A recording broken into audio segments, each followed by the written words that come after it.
Chapter 1 This world deservesto be destroyed. Or please, don't spray that into my mouth, it's awful land fishy, or no, please. A sharp scream from a woman jolted leaming her wakey fro Miss Napper na park bench. With great furt, he opined his worries. Squirt, squirt. Aka by Servinia rolled berways aiming a watergoon at Li Ming's face, spraying him mercilessly. Instinctively, Li Ming licked his lips. Water delightful sour so refreshment, it's neither fish and awful. The boy stared in astonishment as Li Ming jargely drank suit a splash onto his face. Mom, this brother is crazy, hes drinking pewter shot at them. The woman ho hard scream a drushetto grab pewtergoon wielding boar. Oh dear, it all Dianato spray ever I wear, what if you hit a madman? With that, she cast a disdainful glance at Li Ming and hurriedly led the boy away. Now fully awake, Li Ming surveyed his surroundings. It was as a mere evening, with fluffy white clouds drifting across the sky, and the setting sun casting a motile glow over the earth. People strolled leisurely through Tea Park, creating a tranquil and serene atmosphere, their faces adorned with smiles of happiness. Blue skies, white clouds, a setting sun, passers by. Li Ming checked his phone. It was July 8, 2034. He. Only 10 days remained until the horrific rain of blood. Li Ming clutched his forehead and laughed maniacally, completely unconcerned by the disdainful glances from those around him. Ivy actually been reborn before the apocalypse. Har, I ever returned from a world overrun by zombies. Ding a playful voice echoed in Li Ming's mind. System host, I'm back. Congratulations, host. You have successfully activated a Doomsday Wives core creation and infinite resource doubling system. Doomsday Wives core doubling system invite eligible beauties to voluntarily join the course. For each additional member, the host's physical attributes will double, and spatial resources will also double, along with random rewards. Both ratings included appearance, figure, and combat prowess. Host's initial personal space 1000 cubic units where a team is standstill and living beings canosh best stored. Host's initial attributes: Constitution 5, Strength 8, Speed 7, Agility 6, Spirit 6. Oh dear, how did thy useless system follow mine to my birth? In my previous life, after struggling for a month in the apocalypse, I finally awakened at this worthless system. However, what a joke. Tarpnach boties, you want me to find beauties that meet these systems criteria in a post-apocalyptic world, what nonsense. When a train of blood fell, it not only contaminated tidal water sources and blue star but also turned over 50 of humanity to zombies overnight. A sift hot rentiner while at the zombies besieged the cities, the temperature across blue star plummeted dramatically from sweltering 30-degree hetto chilling -5 degrees. In just on a night, the temperature dropped daffy 8 degrees. Under this dual assault, within a month, the surviving population of Blue Star dwindled to less than 10, perhaps 7 fewer. In such circumstances, where am I supposed to find top-notch beauties with a score above 80? Even if I existed, at the time, I had no sources and no power. Why will Dana be out to follow? But know that the system has accompanied my rebirth, it's a different story. I have complete matter stockpile of resources before the apocalypse arrives. When the end time has come, one top-notch beauties be within my grasp. In the apocalypse, a bottle of mineral water or a pack of instant noodles gold easily exchanged for life. A marathon-notch booty, that's a piece of cake. Ding. Detected Tata host as previously accrued a member with her consent. Target Luo's a Juan. Age currently 24. Appearance 80 points. Figure 80 points. Combat prowess 5. Overall score 80 points.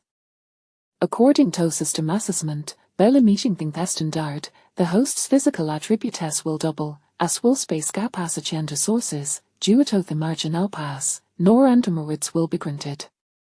The host's physical attribute have now doubled, space capacity has doubled, and resource have doubled.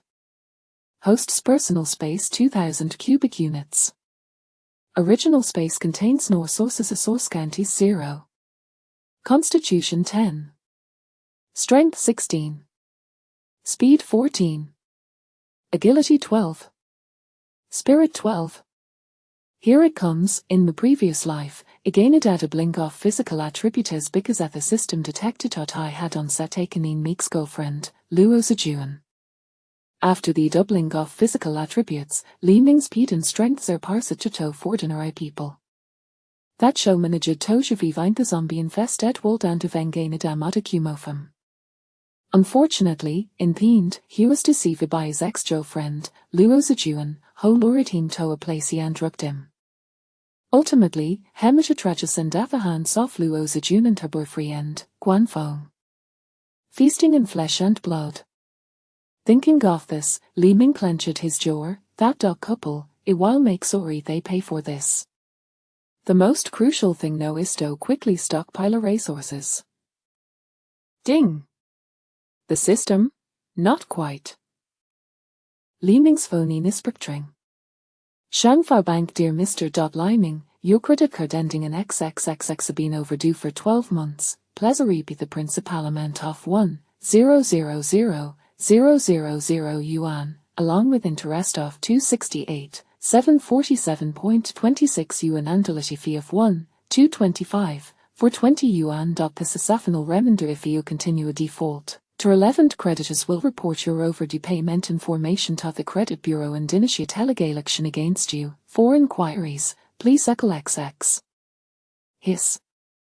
Li Ming took a deep breath. Damn it, 12 months overdue, and the late fees and interest they've surpassed her principal. What a nightmare. Ding. Jingfar Bank.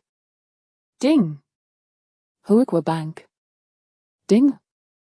Glancing at Hemis calls, with over 100 notifications, Li Ming knew without looking that they were real ridiculous collection calls.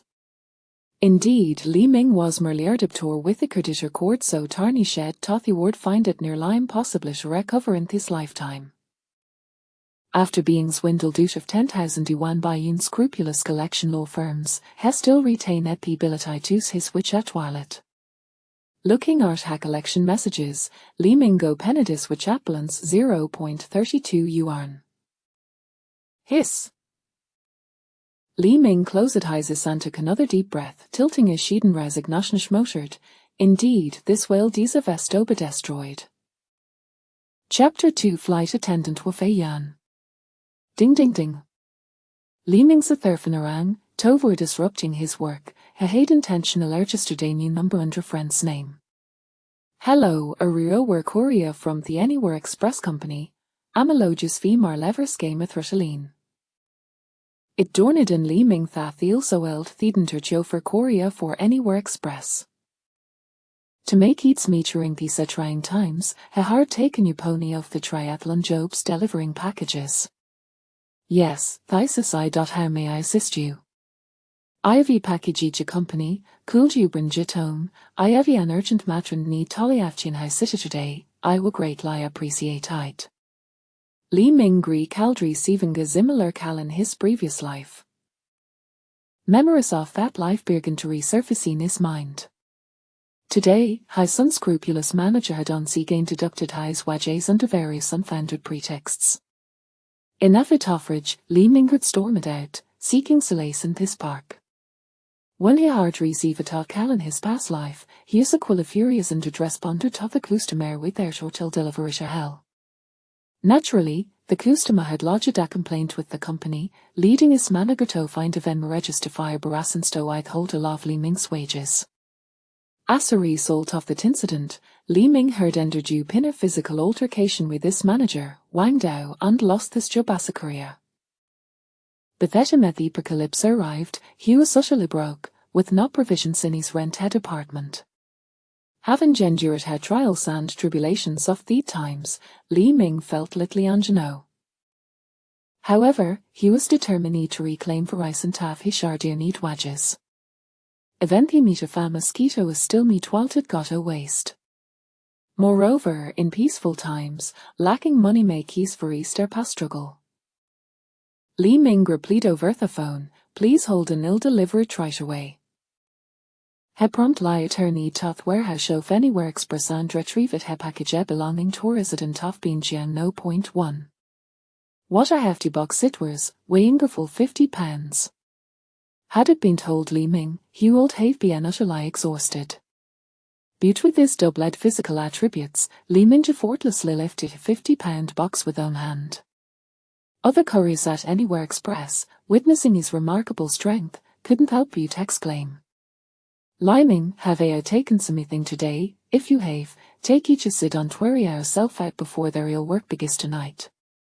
We're out, I culger for 3 days and nights without stopping. With that, Li Ming set off toward Binjiang no .1, the massive box in tow. Yupo arriving at room 2202 in Building 7, he rang the doorbell. Before long, a stunning woman clad in a casual camisole opened at the door.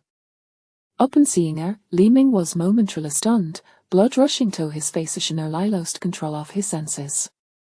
With an angelic visage, fair and rosy skin, and a tall, curvaceous figure accentuated by her flowing dress, she radiated an irresistible charm. Her long, wavy hair cascaded over her shoulders, exuding the aura of a captivating beauty. Suddenly, a blue steam interface appeared above her Fayan's head. Name Hua Fei Yarn. Occupation flight attendant. Appearance 95 points. Age 24. Figure 95 points. Combat power 6. Overall score 95 points. Wow, a stunning boat rated 95 points, Li Ming couldn't help but stella fumara glances. In his previous life, after atonement of awakening P system, he hadn't encountered a single exceptional beauty. To thinks had cheapened his rebirth, he will stumble upon Sakara gem. However, approaching her and asking, excuse me, would you like to be with me, would likely earn him a sharp srape and a swift call to the authorities. Finding a beauty of such caliber at Isage, still unclaimed, was indeed a rarity. At that moment, Li Ming did not entertain so that Zadib Trid in Korea, he presumed wouldn't even spare him a glance. Yet, merely looking was a delight in itself. The Biagi ways of ident lie engaged in a phone conversation, after opening the door, she beckoned Li Ming to Elfer bring the heavy box inside. Understanding her request, he promptly carried the box into her apartment. Ash set her books down in the living room, a large husky bounded out, staring at Li Ming with ease, lacking the imposing demeanor typical of large epets, instead appearing somewhat goofy. Li Ming quickly presented the delivery slip for her to sign. However, she remained engrossed in her phony call, while the seeming lissily husky closely followed with a yarn tail wagging. Xiao Mai, please help mute a little haze very well behaved, just feed him on time, and he'll be fine. Oh, I really have no choice, I don't want to trouble you. The airline has scheduled 4 back-to-back flights for our fame and they probably won't be able to return home during that time. The aunt Hajali takes care of her Hasame Matastot and tow and can't look after him these days. Yes, just half a month, thank you so much, share me over. All right, I'll bring hand these things over to our place shortly. Half a month without returning home, with only 10 days until the apocalypse descends. This meant that the beautiful women would not be able to return to the house. We're tappy tea. Would he shousey then become abandoned?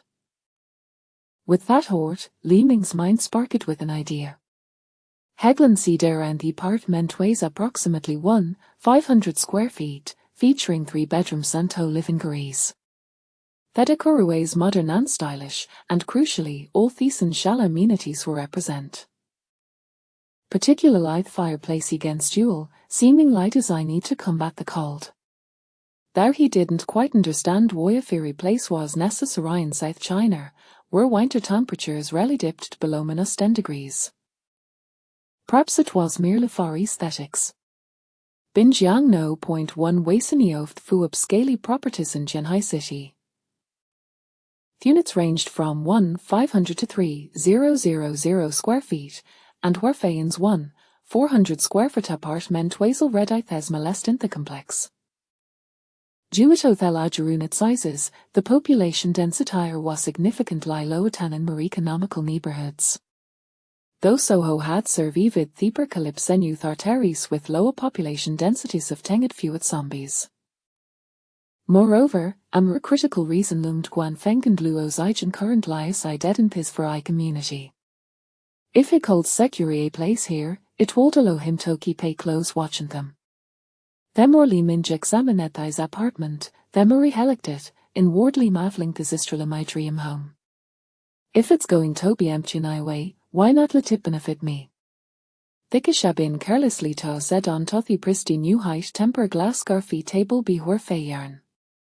Chapter 3 My money, not a penny less. As Huarfei Yan engaged in an engrossing conversation with her friend Xiaomai over the phone, Li Ming feigned filling out a delivery receipt on the coffee table. In an instant, he discreetly concealed a keychain adorned with a small plush toy into his own possession. Once Huarfei Yan concluded her call, her attention shifted to Li Ming. It was then that she noticed his gaze wandering around the room, tinged with a hint of greed and cunning, prompting her to become immediately wary. What are you looking at? Upon hearing Huarfei Yan's voice, Li Ming snapped back to reality, raising the receipt in his hand. What am I looking at? Oh, beautiful lady, I am simply awaiting your signature. Hurry up, don't waste my time. Without hesitation, Huarfei Yan took the receipt from Li Ming and inscribed her name. You may leave now. Li Ming retrieved the receipt. Leave? You would want to linger here. Just as he was about to turn away, Huarfei Yan glanced at the coffee table and exclaimed, Wait, where are my keys? Feigning ignorance, Li Ming replied, How would I know where your keys are? Huarfei Yan pointed at the tempered glass coffee table. I distinctly remember placing them here when I returned, and aside from you, no one else has been here. I have every right to suspect you. Li Ming spread his arms and turned in a circle before her. It was the sweltering month of July, and he was dressed quite lightly in a t-shirt emblazoned with the words, Anywhere is possible, and black trousers, with only 2 pockets available for concealment. Grinning, he said, Oh, beautiful lady, with such little attire, I wouldn't mind you checking me, of course, only if it's you. Huarfei Yan's cheeks flushed crimson. She contemplated reaching into his pockets. However, at the last moment, she felt it inappropriate, pouting indignantly as she pointed at his pockets. I want to see your pockets. Li Ming teased, Shall I take them off for you to search yourself? Huarfei Yan, incensed by his lewd antics, became even more flustered and retorted sharply, Don't take them off. Just show me what's inside. Complying with her request, Li Ming revealed his 2 pockets, which contained only 2 mobile phones and the delivery receipt from earlier. To assuage her doubts, he even shook the cuffs of his trousers and jumped up and down. Huarfei Yan's keys were a cluster strung together. If Li Ming were to jump like that, they would certainly jingle. Furthermore, the keychain featured the small plush toy, which his trousers could not possibly conceal. With her face burning in embarrassment, Huarfei Yan finally admitted, I'm sorry, I may have misremembered. As Li Ming departed from Binjiang No. 1, twilight had already descended. As Li Ming recalled that his WeChat balance was a mere 0.32 yuan, he inhaled sharply. It was imperative that he sought out the unscrupulous department manager to reclaim his wages. In Huigua, the e-commerce sector was exceedingly prosperous, with daily parcel volumes reaching near capacity. Despite the encroaching darkness, the express delivery point where Li Ming worked remained bustling, with staff bustling about at an exhilarating pace. Bang! Li Ming forcefully kicked open the office door of his department manager, Wang Dao. Startled by the intrusion while he was engaged in a clandestine rendezvous with the finance officer, Yu Hong, Wang Dao immediately ducked beneath his desk, fearing it was Yu Hong's husband come to catch them in the act. With his hands thrust deep into his pockets, Li Ming declared, Stop hiding, it's me, look at your pitiful self, daring to indulge in infidelity. Tentatively, Wang Dao peeked out from under the desk, confirming that the intruder was indeed Li Ming, and cautiously crawled out. Yu Hong, equally startled by Li Ming's abrupt entrance, hastily straightened her attire, shot a glare at Wen Dao, and exited the office. Wen Dao, his temper flaring, slammed his palm against the desk, exclaiming, "You scoundrel! You startled me, Li Ming, are you ready to resign?" His voice boomed, drawing the attention of all personnel within the express point. Most paused their tasks, gathering around the office door, eager to witness the unfolding drama. "I just saw Yu Hong leave Wen Dao's office. Was she caught in the act?" one employee speculated. "If that were the case, it would be quite the spectacle. I wonder what has gotten into Li Ming today, confronting manager Wang like this," another chimed in. "I heard he was docked 1,000 yuan from his salary this morning. He's here to reclaim his dignity," someone else remarked. "Our youth is often too impulsive. He has fallen right into Wen Dao's trap. How could he possibly outmaneuver that old fox?" another added. "Li Ming is likely in for a severe beating," they murmured. Wen Dao smirked. Since today had brought Li Ming to his doorstep, he would seize the opportunity to teach him a lesson, ensuring that the onlookers comprehended the dire consequences of crossing Wen Dao. His two sycophants, Lai Fu and Wen Cai, upon hearing Wen Dao's outburst, hurried into the office, flanking Li Ming on either side. Both were imposing figures, stout and muscular, and typically, no one dared provoke them. Now, armed with wrenches, they menaced Li Ming with intimidating expressions. Ignoring Lai Fu and Wen Cai, Li Ming boldly seated himself in the chair opposite Wen Dao. "I am done. Today, you must settle all my wages," he stated resolutely. With the two henchmen at his side, Wen Dao's demeanor grew increasingly arrogant. Lighting a cigarette, he took a leisurely drag before glancing at the damaged door. "Is your paltry salary enough to compensate for my door?" he scoffed. Li Ming, unperturbed, replied, "I am not negotiating. I am informing you that today, you must pay what you owe me." Wen Dao, Lai Fu, and Wen Cai exchanged incredulous looks, seemingly amused by Li Ming's audacity. Wen Dao exhaled a cloud of smoke towards Li Ming, mocking, Listen to him, does he think he can impress me with such bravado?" Lai Fu placed a hand on Li Ming's shoulder. "Kid, if you know what's good for you, you'd better." Before he could finish, Li Ming sprang up and delivered a swift kick to Lai Fu's abdomen. With a force double that of an average person, Lai Fu, weighing nearly 200 pounds, was sent sprawling nearly a meter away, doubled over in pain, tears mingling with saliva. Glaring at Lai Fu on the ground, Li Ming sneered, "What are you, to dare touch my shoulder?" Wen Dao, taken aback by Li Ming's unexpected aggression, swiftly glanced at Wen Cai, signaling him to subdue Li Ming. Without hesitation, Wen Cai lifted his wrench, aiming it at Li Ming with intent to strike. Li Ming, however, exhibited lightning reflexes, evading the blow and positioning himself behind Wen Cai, delivering a sharp kick to his rear. Wen Cai lost his balance and tumbled forward, landing in a heap. The sight of both Lai Fu and Wen Cai sprawled on the ground was a blow to their pride. Gritting their teeth against the pain, they rose, intent on using their substantial size to tackle Li Ming. In a swift motion, Li Ming seized Wen Cai's nearest arm, executing a shoulder throw that sent the hefty man crashing onto Lai Fu, rendering them both unconscious. Having honed his skills over 3 months of survival in a post-apocalyptic world, where he dispatched numerous zombies and fought for resources, Li Ming had acquired formidable prowess. Coupled with the enhanced physical abilities bestowed upon him by the system, dispatching Lai Fu and Wen Cai was hardly a challenge.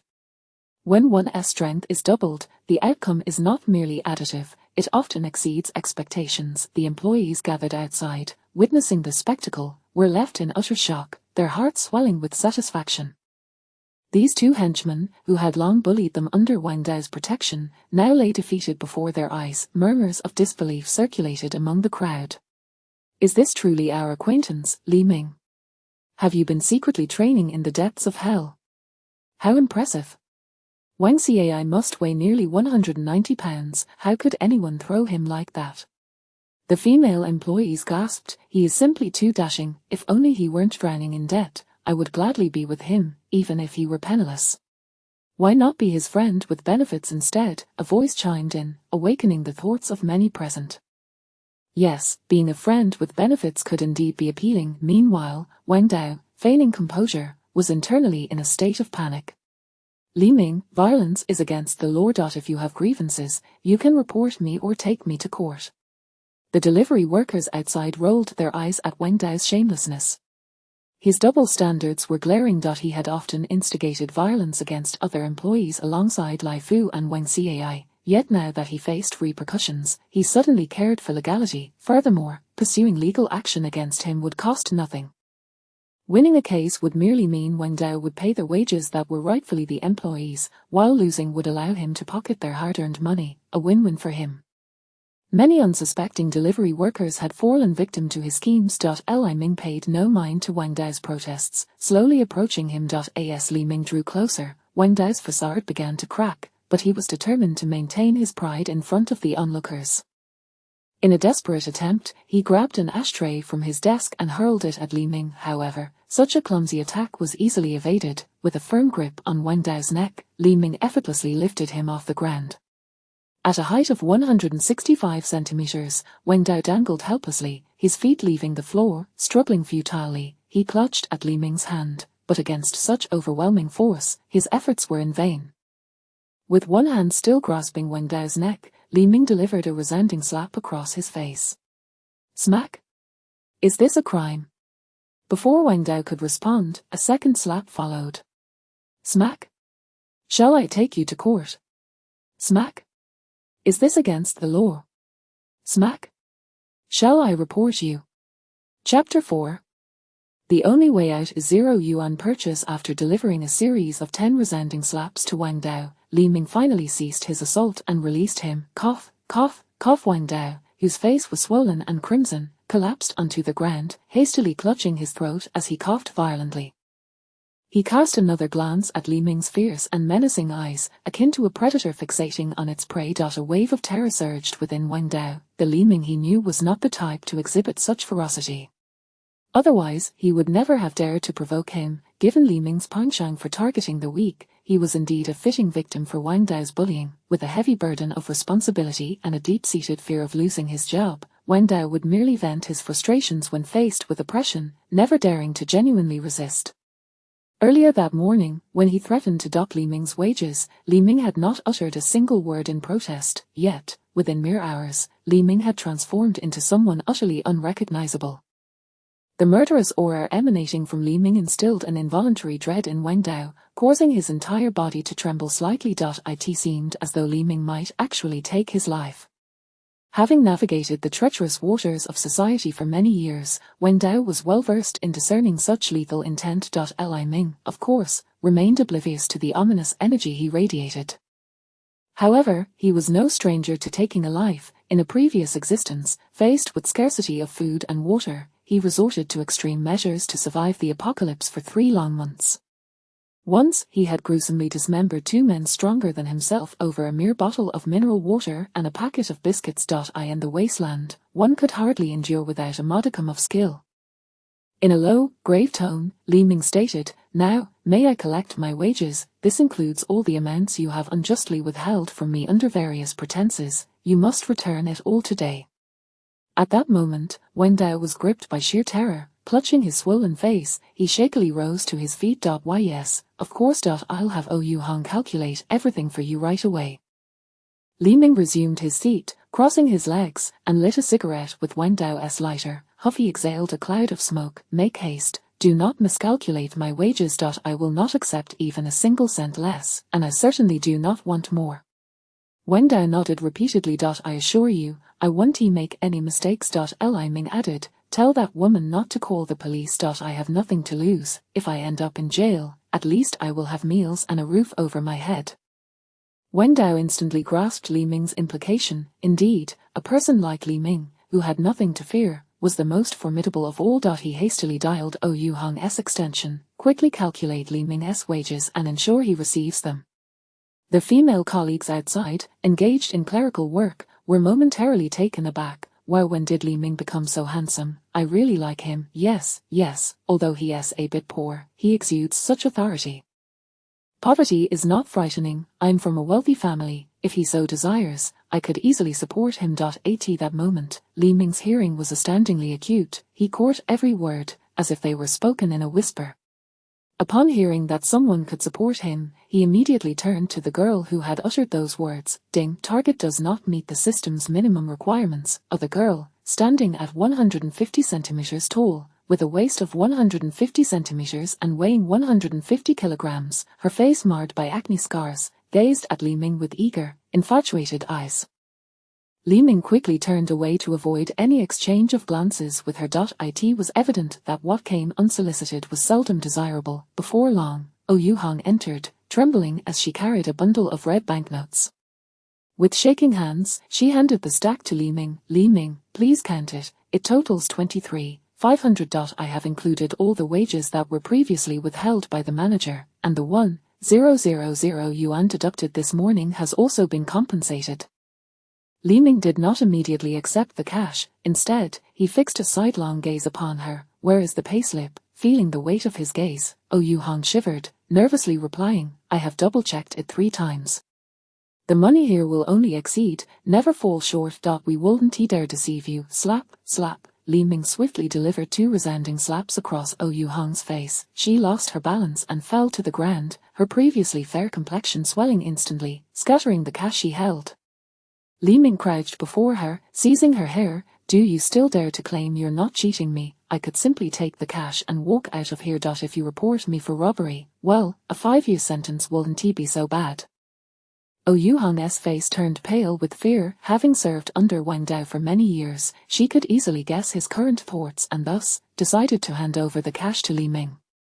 Li Ming cast a glance at Wang Dao, who stood frozen in silence. A jolt of alarm shot through Wang Dao, prompting him to hastily say, this has nothing to do with me. It was all her idea. Li Ming stood and delivered a punch to Wang Dao's abdomen, causing him to double over in pain. I haven't said anything yet, and you're already eager to betray her. What a coward. Yu Hong, clutching her swollen face in fear of further violence from Li Ming, scrambled to her feet. I'll prepare the payslip for you immediately. We will follow the proper procedures to disburse your wages, and I assure you there will be no misunderstandings. While Yu Hong prepared the payslip, Li Ming sent a video to Wang Dao's phone. In fact, Li Ming had long wished to send this video to the company headquarters, aiming to bring Wang Dao down from his position. However, he had hesitated, and then the Crimson Storm had arrived unannounced. No one would care about Wang Dao's petty matters anymore. Now, he pulled it out merely as a precaution against Wang Dao reporting him to the authorities. As for whether Wang Dao would face consequences, it was no longer of any concern to him. With only 10 days remaining until the apocalypse, it remained uncertain whether he would survive. Although he was merely reclaiming what was rightfully his, the act of assault alone could warrant a 15-day administrative detention. He had no desire to relive his life while being confined in a detention center as the end of the world approached. Li Ming gently nudged the curled-up Wang Dao with his foot. Open your phone and take a look. I guarantee you will be pleasantly surprised. Wang Dao dared not defy Li Ming's command and quickly grabbed his phone to check. Upon opening the video sent by Li Ming, his face paled in sheer terror. This was the video of him and Yu Hong from their escapades at the hotel. How could Li Ming possibly possess this? If this video were to leak, it would spell the end for him. Wang Dao's expression shifted rapidly, and he began to ingratiate himself with Li Ming. Brother Ming, please, I beg you, let us off the hook. Li Ming pushed the repulsive Wang Dao away with a kick. I have no interest in your affairs, nor do they concern me. However, if you dare to provoke me again in the future. Before Li Ming could finish, Wang Dao scrambled to his feet, rolling and crawling towards him.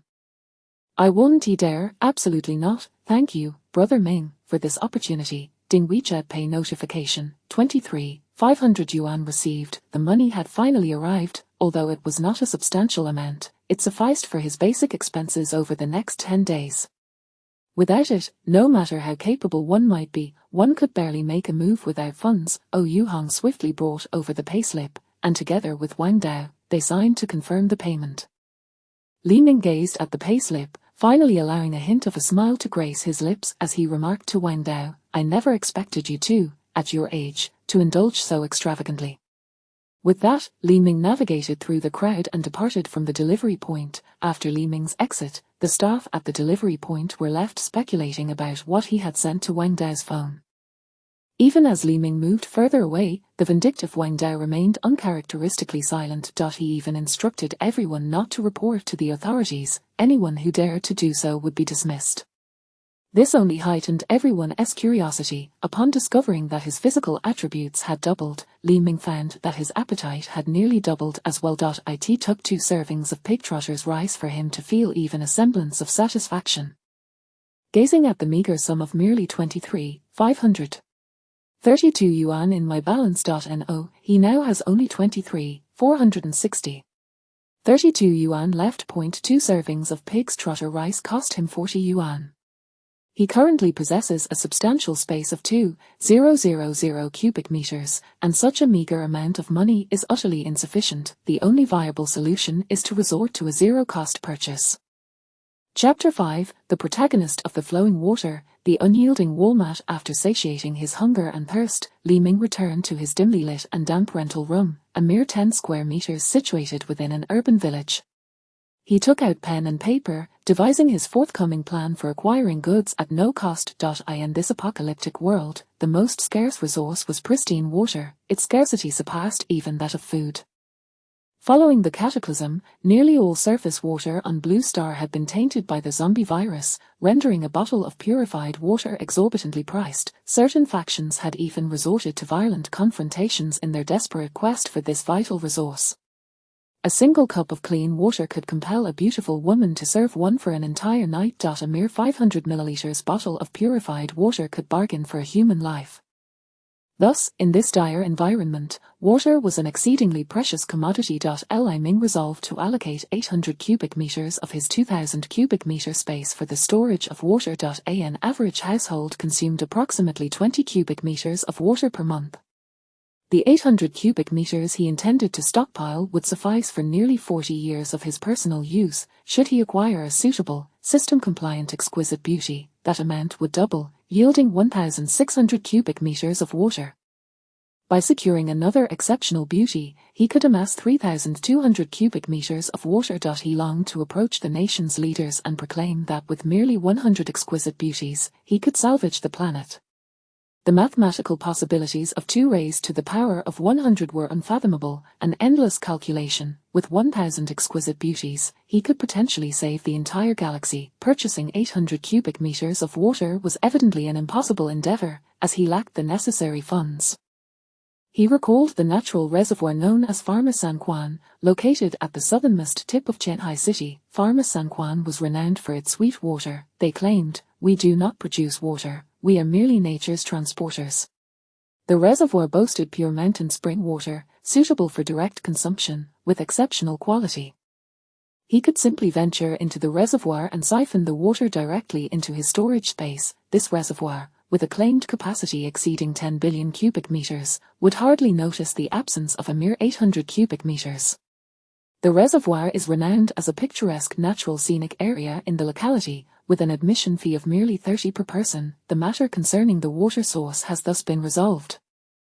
Next on the agenda are provisions and daily necessities. Given that he has already established a system and space, he has no intention of enduring the same hardships as in his previous life during this apocalyptic era. Currently, he merely needs to stockpile various types of resources, which will undoubtedly increase as he gathers more blood in the future. With the capacity of his spatial resources doubling, the abundance of supplies will also grow. The centerpiece of this resource flow is the unyielding wall-mat. When it comes to the most comprehensive array of goods, nothing surpasses the transit warehouse of wall-mat in the South China region. His years of experience with express delivery have acquainted him with several exceptionally articulate individuals. Among them is a person named Zhang Ergu, who currently works as a warehouse manager at Wal-Mart's South China Transit Warehouse. Leveraging his connections, he could easily gain access to the warehouse to engage in a zero-cost purchasing spree. As for meat, weapons, medicines, and energy supplies, those would have to be addressed at a later time. Having made up his mind, Li Ming opened his phone and booked a ticket for the reservoir scenic area online. The following morning, he took a taxi to the reservoir. As it was a weekday and not a weekend or holiday, very few people were visiting the reservoir for leisure. Surrounded by lush green mountains and clear waters, with the melodious chirping of birds and the fragrant blooms, the scenery was delightful, and Li Ming indulged himself in a leisurely exploration. After all, such beauty would be a rarity in the aftermath of the apocalypse, where desolation, hordes of zombies, and frigid wastelands would prevail. After a brief tour, Li Ming sought a spot that appeared to have the clearest water. He deliberately scooped some of the water and took a couple of sips, savoring its sweetness. If only a bottle of such mineral water were available during the apocalypse, it could undoubtedly entice countless beauties to offer their devotion. Noticing the absence of others around, he placed his hands in the water. With a thought, water from the reservoir began to flow continuously into his space. The suction was immense and rapid.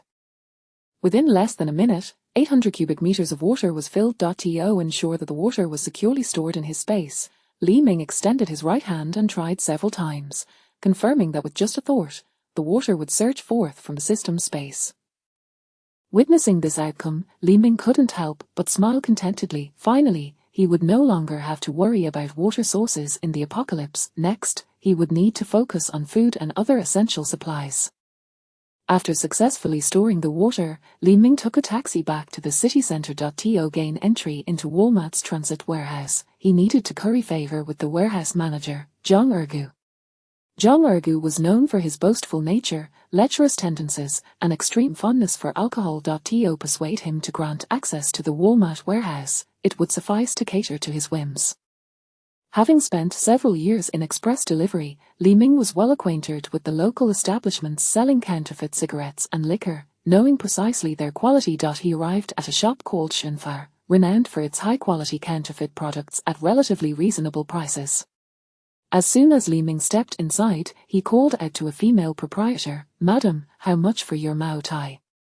The proprietress appraised Li Ming from head to toe. While he appeared somewhat handsome, his attire conveyed a sense of socio-economic struggle.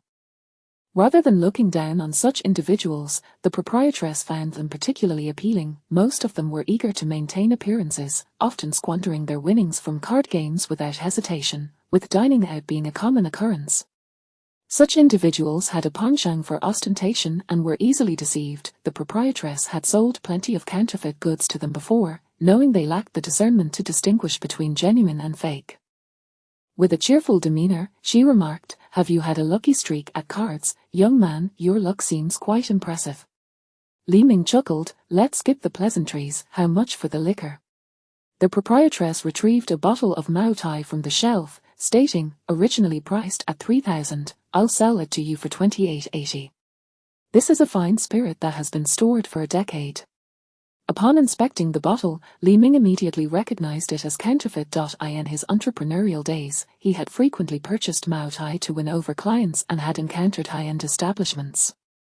He had learned a thing or two from a client about identifying genuine spirits. It was relatively easy to discern authenticity at a glance. Although he refrained from exposing her deception, as he was merely there to purchase liquor, he set the counterfeit bottle down, saying, "It's a fine spirit, but a bit overpriced." The proprietress flattered, "Oh, this isn't expensive at all. At other places, you won't find it for less than 3,500. Li Ming smirked, "Indeed, it is overpriced. I'm just looking for the 100 yuan bottles of Mao Tai." The proprietress fell silent, aware of the unspoken rules. Typically, one would not readily sell counterfeit liquor unless to acquaintances, thus, she was likely to reject his request. Li Ming continued, "I am a colleague of Li Dashun. He mentioned that the proprietress here is beautiful and fair in her dealings, truly possessing both charm and kindness. He specifically instructed me to come here to make a purchase." Naturally, the proprietress recognized Li Dashun, who often came to sell various counterfeit liquors and fancied himself a big shot. However, she could easily tell that the compliments were embellishments added by Li Ming. Flattered by Li Ming's exaggerated praise, the proprietress broke into a radiant smile. "You truly know how to flatter. Since you are a friend of Dashun, I can sell to you. However, the 100 yuan bottles are of lesser quality, easily discernible." Li Ming grinned mischievously, "No worries, as long as it won't kill me." The proprietress remained silent. Li Ming pointed to the cigarette display, "And give me a pack of Huazi as well." The proprietress shot him an annoyed glance. "Fake Huazi isn't cheap either." Li Ming, adopting a wealthy demeanor, retorted, "Why would you sell me fake ones? I want the real Huazi." The proprietress was left speechless. Chapter 6, Affection awakened by the clock. yearning unsettled by its halt. Li Ming, holding a genuine pack of cigarettes in one hand and 3 bottles of Flying Heaven Moutai in the other, exited the Shunfar tobacco and alcohol shop. The pack of cigarettes cost him 450 yuan, and with the 3 bottles of Moutai, his total expenditure amounted to 550 yuan. He still needed to treat Zhang Ergu and Dabrojan later, which would be another considerable expense. The principle of to obtain, one must first give was a lesson that Li Ming thoroughly understood. In order to persuade Zhang Ergu to grant him access to the Walmart warehouse, he had to first provide sufficient benefits to Zhang. It was already evening. According to Li Ming's knowledge, Zhang Ergu was scheduled to start his shift at 10 p.m. and work until 9 a.m. the following day. Thus, Li Ming pulled out his old Fruit 18 mobile phone and dialed Zhang Ergu's number. Although Zhang Ergu was acquainted with Li Ming, they were not particularly close friends. When he received Li Ming's call, Zhang Ergu felt a twinge of apprehension, aware of Li Ming's considerable debts.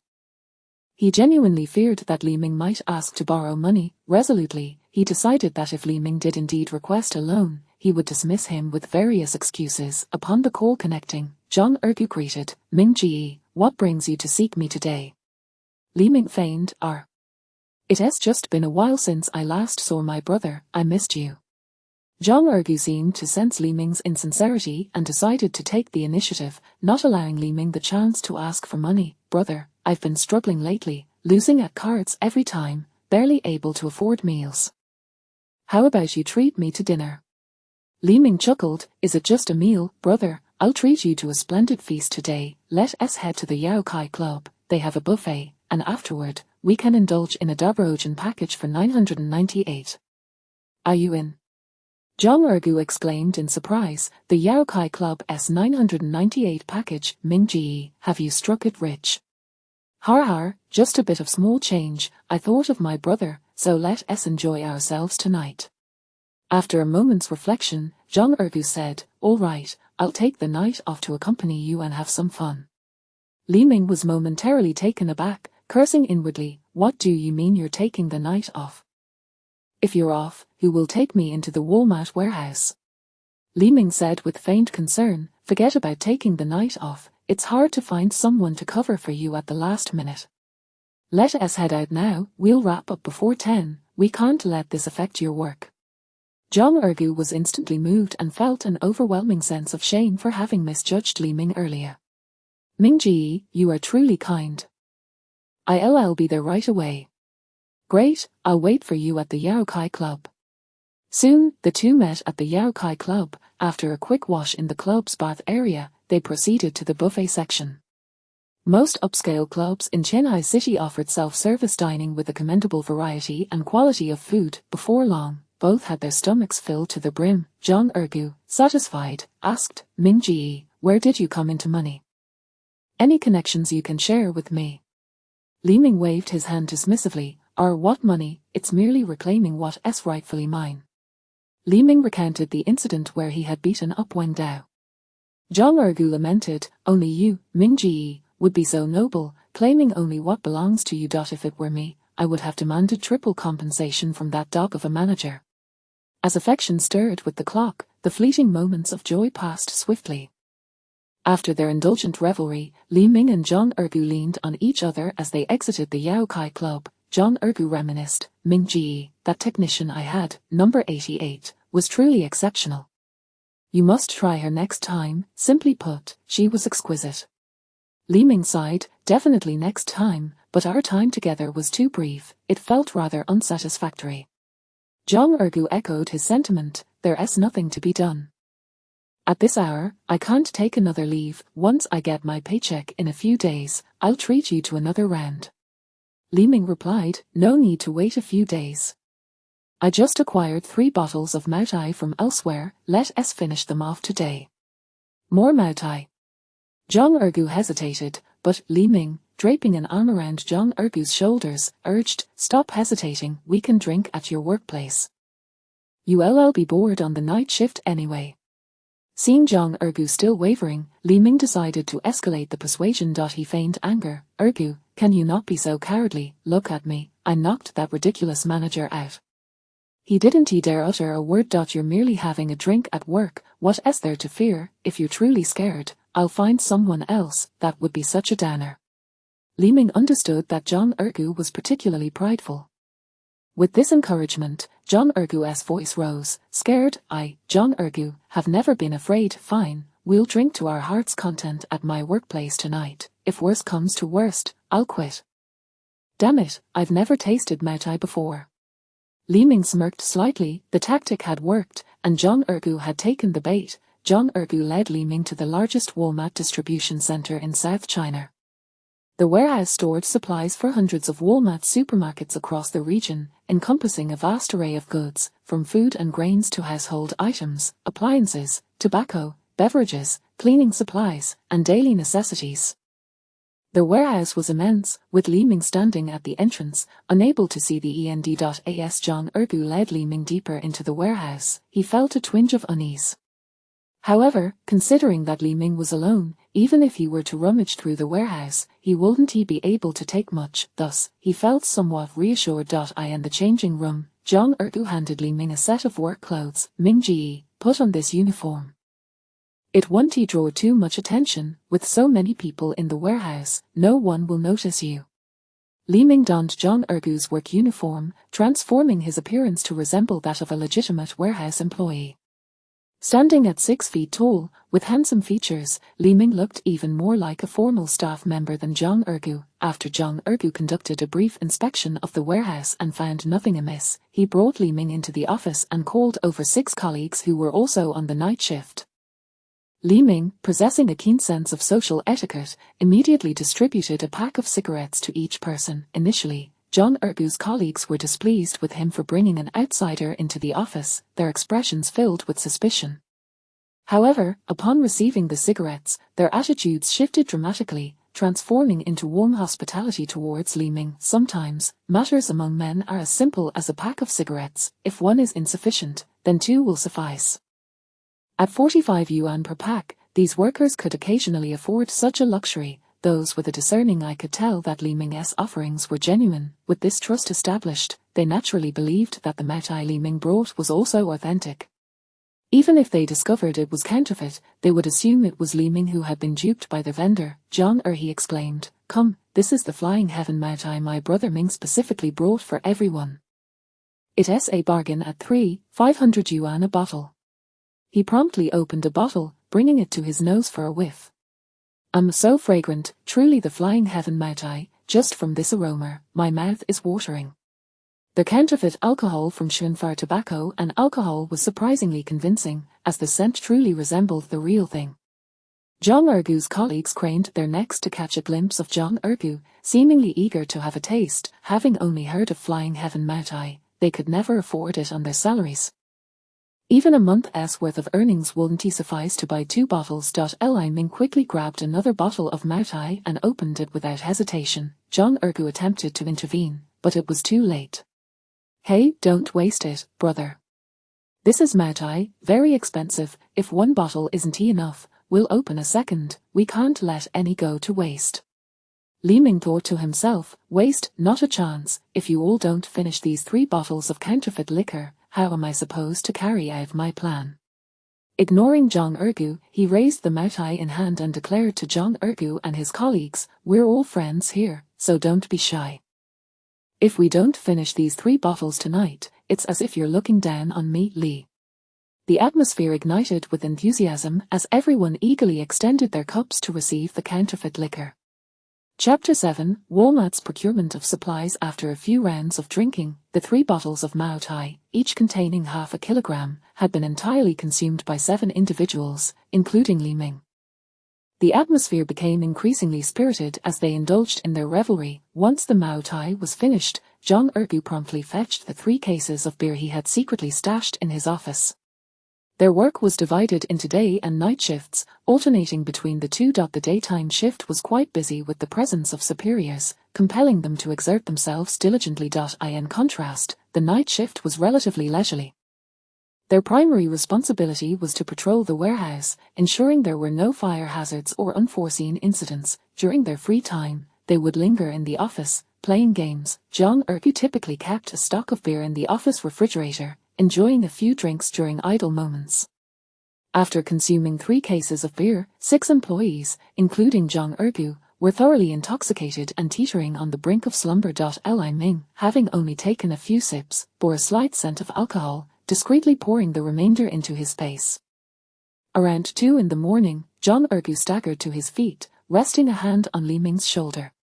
"Brother Ming, you carry on drinking, it's my turn to patrol now. I'll catch up with you when I return." Li Ming quickly rose to support Zhang Ergu. "Ergu, you're barely able to stand. How can you patrol?" Zhang Ergu stumbled a few steps. "There's no choice. If I don't patrol on time, my salary will be docked, and I might even lose my job." Li Ming retorted, "If you skip the patrol, no one will know." "What's there to fear?" Zhang Ergu shook the badge hanging from his chest. "The company's rules are stringent. I must take this badge and clock in at every point in the warehouse. If not, the leaders will discover my absence tomorrow." Li Ming's eyes brightened with excitement as he fixated on Zhang Ergu's badge. "Ergu, our physiques are quite comparable, and I'm wearing your uniform. How about I don a mask and take your place on the patrol? I'm in a better state than you and could use a walk to sober up." Zhang Ergu hesitated, glancing at Li Ming. Do you even know where the clock-in points are? Just tell me, and if I miss a point or two, you can explain to your superiors that you forgot. A couple of points should not elicit much reprimand." Zhang Ergu pondered for a moment, realizing how reasonable Li Ming's suggestion was. Besides, he was genuinely inebriated, feeling nauseous after each few steps. The consequences of vomiting during a patrol would be even more severe. He gently nudged Li Ming. "Are you sure you can manage? You've had just as much to drink as I have." Li Ming shrugged and spun around. "You, a lightweight, cannot compare to me. My tolerance is far superior. They call me the one who can drink 1,000 cups without getting drunk." Zhang Ergu handed over the badge. "Har. You love to boast. 1,000 cups without getting drunk. When you return, we'll continue drinking." With the badge now in hand, Li Ming knew that Zhang Ergu's badge also served as a key card, granting access to numerous restricted areas. Armed with Zhang Ergu's badge, Li Ming effortlessly unlocked the warehouse door, entering the expansive South China Regional Distribution Center of Walmart. Inside the warehouse, 5 towering shelves, approximately 5 meters high, stood in orderly rows, each brimming with an array of goods. The variety of products was dazzling, catering to every conceivable need. Li Ming felt like a mouse in a grain store, relishing the bounty before him. He first approached the grain and oil section, which featured staples such as rice, flour, noodles, peanut oil, corn oil, and soybean oil. In this post-apocalyptic world, these items represented high-quality provisions, often unattainable even with wealth. Li Ming, however, was not greedy. He took 2 tons each of premium rice and flour, with each bag of rice weighing 50 pounds, totaling 80 bags of both rice and flour. He also collected a ton each of noodles, peanut oil, and other supplies. Given the vastness of the warehouse, the removal of 2 tons of rice and flour would go unnoticed. By the time anyone realized, the world would have already descended into chaos, and Li Ming felt no concern. Next, he ventured to the instant noodle section. While instant noodles took up more space than grains, in the current world, they were a hard currency. Their independent packaging made them easy to measure and trade. Moreover, instant noodles were convenient to prepare, filling, and their seasoning contained sufficient salt and oil for human needs. They could even be consumed uncooked in water-scarce environments, albeit with some difficulty. The variety of instant noodles was extensive, with numerous brands and flavors. Li Ming selected a preferred brand, acquiring 100 boxes of each flavor, accumulating a total of 1,000 boxes that occupied nearly 100 cubic meters of space. After securing 1,000 boxes of instant noodles, Li Ming proceeded to the beverage section. For him, the most enticing item was undoubtedly the bottled mineral water. In this desolate world, such water was a rare treasure, more precious than gold. In a time of dwindling water sources, each bottle was consumed with the utmost urgency, as production had nearly ceased. A single bottle of mineral water could be exchanged for life. The pure water Li Ming had collected outdoors was not entirely clean and inconvenient for trade. Therefore, he resolved to reserve an additional 200 cubic meters of space to stockpile these bottled mineral waters. In quantities of 300 milliliters, 500 milliliters, and 1.5L. Li Ming spared no effort, disregarding brands, focusing solely on the fact that they were consumable. Additionally, he gathered an extensive array of carbonated beverages, dairy products, and beer, amassing at least a ton of each variety. Once all these items were stored within his space, the volume surpassed the initially anticipated 200 cubic meters by a considerable margin. He decided to reduce the amount of water to free up some space for future supplies. Next, Li Ming ventured into the grain section. Life in the apocalypse had become exceedingly monotonous and arduous, thus, a few snacks to pass the time were essential. He collected an assortment of chips, sunflower seeds, spicy strips, pastries, spicy chicken feet, wings, drumsticks, ice cream, and more. Li Ming allocated a dedicated 10 cubic meters within his space to stockpile these snacks. With the vast variety available, he found himself spending more time selecting snacks than he had on grains and beverages. Eventually, growing impatient, he decided to gather a selection from each category to ensure a comprehensive assortment. Time was of the essence, as Zhang Ergu's inspection would only last about an hour. Li Ming hastened his pace. He collected 5 cubic meters of various condiments and sauces. Paper products, being daily necessities, especially became vital after acquiring exquisite beauties for future engagements. He reserved 100 cubic meters to stockpile an assortment of paper goods. In the realm of toiletries, he gathered hundreds of items including shampoo, body wash, facial cleanser, toothpaste, toothbrushes, towels, and more. Finally, he arrived at the coveted tobacco and alcohol section. Here, only authentic products were displayed, starkly contrasting with the inferior offerings of 100 coins for 3 bottles from the local vendor. Among the high-end spirits were exquisitely packaged Feiqian Maotai and premium liquors such as Wuliangyi. He also discovered prestigious imported wines like Martel XO and Hennessy, alongside a multitude of unfamiliar branded red wines. Upon spotting a particular red wine priced at 29,999, Li Ming felt that even the Feiqian Maotai seemed relatively inferior. Regardless of his understanding of the products, he resolved to take 10 or 8 boxes of the expensive ones. After securing the liquors, he immediately turned his attention to cigarettes, an indispensable sustenance for a man. He procured 100 packs of Huasi and various other premium cigarette brands, each typically too extravagant to consider purchasing. Ultimately, he found himself with over 3,000 packs of luxurious cigarettes in his space, a source of immense satisfaction. Chapter 8. Could you lend me 500 yuan for a meal? After settling the bill for the cigarettes and alcohol, Li Ming made his way to the clothing section. Following that crimson deluge, the temperature would plummet to a chilling -50 degrees. Attire designed for frigid conditions was indispensable. Although it was currently summer, Li Ming managed to unearth a stash of winter undergarments, polar expedition gear, and other cold weather garments within the confines of the Walmart warehouse. Without a moment's hesitation, he swiftly gathered an assortment of styles and sizes, whisking them into his spatial storage. Continuing his exploration of the warehouse, Li Ming collected an array of electric heaters, electric blankets, warm air fans, coal, and more, all of which found their way into his storage as well. Throughout his journey, regardless of their immediate utility, he absorbed various supplies, ensuring that every category was accounted for, however minutely. He also remembered to clock in for Zhang Ergu, realizing that, although the significance of this action had diminished, it might still serve a purpose. The moment Walmart staff noticed the considerable depletion of stock, any ensuing police investigation could be delayed, even if just for a day. Every moment counted until the apocalypse arrived, at which point the loss of inventory would be of little consequence. Upon reaching the final clock-in point designated by Zhang Ergu, Li Ming was momentarily taken aback. Before him stood an immense cold storage facility. Without a second thought, he surmised the contents within. Meat, imported meat, for which such a colossal cold storage was requisite. Presenting Zhang Ergu's work card, he swiped it at the entrance. Beep! The massive door of the cold storage swung open with a resounding thud. As he entered the cold storage, Li Ming deliberately scanned the interior for a switch that would allow him to exit should he find himself trapped within at -20 degrees. The last thing he wanted was to end up frozen in a meat locker. Fortunately, he discovered a switch button on the right side of the door. A simple press would grant him egress. With this assurance, he ventured inside. The cold storage, regulated to a frigid -20 degrees, was intended for preserving meat. The moment Li Ming stepped inside, he felt his entire body shiver uncontrollably.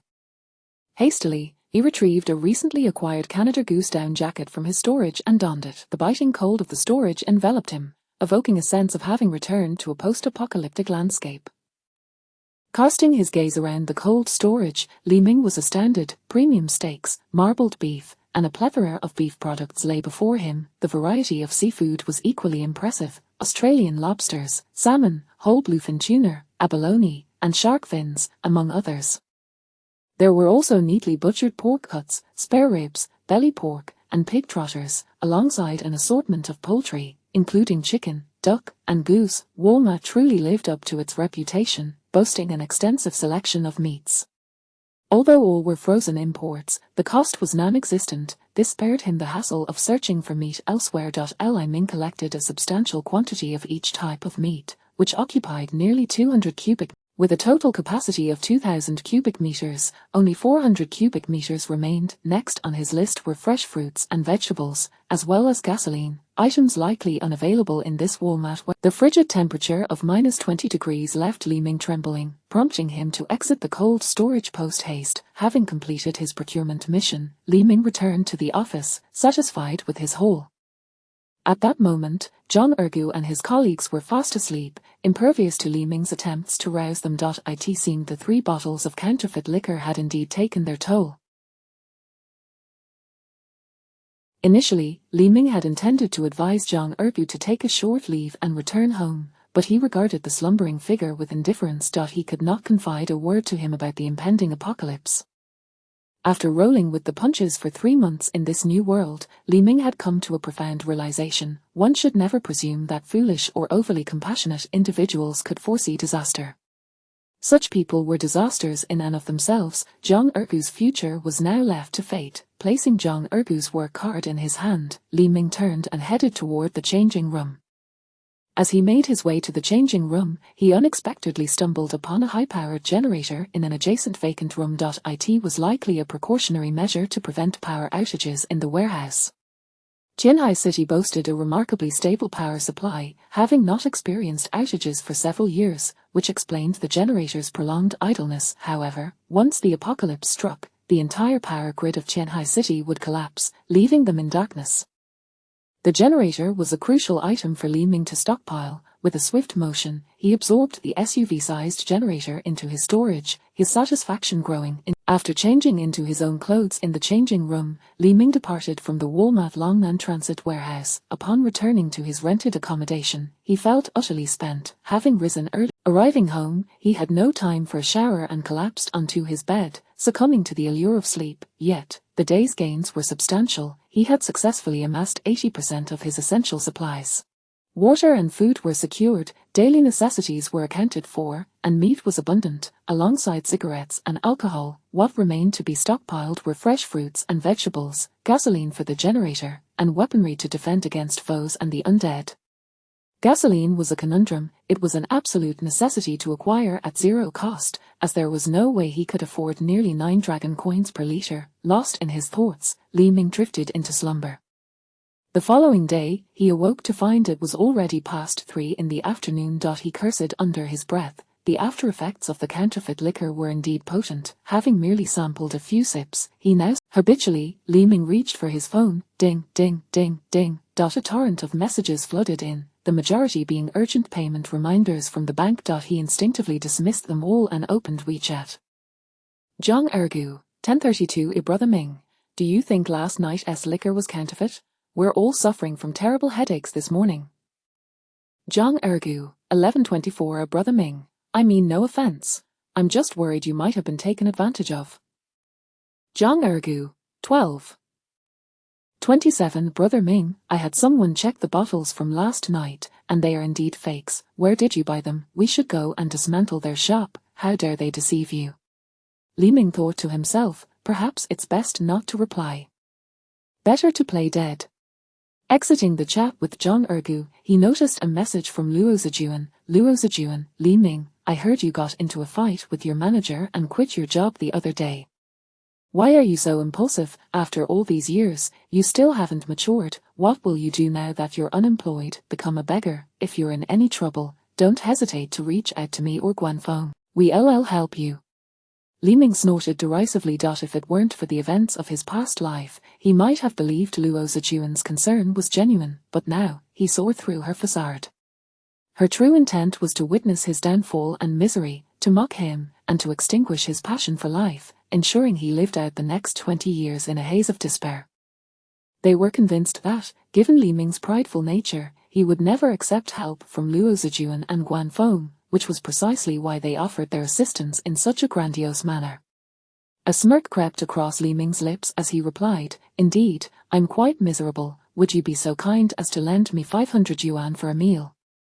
Chapter 9, Do not underestimate the youthful poor Ding. Luo Zijuan's WeChat notification chimed, revealing. Upon noticing that Li Ming was requesting to borrow money from her, her expression soured immediately. How disgraceful for a grown man like Li Ming to ask a girl for money to dine out.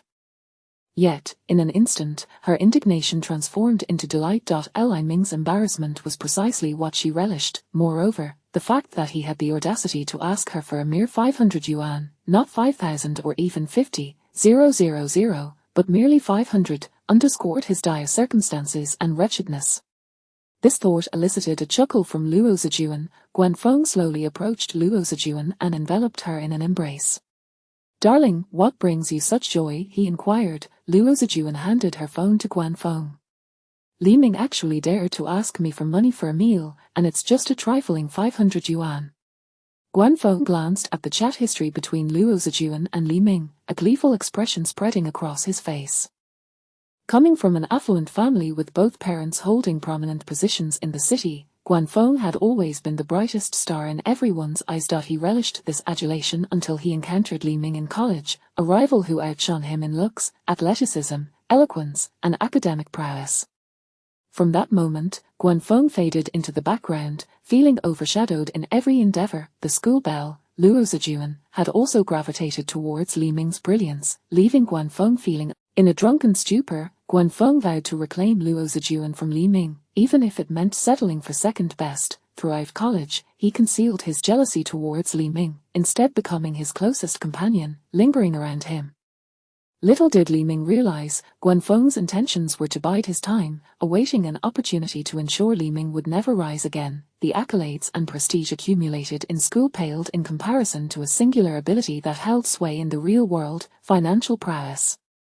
After graduating, the disadvantages of Li Ming's impoverished background became glaringly apparent. Meanwhile, Guanfeng exploited his financial resources to indulge Luo Zijuan in a life of excess, revealing her materialistic and vain nature. It wasn't long before Luo Zijuan became entangled with Guanfeng. Under Guanfeng's suggestion, they coerced Li Ming into resigning from his civil service position, pushing him to venture into entrepreneurship. During this time, Luo Zijuan and Guanfeng conspired to ensnare Li Ming, ultimately leading to his bankruptcy and insurmountable debt. Following his business failure, Li Ming's creditworthiness plummeted to the point where no company would dare employ him. Left with no options, he resorted to delivering packages to make ends meet. In his previous life, Li Ming had always believed that his entrepreneurial failure was due to Luo Zijuan's unwillingness to burden him further, which prompted her departure. Thus, upon discovering her relationship with Guanfeng, he genuinely wished them well, feeling indebted to her. Subsequently, he accommodated all of Luo Zijuan's requests, believing he owed her a debt.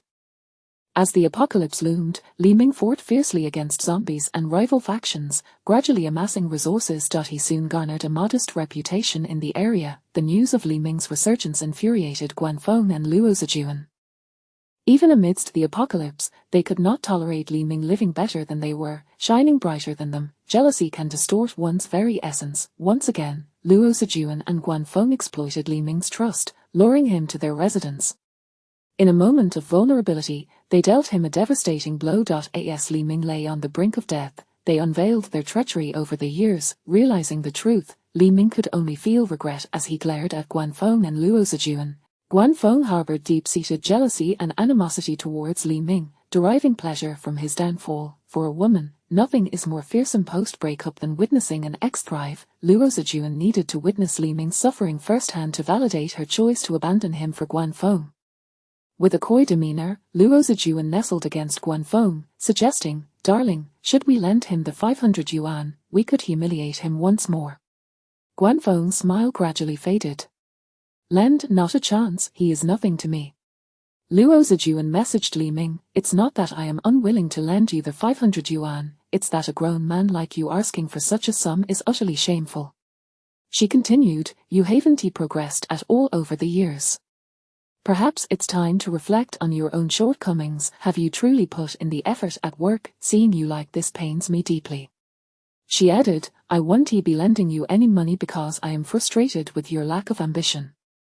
If you are truly destitute, Guanfeng can assist you in finding a job. Luo Zijuan concluded, Guanfeng's cousin is a leader in the city sanitation bureau and has an opening for a manual labor position. If you sincerely plead with him, he might just help you. You might as well embrace your new reality. After sending this barrage of messages, both Luo Zijuan and Guanfeng erupted into laughter. Guanfeng wiped away tears of mirth. He can't even manage package deliveries now, soon he'll be begging me to let him clean up waste. Luo Zijuan playfully pinched him, you're truly wicked. To think we once revered Li Ming, and now you suggest such a fate for him, what a notion, but I love it. When Li Ming received the series of messages from Luo Zijuan, he felt no anger. No one could be infuriated by the idle chatter of two individuals on the brink of demise. These messages merely served to reaffirm the true nature of Luo Zijuan and Guanfeng. As the saying goes, fortunes can change in the blink of an eye. Do not underestimate the impoverished youth. Moreover, there is no need to wait 30 years. Within 8 days, the apocalypse would arrive, and this time, Li Ming would ensure they paid dearly for their misdeeds. Li Ming responded to Luo Zijuan with a cryptic smiley emoji and chose to ignore her further. Guanfeng and Luo Zijuan, upon receiving Li Ming's response, felt an acute sense of displeasure. It was akin to striking a punch into a pillow, no reciprocation whatsoever. Guanfeng, brimming with irritation, remarked, what does it mean for Li Ming to respond with just an emoji? Luo Zijuan chuckled, well, Li Ming was once a figure of prominence. How can he possibly accept the indignity of being suggested to clean waste? Just wait, once he truly finds himself in dire straits, he will undoubtedly come begging. After some contemplation, Guanfeng once again seized Luo Zijuan's phone to message Li Ming.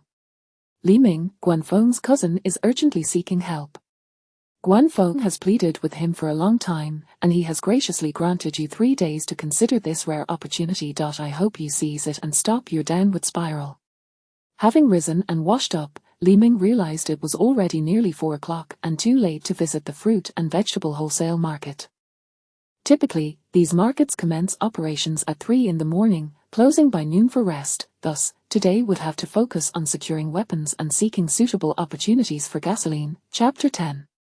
The rich man and the poor man. In the final 3 months of his previous life, amidst the apocalyptic chaos, Li Ming garnered invaluable experience through his encounters with both zombies and adversaries. When it comes to dealing with foes, firearms proved to be effective. However, in confronting the undead, cold weapons were far superior. Zombies, impervious to pain and devoid of fear, possessed a remarkably tenacious vitality. Even a bullet wound to their cranium would not impede their mobility. The sole method to eradicate them was to sever their heads completely, a task best accomplished with bladed instruments. Within the confines of a Walmart warehouse, Li Ming had amassed a collection of kitchen knives, yet their inadequacy soon became apparent. The blades were too short and exhibited minimal resilience, making them prone to breakage during encounters with zombies.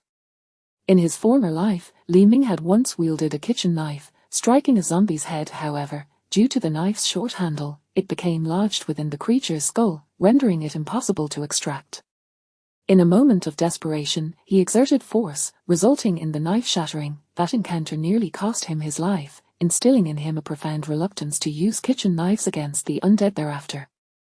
The ideal tools for dispatching zombies were none other than the sickles, cleavers, and axes typically employed in rural agricultural work. These implements were not only sharp and robust but also exhibited remarkable durability, significantly reducing the likelihood of breakage.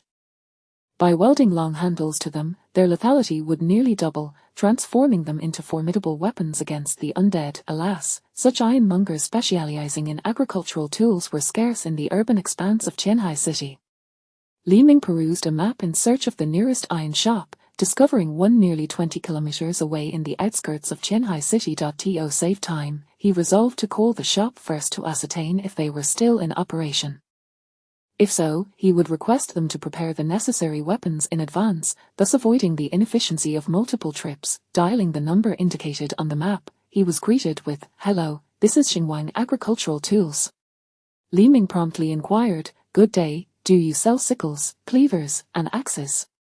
The response came, "Indeed, we have those in stock. Sickles for 30, cleavers for 50, and axes for 50. When do you require them?" "I need 10 sickles, 10 cleavers, and 10 axes. However, I have a specific request. I do not want wooden handles. I need them welded with the heaviest steel pipes." In his previous life, Li Ming had utilized a cleaver with a wooden handle, which, while lightweight, posed a constant risk of the handle detaching. A steel pipe welded handle was far more practical, significantly increasing the weapon's weight. The greater the weight, the more substantial the inertia, facilitating easier strikes against zombies. The only drawback was the considerable exertion required. An ordinary person might tire after merely 10 swings. Currently, however, Li Ming possessed double the stamina, and as his endurance continued to multiply, wielding such a weapon would feel as effortless as handling a toy. On the other end of the line, a voice of astonishment responded, "A total of 30 tools, all with welded steel pipes. What on earth are you planning to do?" The proprietor was understandably wary, suspecting illicit intentions behind such a bulk order. After all, it was uncommon for a farmer to procure more than 3 or 5 tools at once. Li Ming had anticipated this reaction and crafted a suitable excuse. "We operate a forestry business, and the tools in our forest have become severely worn. We intend to replace all the implements in our operation." Upon hearing Li Ming's explanation, the owner was convinced. Indeed, there were several large forestry operations in the vicinity of Qianhai City, and considering the usage, 30 tools did not seem excessive. The owner replied, "Welding steel pipes entails an additional charge of 30 for materials and labor. When do you require them?" "As soon as possible, ideally today." Given your urgency and the need for welded steel pipes, an expedited fee of 200 yuan will apply if you wish to receive them today. Li Ming calculated the additional charges, factoring in the 30 yuan for materials and labor for each tool. Thus, the price of a single sickle is 60 yuan, and for 10, it amounts to 600 yuan. The prices for the machetes and axes are both 80 yuan each, and with a total of 10 pieces, the sum amounts to 1,600 yuan. Adding a rush fee of 200 yuan, the grand total reaches 2,400 yuan. In a post-apocalyptic world, such a weapon could be exchanged for 10 bottles of mineral water, equivalent to 10 lives, making it an incredibly worthwhile deal. Li Ming readily concurred. The proprietor continued, "Your tools are made from welded steel pipes and cannot be resold. A deposit of 1,400 yuan is required." Without hesitation, Li Ming added the boss on WeChat and promptly transferred the 1,400 yuan deposit. After completing the transaction, Li Ming tentatively inquired, "Boss, our forest farm has been particularly overrun with wild boars lately. Do you have any crossbows or similar weapons in your store?" The owner fell silent for a moment. "Let us discuss this further when you come to the shop." An invitation to converse in person signifies potential opportunities. Crossbows are subject to stringent regulations, and many proprietors are exceedingly cautious, refraining from discussing such matters over phone or WeChat. The ironware shop owner stated, "I will ensure this batch of tools is ready for you by 10 a.m. You can come to collect them around that time. If you arrive after 11, we will be closed, and you will have to return tomorrow." After hanging up, Li Ming checked his WeChat balance, which stood at a mere 19,000 yuan. With an impending payment of 1,000 yuan for the balance, only 18,000 yuan would remain at his disposal. Truly, wealth brings ease, while poverty brings hardship. Fortunately, he had reclaimed the 23,500 yuan from Wang Dao. Otherwise, he would have found himself in dire straits. With 5 hours remaining until 10 a.m., Li Ming was determined not to squander this time, especially as the days of reckoning drew near. He needed to expedite his stockpiling of supplies to feel secure. His next target was energy, specifically gasoline, be it diesel, 92-octane, 95-octane, or 98-octane. He intended to stockpile an assortment of each type, particularly the 92-octane, as he had studied that the generator in his space required it. Acquiring gasoline from a refinery or gas station was utterly unrealistic, given the omnipresent surveillance, 360 degrees of watchfulness. The only feasible method of obtaining gasoline without cost would be to devise a plan during transportation.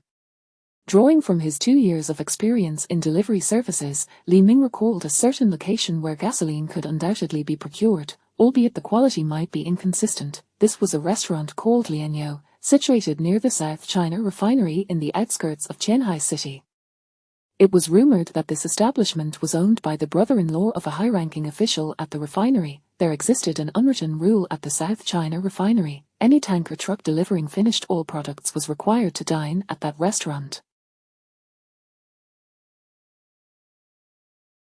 The implications of such arrangements were all too clear. Li Ming's focus was undoubtedly on those trucks laden with gasoline. After all, while the drivers were preoccupied with their meals, they would not be vigilantly watching over their tankers. He would suspect that someone might take advantage of the tankers parked in the restaurant's lot. Chapter 11, The Simplicity of Communication Among Men. Let us get to it, Li Ming declared as he promptly hailed a taxi to the refinery restaurant located on the outskirts of Qianhai City.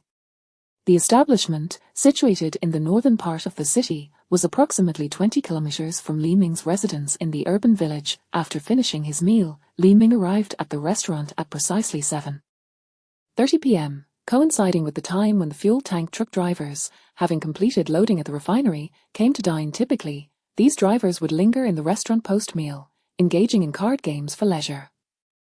As the clock struck 10 in the evening, and the restrictions on freight vehicles within the city centre were lifted, they would then embark on their journeys to replenish various gas stations throughout Qianhai City with the refined oil. To accommodate the drivers' parking needs, the refinery restaurant had strategically rented a vast expanse of land in front of its entrance. This spacious area could simultaneously accommodate over 100 fuel-laden tankers. The management of this considerable parking lot was not overly stringent, with only a handful of security personnel, all of whom were in their 50s. After all, the restaurant was open for business, welcoming a diverse clientele. The security guards' responsibilities primarily involved coordinating the parking of the drivers and performing basic gatekeeping duties. This particular time was when the guards enjoyed the most leisure, as the majority of vehicles had already parked and the departure hour had yet to arrive. It was only after 9 p.m., when patrons began to leave, that the guards would find themselves busier, seizing the opportunity to rest briefly. Approaching a congenial-looking security guard who appeared to be in his 50s, Li Ming produced 2 leftover cigarettes from the previous night. "Brother, would you care for one?" he offered, extending one of the cigarettes toward the guard. The guard glanced at Li Ming with curiosity before eyeing the cigarette in his hand. "A fine cigarette," he exclaimed, accepting the offering. Li Ming graciously ignited the guard's cigarette with his lighter before lighting his own. Soon, the two were enveloped in a cloud of smoke. Such simplicity defined the communication between men. Li Ming's gestures of respect alleviated much of the guard's initial wariness. After exchanging a few puffs, Li Ming broke the silence. "I came here for a meal with friends, but the atmosphere inside the social club is rather stifling. I thought I'd step out for a breath of fresh air." The guard nodded in understanding, well aware that the diners here were either truck drivers or individuals associated with the South China Refinery's social gatherings. Having clarified his intentions, the guard's caution toward Li Ming diminished, replaced by a hint of camaraderie. Individuals from the lower strata of society often sought nothing more than simple respect. Observing the guard's defenses gradually dissipate, Li Ming inquired, "How long have you been working here, brother?" The guard flaked the ash from his cigarette. 10 years since the restaurant opened. I've been a security guard here. At my age, no one wants to hire me for anything else." Feigning surprise, Li Ming responded, 10 years, the business here must be quite thriving to sustain itself for so long." The guard confidently asserted, "How could it not?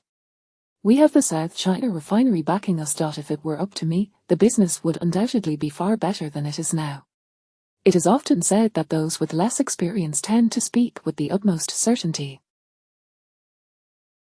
Li Ming, however, remained uninterested in such matters and continued, "Aside from the oil transport drivers and the social gatherings of the refinery, do many ordinary folks dine here?"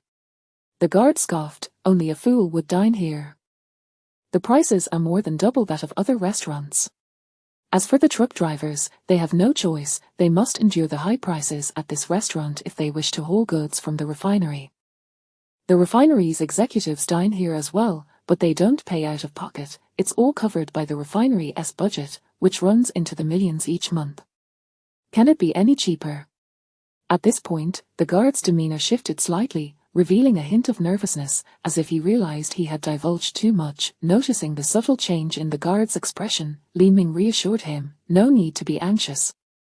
I am neither a journalist nor an official, just someone looking to chat after a meal." Upon hearing that Li Ming was neither a reporter nor an inspector, the guard relaxed once more.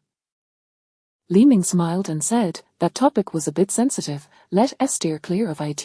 By the way, brother, having worked here for so many years, do you know what type of oil these tankers carry?" Understanding the need to change the subject, the guard regained his confidence. "Oh, that's easy. As long as those tankers pass by here, I can instantly identify the type of oil they contain." This was precisely what Li Ming had been waiting for. With over 100 tankers, he could not afford the luxury of guesswork. If he had ample storage space, he would not be in such a predicament. However, with only about 300 cubic meters of capacity, he could accommodate merely 6 tankers. Li Ming had instinctively thought that these guards would possess the knowledge to distinguish the types of oil contained within the tankers. Sensing Li Ming's skepticism, the guard promptly pointed to a nearby tanker. "This one carries 98-octane gasoline, that one is diesel, and this one is 92-octane gasoline." He identified 10 tankers in succession to demonstrate his expertise.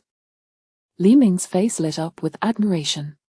"Brother, how do you discern them? Please teach me." It would be unwise to attempt to covertly take the 10 tankers he had just identified right under the guard's nose. The guard chuckled lightly. Li Ming immediately understood and once again produced a cigarette. Lighting it for the guard. As the guard exhaled a plume of smoke, he boastfully remarked, "It's quite simple, really. Anyone can differentiate the types of oil just by knowing a few details." Li Ming interjected, "Is it really that remarkable?" The guard pointed to another tanker. "Do you see the oil outlet beneath that tanker?"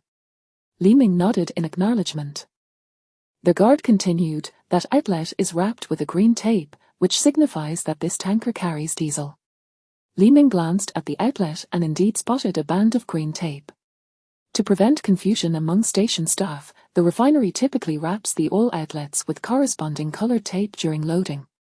Green indicates diesel, yellow for 92-octane gasoline, orange for 95-octane gasoline, and red for 98-octane gasoline. It's as simple as that. Li Ming surveyed the parking lot filled with over 100 tankers, his eyes gleaming with excitement. "I see now." Just then, a brand new Mercedes-Benz glided to a stop in front of Li Ming and the guard. The window of the car slowly descended, and a plump young man leaned out. Well, if it isn't our class monitor, Li Ming, didn't Guan say you were off to do some dirty work? What brings you here, chatting with the security guard? Oh, I get it, you're looking to snag a security job here, right, har har har. Li Ming instantly recognized the man as Jin Yang, a fellow classmate from university and Guan Feng's right-hand man. The Guan he referred to was undoubtedly Guan Feng. Chapter 12, gasoline in hand. Upon noticing Jin Yang's stopped vehicle, the security guard regarded him with disdain and, keen to avoid trouble, promptly sauntered away.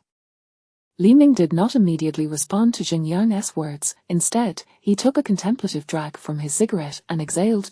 Li Ming's silence only served to inflate Jin Yang's ego further, leading him to believe that Li Ming's reticence stemmed from feelings of inferiority in the face of his success. Yang hurriedly rolled down the other windows of the Mercedes and, gesturing toward Li Ming, addressed a group of garishly dressed women inside the car, saying, "Allow me to introduce you to our class monitor from university, the once celebrated figure, Li Ming. His current occupation is quite impressive. He works in the sanitation bureau, hauling excrement, har har." The gaudy girls immediately covered their noses, casting a disdainful glance at Li Ming. Li Ming surveyed the 3 women in Jin Yang's car. Ding target does not meet minimum requirements. Reason, unhealthy. Ding target does not meet minimum requirements. Reason, entirely composed of technology and harshness. Ding target does not meet minimum requirements. System, note the Adam's apple. Li Ming suddenly understood, a quintessential product of Thailand. With a mocking thumbs up, Li Ming remarked to Jin Yang, you're quite the character, you've managed to gather these 3 exceptional specimens. Jin Yang, oblivious to the underlying sarcasm, assumed Li Ming was merely trying to curry favor with him due to his security job. The trio, oh no, 2 women and 1 man, believed Li Ming was coveting their beauty, and they disdainfully rolled their eyes at him. Jin Yang boasted, thanks to the connections of Guan's father over the past few years, our fleet has aligned itself with the mighty South China oil refinery. Look at this brand new Mercedes I just picked up yesterday, it cost over 50, jealous, are we infuriating, isn't it, har har. Li Ming was utterly disinterested in the Mercedes before him, knowing that in a few days it would merely be a heap of scrap metal, unworthy even of a bottle of mineral water. However, the term fleet piqued Li Ming's curiosity. Your fleet with Guan Feng, does he hold shares in the fleet? Jin Yang replied with a sneer, of course, this is all Guan's business, I'm merely riding the coattails of Guan's success. That's my Jin Yang's vehicle, there are dozens of them. Guan's father is truly formidable, with just a word, he allowed me to lean on the South China oil refinery. Do you really dare to challenge Guan? You don't even have the qualifications to carry his shoes. Don't even think about working security here, the manager is my brother. You might as well go plead with Guan to let you keep your job hauling excrement. You surely wouldn't he want to starve. Li Ming remained silent, wearing a knowing smile. To Jin Yang, this appeared to be the smile of a subordinate attempting to ingratiate himself with a superior. The woman sitting in the passenger seat, a carrier of syphilis, was already growing impatient. Jin Yang, let us hurry up and leave, Zhang is waiting for us to dine, what is the point of chatting with this person, reeking of excrement? As Jin Yang rolled up the car window, he retorted, Li Ming, you're just a pest. He then started the vehicle and drove into the parking lot. Li Ming grinned wickedly as he watched the departing Mercedes, murmuring, you truly are a generous soul, since this is Guan Feng's enterprise, I shall not hold back. With that, he made his way into the parking lot. The parking lot was quite expansive, although there were some surveillance cameras, there were also considerable blind spots. Li Ming deliberately selected several tankers marked with a prominent yang that were situated within the blind spots of the cameras. Though the apocalypse is imminent, allow me to provide you with a little surprise in advance. With that, he transported 8 tankers filled with gasoline into his space, all of which were within the surveillance blind zone. The remaining 400 cubic meters of space was nearly filled to capacity by these 8 fuel tankers, among them, 3 contained 92-octane gasoline, 2 contained diesel, 2 held 95-octane gasoline, and 1 contained 98-octane gasoline. A fully loaded tanker carries 50 tons of refined oil, which means he now possessed 150 tons of 92-octane gasoline, 100 tons of 95-octane gasoline, 100 tons of diesel, and 50 tons of 98-octane gas. Quite exhilarating. Just as he was about to leave, Li Ming noticed Jin Yang's brand new Mercedes E300 parked not far away. He glanced around. The Mercedes was perfectly situated within the blind spot of the cameras. Har just picked up yesterday, cost over 50. Li Ming approached the Mercedes, and with a mere thought, the brand new vehicle vanished from its spot. After completing this deed, Li Ming strolled out of the parking lot with his hands in his pockets. The security guard from earlier shot him a scornful look and yelled, a mere excrement hauler, trying to act tough, you ought to know your place. People are like that, they elevate themselves by stepping on others. This security guard, having rarely encountered someone worse off than himself, naturally felt the need to belittle Li Ming. Li Ming chose not to engage, hailed a taxi, and set off toward the southern suburbs of the city to retrieve the weapons he had ordered. Meanwhile, Jin Yang was drowning in alcohol with the leaders from the oil refinery. Suddenly, a driver burst in through the door, exclaiming, Jing, it's bad, something serious has happened. With a flushed face, Jin Yang angrily retorted, can't you see I'm drinking with the leaders? What catastrophe could possibly occur here? The driver trembled as he pointed toward the parking lot. It's unbelievable, several of our tankers have vanished, disappeared. Astonished, Jin Yang slammed his hand on the table and stood up, demanding, clarify what you mean by vanished and disappeared. The driver stammered, "It's just that they're gone." Jin Yang's legs buckled. Their fleet had a contract with the refinery, and if the vehicles left the refinery before reaching the gas station, they would bear full responsibility for any lost cargo. This refinery was clearly not located within the refinery grounds, nor was it at a gas station. The loss of 8 tankers worth nearly 5 million was catastrophic, not to mention the cost of purchasing the tankers themselves. He couldn't afford to sell them, yet, how could such large tankers simply disappear into thin air? And 8 of them, no less. It was preposterous. Something must be amiss. Jin Yang seized the driver by the collar, demanding, "Have you searched thoroughly? Don't jest with me." The driver, lips quivering, replied, "We've searched the entire parking lot several times, and still found nothing. We've checked the surveillance footage multiple times, and there is no evidence of the vehicles leaving the parking lot." The driver paused for a moment, then nervously added, "And there's one more thing." Jin Yang roared, "What is it? Spit it out." "Your new Mercedes sedan is also missing." At that moment, Jin Yang felt darkness envelop him. It was all a dream, undoubtedly a dream. He had purchased that Mercedes with 0 down payment over 60 installments.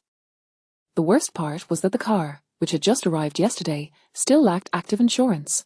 Chapter 13, Bargaining with half the price. Jin Yang, are you joking with me? 8 fully loaded tankers just vanish without a trace? Hurry up and find them, and if you can't, don't bother showing your face to me again. Upon learning of the missing tankers, Guanfeng shouted in a fit of rage. The loss of 5 million in refined oil, coupled with the 8 tankers, was beyond even his financial reach for compensation. At that moment, Jin Yang was reclining on the sofa in the office of the refinery hotel. When he discovered that his installment-purchased Mercedes was missing, he felt a wave of dizziness and fainted several times. Left with no choice, the hotel owner allowed him to rest in the office. Jin Yang glanced around and, noticing the absence of others, cautiously whispered, "Manager Guan, do you think the hotel owner could be behind this? It's hard to believe that such a large tanker could just disappear on his territory."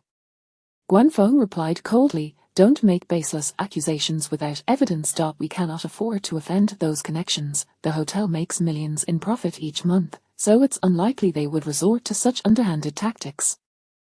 After pondering for a moment, Jin Yang suggested, "Could it be Li Ming?" Guanfeng paused. "What does Li Ming have to do with this?" Jin Yang recounted his encounter with Li Ming outside the hotel. Guanfeng reflected for a moment before derisively stating, "If Li Ming had the capability for this, he wouldn't have ended up in his current predicament. Don't overthink it. He is likely unrelated." Meanwhile, Li Ming had arrived nearly 40 kilometers away at the southern end of Qianhai City, at the prosperous agricultural tool store. Upon arriving, he noticed scythes, axes, and machetes with welded steel pipe handles neatly stacked in front of the store. Entering the shop, Li Ming greeted the owner. "Hello, boss, those tools outside with the welded handles are my order." The owner scrutinized Li Ming, noting that although he appeared sturdy and muscular, he lacked the demeanor of someone accustomed to forest work. Cautiously, the owner asked, "Are you really going to use these tools in the forest? You're not planning anything illegal, are you?" After all, the tools were sold from his shop, and he bore some responsibility if anything went awry. Moreover, Li Ming had previously inquired about crossbows over the phone, which heightened the owner's suspicion. Li Ming chuckled lightly. "Do I look too refined to be a lumberjack?" The owner pointed to a pine tree outside. "Go take a swing at that pine, and I'll gauge your strength and technique to see if you're a true lumberjack." Li Ming glanced at the pine tree, which had a diameter exceeding 30 centimeters, marked with various cuts, indicating it was often used by farmers testing their tools. Upon closer inspection, he noted that the deepest cuts were merely around 5 centimeters. This perfectly aligned with Li Ming's intentions. He was eager to test whether these weapons matched his expectations of resilience and sharpness. Spitting into his palms and rubbing them together, he picked up a machete with a welded steel handle. "Watch closely, boss," he said as he lifted the blade, angling it at 45 degrees before striking the robust pine. Clang! The machete embedded itself nearly 20 centimeters into the wood, albeit along a diagonal, yet it exceeded the depth of previous cuts. Li Ming, having considerable experience from his past encounters with zombies, understood that chopping wood and dispatching the undead followed similar principles. Aiming at a 45-degree angle maximized both force and lethality. The owner, witnessing Li Ming's impressive strike, was left astounded. Even the strongest laborers typically managed only 3 to 5 centimeters with such a dense pine, yet Li Ming had driven the blade nearly 20 centimeters deep. Observing the technique and force Li Ming employed, the owner realized he was certainly no novice. With his doubts about Li Ming's intentions alleviated, Li Ming seized the moment to inquire, "Boss, regarding the wild boar problem we discussed earlier and the crossbow." He exchanged a knowing glance with the owner. Immediately, the owner locked the shop door and cautiously asked, "You're really planning to use the crossbow for hunting boars?" Li Ming replied nonchalantly, "Of course, or would I use it on people?" The owner lowered his voice, "We do have crossbows, but in Huagua, hunting boars is illegal. If you get caught, you mustn't say you obtained the crossbow from us, as selling them is also against the law." Li Ming produced 2 cigarettes, offering one to the owner. "Don't worry, I understand, and we'll only hunt within the forest, where everyone knows each other, so there won't be any reports." The owner accepted the cigarette, and Li Ming thoughtfully lit it for him. The owner then retrieved an old, rusty crossbow from the back room, stating, "This is one I got back 2 days ago. Don't be fooled by its rust, it functions perfectly and has a killing power comparable to new models. Moreover, this one can fire 3 shots in succession, with a range of 20 meters, delivering a force akin to bullets." Li Ming's eyes sparkled as he took the crossbow from the owner's hands. A 20-meter range with 3 consecutive shots was enough to intimidate most foes, while this crossbow would be ineffective against zombies, who, even if struck with 20 arrows, would remain unfazed. Humans would surely be paralyzed by fear at the sight of such a weapon. Excitedly, Li Ming asked, "How much for this?" The owner, with a sly glint in his eye, replied, 10,000, with 20 bolts included. Li Ming gasped, realizing the exorbitant price. "That's too much. It exceeds my budget," the owner mischievously countered. "If it's too expensive, how about I sell it to you for a discount?" Given your cigarette, after a moment of hesitation, recalling a wise saying about bargaining, "Cut the price in half without hesitation." Li Ming gritted his teeth and declared, 5,000. "Will you sell it?" The owner responded swiftly, "Sold." Li Ming was taken aback. "Wait, I meant 5,000 total, including the remaining balance for the tools." The owner replied, "Sold." Chapter 14. The burden of proof lies with the accuser. The proprietor of the crossbow shop acquired it for a mere 200 yuan from a local farmer. In this transaction, he wept as he profited 800 yuan from Li Ming. Li Ming had already discovered that there existed a large agricultural product trading market nearby. After retrieving his weapons and indulging in a late-night snack, he took a taxi to the agricultural market, arriving just before 3 in the morning. Before reaching the market, Li Ming made a deliberate stop at a desolate patch of grassland, located 3 kilometers away from the agricultural market. He extracted 8 oil tankers he had secured from the refinery restaurant, removing the gasoline contained. As for the tankers themselves, he left them abandoned amidst the overgrown grass. The agricultural market typically commenced its operations around 3 in the morning, aiming to transport a variety of fresh fruits and vegetables to various markets and supermarkets before dawn, ensuring that citizens could access the freshest produce. After being swindled by the owner of the agricultural tools store, Li Ming initially intended to engage in a zero-cost acquisition at the trading market to compensate for his emotional distress. However, upon arriving at the agricultural market, he found himself unable to act upon that intention. It was not due to stringent security measures or the difficulty of executing such a plan. On the contrary, the market was overflowing with mountains of fruits and vegetables, seemingly given away for free. Some vehicles were even left unattended. The reason for his hesitation lay in the astonishingly low prices. He felt a twinge of conscience when faced with the labor of farmers who toiled to produce these goods. Potatoes were priced at 0.5 yuan per kilogram, amounting to merely 500 yuan for 1,000 kilograms. Carrots were 0.3 yuan per kilogram, totaling 300 yuan for the same quantity. Cabbage was priced at 0.4 yuan per kilogram, and watermelons and peaches at 0.8 yuan per kilogram, amounting to 800 yuan for 1,000 kilograms. With such prices, how could Li Ming justify a zero-cost acquisition? Engaging in such an act would feel utterly inhumane. Thus, he resolved to purchase, as if money were of no consequence. 1,000 kilograms each of potatoes, carrots, and cabbages, alongside 500 kilograms of various fresh vegetables. He also procured 500 kilograms each of fruits such as watermelon, peach, pear, apple, lychee, longan, plum, grape, and raisin. The vendors of imported fruits like durian and cherries were not ordinary farmers, but rather the affluent elite. In a specialized store for imported fruits, Li Ming discreetly stored several boxes of durians, cherries, and mangosteen into his spatial compartment. He felt no psychological burden in conducting zero-cost acquisitions from the wealthy. He wandered through the market from 3 in the morning until 5, amassing over 10,000 kilograms of fruits and vegetables for a total expenditure of only 10,000 yuan. It was astonishingly inexpensive. In Qianhai City, the current real estate prices had soared to 30,000 yuan per square meter, even in the vicinity of the agricultural market. Li Ming found it profoundly ironic that 1,000 kilograms of food, essential for survival, could not even procure a single square meter of concrete housing. Farmers, who dedicated their lives to cultivating the land and supporting countless individuals, found themselves unable to afford a home in the city. In merely 7 days, this distorted value system would be utterly obliterated. When the apocalypse arrived, houses and vehicles would become worthless. At that point, even a house might not be exchanged for a single potato. After storing the goods acquired from the agricultural market, the sky began to brighten gradually. Li Ming's plan for stockpiling resources was 99 complete, yet his WeChat balance dwindled to a mere 4,000 yuan.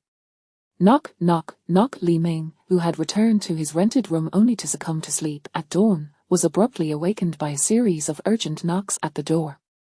Who is it? So early in the morning? He shouted towards the individuals outside, dragging his weary body to open the door. Standing there were a man and a woman, both clad in police uniforms. Li Ming inhaled sharply, his first instinct being that his illicit activities had been uncovered, for he was indeed harboring a guilty conscience. He quickly donned a harmless smile. Did you two gentlemen mistakenly come to the wrong place?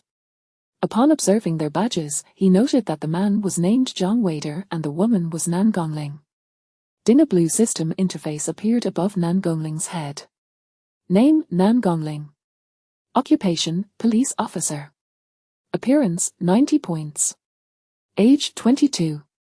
Physique: 90 points. Combat ability: 10. Overall rating: 90 points. Receiving this system notification, Li Ming gazed in astonishment at Nan Gongling. Women with a combat ability of 10 were indeed rare. Even Luo Zijuan only possessed a rating of 5. His earlier anxiety upon seeing the police had prevented him from noticing that Nan Gongling was, in fact, an exceptionally beautiful woman. Her delicate features, elegantly pinned-up hair, and the uniform that accentuated her curvaceous figure exuded a particular allure. Sensing Li Ming's intense gaze, Nan Gongling immediately retorted with disdain, "Uncle, do I look like an uncle to you?" Li Ming chuckled lightly, "It's merely a uniform address. What brings you two to me?" Rather than responding to his inquiry, the pair entered Li Ming's cramped rental space, surveying the surroundings. The room, scarcely over 10 square meters, revealed its contents at a glance. A simple 1.5-meter wooden bed, a desk cluttered with numerous books, and a fabric wardrobe, barely anything else. Nevertheless, despite its limited size, the space was kept remarkably tidy. Nan Gongling pointed to the zipped fabric wardrobe. "What's inside there?" "Some personal clothing." "Open it." Nan Gongling's voice escalated an octave. "I said, open it." As the zipper of the wardrobe was pulled down, a cascade of undergarments unexpectedly flew into Nan Gongling's face. Li Ming hastily bent down to tidy up. "I apologize, I haven't had the chance to clean up yet. What exactly do you need from me?" As the male officer was about to speak, he was swiftly interrupted by Nan Gongling. "Were you at the Walmart warehouse in the Longnan district 2 nights ago?" A shiver ran down Li Ming's spine. Could his actions have been exposed so swiftly? No, if they had truly uncovered evidence, these two officers would not have come. Li Ming replied, "Yes." "What were you doing there?" "Drinking." "With whom?" "With my friend Zhang Ergu and his colleagues." "Drinking isn't illegal, is it?" Nan Gongling shot him a glare. "Answer my questions directly, no need for embellishments. Besides drinking, what else did you do?" Li Ming pondered for a moment. I went to the restroom. Nan Gongling shoved him against the wall, pressing a hand firmly on his chest. Answer my questions properly. Li Ming raised both hands innocently. I merely drank and went to the restroom. John Wader interjected. What about last night? Where were you? I was at the refinery restaurant and the Qianhai agricultural market. Those two locations are approximately 40 kilometers apart. What were you doing there? Looking for a job. What kind of job? As a security guard. Nan Gongling released her grip on his chest, her demeanor turning serious. 2 nights ago, you were at Walmart, and they reported missing items. Last night, you were at the refinery restaurant, which also reported losses. I have reason to suspect that these 2 cases are connected to you. Li Ming merely chuckled. This reasoning seemed utterly unfounded. He began to grasp the intentions underlying Nan Gongling and Zhang Wader's visit. They were not detectives from this precinct, they might just be probationary officers. These trainees typically exhibited excessive enthusiasm when encountering a case, as if each one were a modern-day Sherlock Holmes. After discovering Li Ming's presence at both the Walmart warehouse and the refinery restaurant, coupled with their subjective judgment, they hastily concluded that he was the perpetrator.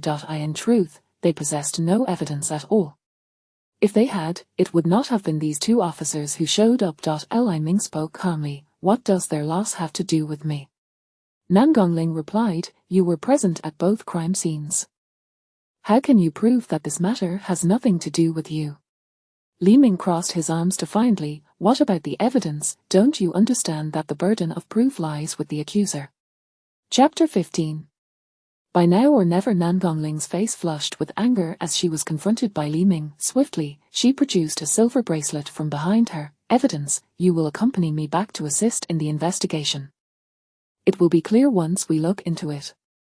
Li Ming replied, Officer, if you can provide a search warrant or an arrest order, I will naturally accompany you for the investigation. Nan Gongling pouted. If it turns out that you are not involved, I will apologize, but you must come with me now. Li Ming was taken aback. He had not anticipated that this young lady would be so reckless, completely disregarding the rules and regulations. Arriving at the police station, there were numerous uncertainties. He might find himself ensnared within its confines. Prepared for a hasty escape in light of Nan Gongling's impetuosity, Li Ming assessed the situation. His rented apartment was on the 2nd floor, and eluding both Nan Gongling and Zhang Wader would not pose a significant challenge. Just as Nan Gongling was about to take action against Li Ming, Zhang Wader intervened, pulling her outside. Junior sister Nan Gong, we have not obtained approval from our superiors. Questioning him here is a breach of protocol. To apprehend him without evidence could provoke real ire from our leaders. Nan Gongling shot a glare at Zhang Wader. Isn't it just a reprimand? What is there to fear? Zhang Wader retorted, you are the esteemed daughter of the Nan Gong family. You will only face criticism. As for me, a breach of discipline could lead to a serious reprimand, and if that happens, I will be relegated to the ranks of a mere patrol officer for the rest of my life. Rest assured, I will accompany you back, and once we gather sufficient evidence, we shall return to apprehend him. Nan Gongling stamped her foot. By then, he will have vanished without a trace. Zhang Wader glanced at Li Ming. If he is indeed the culprit, why fear his escape? Our country's surveillance system is not merely for show. Were it not for the fact that Nan Gongling was the daughter of the prominent Nan Gong family, and quite lovely to boot, Zhang Wader would not have accompanied her on this reckless venture based solely on her intuition. If they were to apprehend the wrong person and face complaints, she could easily extricate herself, while he, as a man of no standing, would bear the brunt of the consequences.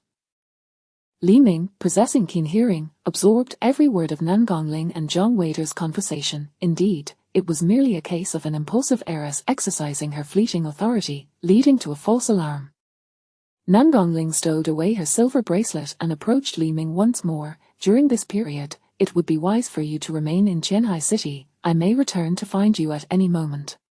Li Ming shot her a charming glance. I would be more than delighted to receive you when you come alone. Nan Gongling retorted, you fearing that Nan Gongling might act impulsively. Zhang Wader promptly restrained her and addressed Li Ming with seriousness. Enough with the banter. We are here to investigate, please cooperate. With that, he led Nangongling away. Before departing, she issued a stern warning. Young man, if I discover that you are indeed the perpetrator, you will find yourself in dire straits. Li Ming shut the door of his rented apartment. Although the police lacked direct evidence linking him to these incidents, the fact that even someone as naive as Nangongling could suspect him indicated that the seasoned detectives would surely connect the dots. Perhaps they chose to proceed cautiously, not wanting to alert the quarry. Fortunately, Nangongling's disregard for discipline served as a stark reminder for Li Ming. Though the theft of millions in goods from Walmart and 8 fuel-laden tankers seemed illogical, his actions were not executed with absolute precision. He may have left behind traces in unsuspecting places. Given the detection technology of 2034, it would not be long before the police turned their attention toward him. This rented apartment was no longer safe. He needed to find a new hideout, one where, even if they confirmed his involvement, they would struggle to locate him in the short term. If he could endure for just 6 more days, he would be beyond their reach. Li Ming recalled Hu Feiyan's residence. Yes, he had never had any social interactions with her. And no matter how clever they might be, they would never suspect that he had taken refuge in Hu Feiyan's home. He resolved to prepare himself to weather the impending apocalypse within her abode. With a few days left before the end, he could take the time to enhance the apartment's decor for greater comfort. Moreover, he still had 4,000 yuan left to spend. Though not a fortune, it was hard-earned money, and he intended to waste not a single cent surveying his boss-rented apartment, which he had occupied for 3 years. He found little worth taking, merely a few books. The urban village where his apartment was located housed over 300,000 individuals from the lower echelons of society and freshly graduated university students. The population density was staggering. Post-apocalypse, this area would become a veritable hotbed of zombies. Li Ming had fought hard to survive in such an environment. Reflecting on the hardships of his previous life, he was determined not to endure such struggles again. This time, he would thrive beyond anyone's expectations. The night market in the urban village was bustling with activity, shops lining the streets, and a chaotic array of colorful signs. The air was thick with the aromas of street food and barbecued delicacies. Though his life had been austere, Li Ming seldom indulged in these street snacks. Yet, in the wake of the impending apocalypse, thoughts of these treats made his mouth water. If he did not seize the opportunity now, he would forever miss the chance to enjoy them. Strolling down the street, Li Ming could not forego his favorite dish, the Longjiang pig trotter rice, and promptly ordered 20 servings to take away. He also ordered 10 portions of stinky tofu from Changsha, 10 handheld pancakes with added meat and eggs, 10 servings of lemon-flavored boneless chicken feet, 10 of fried milk, 10 multigrain egg-filled pancakes, 10 bowls of Chongqing noodles, 10 roasted pig trotters, and 10 pounds each of various flavored crayfish. He ordered 100 lamb skewers, 10 dozen grilled oysters, and 10 portions of assorted barbecued items. By the time he completed his order, he had spent 2,000 yuan. One should not underestimate the significance of ordering 10 portions of each item. Under the right circumstances, such as the presence of stunning beauties, 10 portions could easily multiply into 20, 40, or even 80, leading to an inexhaustible supply. As for junk food, McDonald's and KFC were indispensable. He had to order 10 buckets of family meals and another 10 buckets of chicken wings, along with 10 assorted meal sets. Spending lavishly, he found that 4,000 yuan vanished in a flash during his brief excursion through the night market. With barely a penny left, not even enough for a taxi, Li Ming stored all these street snacks in his space and began his walk toward Binjiang Yihua residential complex. Chapter 16, Do You Really Think I'm Foolish? Li Ming retrieved the key he had acquired from Hu Feiyan from his space. With the key in hand, the access control at the community entrance and the front door of the house became mere formalities, allowing Li Ming to swiftly enter Hu Feiyan's residence. Binjiang No. 1 is a high-end residential complex in Qianhai City, comprising 15 buildings, each with 40 floors, 2 elevators serving 4 households per floor, predominantly featuring spacious flats. The entire complex boasts over 300 units. Binjiang No. 1 is a well-established community, with an occupancy rate exceeding 90. Excluding a portion of families temporarily away, Li Ming estimated that nearly 2,000 households would still be present when the apocalypse arrives. He considered this population density to be quite ideal. Had it been an economical community, the number of households would have been significantly higher. A densely populated area implies a greater concentration of zombies post-apocalypse, thereby increasing the likelihood of encountering danger during excursions. In contrast, the Villa district has a considerably lower population density, resulting in fewer zombies after the cataclysm. However, Li Ming's objective was to seek out exquisite beauties, and a larger population meant a higher probability of encountering such individuals. Consequently, the demographic situation at Binjiang No. 1 perfectly aligned with Li Ming's standards. Wu Feiyan's home exuded a light, luxurious, creamy aesthetic, radiating a distinctly feminine charm. Although the ambience was quite inviting, Li Ming was not particularly fond of this style. Considering that he would be residing in this house for an extended period, he resolved to invest some time into its transformation. After all, he had access to tools and materials acquired from the Walmart warehouse within his space. What he termed as a transformation was essentially a simple reconfiguration of the house's layout and purpose to better suit his personal preferences. Notably, he intended to convert the decorative fireplace into a fully functional smokeless fireplace. With the onset of the apocalypse, temperatures would plummet drastically to between -4 and -50 degrees Celsius. Even with the auxiliary heating set to maximum, a standard air conditioner would struggle to maintain indoor temperatures around freezing. In such conditions, while one may not perish from the cold, the discomfort would be immense, with frostbite on hands and feet being a common affliction. With the fireplace in place, maintaining a comfortable indoor temperature of 30 degrees would be easily achievable. After a few days of diligent work, Wu Feiyan's residence had undergone a complete metamorphosis, shedding its original creamy aesthetic. The beige furniture in the living room was entirely cleared out by Li Ming. The space was transformed into an entertainment and gaming area. The remnants of Wu Feiyan's fragrance lingering on the bedding were replaced with darker, more masculine linens. As for the bedside table, it still displayed a beautiful photograph of Wu Feiyan in her uniform.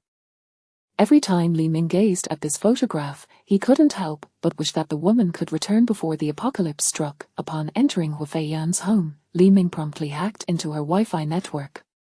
This was not a particularly challenging task. With the right tools, anyone could accomplish it. Once connected, Li Ming immersed himself in downloading various media from numerous websites, tirelessly gathering entertainment to pass the time after the impending disaster.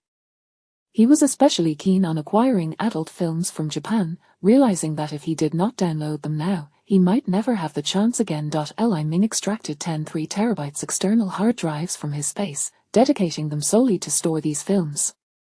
After completing this endeavor, the date had progressed to July 16, leaving only 2 days before the anticipated snowstorm and drastic temperature drop. Luo Zijuan and Guan Feng had been eagerly awaiting Li Ming's request for assistance in securing a job involving waste disposal.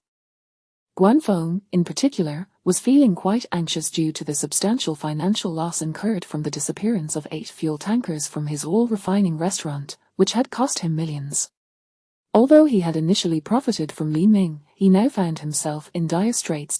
In apartment 3803 of Building 7 within Binjiang No. 1, Guan Feng had been preoccupied with the thought of the 3 million compensation. Regardless of the circumstances, he felt it necessary to hold Li Ming accountable for this debt. He was determined to devise a means to recover some of his losses from Li Ming. Guan Feng glanced at Luo Zijuan with irritation. "Has that brat Li Ming not replied to you yet?" Luo Zijuan was meticulously admiring her freshly manicured nails. "No, he hasn't contacted me recently. He must be busy looking for work. I wonder if he's upset about me not lending him money last time and insisting he take that waste disposal job." Guan Feng paced back and forth. "Regarding the oil refinery situation, I lost nearly 3 million alongside Xinjiang. I am contemplating how I might reclaim at least a portion of that from Li Ming." Luo Zijuan clicked her tongue. "Li Ming can barely afford to eat now. How much do you think you can extract from him?"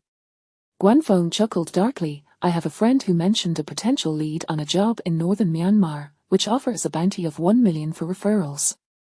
Luo Zijuan's eyes widened in shock as she turned to Guan Feng. "You're planning to sell Li Ming?" Guan Feng replied, "Of course. I've lost nearly 3 million this time. I must find a way to recoup some of that from Li Ming. Besides, he can hardly afford a meal. We would merely be providing him with a lucrative job opportunity." Luo Zijuan hesitated. "Could we perhaps negotiate a better price, say 1.5 million? He was my first man, after all. We ought to add a little more, perhaps we might never see him again. Instantly, Guanfeng and Luo Zijuan shared a knowing laugh. Luo Zijuan picked up her phone and sent a message to Li Ming. Luo Zijuan, Li Ming, regarding the waste disposal job, we apologize for our lack of consideration. However, our intentions have always been for your benefit, please understand. Luo Zijuan, you are the best friend of both Guanfeng and me. Seeing you in such dire straits is disheartening for us as well. We've inquired and found a job that could help you settle your debts within a year. We hope you seize this opportunity and do not spiral further down. As Li Ming savoured a high-quality Australian steak paired with a 1982 to larfet, he read Luo Zijuan's message. His debts were substantial, amounting to several million. Could he truly repay them in a year? Perhaps it was time to see what schemes these two were concocting. Li Ming, what job? Luo Zijuan, Guanfeng's friend, operates an information company in northern Myanmar and is currently recruiting talents like you to manage operations there. Guanfeng went out of his way to secure this opportunity for you. You must cherish it. Luo Zijuan, this company is owned by Guanfeng's friend, and it is entirely safe. You can rest assured. You are well aware of our integrity. We would never deceive you. Li Ming's lips twitched as he read the message. These two were truly ruthless, having drained their own resources while contemplating selling his remaining assets. Li Ming, do you truly think me a fool? If this job is so excellent, why not have Guanfeng take it? Luo Zijuan, how can you say such things? Have we not worried about you over the years? Can't you muster a little ambition? If you could show even a hint of drive, perhaps our children would be playing with soy sauce by now. Li Ming recognized this tactic all too well.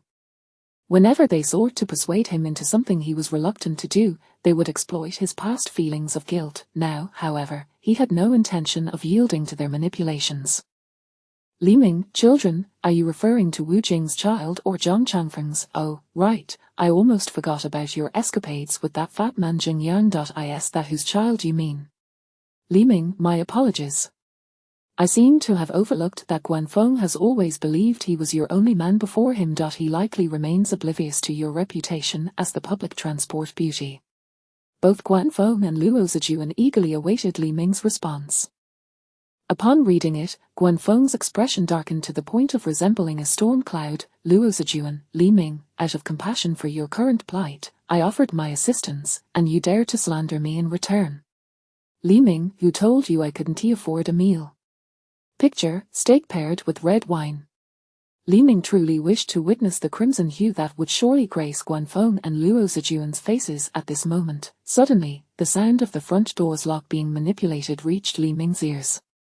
Chapter 17, You are quite mad. Hu Feiyan, dragging her suitcase and donned in a flight attendant uniform, expressed her delight, saying, Darling, a sudden Category 13 hurricane has struck the United States, resulting in the cancellation. Consequently, our original work schedule has been altered, and we now have 5 days of leave. Yes, I can go and pick up Xiao Har tomorrow. Thank you for your help these past few days. I'll treat you to dinner tomorrow. I've arrived at my doorstep. I shall head in for a refreshing shower and a good night's sleep. I'll trouble you to look after Xiao Har for one more day. All right, goodbye. Hu Feiyan felt elated at the unexpected cancellation of her planned fortnight of flights. She yearned to return home to her soft, comfortable bed and indulge in a day of relaxation. Glancing at the spare key in her hand, she recalled that last week, just before leaving, she had discovered her original key was missing. In her haste, she had taken no action at the time. She pondered that if it remained unfound, she would have to change the lock. After all, as a young woman living alone, it was imperative to eliminate any potential risks to her safety. Click, the door swung open. Upon witnessing the unfamiliar sights within her abode, Hu Feiyan quickly retreated. She bowed slightly, muttering, I'm sorry, I've got the wrong door, my apologies. Once outside, Hu Feiyan carefully surveyed the surroundings. It was undeniably familiar. Indeed, it was her home. She glanced at the doorplate. 7-2202. The doorplate confirmed it was her residence, yet the decor inside, the gaming chair in the living room, the enormous 100-inch LCD television on the wall, and all the furnishings were not her own.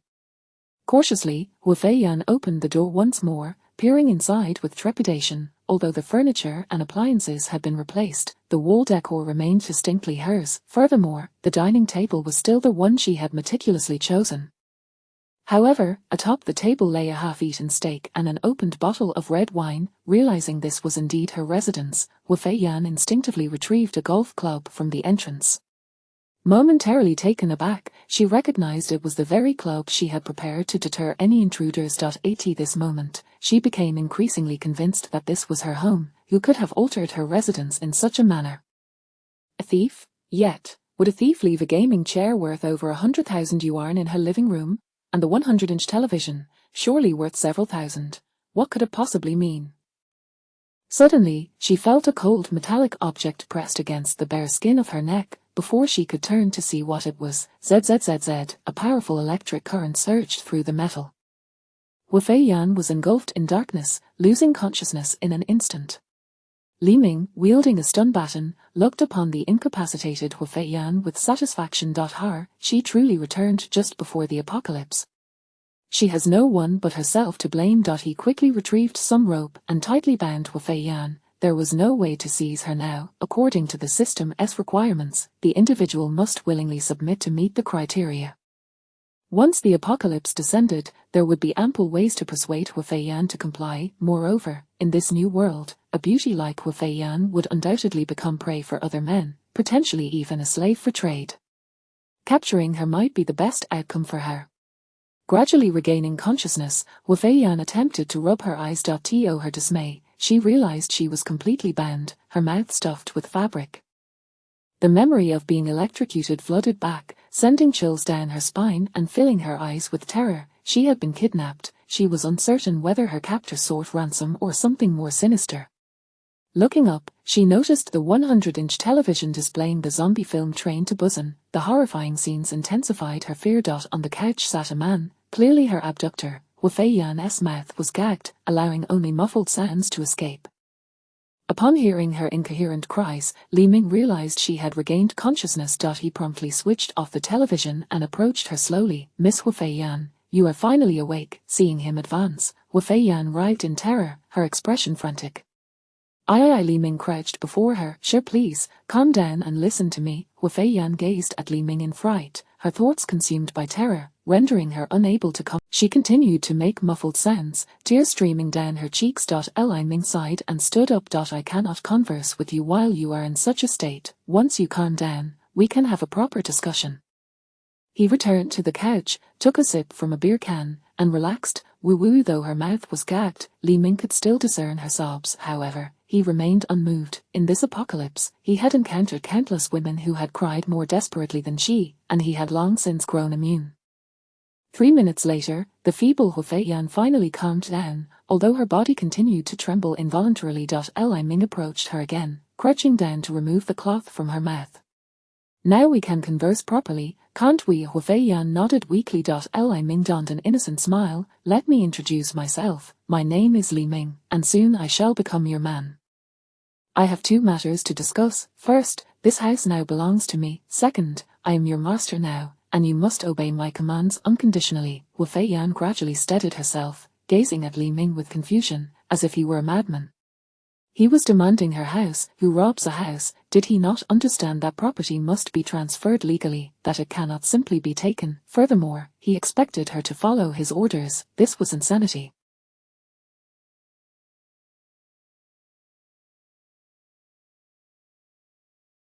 She had never complied with her parents' commands. Who did he think he was? Moreover, this man looked familiar. Where had she seen him before? Suddenly, it dawned on her. "You're the delivery person from last week, aren't you?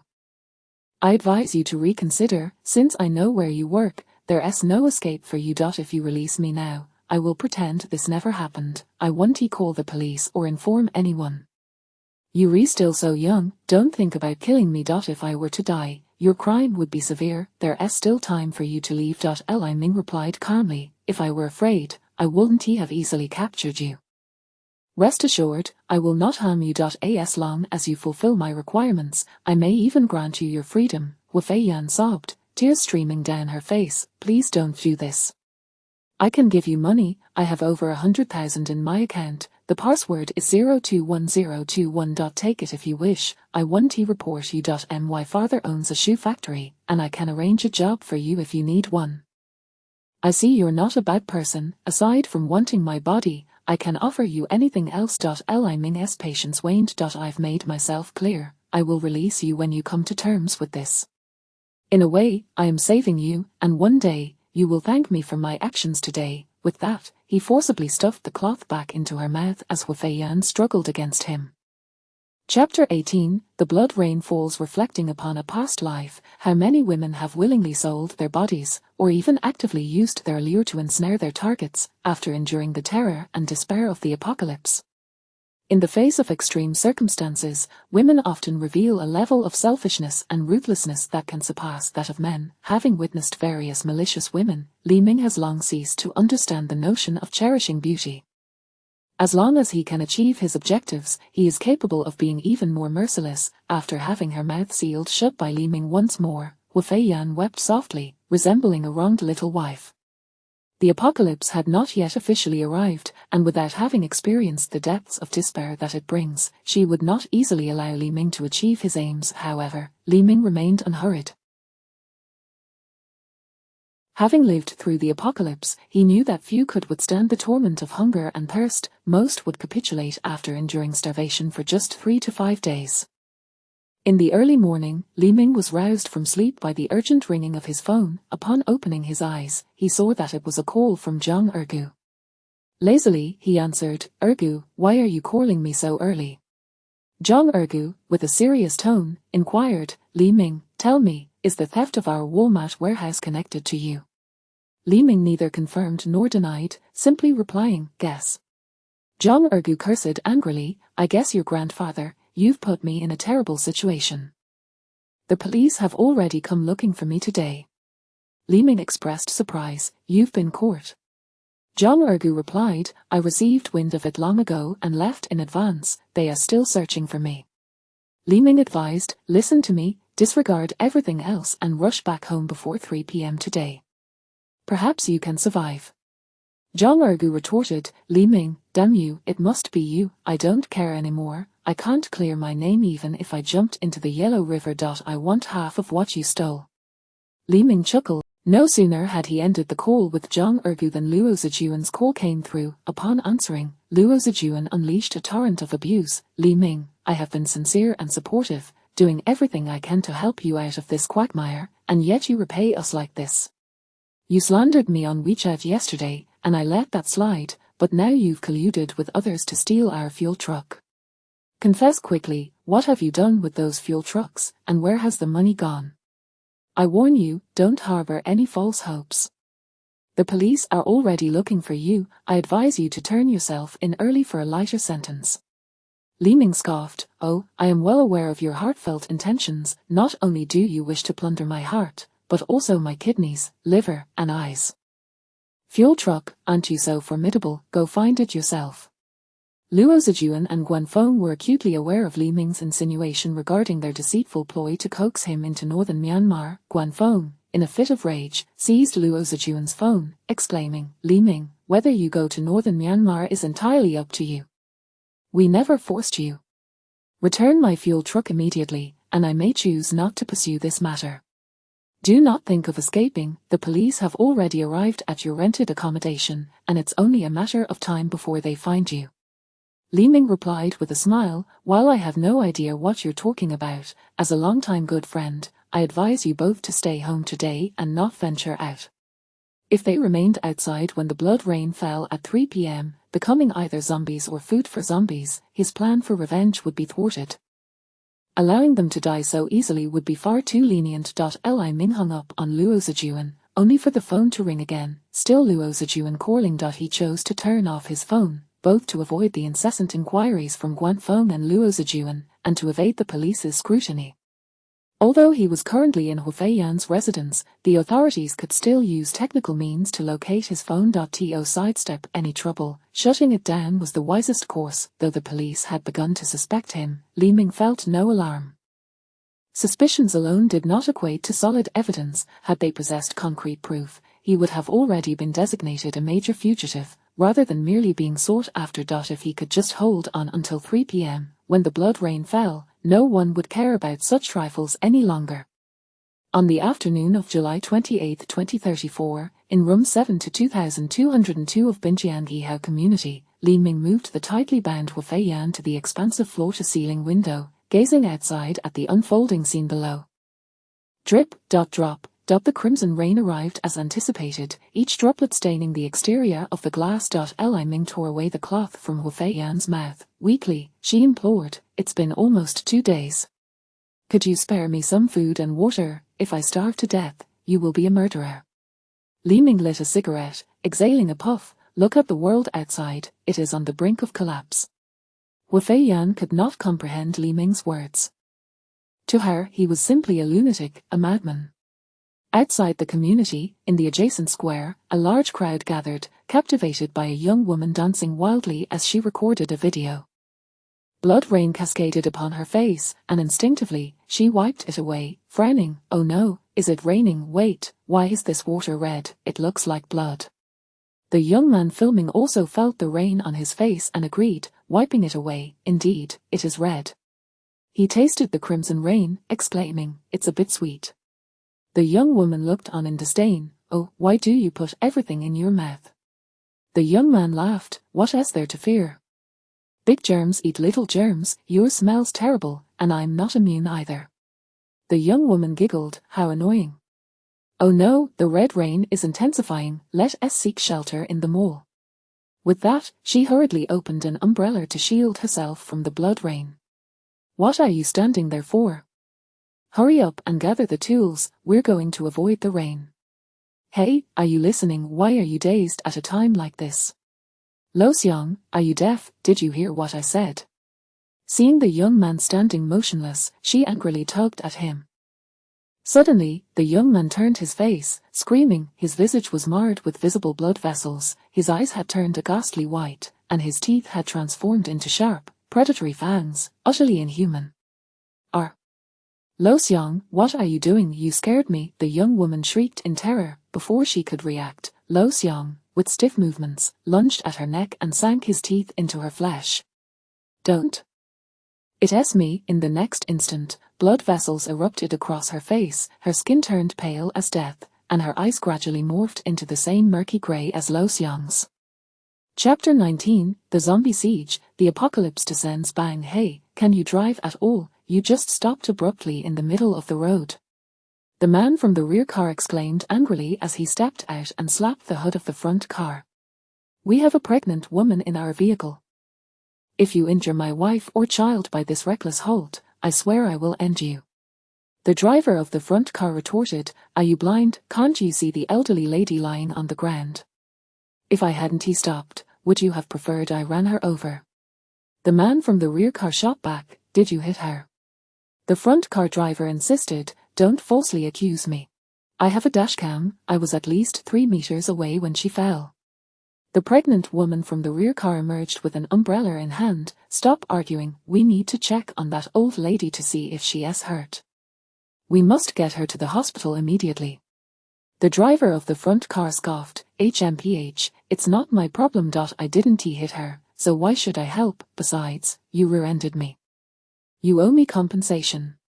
The rear car's pregnant woman disdainfully remarked, "What kind of person are you, prioritizing compensation over saving a life? You're utterly deranged, cold-hearted, and devoid of compassion."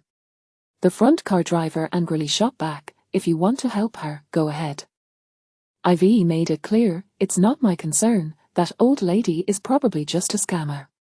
The man from the rear car raised his voice, "What are you yelling about? If you scare my wife, can you afford the consequences?"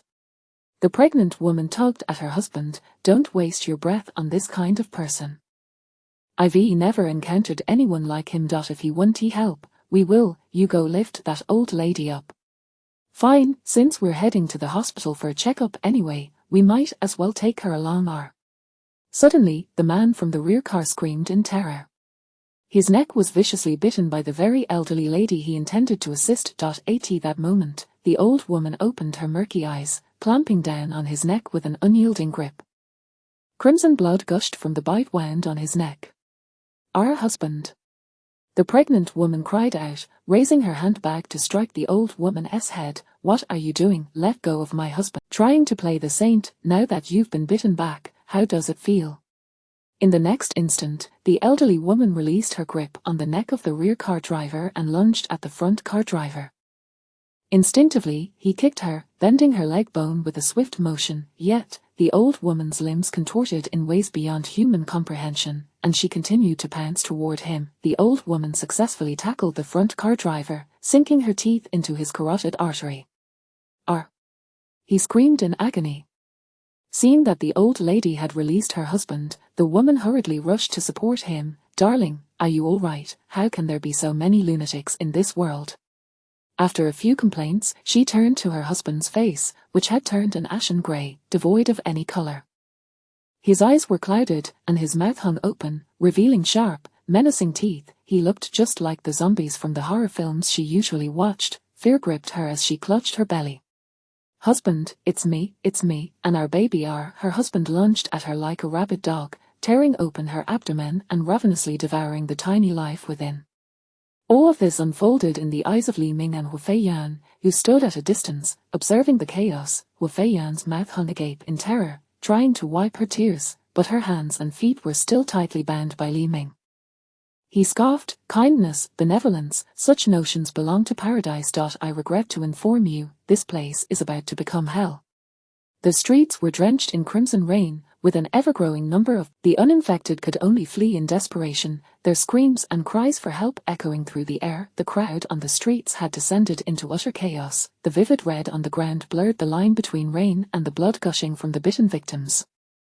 Throughout Qianhai City, car accidents were rampant, and traffic had ground to a halt, with people scurrying like ants in a frenzy to escape. The air was thick with the stench of gunpowder and blood, as human society plunged into chaos and madness. Li Ming understood that by the end of the day, over 60 of the population on Blue Star would be infected by the zombie virus, and this was merely the beginning. Starting from midnight, the temperature across Blue Star would plummet dramatically. The temperature in Qianhai City would drop to a chilling -40 degrees overnight. Currently, the temperature hovered around 30 degrees, meaning that within one night, it would plunge by a staggering 80 degrees. This was still considered the southern region of Huigua. Reports indicated that in the northern areas, temperatures had fallen to -80 degrees. A drop of over 100 degrees was nothing short of terrifying. Without this catastrophic drop in temperature, perhaps the zombies would rapidly decay in the sweltering heat, losing their vitality. However, this extreme drop would maintain a year-round sub-zero temperature, allowing the zombies to halt their decomposition and persist indefinitely.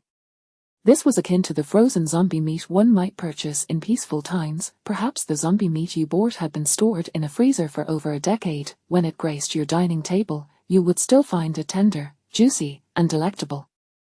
In the confluence of zombies, extreme cold, and the malice of certain individuals, it was estimated that less than 10 would survive a month later. After a month, official agencies would be in a state of paralysis, and this 10 was merely Li Ming's rough estimation.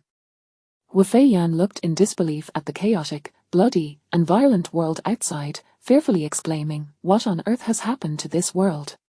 Li Ming took a drag from his cigarette. "This is just the beginning."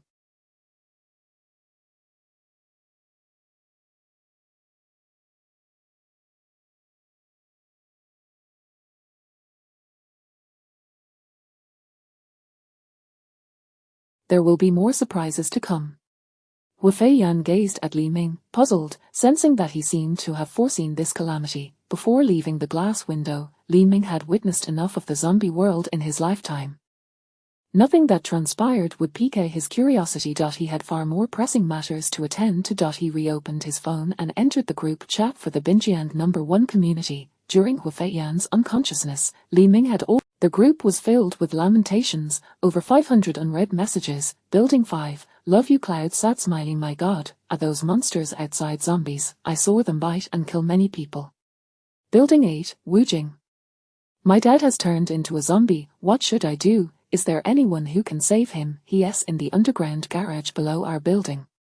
Dreaming back to youth sad smiley everyone, stay away from the underground garage. There are over 20 zombies there. Luckily, I ran fast, or I would have been done for. Building 7, poetry and distant sad smiley. I was lucky too, thank goodness I was alert and quick on my feet. Otherwise, I'd have been bitten by those zombies. Looking back now, I'm still terrified. Home and prosperity sad smiley. Can anyone help me find my child? He went downstairs to play and hasn't he returned yet? What am I to do? Driving LSP sad smiley. What's going on with that blood red rain outside? Was there some laboratory accident that turned these people into zombies? Health and happiness. Does anyone know what's happening over at the financial center? My daughter's call has been unreachable. Li Ming swiftly scrolled through the messages on his phone and composed a message, recruiting a female militia, all meals provided, ample water, transportation guaranteed. If interested, please attach a no makeup photo and DM me, limited to 5 members.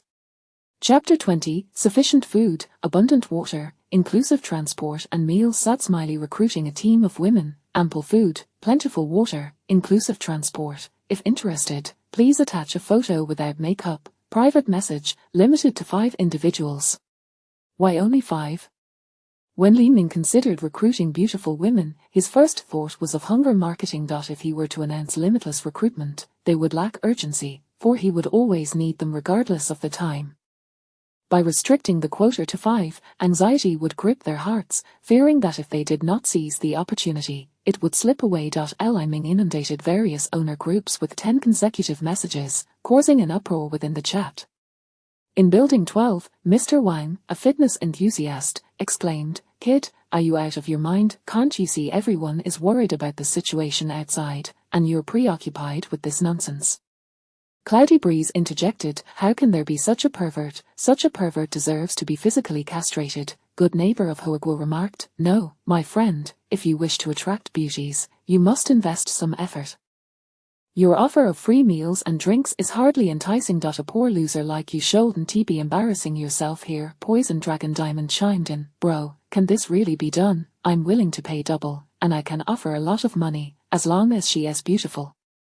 Anyone interested, please private message me." The 90-year-old sentinel grumbled, "Who is this person? What's their room number? While everyone is terrified of the zombies outside, you're just stirring up trouble." Chen Guifang from Building 7 added, "Inclusive meals and drinks. I suspect you pose a threat to the community. Please report to our street office as soon as possible." Li Ming paid no heed to the chatter in the group.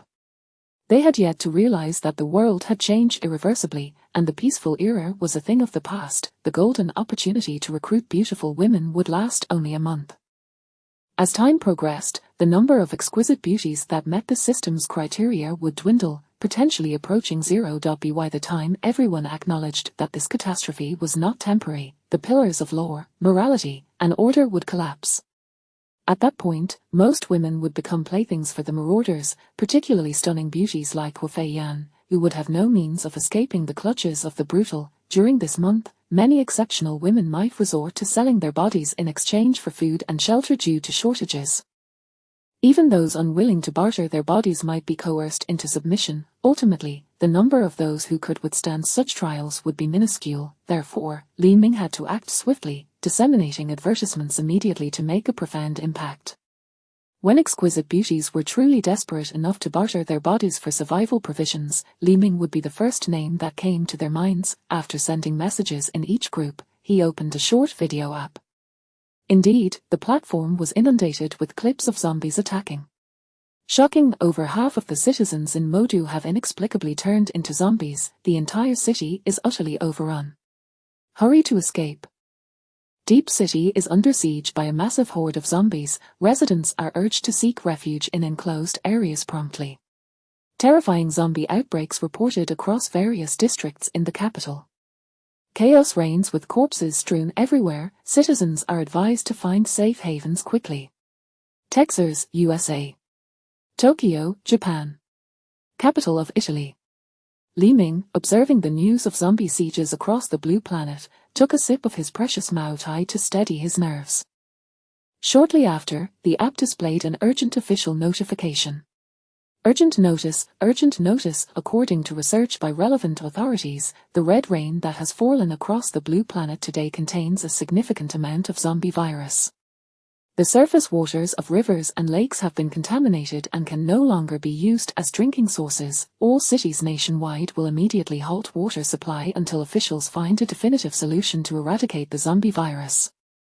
If you find anyone who has consumed water contaminated with the zombie virus nearby, do not hesitate. For your own safety, please eliminate them. Killing zombies will not be prosecuted as murder. Simultaneously, all citizens must adhere to the law and refrain from harming innocent individuals. In the face of disaster, we must unite, standing together to overcome adversity. The authorities will organize rescue efforts promptly. Please remain in safe locations and await further instructions. Li Ming found the situation laughable, since killing zombies had become legal. Who would still follow those seemingly void laws? Who could definitively say if someone was infected? Who could provide evidence? As long as I have doubts, I can kill you immediately. Upon the release of this information, the various owner groups erupted in chaos. What is happening? Is it not just Chinhai City that has zombies, but every corner of the globe? Heavens! Is the apocalypse upon us? My wonderful life has only just begun. How long will this blood rain continue? At this rate, the world is truly facing annihilation. Whether zombies exist or not is irrelevant. The real danger lies with people. The official announcement allows for the killing of anyone infected with the zombie virus, but how can we determine if someone is infected? What if someone falsely claims I'm infected? Can they just kill me? You have a point, doesn't this mean that someone can kill at will without facing consequences? This is far more terrifying than zombies. Let it all be destroyed, har har har. I won't have to repay my mortgage or credit card debts. Let those bloodsuckers turn into zombies. Is this really the end of the world? I still have so much money left to spend. What should I do? They could not discern the crux of the matter. The existence of zombies and the fear of opportunistic chaos were beyond human control. The real issue was the impending water shortage. Even if the authorities swiftly shut down the water plants, the pipelines and rooftop water tanks in residential complexes would still contain some potable water. These reserves were significant. When he received the news of the water shutdown in his previous life, he immediately utilized all available storage devices to hoard the last of the tap water, allowing him to survive the first hurdle of the apocalypse. Those with foresight likely began storing water as well, rather than venting their frustrations online. Many families, particularly those in residential complexes, had installed water purifiers, and few relied on bottled water. Once the tap water supply ceased, these purifiers would merely become decorative. In terms of food, most households had some reserves, such as rice and noodles, often stocked for at least 2 weeks. However, without a water source, these foods would be difficult to swallow. Even if forced down, the digestive process would lead to dehydration. Thus, within a couple of days, the entire world would descend into utter chaos due to lack of water. Fraud, humiliation, and murder would unleash the worst of humanity. When that time comes, the world would truly become a hell on earth. Hu Feiyan, bound to a chair, pleaded with Li Ming.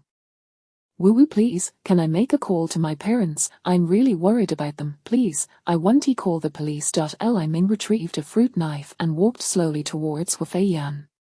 She gazed at the gleaming blade in terror, shaking her head repeatedly. Don't kill me, I beg you, don't kill me. With a swift motion, Li Ming severed the ropes binding Hu Feiyan.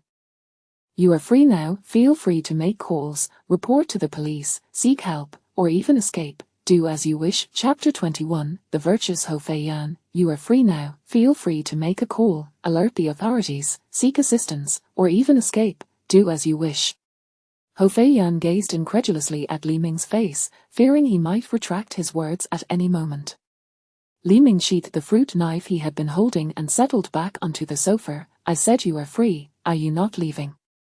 Hu Feiyan remained skeptical of Li Ming's assertion, cautiously extending her hand to retrieve her phone from the table. Only after her fingers made contact with the device did she muster the courage to pick it up and immediately dial her parents' number. Beep, beep. After several attempts, there was still no answer.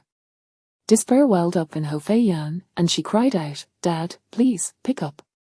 After a few more unsuccessful tries, the absence of her family coupled with the grievances of the past 2 days over, Li Ming, who had been engrossed in his book, grew weary of her sobbing and prepared to put on his headphones to listen to music. With a pitiful expression, Hu Feiyan weakly addressed Li Ming. Could you You can find me for 2 days without a drop of water. I am starving and parched. Li Ming promptly retrieved a pre-prepared steak and freshly squeezed juice from the kitchen. Would you like to eat? Would you like to drink? Ho Fei Yan eagerly nodded like an obedient puppy, her eyes bright with hope. Li Ming smirked. You know the rules, I will grant you this only if you consent. Ho Fei Yan was acutely aware of what Li Ming implied regarding her body. Although she longed for the steak and juice in his hands, her sense of dignity and propriety would not permit her to comply. Pleading, she suggested, can I exchange something else with you? Money or jewelry, anything of value. Li Ming approached the window, flung the steak and juice, along with the plate and cup, down to the ground. Ho Fei Yan attempted to intervene, but Li Ming's speed was unmatched.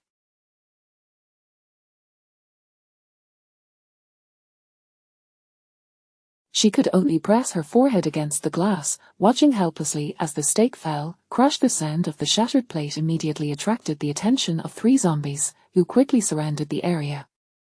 Upon seeing them, Ho Fei Yan instinctively recoiled in terror, as if fearing the zombies would discover her. Li Ming returned to the sofa, picking up his book and commenting, it seems you are not hungry enough yet.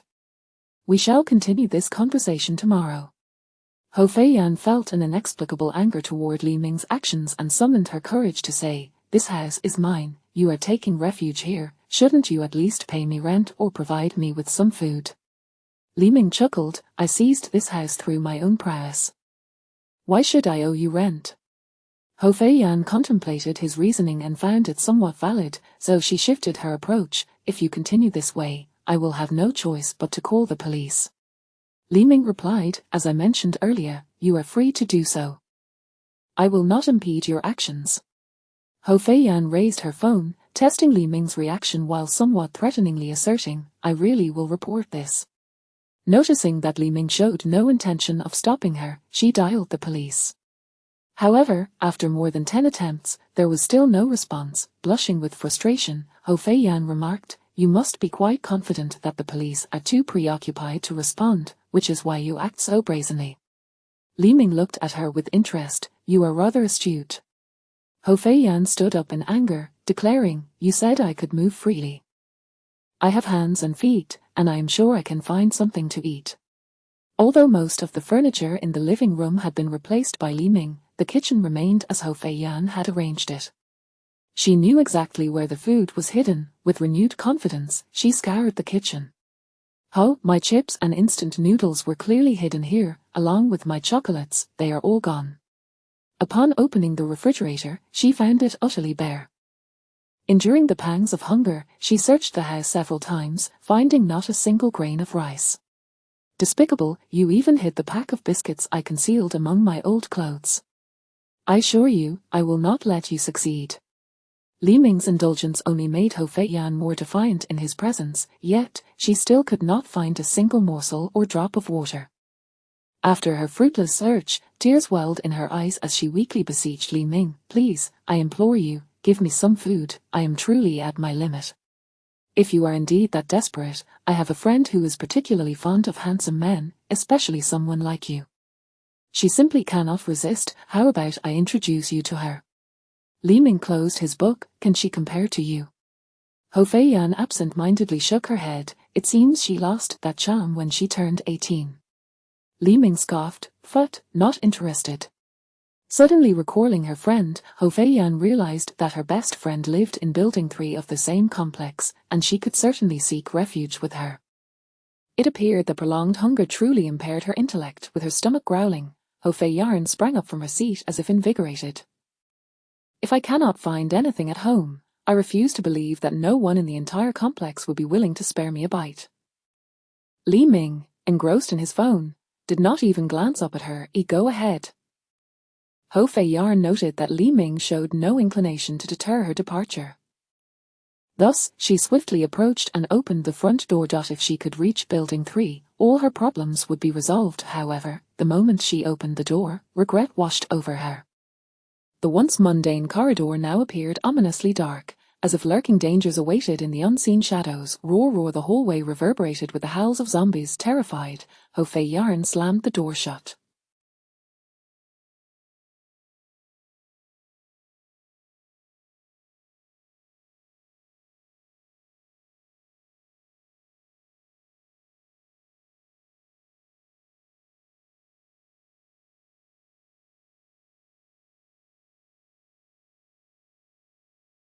Under such circumstances, not only would she be unable to reach Building 3, but she would likely perish from a horde of zombies before even making it downstairs. Slowly retreating back into the house, she locked the door tight. Li Ming cast a scornful glance her way. Didn't you say you were leaving? Why are you back? Overwhelmed once more, Ho Fei Yan collapsed onto the floor, sobbing. After a moment, she stammered through her tears, biting her lip. Why do you treat me this way? I have done nothing to offend you. Li Ming chuckled. I made my demands clear from the beginning. Comply, and you could have an abundance of resources. Ho Fei Yan summoned her last vestiges of strength. You are dreaming. Those were the treasures she had guarded for over 20 years, having turned down countless wealthy suitors, officials, and pilots. Today, how could she possibly sell herself for a mere meal? Her principles forbade her from doing so. Chapter 22. The sudden drop in temperature in the dead of night. The blood rain outside gradually ceased, yet the calamity was far from over. To his astonishment, the sky was now adorned with a flurry of dense pink snowflakes, which only intensified as time passed. These pink flakes still harbored a significant amount of the zombie virus. Within mere 10 minutes, the snowflakes had transformed from the size of a fingernail to that of large goose feathers. Li Ming, who had already succumbed to slumber, was jolted awake by the biting cold. Despite his mental preparations, a flicker of anxiety coursed through him as the cold wave descended. He pondered whether Ho Fei Yan's house could withstand the impending drop in temperature. Rising from his bed, Li Ming glanced at the thermometer he had placed. Just that afternoon, as the blood rain fell and the zombies emerged, the temperature had soared to nearly 40 degrees Celsius. In a mere half day, the temperature had plummeted over 40 degrees, crushing below freezing. Li Ming was acutely aware that this was merely the onset of the chill. By dawn, temperatures would plummet to a frigid -40 to 50 degrees. This would truly be a test of endurance. In haste, Li Ming activated the auxiliary heating functions of all the air conditioners within the house, setting the maximum temperature to 30 degrees, yet, he knew this would be far from sufficient. Should the temperature truly dip below -40 degrees, the meager heat generated by the air conditioners would be inadequate to maintain a comfortable indoor environment. With the air conditioning on, Li Ming promptly retrieved charcoal and placed it in his modified fireplace, igniting a fire. In this apocalyptic cold, such primitive means of heating proved to be the most effective. Under the dual heating of the air conditioner and the fireplace, the indoor temperature swiftly escalated to 30 degrees. The warmth was palpable, prompting Li Ming to lower the air conditioner's temperature and reduce the charcoal in the fireplace. Before long, the indoor temperature stabilized at a comfortable 24 degrees. Meanwhile, in another room, Ho Fei Yan, tormented by hunger and thirst, was similarly roused from her slumber by the sudden drop in temperature. At that moment, she was truly beset by hunger and cold. Upon entering the hall, she gazed in bewilderment at Li Ming's flurry of activity, as the temperature within the house transformed into a haven of comfort. Thankfully, in comparison to her suffering from hunger and cold, at least the biting chill was no longer a concern, though her stomach still ached with discomfort. Observing Li Ming's diligent efforts, she felt a peculiar sentiment stir within her. Once he had completed his tasks, Li Ming found that sleep had completely eluded him. Moreover, he needed to monitor whether the house could. Should any issues arise, he would need to escape at a moment's notice. Within the span of an hour, the streets outside had become blanketed with a thick layer of snow, and the temperature had dropped from around 0 to -10 degrees.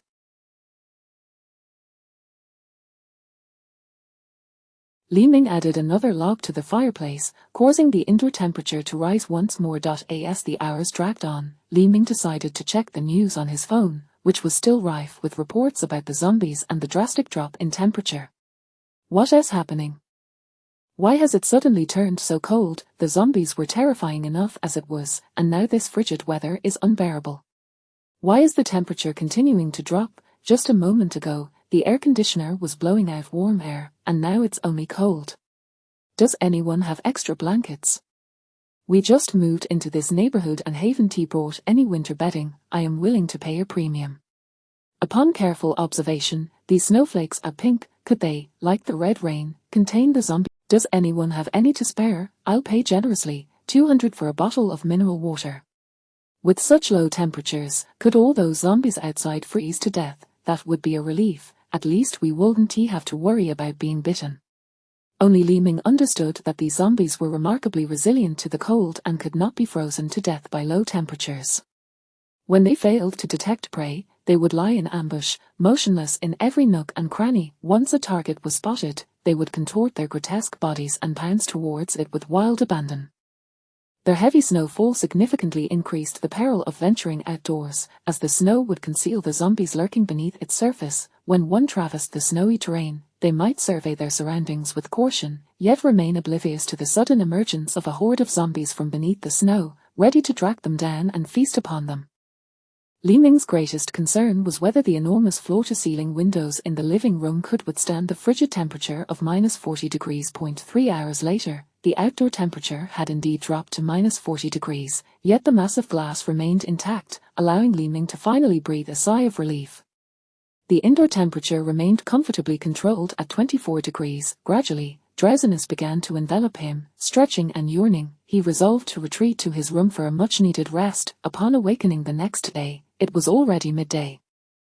Li Ming discovered that Hu Feiyan had set up a makeshift bed in front of the warm fireplace. Although the other areas of the house were not excessively cold, the naturally cold-averse Hu Feiyan preferred the coziest spot.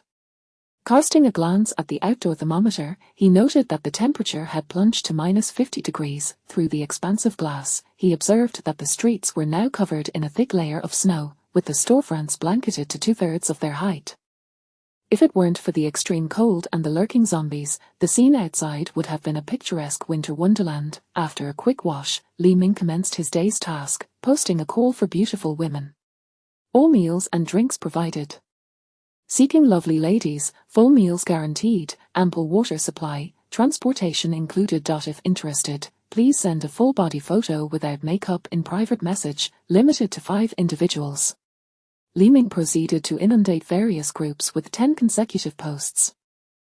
Today, the owners in the group were devoid of the hostile atmosphere that had permeated the previous day. By now, even a fool could discern that this was indeed a catastrophic disaster, the duration of which remained uncertain, but it was clear that it would not be. Some owners had begun to experience a shortage of water.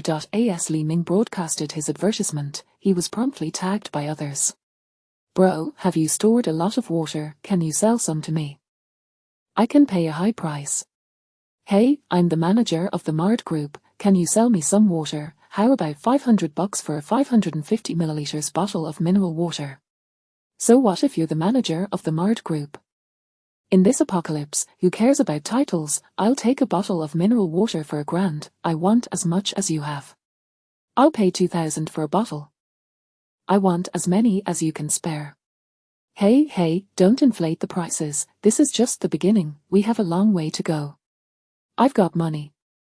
Can you stop me? Neighbors, 550 milliliters of Har mineral water, 3,000 a bottle, if you want it, message me privately, stocks are running low. Li Ming couldn't help but chuckle. Indeed, there were those willing to part with their mineral water, though in a few days, they would surely regret it. In just a few days, even 100,000 wouldn't be enough to buy a single bottle. No matter how much money one had, it would merely be worthless paper. As Li Ming awaited messages from beautiful women, a series of knocks resounded at the door. Chapter 23, Breaching Her Psychological Defense. The previous day, while on duty, a horde of zombies had suddenly invaded the community. Before the property staff and security could react, most of them had already succumbed to bites or were devoured by the undead. Chen Jingye and Zhongzhan, however, were resolute. When the zombies hunted them, they not only avoided becoming their prey but, with calm and ruthlessness, managed to slay 2 of the creatures before retreating to the office. Inside the office, there were several barrels of bottled water, but food was scarce, with only a few leftover packets of biscuits found on the desks of female colleagues. Since yesterday, Chen Jingye and Zhongzhan had subsisted on mere crumbs of biscuits, now suffering from hunger and cold. Zhongzhan, with a dejected expression, asked, "Manager Chen, what shall we do now? The outside is swarming with zombies, and soon we will starve to death here." Chen Jingye revealed a sinister smile. It seemed that the act of slaying the zombies had awakened a desire for bloodshed within him. "Did you see the official announcement yesterday?" Zhongzhan nodded. After they had barricaded themselves in the office, he had been anxiously scrolling through his phone, hoping to glean information about the sudden appearance of so many zombies. Thus, he had certainly seen the official release. Chen Jingye continued, the announcement stated that killing those who drank the blood rain and the zombies would not be prosecuted as murder. Zhang San, bewildered, replied, so what? Are you suggesting we go out and kill zombies? What does that have to do with our need for food? Chen Jingye's smile grew more malevolent. You fool, this means we can declare anyone who drank the blood rain as such, and we can choose whom to kill. With so many residents in Building 7, surely we can find something to eat. Zhang San's eyes widened in realization. Yes, if we eliminate them, there will be no witnesses. I've noticed a few female residents who live alone. We can start with them. Chen Jingye retrieved a list from the files. You don't need to tell me, I've already thought this through. Wu Feiyan from 2202 and Long Qi from 2803 are both stunning beauties. We can subdue them first. I've had my eye on those two for a long time. In the past, they wouldn't have given us a second glance. Now is the perfect time to act.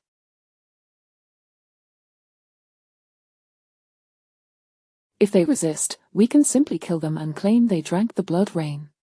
If they are willing to submit to us, it will be splendid. In the future, if we encounter more ruthless individuals, we can use them to barter for more food. Zhang San wiped the drool from the corner of his mouth. I know those two beauties well. Every time they walk past me, I can barely contain myself, har har. But how do we get into Building 7? It's crawling with zombies outside. Chen Jingye pointed to the wall behind him. This wall leads directly to Building 7. Zhang San exclaimed, Ho! Are we going to break through the wall? Chen Jingye pulled out 2 fire axes from the fire safety cabinet. Hollow bricks, they'll crumble with a single blow. Hurry up, if we stay here, we'll either starve or freeze to death. With immense effort, the two managed to smash a hole in the wall behind the office, allowing them to crawl into Building 7. After a brief respite, Chen Jingye declared, let us head to 2202, Wu Feiyan's place. Knock, knock, knock. A series of knocks shattered the tranquility of 2202. Li Ming and Wu Feiyan simultaneously turned towards the door, pondering who would dare knock at such a time. Knock, knock, knock. The knocking persisted. Hello, we are from the property management. In light of this disaster, we have arranged some supplies for the residents, hoping everyone can get through this calamity safely. Is anyone home? Although the supplies are limited, it is a gesture from us. Please open the door to receive them. Upon hearing that supplies were being delivered, Wu Feiyan, nearly driven mad by hunger, instantly perked up.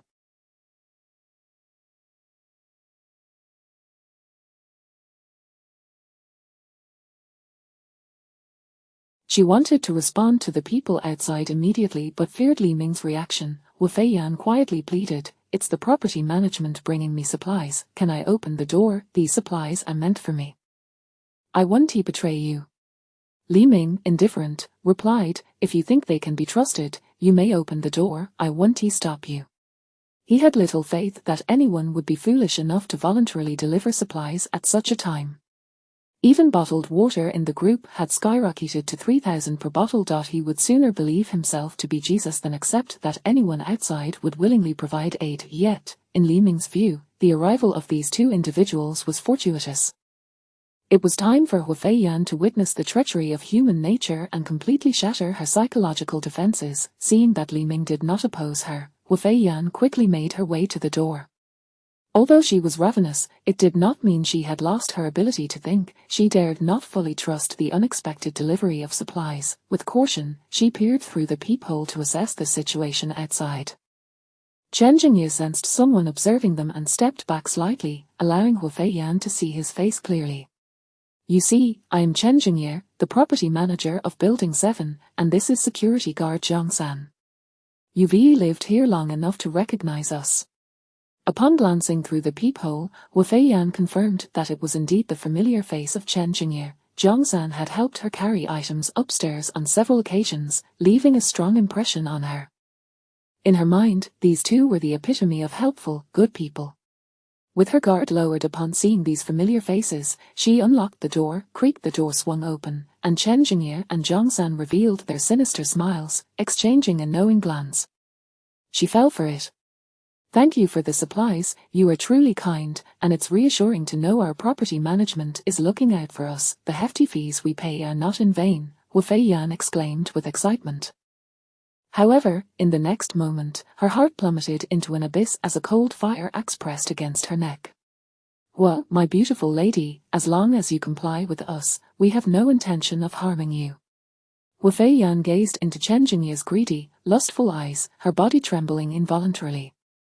This gaze was distinctly different from Li Ming's. She believed these two would indeed commit unspeakable acts against her. Zhang San entered Wu Feiyan's apartment, his face betraying a mix of excitement and astonishment. Chen, come see. This place is so warm, there isn't a hint of cold at all.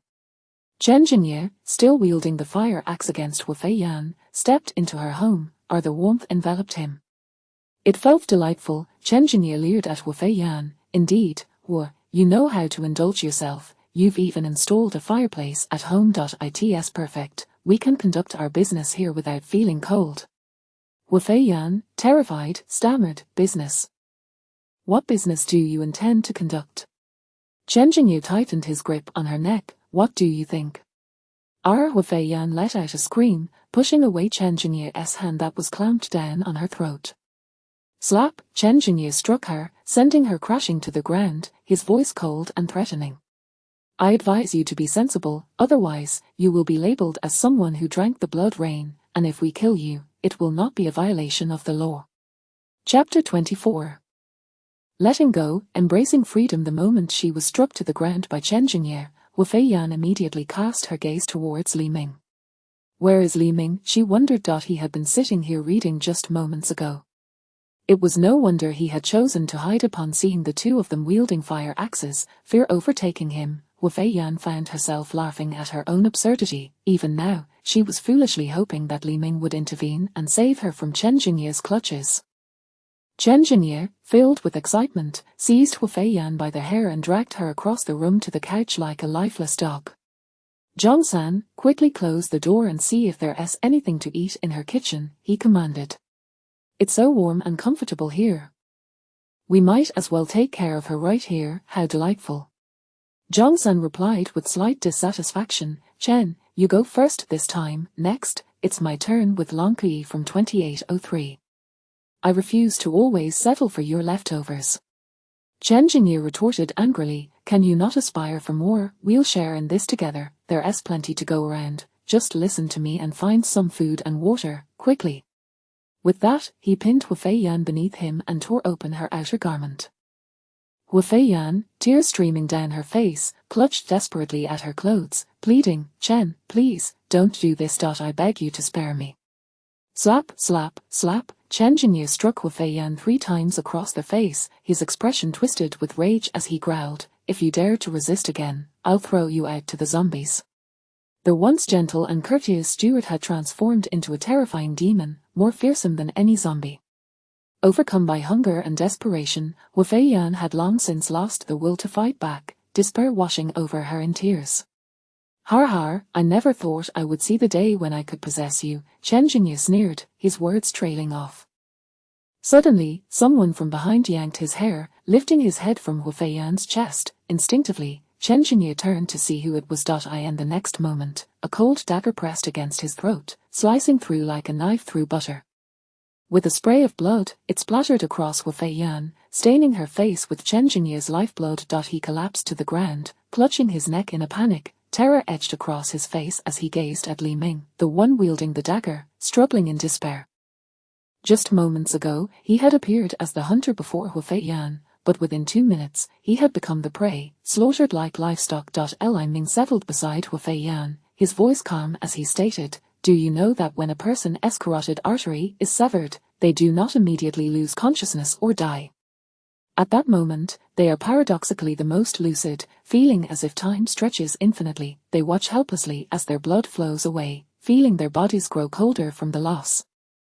Ultimately, they can only succumb to fear, despair, and resentment as they fade away. Wu Feiyan watched as Chen Jingyu writhed on the ground, blood gushing from the wound at his neck. As the blood continued to pour, his body began to convulse, his pupils dilating, losing their focus. This was the first time Wu Feiyan witnessed the process of death. and she trembled with shock, her body growing cold. Only after Chen Jingye had succumbed to death did Li Ming rise from the sofa, glancing at Hu Feiyan. "Why are you still standing there? Come help me dispose of the bodies. Do you wish to live alongside these corpses?" Li Ming was not without the strength to remove the two bodies on his own. He sought Hu Feiyan's assistance to instill a sense of genuine participation in her, thereby shattering her psychological defenses further. After witnessing the earlier scene, Hu Feiyan felt numb, her mind blank, like a soulless puppet. She helped Li Ming lift Chen Jingye's body and toss it out the window. Thud! The corpse fell from the 22nd floor to the ground, creating a tremendous noise. The sound, along with the scent of blood, immediately attracted nearby zombies. In less than 2 minutes, Chen Jingye's body was reduced to mere bones, devoured by the undead. The two then proceeded to the kitchen, disposing of Zhang San's body, which had also been slashed by Li Ming's dagger. Similarly, within 2 minutes, Zhang San's remains were likewise consumed to the bone. This scene shattered the last of Hu Feiyan's mental barriers. After clearing the bodies, she curled up in a corner, weeping uncontrollably like a helpless child. For a fleeting moment, she had contemplated jumping from the window to end her own life, but witnessing the fate of Chen Jingye and Zhang San filled her with fear. She lacked even the courage to embrace death. Li Ming casually cleaned the blood splattered around, unfazed by the gruesome task before him. In his previous life, he would have sought to collect every drop, viewing it as a precious resource. But in this life, he lacked neither food nor water. Such matters were better left alone. What he once found delectable now seemed only repulsive. Once the blood was cleared, hunger struck Li Ming, prompting him to retrieve some beef, lamb, fresh vegetables, and a package of spicy hot pot seasoning from his storage. In the biting cold, savoring a steaming bowl of hot pot was akin to a taste of paradise. Hu Feiyan wondered where Li Ming concealed these supplies. She had scoured the house at least 10 times without finding a single grain of rice. Yet, Li Ming could effortlessly produce an array of food. Reflecting on how he had taken over her home, it seemed he had anticipated this disaster all along. He knew the zombies would come, which was why he had seized her residence. He had foreseen the drop in temperature and had converted her decorative fireplace into a genuine heating apparatus. He had even hidden vast stores of food and water in unknown places. Perhaps if she truly wished to survive, she would have to rely on Li Ming, this towering tree. After the ordeal with Chen Jingye, she no longer dared to trust anyone else. In the face of such calamity, kindness, trust, and morality had become luxuries. The basest human instincts were laid bare. With a newfound clarity, Hu Feiyan felt as if the invisible shackles weighing upon her had been cast aside, lifting a heavy burden from her heart. She approached Li Ming, her expression resolute yet fragile. "Li Ming, I agree to your terms. I will willingly offer my body to you." Even having come to terms with it, the words felt heavy as they left her lips, a blush of enticing crimson creeping across her cheeks. Li Ming smirked slightly. "Very well, since you have reached this understanding, why not take a bath first?" Hu Feiyan's gaze remained fixed on the hot pot on the table. "Could I have something to eat first? I haven't had a morsel in 3 days and nights." Li Ming replied coldly, "I do not dine with unkempt women." Chapter 25, The Loyal Slave Pill. Hu Feiyan nestled beneath the covers, blushing like a bashful bride. The events of the past few days had been overwhelming, and the most cherished possession had been seized by Li Ming. Yet, astonishingly, she felt no sorrow, but rather a hint of exhilaration. Li Ming reclined on the bed, lighting a cigarette. He inhaled deeply, savoring the sensation that only a man could truly appreciate. He quickly checked the system. Ding! System task completed, achieving a second doubling. Space volume doubled. 4,000 cubic meters. All stored resources in the space doubled. Post-doubling physical attributes: Constitution, 20 Strength, 32 Speed, 28 Agility, 24 Spirit, 24 Inch. Upon completing the task, receive special system reward, Loyal Slave Pill X3. Li Ming's excitement surged as he examined the space. The original 2,000 cubic meters had now expanded to 4,000. All stored resources had successfully doubled. The 800 cubic meters of water had transformed into 1,600 cubic meters. 80 bags of rice became 160, and 1,000 boxes of instant noodles increased to 2,000. The scythes, axes, and machetes, once numbering 10 each, now amounted to 20.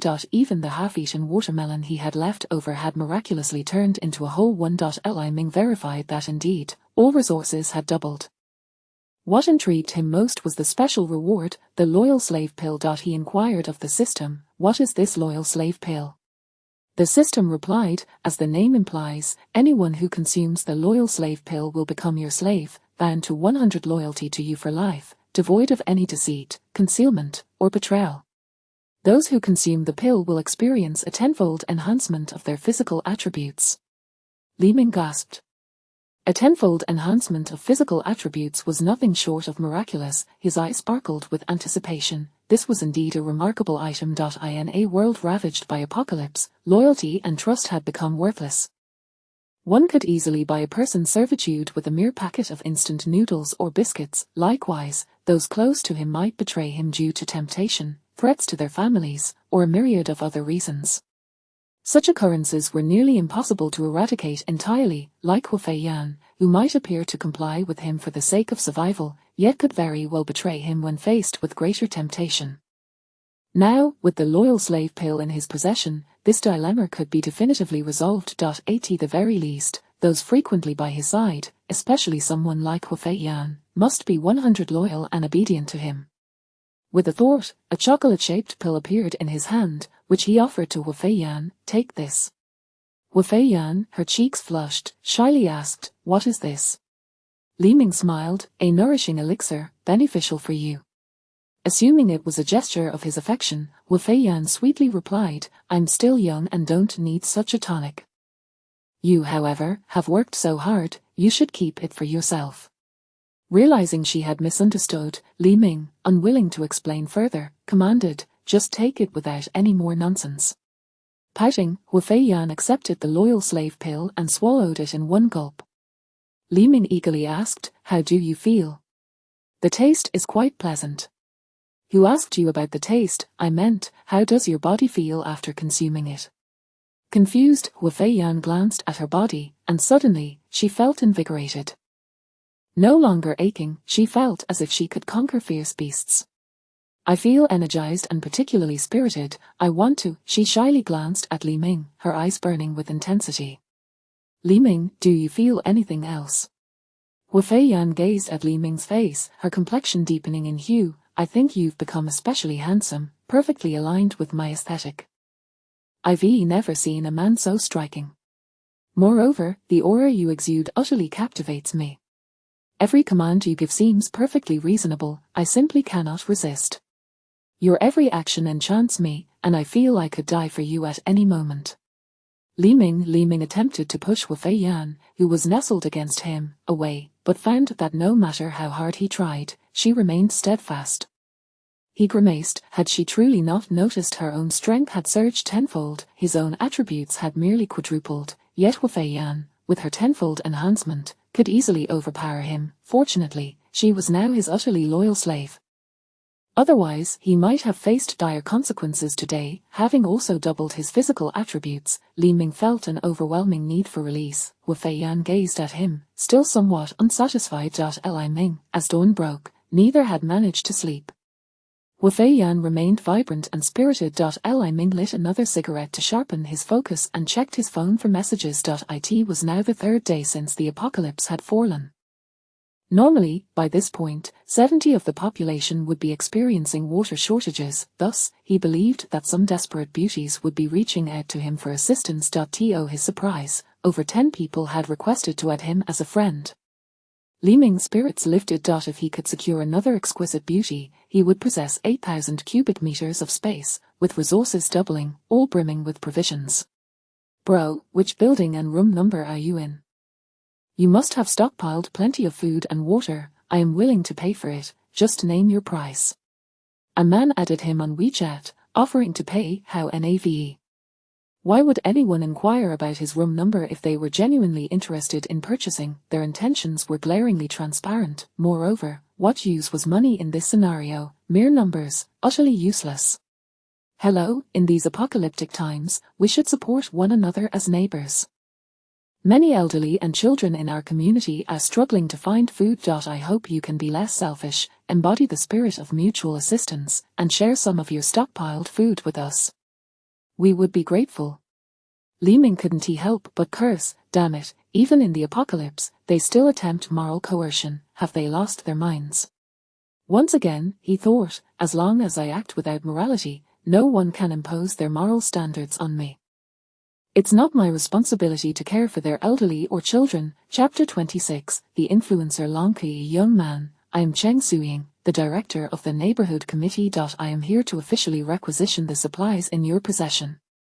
Rest assured, we will ensure that your personal necessities for living are adequately provided. I hope you will cooperate with our efforts, otherwise, in the aftermath of this calamity, the organization will hold you accountable.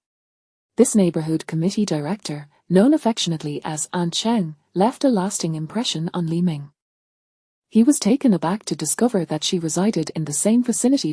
Li Ming's rented accommodation fell under her jurisdiction, and during his attempts to obtain a residence permit, Aunt Cheng proved to be quite the obstacle. Securing that simple permit required him to make no fewer than 10 trips. She epitomized the petty tyrants who wield their limited authority to make life difficult for others. Even in the face of an apocalypse, Aunt Cheng clung to her minuscule title, attempting to intimidate others, truly quintessential of her character. Li Ming paid her no heed and proceeded to the next task. He reviewed and accepted all friend requests from the beautiful women seeking assistance, sending out a uniform message: if you require food and drink, please send your personal information and a natural photo. Responses came swiftly.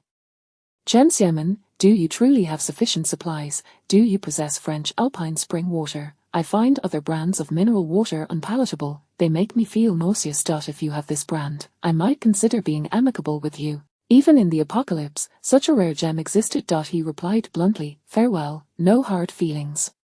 Chen Xiamen, how can you speak to a lady in such a manner? Do you have no manners? Upon realizing she had been blocked, she erupted in fury, how dare you block me? Even the wealthiest heirs do not dare treat me this way, who do you think you are? She then posted in the group, that collector of exquisite beauties is nothing but a fraud, a pervert, a scoundrel. I hope my fellow sisters do not fall for his tricks. Ding, the second message arrived. Xumeng Qian, hello, my parents and younger brother have discussed it, and only you can provide us with 10 bags of rice and 100 bottles of mineral water. If you can do that, they will agree to my being with you, but you must supply each of them with 3 bottles of mineral water and 2 gin of rice daily. Ding. System detection indicates non-compliance with minimum requirements. Xumeng Qian had a pleasant appearance, but her figure was less than desirable. Furthermore, she was overly attached to her parents, akin to a house elf. Such a woman was even more challenging than the fairy. Li Ming responded succinctly, you do not meet my criteria. Xumeng Qian quickly replied, my parents say they can assess you first. You could provide 1 bag of rice and 10 bottles of mineral water as a trial. If you perform well, they may consider relaxing their requirements. How amusing, still hoping for a high bride price even in the apocalypse, perhaps they were desperate to sell their daughter. Li Ming could not be bothered to waste his breath and promptly blocked her. A few more individuals in the group began to hurl insults at Li Ming, their words rather unpleasant. He continued to the next candidate, Liang Yang, hello, until the disaster is resolved, I agree to accompany you, but you must treat my son well and ensure his daily needs are met. My son is inherently kind, I believe he will grow to treat you as his own father, you are fortunate to gain such a wonderful son. Goodness, did they not understand the meaning of exquisite? Her son was already quite grown, there was no need for system detection to ascertain non-compliance with regulations, it was a waste of time. Furthermore, why would they present him with matters even the mighty Dorgan could not resolve? He promptly blocked her. Li Ming moved on to the next individual, Long Qi, hello, I am Long Qi. Is it true that the food you have hoarded can only be exchanged through such means? Is there no possibility of purchasing it? Name your price. Wow, here was a stunning beauty, and she appeared somewhat familiar. Ding, a blue system interface appeared beside Long Qi's photo. Name, Long Qi. Occupation, influencer. Appearance, 90 points. Age, 22. Figure, 95 points. Combat ability. 6-inch overall rating, 90 points. Indeed, she had employed beauty enhancement. The system had previously rated Wufei Yan's overall score at 95, whereas Long Qi received a 90. Nevertheless, a beauty rated at 90 could easily outshine 99 of young women. An influencer, suddenly, Li Ming recalled who she was, the beloved crybaby among millions of fans. After a long day at work, he often enjoyed watching her live streams, never having tipped her but consistently liking her content, thus not entirely ungrateful. Li Ming suddenly recalled that Long Qi had been mentioned by Chen Jingye and Zhang San, and it seemed she resided in apartment 2803 above. Feasible, I'll take it. Li Ming replied, not for sale, strictly for exchange. If you are willing, you may also stay here, with no worries about food or drink. After a while, Long Qi responded, your words are unsubstantiated, why should I trust you? At that moment, Wufei Yan had prepared a lavish seafood breakfast spread. A 10-pound lobster, a king crab, salmon, abalone, and more. Who in their right mind would indulge in such extravagance so early in the morning? What a waste! Wufei Yan beamed with happiness and remarked, Mingji, I worked hard to prepare this for you. Meanwhile, Long Qi, wrapped in blankets and curled up in bed, shivering in hunger, couldn't help but salivate at the sight of the lobster in the photos, despite her attempts to resist. She swallowed hard, wiped her mouth corners, and though she longed to partake, she remained rational. She understood that falling for a trap could cost her not only her virtue but potentially her life as well. In the worst-case scenario, she could become a mere plaything for men. After all, murder could now be committed brazenly, without any repercussions. Thus, she had to exercise utmost caution. Long Qi, how do I know that photo isn't an old one or downloaded from the internet? If you cannot prove that you currently possess these foods, I cannot trust you. Li Ming mused, this Long Qi is indeed prudent. If it were another woman, she would likely be unable to control herself upon seeing such delicacies. Li Ming replied, I won't explain further, please refer to the owner's group. He then posted several pictures of Wufei Yan holding the 10-pound lobster, gnawing on it, alongside the opulent seafood breakfast spread in the group chat. Images. All-inclusive sad smiley meals provided abundantly, water in excess, transportation included, limited to beautiful women, private message, only 5 spots available. All-inclusive, there is already one beautiful lady, leaving only 4 spots remaining. Interested and eligible ladies, hurry up, spots are limited and will be allocated on a first-come, first-served basis. Chapter 27, The Onset of Chaos. The moment Li Ming shared these photographs in the group chat, it ignited a frenzy among the members. What the hell, isn't that our neighborhood's flight attendant, Wufei Yan? Has she really capitulated before that collector of exquisite beauties? No, my goddess, you are not that kind of person. I was planning to confess my feelings to you in a few days. How could you possibly be someone who yields so easily? The vengeance for a stolen wife shall haunt you for eternity. Did someone just call him a fraud?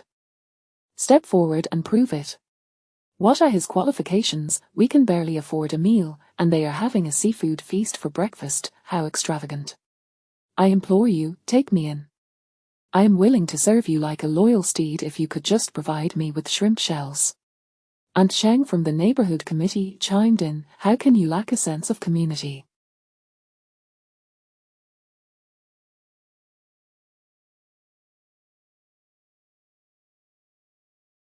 In times of disaster, we should support one another. How can you think of such matters when everyone is suffering?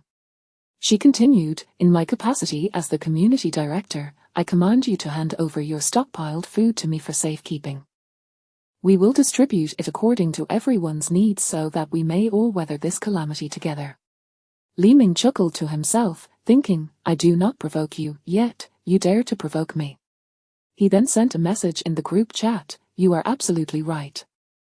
Since it is for the benefit of everyone, as the community director, you should be the first to distribute the resources in your possession. If you take the lead, I shall certainly follow suit and share my supplies as well. The other residents found his reasoning compelling and began to express their agreement. Indeed, as the leader of the community, you should set an example by distributing your resources first. After all, they have stated that if you share your supplies, he too shall do the same. Aunt Cheng, you must distribute your supplies promptly, otherwise, he will not share his, and we will miss the chance to improve our situation. I believe Aunt Cheng simply cannot bear to see others thrive. She likely intends to hoard others' resources for herself while pretending to allocate them fairly. Get lost, you old hag. Seeing the group's ire directed at her, Aunt Cheng chose to retreat into silence, but Li Ming's open confrontation had been duly noted. Long Kuyi, meanwhile, paid no heed to the unfolding drama in the group. Her eyes were fixated on the image of Hu Feiyan devouring a lobster. She too yearned to savor a bite of that sumptuous lobster. Should she trust this individual? Long Kuyi felt a tumult of emotions within her. She knew Hu Feiyan, among the residents of Building 7, only she could match her beauty. Moreover, she was aware of Hu Feiyan's esteemed background and proud demeanor. If someone as proud as Hu Feiyan had surrendered to this man, surely he could not be a fraud. However, if she were to pursue a relationship with that man, would that not mean serving the same master as Hu Feiyan? This notion was difficult for her to accept. Li Ming's announcement indicated there were only 5 slots available, and with Hu Feiyan already occupying one, only 4 remained. If she did not seize this opportunity quickly, she risked being outpaced by other women, leaving her with no chance at all. Determined, Long Kuyi retrieved her phone and messaged Li Ming. Long Kuyi, haven't you already secured the stunning Hu Feiyan? Would there still be a place for me? Upon receiving Long Kuyi's message, Li Ming handed his phone to Hu Feiyan. Hu Feiyan smiled, saying, "Why would I mind? As long as you are happy, it is worth it in my eyes." She added, "Moreover, someone as exceptional as you could hardly be satisfied with just one woman. I would prefer you to have a harem of 3,000, parsing on your admirable genes." Li Ming laughed heartily. "In that case, please respond to her. Your reply will carry more weight than 100 of my words." Hu Feiyan took Li Ming's phone and recorded a voice message. "Hello, I am Hu Feiyan. May I call you Kuyi sister? Li Ming is an outstanding individual, and I sincerely hope you will join me in serving him. Trust me, it will be your greatest honor, and I certainly won't mind. If you come, we will be good sisters, and I am confident we will get along splendidly." Long Kuyi was taken aback by Hu Feiyan's voice message. Was this really how people played these days? The voice was unmistakably that of Hu Feiyan, yet her impression of her was of a proud, reserved, and precious goddess. She never anticipated such an open-minded perspective. Could it be that Li Ming truly possessed extraordinary capabilities? Although she was aware that Hu Feiyan was indeed by Li Ming's side, and Li Ming's claims of having ample resources were highly credible, her resolve remained unsteady and conflicted. Suddenly, a loud bang echoed. Was it a firecracker? No, it resembled the sound of gunfire. The streets lay abandoned, devoid of any movement, rendering the world eerily silent. This gunshot shattered the tranquility of Binjiang No. 1 community, obliterating the residents' lingering hopes for rescue. Everyone understood that the true violence and bloodshed had officially commenced with that single shot. The echo of gunfire resonated throughout the community. The weak trembled in fear, while the strong began to spiral into madness. Hu Feiyan furrowed her brow. "Mingji, that was indeed a gunshot, wasn't it?" Li Ming grinned. "What must come will come. The era of chaos has officially begun." Cocooned in her blanket, trembling from hunger and cold, Long Kuyi too recognized the sound of gunfire. Terror gripped her heart. The presence of gunfire signified that those with ill intent were beginning to loot and kill. As a single woman with commendable looks and figure, she would undoubtedly be among the first targets of robbery. Knowing she stood no chance in a confrontation, Long Kuyi realized time was of the essence. With newfound determination, she sent a message to Li Ming. "Long Kuyi, was that sound gunfire? The first floor is swarming with zombies. I am so scared. Can you come to get me? My room number is 7-2803. If she resided in a different building, it would complicate matters. The underground garage and the ground level were teeming with zombies.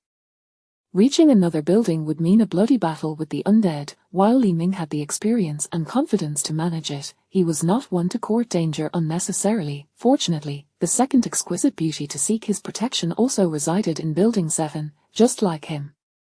Yes, the second exquisite beauty successfully secured. Li Ming felt grateful for that gunshot, which had spared him considerable trouble. Just as Long Kuyi sent her message, images of a gruesome scene began circulating in the Building 7 residents group chat. Image. One image depicted a tattooed thug brandishing a handgun, while the ground lay strewn with the blooded corpses of 3 individuals, unmistakably a family. Another image showcased a group of 7 armed thugs wielding knives, axes, and metal pipes. These photographs were evidently intended to send a chilling warning to all residents of Building 7. Brother Haonan from the Hongxing Society declared, "Listen up, everyone in Building 7. My name is Jing Haonan. From this moment forth, Building 7 is under my jurisdiction." He continued, "These individuals, driven by desperation, have been executed for disregarding. You are to open your doors immediately and surrender your supplies, otherwise, you shall be considered among those who have already spilled blood." He concluded with a direct address. Sad smiley, do not play coy. I know you possess a substantial stockpile, which is currently within Building 7. I hope you will willingly surrender your resources. Do not force us to take action against you. Chapter 28. Your face is quite large. In room 1503 of Building 7, Luo Zijuan and Guanfeng were huddled together under the covers of their cramped abode, trembling with cold. It was not the size of their dwelling that caused them distress. Rather, it was the unbearable chill in their master bedroom. Despite cranking the air conditioning to a sweltering 30 degrees Celsius, the temperature within remained below freezing. They had no choice but to retreat to this small room, where they could set the air conditioning to its highest setting, barely managing to raise the temperature above 0. The gunfire they had just heard in the vicinity had rendered them so terrified that they dared not even breathe. Fearful of revealing their location, they were not oblivious to the peril outside. They understood all too well that falling into the hands of Jing Haonan and his ilk would reduce them to mere playthings for those men. Furthermore, they had gone an entire day and night without a drop to drink, as Luo Zijuan was utterly inept in the kitchen, relying solely on takeout or dining out. They had never stocked their home with food, viewing instant noodles as the most contemptible of meals, unworthy of her elevated status. Upon seeing the lavish seafood feast posted by Li Ming in their group chat, Luo Zijuan swallowed hard, her throat parched to the point of dryness. As a seasoned gold digger, she immediately recognized the top-tier Australian lobsters that Wu Feiyan and her companions were enjoying, all of which were exquisitely luxurious. Staring at the images of the sumptuous spread, jealousy surged within her. It gnawed at her spirit that Wu Feiyan resided in the same building, amplifying her sense of inequity. How could it be that they lived in the same community yet experienced such stark differences, as though they belonged to 2 disparate worlds? At that moment, hunger gnawed at her insides. She stealthily clicked on the profile of Collecting Exceptional Beauties, intending to send her alluring photos in hopes of striking luck. Although her virginity had long been taken by Li Ming, her dedication to beauty treatments and fitness over the years might attract someone. If successful, she could cast Guanfeng aside and accompany that person to indulge in a seafood feast. As Luo Zijuan entered the chat, she was astonished to discover that they were already friends. Her eyes widened with excitement, and she eagerly shook Guanfeng's arm. He, however, responded with irritation, "What now? Don't move around too much, conserve your energy, or you'll only be hungrier later." "Husband, look!" Luo Zijuan exclaimed, handing her phone to Guanfeng. "The one who has been posting about all meals included in the group is none other than Li Ming." Upon hearing this, Guanfeng snatched the phone from her hands, a look of surprise spreading across his face. "Har har, so it's that little brat. This rascal has hoarded so many supplies without even telling us." Luo Zijuan jumped up in excitement on the bed. "Given Li Ming's character, if I just ask him, he'll deliver the supplies without us needing to fetch them. Finally, no more hunger, my seafood feast awaits." She could hardly contain her eagerness as she dialed Li Ming's number. When he saw her name flash on the screen, he thought, "These two are really slow on the uptake." To expedite their realization, he had retained his original WeChat profile picture. Any attentive person should have been able to deduce it. This further underscored how much these two had neglected him. They hadn't even bothered to label his contact or pay attention to his avatar. Li Ming answered the call, and Luo Zijuan's excited voice came through. "Li Ming, the one in the owner's group, all meals included, is you, right?" He had never spoken to her this way before, yet this was not the time to dwell on that. She continued, "Li Ming, you told us to stay home and not wander around. You knew this disaster was coming, didn't you? That's why you hoarded so many supplies. You're amazing." Her words could hardly conceal her excitement, and Li Ming could almost sense her joy soaring. He smirked ironically, recognizing her familiar tactics. This green tea princess was employing the same old strategy, buttering him up with sweet words before striking a blow. Li Ming replied lazily, "If you have something to say, spit it out. If not, I'm hanging up." At that moment, Wu Feiyan had just finished washing a bunch of grapes and was tenderly seated beside Li Ming, feeding him one. So sweet. Hearing Li Ming's icy demeanor made Luo Zijuan a bit irked, but she quickly regained her composure. "Over the years, Guanfeng and I have done so much for you, and you've seen it all.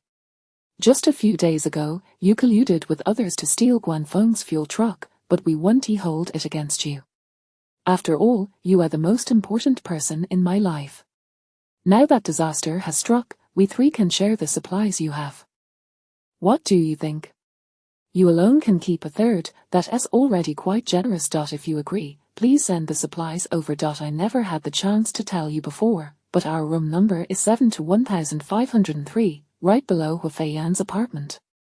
Li Ming was left dumbfounded.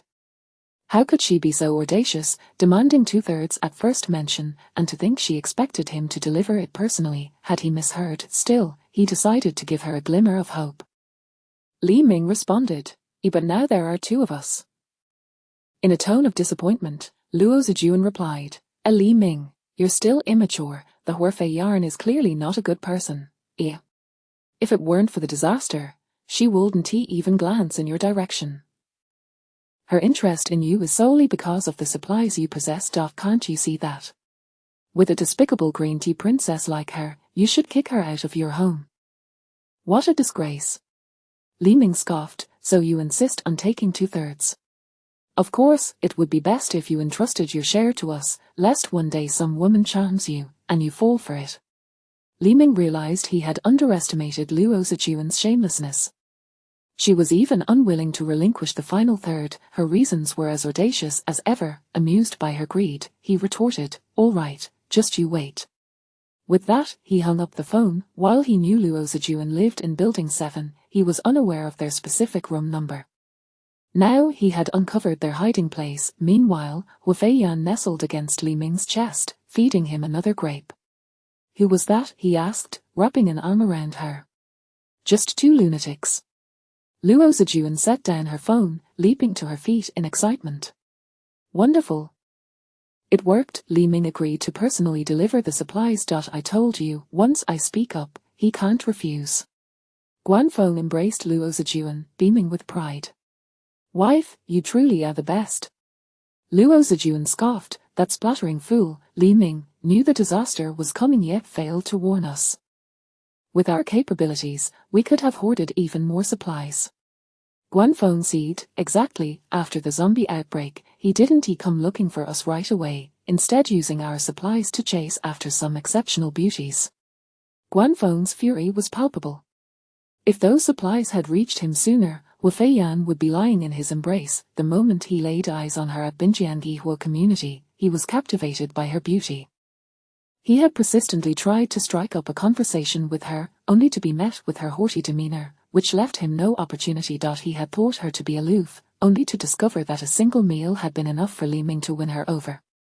The bitterness within him swelled. He silently vowed that once he obtained Li Ming's supplies, he would have his way with Wu Feiyan, treating her as he pleased. Guanfeng's words ignited Luo Zijuan's ire, and she spat, "You're absolutely right. That poor wretch, Li Ming, dares to use my supplies to pamper other women while we suffer in the cold and hunger, living in fear. Once we secure his supplies, I'll toss him to the zombies." Chapter 29. Spatial skills, teleportation, or help, I beg you, I have so little water and food left, please leave us some, at least for the child, please. Child, that child has already according to official protocol, we must eliminate him immediately. No, he hasn't drunk the blood rain, absolutely not. We haven't gone out these past few days. The water we've been drinking is the leftover mineral water, definitely not the blood rain. If I say he drank the blood rain, then he drank the blood rain. Take the food and water. Just please let my child go, I implore you. Woo. Daddy, save me, Dad, you beasts, you won't even spare a 5-year-old, I will fight you to the end. R. Don't come any closer. Help, is there anyone who can save me? No. Oh. Those who understand, understand. Har, how delightful, this is the fate that awaits those who dare to rebel against us. The speaker deliberately raised his voice to the highest volume, attempting to ensure that everyone in the building could hear. Jing Hanan and his group began their assault, mercilessly killing anyone who dared to resist. The fates of the women they targeted were even more tragic. In this quiet neighborhood, any loud conversation could be distinctly heard. At this time, the residents of Building 7 were trembling in fear within their homes, terrified that Jing Hanan and his gang would violently burst in. Long Qi, hiding in her room, could clearly hear the chaos unfolding outside. Although she was unaware of which floor or room Jing Hanan's group occupied, the sounds indicated they were drawing nearer. She hastily sent a message to Li Ming. Brother, have you arrived? It seems Jing Hanan's gang is getting closer to me. If they catch me, I'd rather die. Knock. The door of Long Qi's home was suddenly pounded upon, the unexpected sound sending her into a panic, causing her to drop her phone in terror. She covered her mouth tightly, fearful of making any noise that might alert those outside. Ding. Long Qi's phone chimed with a message. Exquisite beauty, it's me, open the door. Upon reading the message, Long Qi's heart finally settled, yet she remained cautious as she quietly approached the door, peering through the peephole. She saw a tall, handsome man clad in a long down jacket standing outside. Next to him was Wu Feiyan. At that moment, Wu Feiyan was dressed in a striking red long down jacket, wielding a machete in each hand, exuding an air of confidence. Seeing that no one had opened the door for so long, Li Ming knocked again urgently, urging, if you don't open the door soon, we'll be leaving. Long Qi quickly replied, no, don't go, I'm opening the door now. Before opening the door, Long Qi took a moment to tidy herself up, having not washed her hair or face for 3 days. She feared that if Li Ming saw her in her current state, he would turn and walk away. Click, the door lock clicked open. Long Qi appeared before Li Ming, who appraised the internet celebrity with millions of fans. Although her appearance differed greatly from her live-streaming persona, in her natural state, she exuded a neighborly charm, her features remarkably delicate. Unlike Wu Feiyan, who possessed a standard beauty, Long Qi leaned more towards a fresh-faced beauty. Despite her greasy hair and disheveled appearance, likely having not bathed since the water supply was cut off, the system's rating of her as a 90-point beauty could not be wrong. Li Ming succinctly stated, let us go. Long Qi cautiously inquired, where are we headed? Wu Feiyan smiled as she approached Long Qi, don't worry, Qi. We're just going to my place for now. It's on the 22nd floor. Long Qi exclaimed in surprise, what, the 22nd floor? Jing Hanan and his gang are rampaging, smashing and looting, even killing people. Is it really safe for us to be on the 22nd floor? Wu Feiyan confidently swung her machete a couple of times, saying, those people don't concern us. Just trust us and come along. Long Qi thought to herself, that was true, Li Ming had amassed a considerable stockpile of supplies, and surely had plenty of weapons. Furthermore, their residence had been reinforced, like a setting from an apocalyptic novel. With this in mind, Long Qi felt a wave of relief wash over her, grateful that she had managed to keep her life thus far. Although she was uncertain why Li Ming had such a penchant for exquisite beauties, it was certainly preferable to falling into the hands of Jing Hanan and his gang. Seeing that Li Ming had already moved some distance away, Wu Feiyan and Long Qi hurriedly followed after him. Zombies generally roamed the lower 3 floors, seldom venturing up to the 20th floor. On their way to retrieve Long Qi, Li Ming encountered no zombies. Long Qi followed Li Ming and Wu Feiyan to apartment 2202. Long Qi was astonished by everything in the apartment. It was simply too comfortable, beyond her expectations for such a warm haven in this world. At that moment, the external temperature had stabilized at a chilling -50 degrees. Despite cranking up the air conditioning to the maximum, her own home struggled to maintain a temperature above freezing. Yet, this apartment was remarkably controlled at a comfortable 24 degrees Celsius, which left Long Qi utterly amazed, especially the fruits and snacks casually arranged on the coffee table, which made Long Qi, parched and hungry after days of deprivation, gulp in anticipation. Life here was far too comfortable, almost indistinguishable from the time before the disaster struck. Long Qi felt grateful once more for choosing to trust Li Ming. Li Ming looked at Long Qi with disdain, stop dawdling and go wash yourself. You smell terrible. Long Ki felt a wave of embarrassment. Was Li Ming truly such a blunt, tactless man, wholly disregarding the feelings of a lady? Could he not express himself in a gentler manner, without making her feel so humiliated? In the past, anyone who dared to speak to her in such a manner would have found themselves on her blacklist. Wait, a bath, how precious is water now? Mineral water in the group had already skyrocketed to 10,000. Moreover, even if one offered 100,000, no one would part with their precious mineral water, yet here with Li Ming, there was still a source of clean water for bathing. Long Ki shyly glanced at Li Ming, her eyes sparkling with excitement and joy. She had indeed made a fortunate gamble. Wu Feiyan approached, holding a set of pajamas. Ki, you and I have similar figures. You can wear mine. Long Ki accepted the pajamas, her cheeks instantly flushed. Ding, system task completed, achieving a third doubling. Post-doubling space, 8,000 cubic meters. All stored supplies in the space are doubled. Post-doubling physical attributes. Constitution. 40-inch strength, 64 speed, 56 agility, 48 mentality, 48 additional special rewards for Legion members. Awakening spatial ability, teleportation. Li Ming's mouth dropped open in astonishment. Compared to the doubling of space and supplies, what thrilled him most was the awakening of the spatial skill, teleportation. He immediately checked the system for the usage method of teleportation. System, by piecing together the host's intent, the host can instantaneously move to a designated location ahead. Currently, the maximum distance for the host's teleportation is 100 meters. Upgradable, the number of uses depends on the host's physical condition. Teleporting 100 meters was an extraordinary skill. In battle, it allowed for unparalleled mobility. The distance between buildings in Binjiang No. 1 community was approximately 60 meters, meaning he could now traverse between buildings within the entire community without fear of encountering a zombie ambush. Chapter 30, when there are matters to attend to. Having comprehended the intricacies of the teleportation skill, Li Ming proceeded to investigate the state of the space and its resources. At this juncture, the water supply within the space had doubled from 1,600 cubic meters to 3,200 cubic meters.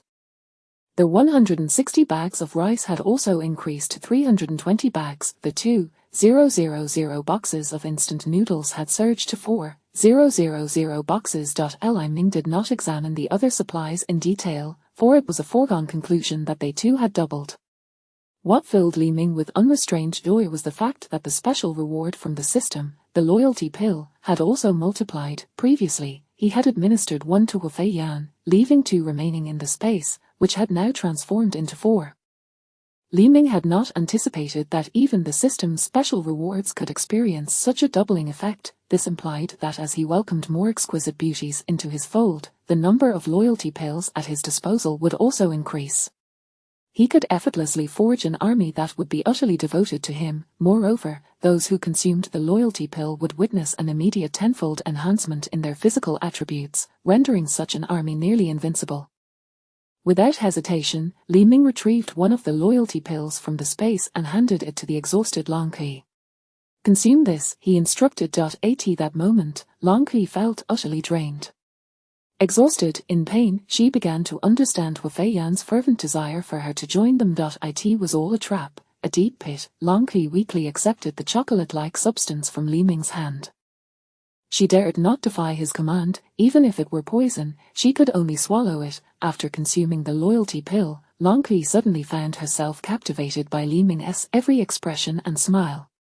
She had never encountered such an extraordinarily handsome man before and gazed at him with infatuation. Li Ming was all too familiar with this gaze. It was the same one Wu Feiyan had directed at him after taking the loyalty pill. Although both Wu Feiyan and Long Ki were stunning beauties, he was not a man who relied solely on base instincts. Avoiding Long Ki's fiery gaze, he called Wu Feiyan, who had been waiting outside the hall, to come in. Upon hearing Li Ming's summons, Wu Feiyan, clad in a lacy camisole nightdress, hurried into the room with renewed vigor. Brother Ming, do you wish for me and Ki to serve you together? I am fully prepared. Long Ki's eyes sparkled with excitement. Li Ming responded with a cough. You two should refrain from thinking about that all the time. I am not that kind of person. You must have sensed the remarkable enhancement in your physical capabilities after taking my pill. To be candid, anyone who consumes this pill will experience a tenfold increase in their physical attributes. This means that your strength, speed, and agility will all be magnified tenfold. Both Hu Feiyan and Long Qi gazed at Li Ming in astonishment. Being young and familiar with gaming, they understood the concept of a tenfold increase in physical attributes. They were astonished that Li Ming had given them such a powerful enhancement. Consequently, his image in their eyes became even more radiant and grand. Long Qi, moved to tears, nestled against Li Ming's chest. "Brother Ming, you truly are the best for us. I apologize for ever doubting you. Punish me as you will, unleash your most formidable techniques upon me." Li Ming waved his hand dismissively. "As long as you recognize my goodness, that suffices. I did not summon you for that purpose. The apocalypse has been upon us for 4 days now, and with each passing moment, this world will descend further into chaos. Jing Haonan from our building has already begun to act against others. It is only a matter of time before they turn their sights on us. Although you have gained a tenfold enhancement, your combat experience is still non-existent, and should you encounter them, victory is far from guaranteed, especially since they possess firearms. Thus, I have decided to put you through special training." Hu Feiyan nodded earnestly, stating, "Indeed, if we do not grow stronger, we cannot adequately protect you, Brother Ming. We are willing to accept the special training." Long Qi echoed her sentiment with equal sincerity. "Sister Feiyan is right, we cannot allow anyone to harm Brother Ming, even if it means enduring hellish training." Li Ming's lips twitched. Was the potency of the loyalty pill truly so formidable? "All right, you need not be so fervently passionate. With the night deepening and others fast asleep, we shall commence tonight." Hu Feiyan and Long Qi immediately stood at attention, chests out and heads held high. "We obey Brother Ming's commands." In their lacy nightdresses, the sight was somewhat disconcerting. Alas, duty calls, there will be ample time in the future, and more exquisite beauties await. It would be wise to pace oneself. Li Ming retrieved 2 sets of extreme cold weather gear, along with 2 raincoats, hats, masks, and protective goggles from the space. He outfitted Hu Feiyan and Long Qi from head to toe. Hu Feiyan inquired, "Brother Ming, where are we headed?" Li Ming replied calmly, "To slay zombies." Long Qi and Hu Feiyan exchanged puzzled glances, unsure of Li Ming's intentions. Zombies are merely humans transformed.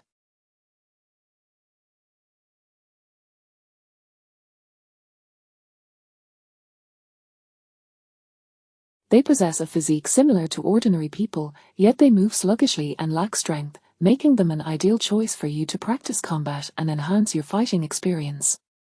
Li Ming led the fully equipped Hu Feiyan and Long Qi down the stairs and finally encountered 2 zombies on the 3rd floor landing. Despite having consumed the loyalty pill and being utterly obedient to Li Ming's commands, they were still ordinary girls at heart. Upon seeing the grotesque, snarling, decaying creatures, fear gripped them. Observing their terrified shivers, Li Ming asked, "What say you, are you afraid?" Hu Feiyan fought to suppress her fear, trembling slightly as she replied, "No. I am not afraid, for Brother Ming, we fear nothing." Long Qi likewise shook with fear. "Why yes, we cannot be afraid." Li Ming produced weapons for them to select. Hu Feiyan opted for 2 machetes, while Long Qi chose a long-handled axe. Both girls gripped their weapons tightly, seeking solace in their newfound armaments. Li Ming earnestly instructed them, "Remember, to immobilize a zombie completely, you must sever its head. No matter how many times you strike its body, it can still lunge at you. The most potent attack from a zombie is its bite, followed by its claws. You must evade their assaults while hunting them. To restrict their movement, you should first sever their legs. Lastly, you must remember that a zombie's claws, teeth, and blood contain a significant amount of the zombie virus. Should you become infected, I will be powerless to save you." Hu Feiyan and Long Qi were utterly terrified at this moment, yet they resolutely affirmed, "Understood, Brother Ming, we will not disappoint you." Li Ming held high hopes for Hu Feiyan and Long Qi, for he harbored a singular ultimate goal. When there were matters to attend to, they would step in. When there were none, they would still step in. He would simply continue to survive. Such a life would be truly delightful. Chapter 31, The Man You Will Never Obtain in This Lifetime. Li Ming pointed at the two zombies in the stairwell and declared, "Before you stand two zombies, each of you shall be responsible for eliminating one. The one who kills their zombie first will receive my special reward." Li Ming's special reward, the mere thought of it was incredibly tempting, causing Hu Feiyan and Long Qi. With a generous reward comes brave warriors. They suddenly perceived the zombies before them as far less terrifying, even somewhat endearing. Hu Feiyan, wielding dual blades, was the first to charge towards the zombie in the corridor. Despite her impressive speed, the sound of her footsteps and the presence of a living human immediately drew the attention of the two zombies. Upon spotting the vibrant human, the zombies instinctively lunged towards Hu Feiyan. As one of the zombies closed in within a meter, Hu Feiyan, gripped by a surge of primal fear, instinctively kicked at the approaching creature. Enhanced by tenfold physical attributes, her strength was formidable, and her kick sent the zombie flying several meters, only coming to a halt when it crashed into the wall. Li Ming furrowed his brow and shouted sternly, "Who the hell told you to kick? What do you think the weapon in your hand is for?" Hu Feiyan, momentarily dazed, replied, "Right, I'm sorry, Brother Ming."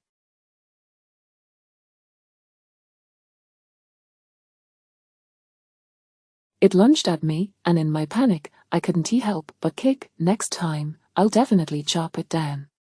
At that moment, Long Qi, firmly gripping her long-handled axe, charged towards her target. Learning from Hu Feiyan's mistake, she held onto her axe as the zombie lunged at her, delivering a swift swing. How gruesome, Long Qi cried out, eyes shut tight. She had clearly missed the zombie's neck, instead cleaving into its chest, splattering her with its dark, viscous blood. Li Ming scolded, "Fool, why did you close your eyes? Don't you understand that in battle, your gaze must never leave the target?"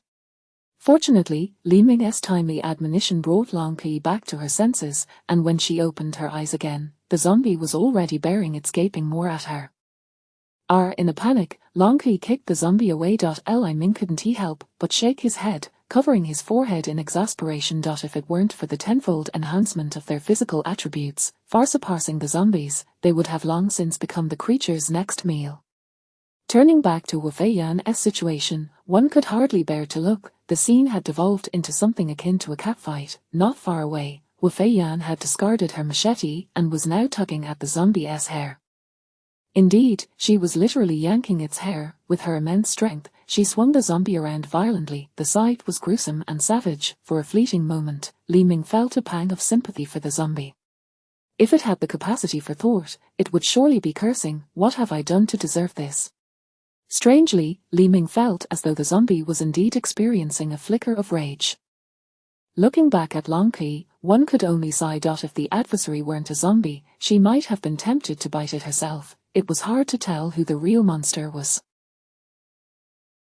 The distinct characteristics of a catfight were on full display as Hu Feiyan and Long Qi wrestled, pinching and kicking. Li Ming, exasperated, called out to them, "Both of you, come back here." Upon hearing his command, Hu Feiyan and Long Qi immediately discarded the zombies and hurried back to his side. Hu Feiyan, with an awkward smile, said, "Brother Ming, just give me a little more time, and I'll have that zombie finished off." Long Qi earnestly added, "Yes, that zombie can't hold out much longer. We will definitely kill it." Smack, smack, Li Ming slapped the tops of their heads. "Is your goal to kill it with your bare hands? I gave you weapons to slay it, to sever its neck. Do you understand? Now, each of you will only engage with one zombie. What if there are 2 or 3? Will you still resort to hair-pulling and kicking?" Li Ming snatched a machete from Hu Feiyan's grasp. "Let me demonstrate once. Watch carefully. If you behave like this again, I will become the man you will never obtain in this lifetime." Hu Feiyan and Long Qi's faces blanched at the thought of such a punishment, which seemed far worse than death itself. In unison, they exclaimed, "Brother Ming, no, we were wrong. We will pay attention and learn properly." The two zombies that had been felled by Hu Feiyan and Long Qi began to rise once more, twisting and contorting as they lunged towards the trio. Li Ming's expression turned steely, his gaze icy as he fixed his eyes on the approaching zombies. Remember, when facing an enemy, always plan before acting. Once you strike, it must be swift, ruthless, and precise. With a flurry of movement, Li Ming dashed towards the zombies.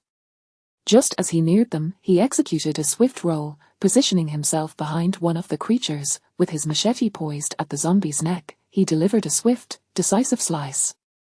Splurt, the zombie's head separated from its body in an instant. In the next moment, Li Ming was before the other zombie, swiftly swinging his blade once more. Splurt, the second zombie met the same fate, its head severed cleanly. In less than 5 seconds, Li Ming had successfully dispatched both zombies, not a drop of their blackish blood splattering onto him. With his physical attributes enhanced eightfold, combined with the combat skills honed in his previous life, slaying these 2 zombies was a trivial task.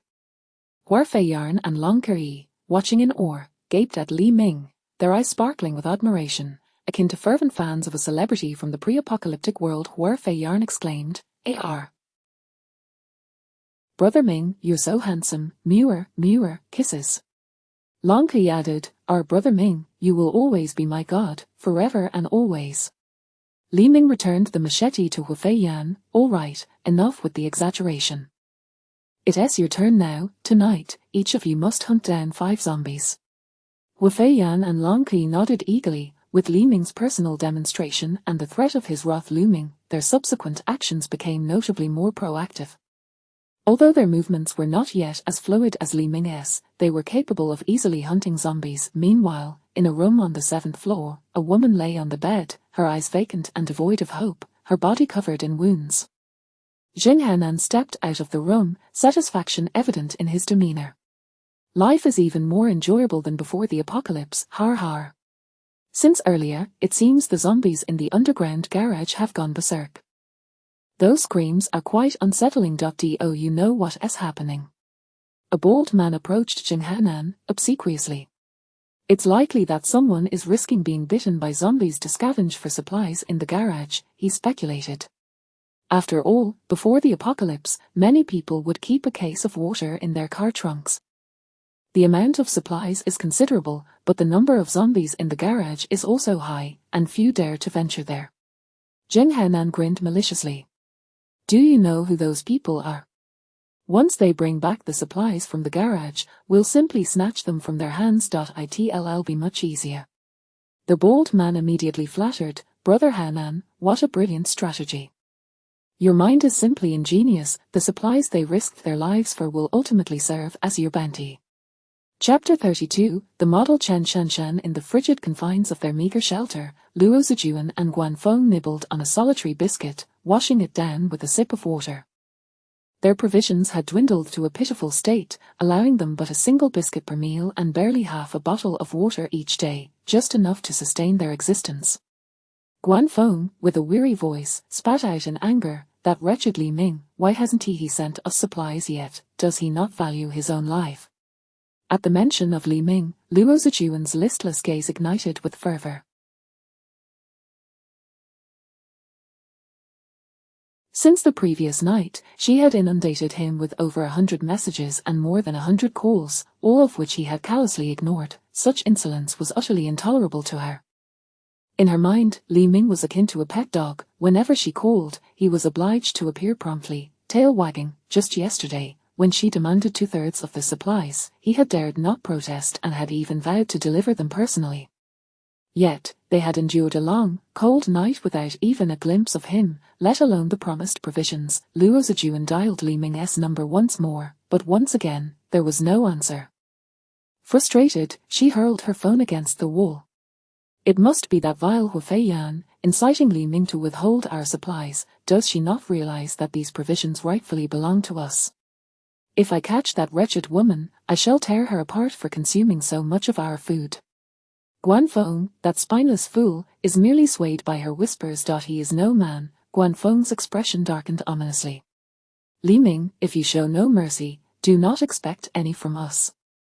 Intrigued, Luo Zijuan inquired, "What do you intend to do?" With a derisive snort, Guanfeng replied, "If others can rob from us, why can't we do the same? If others can kill, why cannot we? Besides, it is Li Ming who has pilfered our supplies, thus leaving us no choice but to resort to such drastic measures. We bear no blame." Understanding his intent, Luo Zijuan's excitement surged as she exclaimed, "That plan is splendid. After all, we intended to sell him off to northern Myanmar, we might as well take matters into our own hands. After a moment of contemplation, she continued, but what if he resists? Li Ming possesses considerable strength, I have felt it firsthand, and I am uncertain if you can overpower him. Guanfeng's face darkened further. Must she insist on voicing such concerns? He retrieved 2 kitchen knives, a sinister grin spreading across his face. You will lure him to the door. The instant he opens it, I shall strike swiftly. Given his trust in you, he will be caught unawares. As the tantalizing prospect of feasting on hot pot and seafood danced in her mind, Luo Zijuan felt a surge of delight. Let it be so. We have already extended our goodwill to Li Ming, and it is he who has squandered it. We are blameless. Suddenly, the chimes of their phones resonated simultaneously. Luo Zijuan swiftly grasped her device, exclaiming, could it be a response from Li Ming? Upon glancing at the message, her expression darkened, radiating a palpable aura of menace. The message contained 3 photographs and a text from Li Ming. In the images, Li Ming was flanked by Hu Feiyan and Long Qi, with Hu Feiyan personally peeling a lobster to feed him, while Long Qi stood ready with a beer in hand, catering to his every whim. The table overflowed with an array of barbecued delights. All meals and drinks provided. Smiley seeking beautiful women, meals guaranteed, ample water, transportation included. Interested parties, please send a full-body photo without makeup for private chat. Limited to 5 applicants. Only 3 spots remaining. Beautiful women with conditions. Seize this opportunity quickly, miss it, and you shall dwell in eternal hell. The once quiet owners group erupted in an uproar. Isn't he that the internet celebrity Long Qi from our community with millions of followers? Has she too boarded that ship? How fortunate he is to possess both Hu Feiyan and Long Qi, truly a sight to behold. In this situation, how can he still offer conditions for eating lobsters and drinking beer? Has he no consideration for the plight of his neighbors? Why must it be the most exquisite beauties? This is nothing but discrimination against us women. I shall file a complaint. All meals and drinks, please save my child. He hasn't had a drop of water in 3 days. You possess so many supplies, why refuse to assist us? All meals and drinks, you are self-serving scoundrel, you cannot possibly consume all that food. What harm would it do to share a bit with us? Have you not undergone 9 years of compulsory education? Hongxing Society, Brother Haonan, all meals and drinks, don't get too cocky.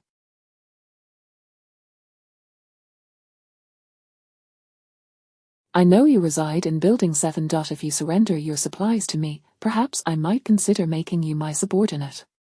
Community Director Cheng Guiying, all meals and drinks, you exhibit a complete lack of collective awareness and organizational spirit. One day, the organization will hold you accountable. Meanwhile, Li Ming received a flood of friend requests. Jianhai Sanshao, brother, I own a Lamborghini worth over 5 million, just bought last month. I only require a box of mineral water and a box of instant noodles. Interested? Let us chat. Mingshang Jewelry, hello, I know you are not interested in money, but I possess a wealth of gold and silver jewelry. Could I purchase some supplies from you? Although I may not be a stunning beauty, I possess a decent appearance and would love to discuss further. Most requests were from individuals hoping to purchase supplies from Li Ming, all of which he ignored, selectively accepting only those from beautiful women. The moment the beauties saw Li Ming had accepted their friend requests, they hastened to send him messages. Initially, they viewed him as a scoundrel and a fraud, dismissing his messages. Yet, after he shared photos of Hu Feiyan, they began to believe in the authenticity of his claims. However, having preserved their chastity for so long, they were reluctant to relinquish it so easily. Today, however, with only 3 of the 5 positions remaining, they felt an urgent sense of panic. They truly feared that, as Li Ming had warned, they would be condemned to an eternal hell. The tone of the messages from the beauties had notably softened. They resembled anxious young women preparing for their first job interview, cautious and visibly nervous. Hello, I am Chen Jui from Building 9, 19 years old. Here is my no-makeup photo. Please review it carefully and inform me of any updates as soon as possible. Image, beep, target does not meet minimum requirements. Alas, Li Ming still responded, you do not meet the criteria. Upon receiving the message, Chen Jui collapsed into tears, exclaiming, why? What do I lack? Please, clarify so I can make adjustments. Li Ming continued scrolling, feeling nauseated. Although the women who sent photos were still intact, the majority were far from appealing, more akin to dinosaurs and unsightly fruits. Dozens of them, and not one caught his eye. He recognized they would not meet the standards and passed them over without a second thought. Suddenly, a photo appeared alongside a blue system interface. Name: Chen Shanshan. Occupation: model. Appearance: 90 points. Age: 24. Figure: 95 points. Strength: 7. Overall score: 95 points. Chapter 33, Lawyer G Unit. Was as if a glimmer of hope had emerged from the depths of despair, for Li Ming had indeed unearthed a gem from the vast sea of humanity. He promptly began perusing Chen Shanshan's messages and profile. Hello, my name is Chen Shanshan. I understand you are in Building 7, but I am currently in Building 6. Can you truly come to fetch me? Aside from sheltering us exquisite beauties, is there anything else you require from us? If I find the situation unsatisfactory, may I leave? Standing at a statuesque 172 centimeters, Chen Shanshan exuded an air of elegance, her long legs complemented by a sweet smile that revealed two charming dimples. Such beauty, even among the realm of car models, was indeed exceptional. Li Ming replied, please provide me with your actual room number, and I shall come to collect you. We can discuss other matters in person. Upon receiving Li Ming's message, Chen Shanshan leapt with excitement. Cai Xia, look. That person has replied to me. He said he would come to get me, which means I've been selected. Her expression radiated more joy than when she had successfully gained admission to her dream university years ago. Gaining acceptance into her desired institution was merely a fulfillment of her academic aspirations and a pathway to a promising future. However, receiving a response from Li Ming signified a potential escape from her current plight and the prospect of a happier life. Its value was immeasurable. Both Chen Shanshan and her close friend Lin Saixia were car models who had just relocated to this community. They had not anticipated that within a month of their arrival, disaster would strike. Initially, they had harbored fantasies of official rescue, but after several days of waiting in vain, with food and water nearly depleted, their hopes began to fade. The community had grown increasingly chaotic. Lin Saixia had voiced her complaints more than once, leading both women to place their hopes on the individual they referred to as the one who shelters exquisite beauties. Upon hearing of Chen Shanshan's response from Li Ming while receiving none herself, Lin Saixia's countenance fell, her eyes flashing with a hint of jealousy.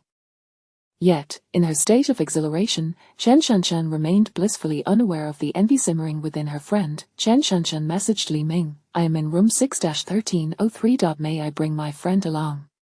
She is also a stunning beauty and has sent you a message. Her name is Lin Saixia, so please keep an eye out for her. Li Ming took a moment to investigate the woman named Lin Saixia.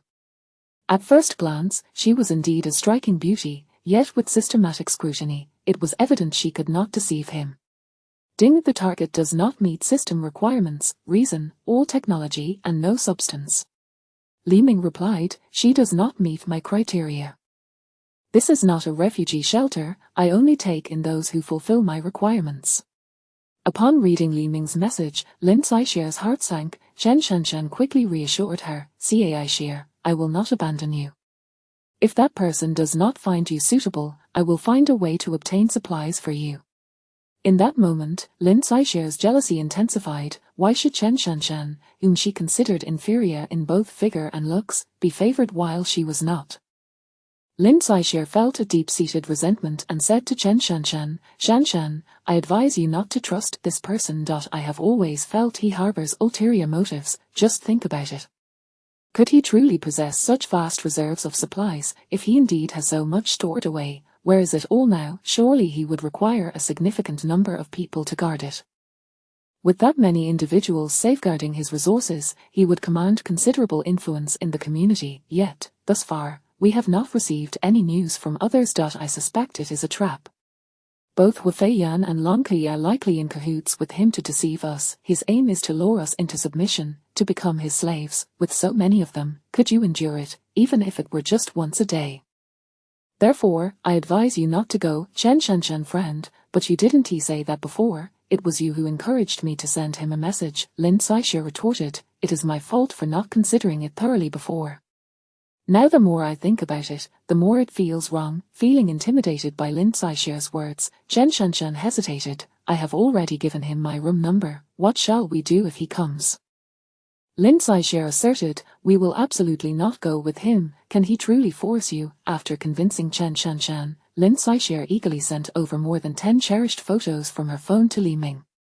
Upon viewing these images, Li Ming frowned in disdain, exclaiming, how shameless. He then scrutinized the photos from various angles multiple times. Lin Saixia accompanied the images with a message, brother, look at what has happened to me. Won't you consider me? I am both sensible and entertaining. I promise not to disappoint you. After replying to Chen Shanshan's message, Li Ming continued his exploration. Ding, a blue system interface appeared beside a photograph.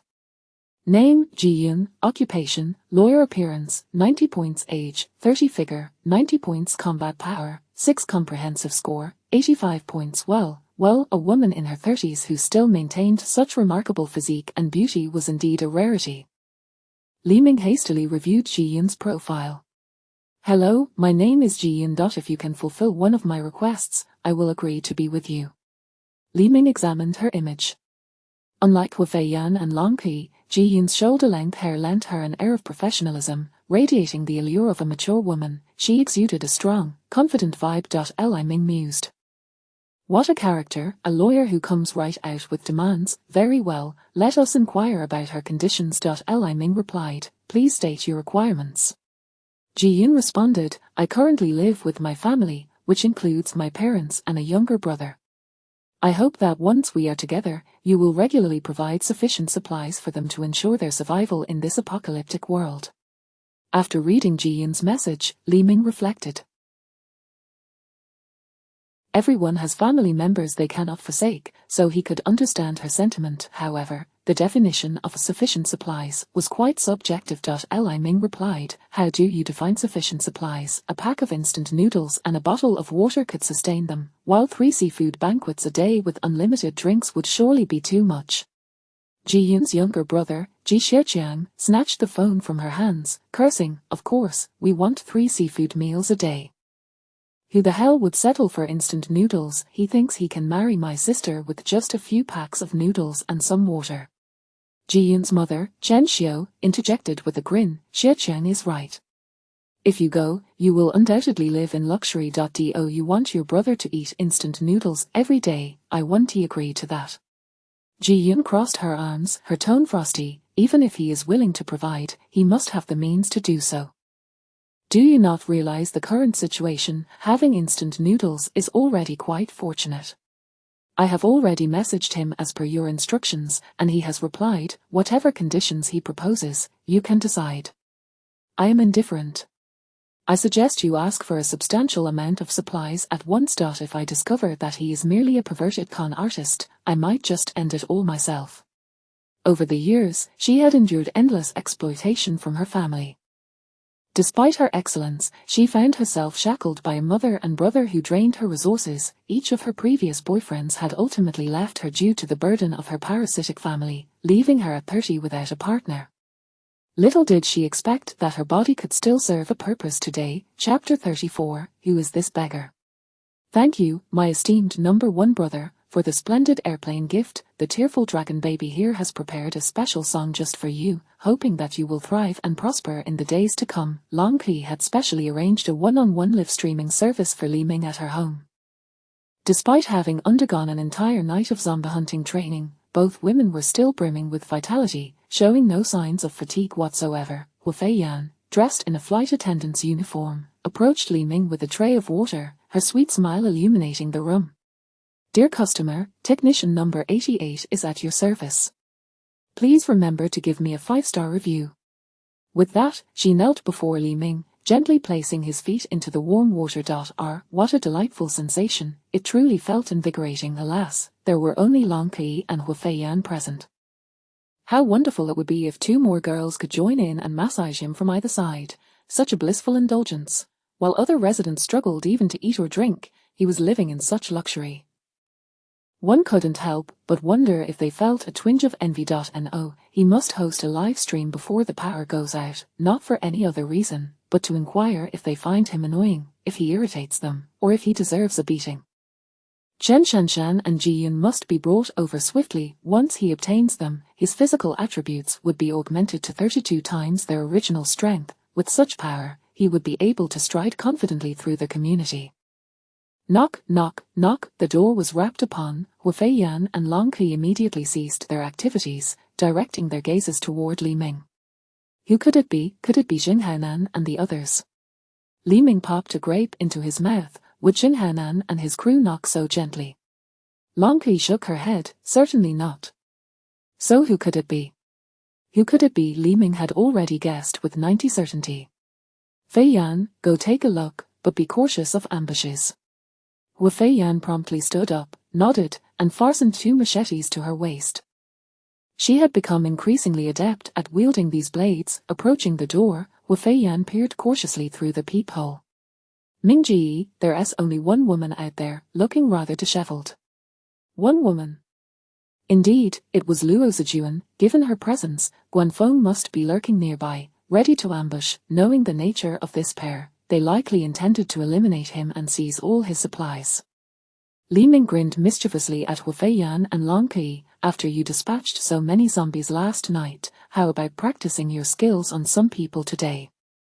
Wu Feiyan and Long Qi's interest piqued. Shall we kill them? Li Ming waved his hand. No, no, we mustn't let them die. They should suffer in despair until their demise.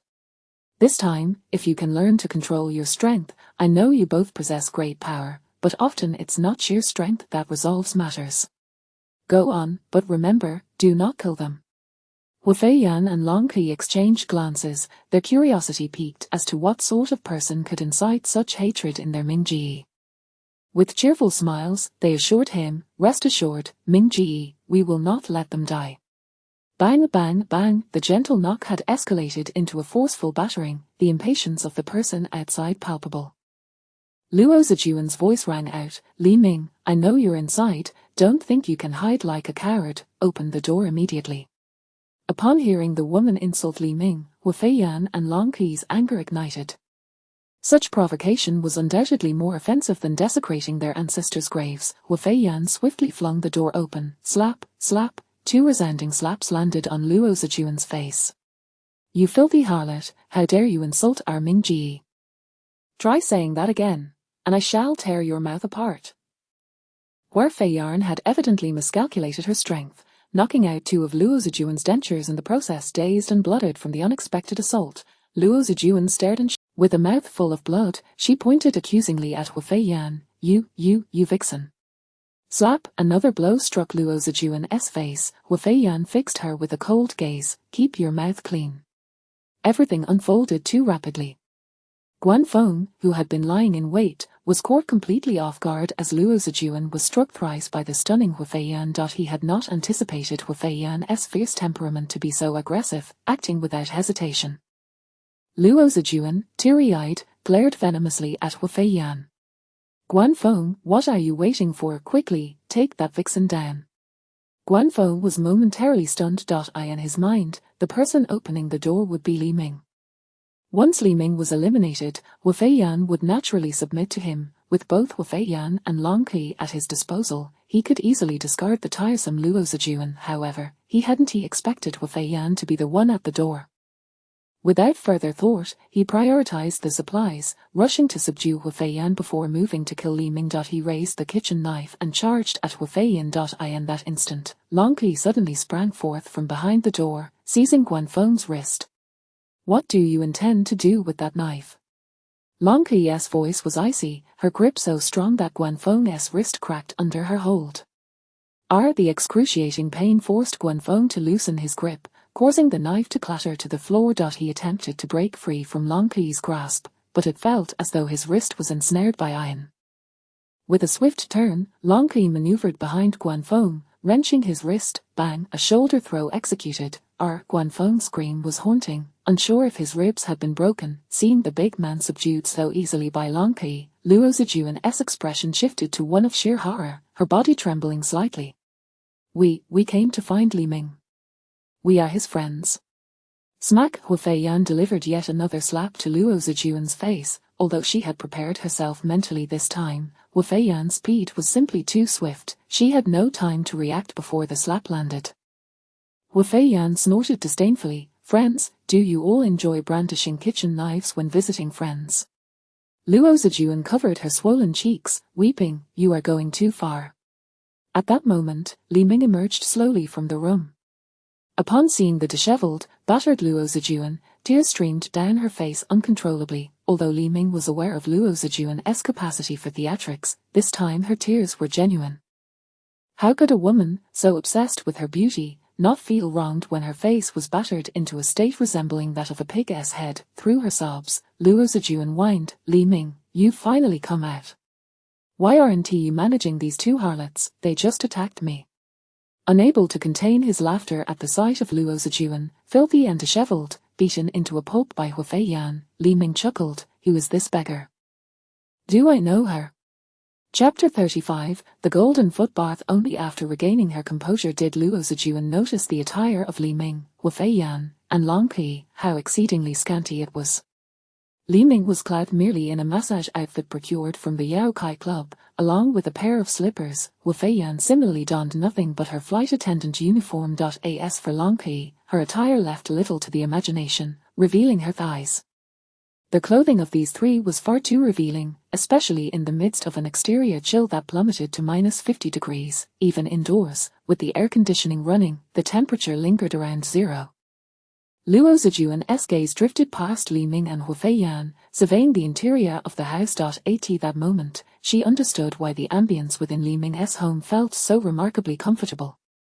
It was not merely warm, it was, in fact, slightly toasty. Through the doorway, she could see the coffee table brimming with an array of fresh fruits and snacks. Luo Zijuan was filled with astonishment and envy. Was this not the ethereal existence she had longed for? Casting a furtive glance at Hu Feiyan and Long Qi, Luo Zijuan realized she could not hope to overpower them and would have to reason with Li Ming instead. After all, she believed that manipulating Li Ming would be a matter of mere moments. Clearing her throat, she declared, Li Ming, we had agreed that the supplies you hoarded would be divided, with Guanfeng and I taking 2/3. You must support these two vixens. Suddenly, she caught sight of Hu Feiyan's frigid glare. Fearing that a misstep in her words would lead to repercussions, she swallowed the word Jing that had almost escaped her lips.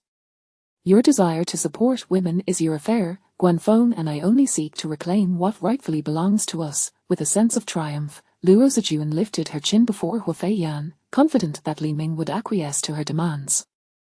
In fact, he might even punish Hu Feiyan and Long Qi for their actions against her. Li Ming let out a cold snort. It seems her mind is still somewhat muddled, spouting nonsense. Feiyan, remind her to regain her senses. Upon receiving Li Ming's command, Hu Feiyan's face broke into a delighted smile. Slap, slap, slap. 3 resounding slaps landed consecutively on Luo Zijuan's face. Although Hu Feiyan was cautious not to strike with lethal force, fearing Li Ming's wrath, the blow still left Luo Zijuan dazed and reeling.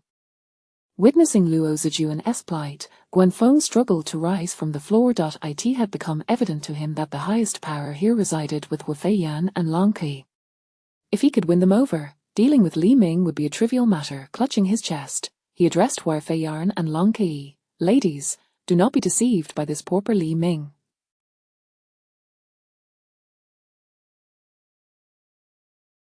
He is merely a delivery boy. No, he is even less than that, just someone who hauls dung from my home. He is a charlatan. All the supplies in his possession are rightfully mine.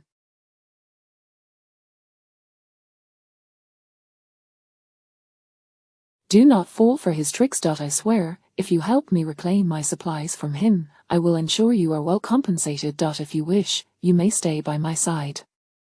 To be frank, my father is a high-ranking official in Qianhai City. Official rescue efforts will come, and once they do, I can leverage my father's connections to rise above. As he spoke of his father's prominence, Guanfeng's expression swelled with pride. He was convinced that Hu Feiyan and Long Qi would wisely choose him over Li Ming, just as Luo Zijuan had once done. Indeed, prior to the apocalypse, should Guanfeng have flaunted his father's name, few in Qianhai City would have dared to disregard him. He believed that the current calamity was merely temporary. Once official rescue arrived, he would reclaim his status. Suddenly, Long Kui seized his arm and executed a shoulder throw. Her voice was frigid as she warned, "Who are you calling a fraud? Dare to insult our brother Ming again, and even if he orders us not to kill you, I assure you your limbs will never serve you again." Wu Feiyan nodded in agreement. Realizing the situation had turned dire, Luo Zijuan immediately raised her voice, attempting to cling to Li Ming's arm. As she took a step forward, Wu Feiyan blocked her path. With a single glance, Luo Zijuan retreated in fear.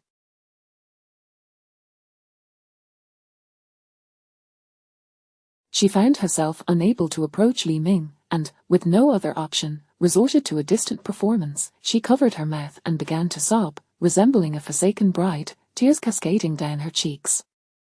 "Li Ming, you promised you would care for me for a lifetime, that you would always take responsibility for me. Wu Wu, have you forgotten those beautiful moments we shared? Have you forgotten I was your first woman?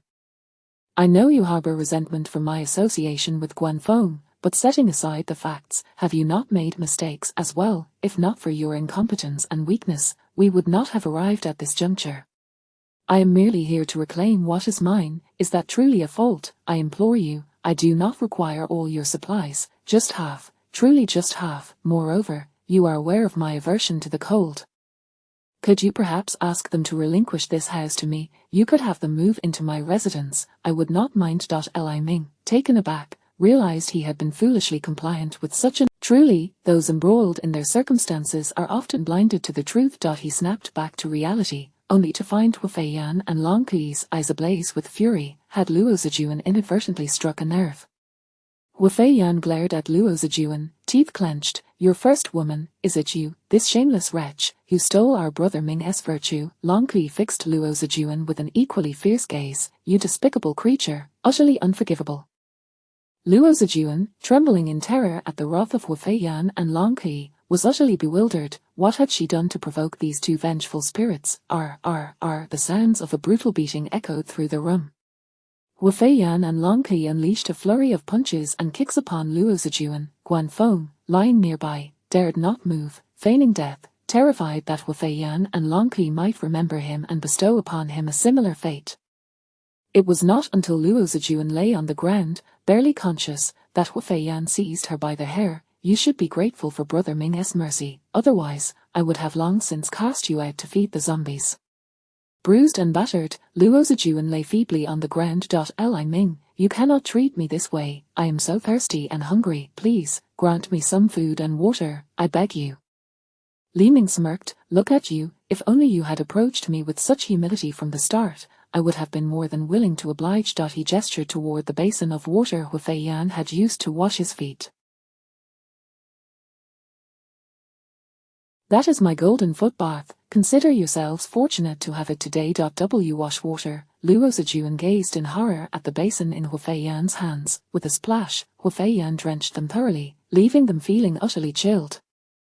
Chapter 36. The abalone is not fresh. Under the relentless assault of the foot-washing golden soup, Luo Zijuan and Guanfeng fled in disarray. Meanwhile, at home, Li Ming was immersed in music, relishing the As Wu Feiyan kneaded Li Ming's thigh, she remarked, Brother Ming, wouldn't it be rather unseemly to let those two go? Although they are rather inconsequential, I fear they might expose our location and attract unwanted attention.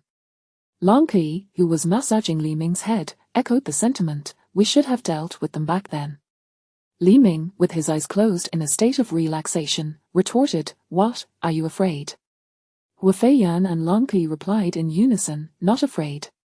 Li Ming lazily opened his eyes and said, Since you are not afraid, then why worry at all? However, humans are not zombies. In this apocalyptic world, humans can often be more terrifying than the undead. Zombies may be devoid of fear and pain, yet they lack intellect, acting solely on instinct.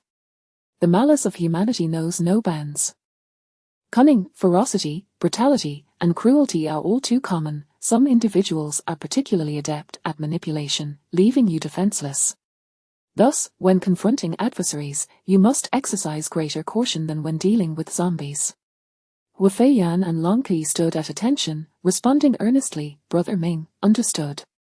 In the event of an overwhelming encounter, Li Ming still had the option to utilize teleportation to escape with them. However, such a scenario would be utterly humiliating. Having acquired the system, would he allow himself to be chased and forced to flee? Li Ming was resolute in preventing such an occurrence. He must become stronger swiftly. Lin Saixue paced angrily, clutching her phone, her eyes brimming with murderous intent. Emboldened, she sent Li Ming an intimate photo that would cause anyone to blush. Li Ming's only response was a curt, "Isn't that embarrassing?" The humiliation was unbearable. After all, she was a prominent figure in the car modeling industry, surrounded by wealthy second-generation heirs and celebrities eager to befriend her. Yet today, she had deigned to approach him, only to be met with disdain. This was intolerable. Lin Saixue now harbored fierce animosity towards Li Ming. Indeed, Li Ming possessed a wealth of resources. She did not need to grovel before him. Looking at it from another angle, if she could eliminate him, all his resources would rightfully belong to her. With this thought, Lin Saixue felt a sudden clarity. Considering her status as a seemingly vulnerable woman, she needed allies to avoid being outmaneuvered by Li Ming. She recalled the two muscular gym instructors, Chen Hao and Zhu Dazui, residing in her building.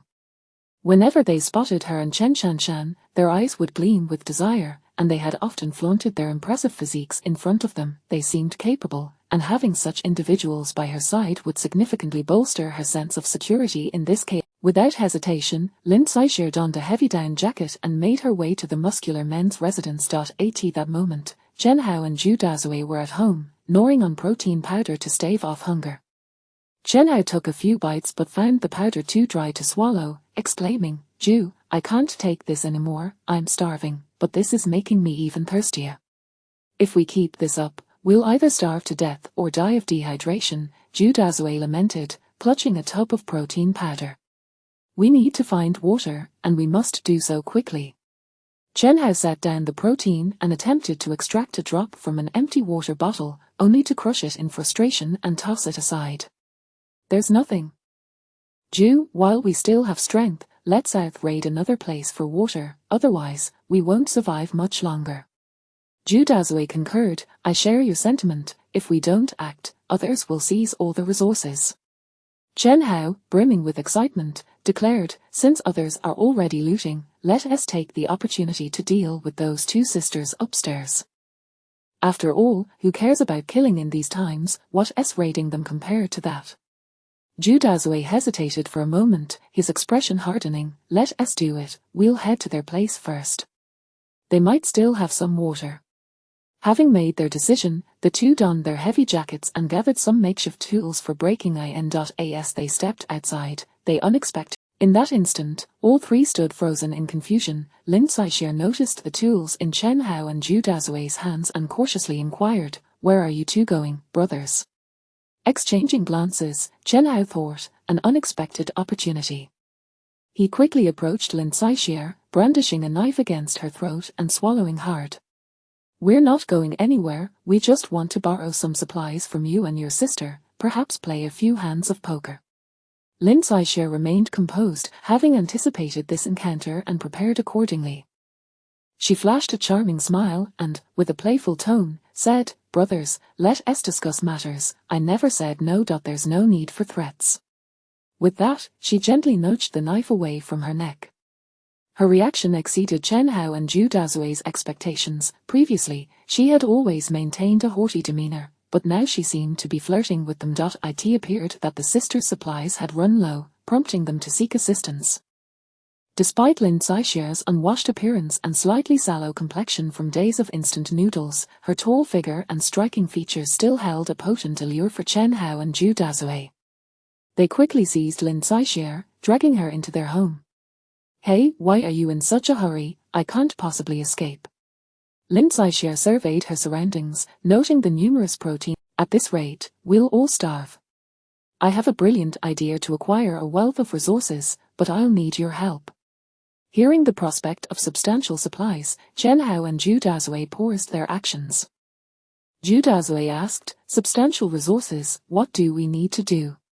Lin Saixue adjusted her attire and whispered, "Are you familiar with the one in the group chat who collects exquisite beauties?"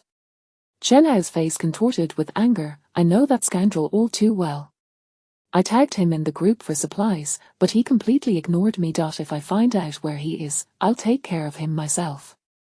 Lin Saixia's expression sharpened with cunning. The one who collects beauties is interested in my sister, and he should be coming to pick her up today. We can take advantage of this opportunity to set up an ambush.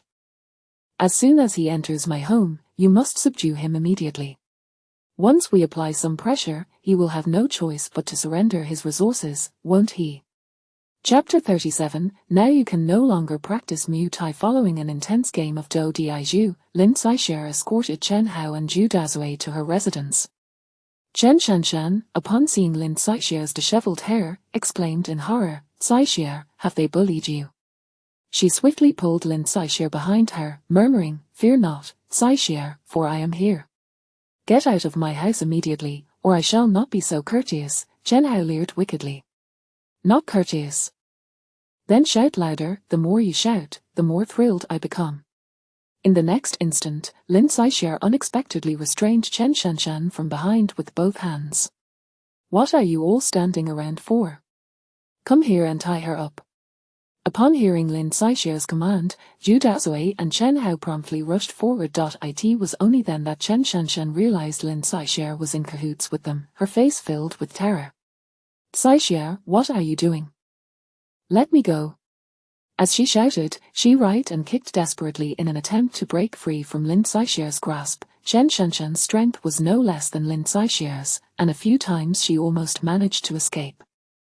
Zhu Dazui hurriedly approached, yanking Chen Shanshan's hair and delivering a fierce slap across her face. Already weakened and famished, Chen Shanshan was sent reeling, stars dancing before her eyes as she collapsed to the ground. Zhu Dazui scoffed, "Do we really need to go through all this trouble? A single slap would suffice." Chen Hao quickly produced a length of rope he had prepared in advance and bound Chen Shanshan tightly. "Zhu, be gentle. We haven't even had our fun yet, and we can't have you ruining her." At this moment, Chen Shanshan, feeling icy and desperate, looked at Lin Saixia. "Saixia, what do you intend to do? Why treat me this way?" Lin Saixia replied venomously, "Shanshan, if you must blame someone, blame that collector of exquisite beauties. What am I lacking compared to you that he deems me unworthy? How dare he say I am dark-skinned?" Chen Shanshan, perplexed, asked, "What did he say was wrong with your complexion? Did you accuse him of being dark?" Lin Saixia's face flushed. Such humiliating words were difficult to utter. Was she to lose her dignity? Does he truly believe he is the only man in this world? Zhu and Chen are quite commendable. I have tested them, and they will undoubtedly protect me in this apocalyptic world. We need not rely on that so-called collector of exquisite beauties. Once we capture him, all the resources he possesses will eventually belong to us. Once Chen Shanshan was securely bound, Lin Saixia instructed Chen Hao and Zhu Dazui, "He should be arriving shortly. You both hide behind the sofa and in the kitchen. Once he enters, I will employ my charms to ensnare him. Although he may not be impressed by my photograph, I assure you, I am far more captivating in person. I refuse to believe he will remain unmoved. At that moment, you must spring forth without giving him a chance to resist." Chen Hao nodded. "Do they possess any weapons?" Lin Saixia shook her head. Her sole desire was to eliminate Li Ming, to relieve her grievances and seize his resources. Other matters had not crossed her mind. Zhu Dazui leered at the bound Chen Shanshan, lecherously stating, "I couldn't care less how many of them there are. Such small fry, I can take them all on. Let us not forget, I am the national runner-up in Muay Thai. Ordinary folks do not pose a challenge for me." Chen Hao flattered, "Zhu, you are formidable. Let us prepare swiftly and aim for a decisive strike." "Oh, a Muay Thai champion able to take on 10. Surely, you must be greater than Yip Man," a foreign voice suddenly interjected behind them. Li Ming had anticipated that someone would exploit the rumor of the exquisite beauty to draw him out, setting up an ambush. Based on common reasoning, they believed Li Ming would traverse from Building 7 to Building 6, inevitably passing through the underground garage or the first-floor garden. At this moment, the garden on the first floor was completely blanketed in snow, leaving the underground garage as the only viable route for Li Ming. Though they were unaware of how he might evade the zombies lurking in the garage, they were confident that once he arrived, their ambush would subdue him, compelling him to surrender his resources. However, once Li Ming realized this, he would not easily tread the usual path. With his teleportation skill, the less than 100-meter distance was but a minor hurdle for him to overcome. Most balconies in the Binjiang No. 1 community were enclosed, however, akin to Wu Feiyan's residence. They featured large floor-to-ceiling windows, yet within each unit, there was a living balcony outside the kitchen, typically left open. Li Ming observed that Wu Feiyan's living balcony faced directly towards Chen Shanshan's. Thus, with a mere teleportation, he appeared on the living balcony of Unit 1303 in Building 6. Due to the frigid weather, the doors and windows of the living balcony were tightly shut.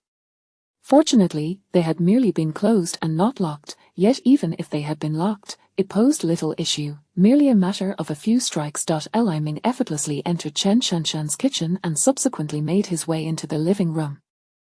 At that moment, Lin Caixia, Chen Hao, and Zhu Dazui were preoccupied with binding Chen Shanshan, completely oblivious to Li Ming's emergence from the kitchen. Upon hearing Lin Caixia's plan to capture him alive and seize his resources, Li Ming could not help but chuckle.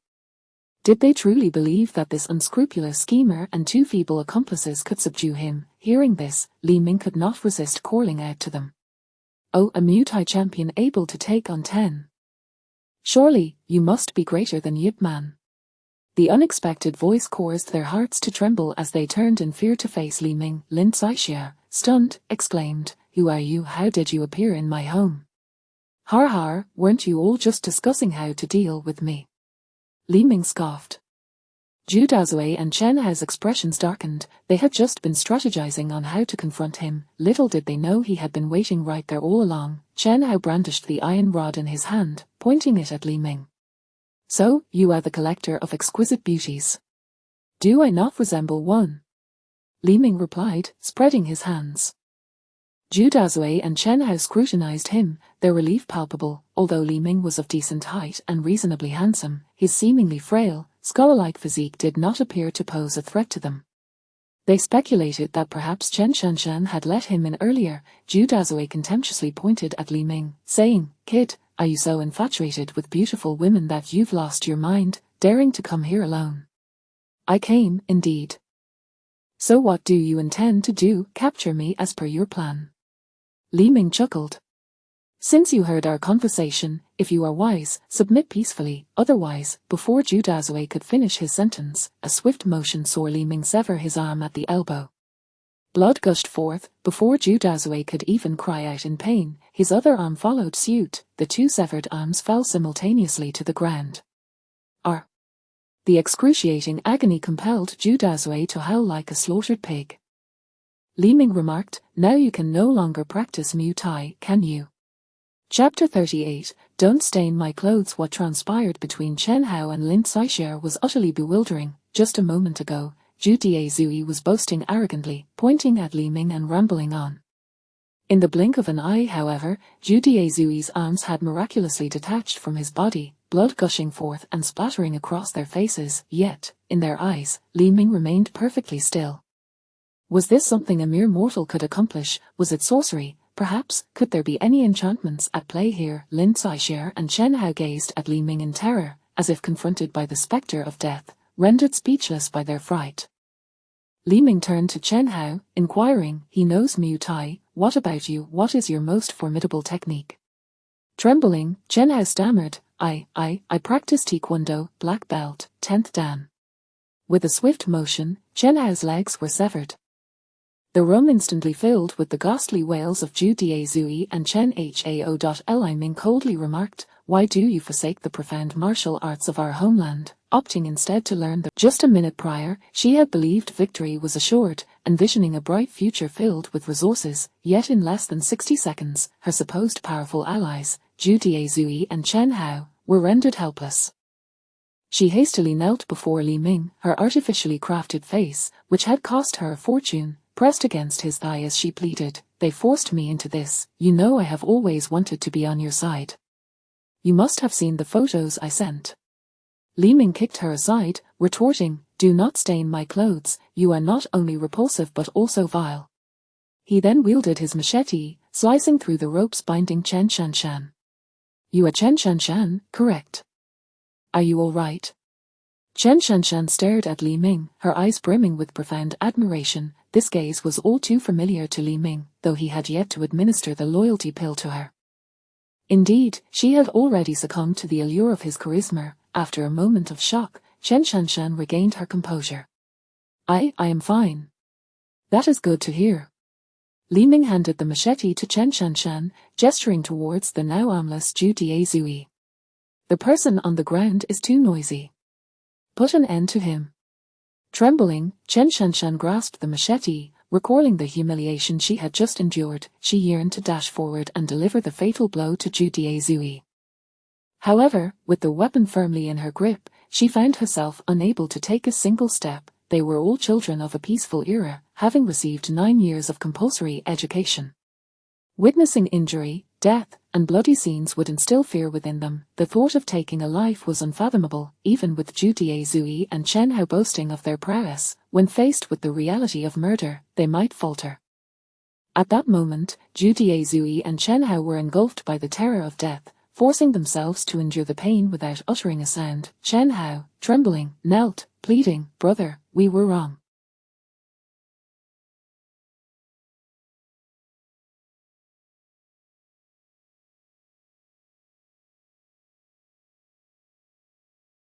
Grant us a chance to live.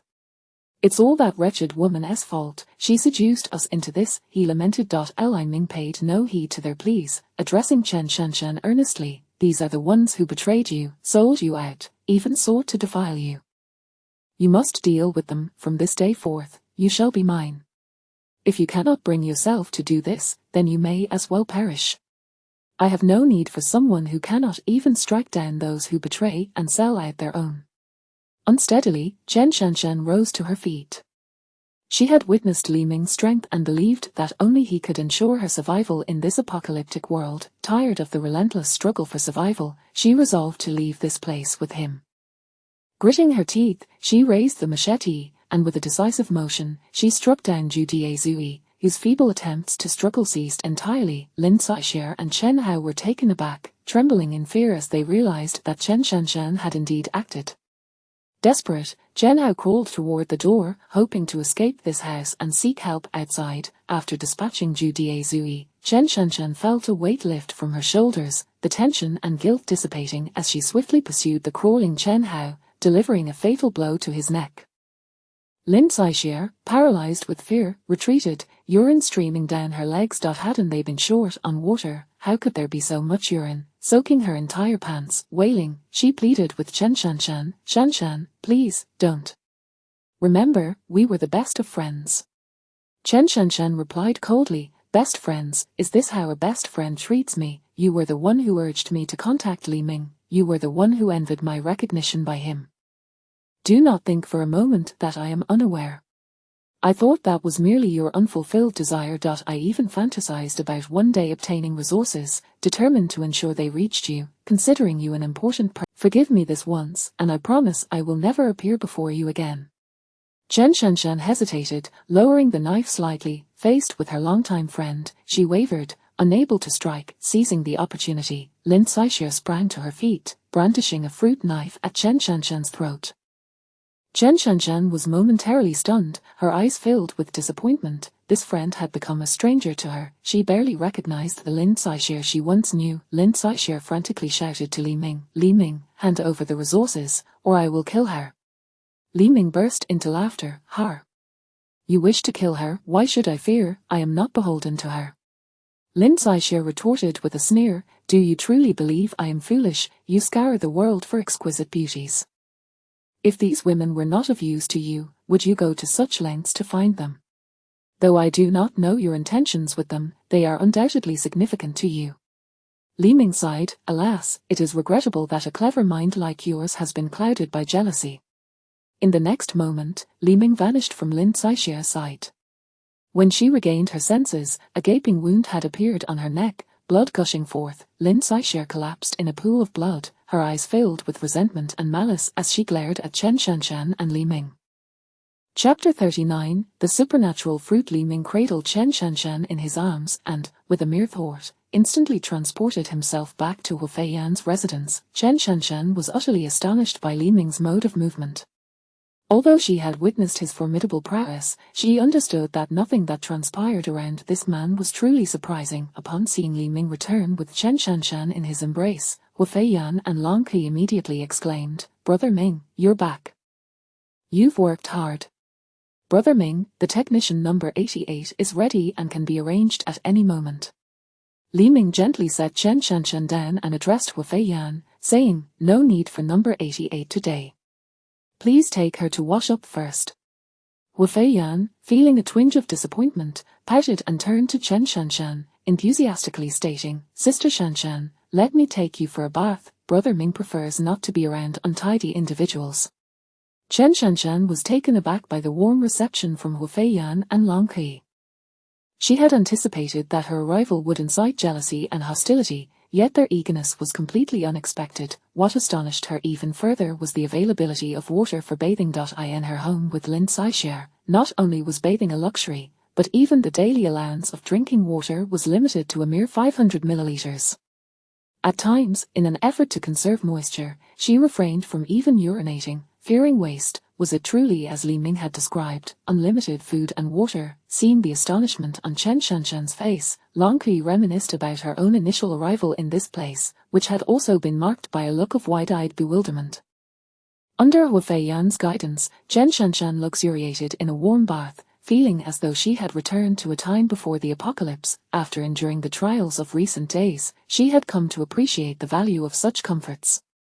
In her heart, she vowed to serve Li Ming diligently. After her bath, Wu Feiyan dressed Chen Shanshan in Li Ming's favorite attire. Chen Shanshan was slightly taller than Wu Feiyan. While her features lacked the exquisite refinement of Wu Feiyan's, her figure was curvaceous and devoid of any excess flesh. Li Ming gazed at her, captivated, another exquisite specimen indeed. Ding system task completed, the fourth doubling has been achieved. Post-doubling space, 16,000 cubic units. All stored resources in the space have doubled. Post-doubling physical attributes, constitution, 80 strength, 128 speed, 112 agility, 96 mentality, 96. Upon completing the task, a special system reward has been granted.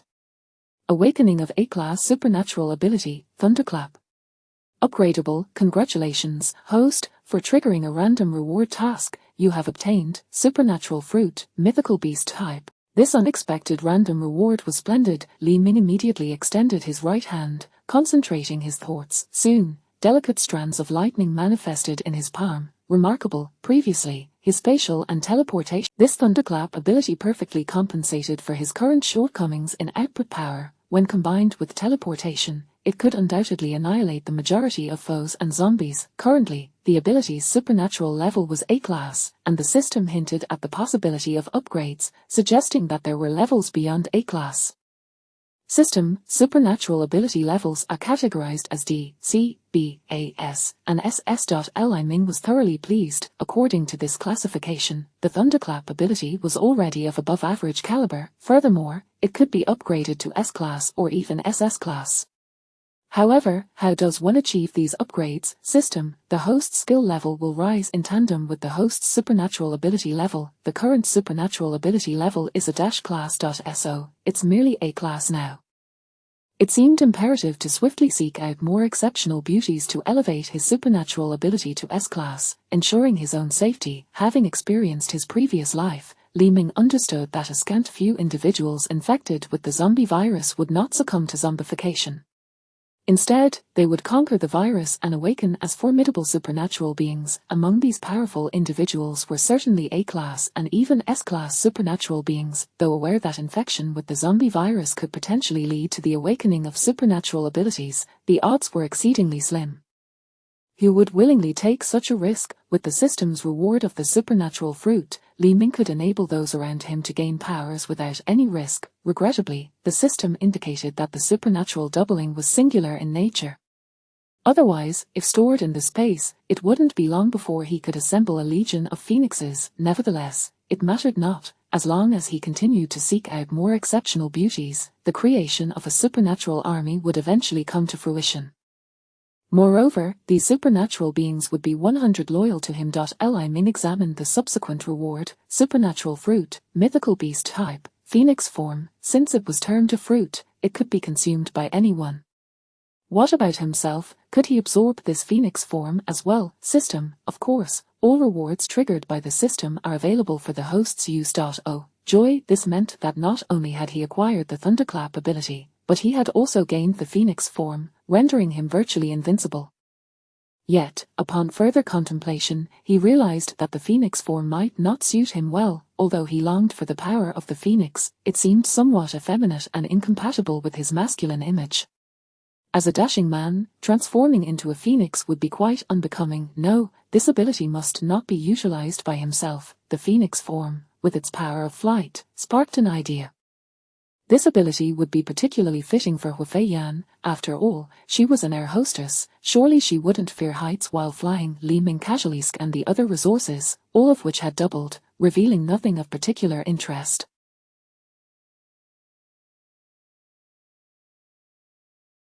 After consuming one of the loyal servant pills, Long Kui now had 6 remaining. The quantities were steadily increasing. The water supply had expanded to 400 cubic units. Instant noodles had surged from 4,000 box. All other resources had doubled as well. There would be an abundance, far more than could ever be utilized. Li Ming contemplated that in a few days, he would need to use these resources to recruit and establish his own faction. In the future, when confronted with challenges, they would charge to the front, while he would remain safely at the back. This truly aligned with his prudent nature. Li Ming retrieved a loyal servant pill from the space and handed it to Chen Shanshan to consume. The moment she looked at Li Ming, her gaze intensified with fervor, surpassing that of Hu Feiyan and Long Kui by a wide margin. Chen Shanshan already held Li Ming in high regard. After consuming the loyal servant pill, she perceived him as a deity, impervious to any offense. Every word and command from Li Ming resonated within her as divine decree. Li Ming was left speechless by her overwhelming enthusiasm. This level of service was far beyond what any ordinary establishment could offer. It was reminiscent of the legendary Qian Shang Ren Jian of yore. Hastily, Li Ming called for Hu Feiyan to enter.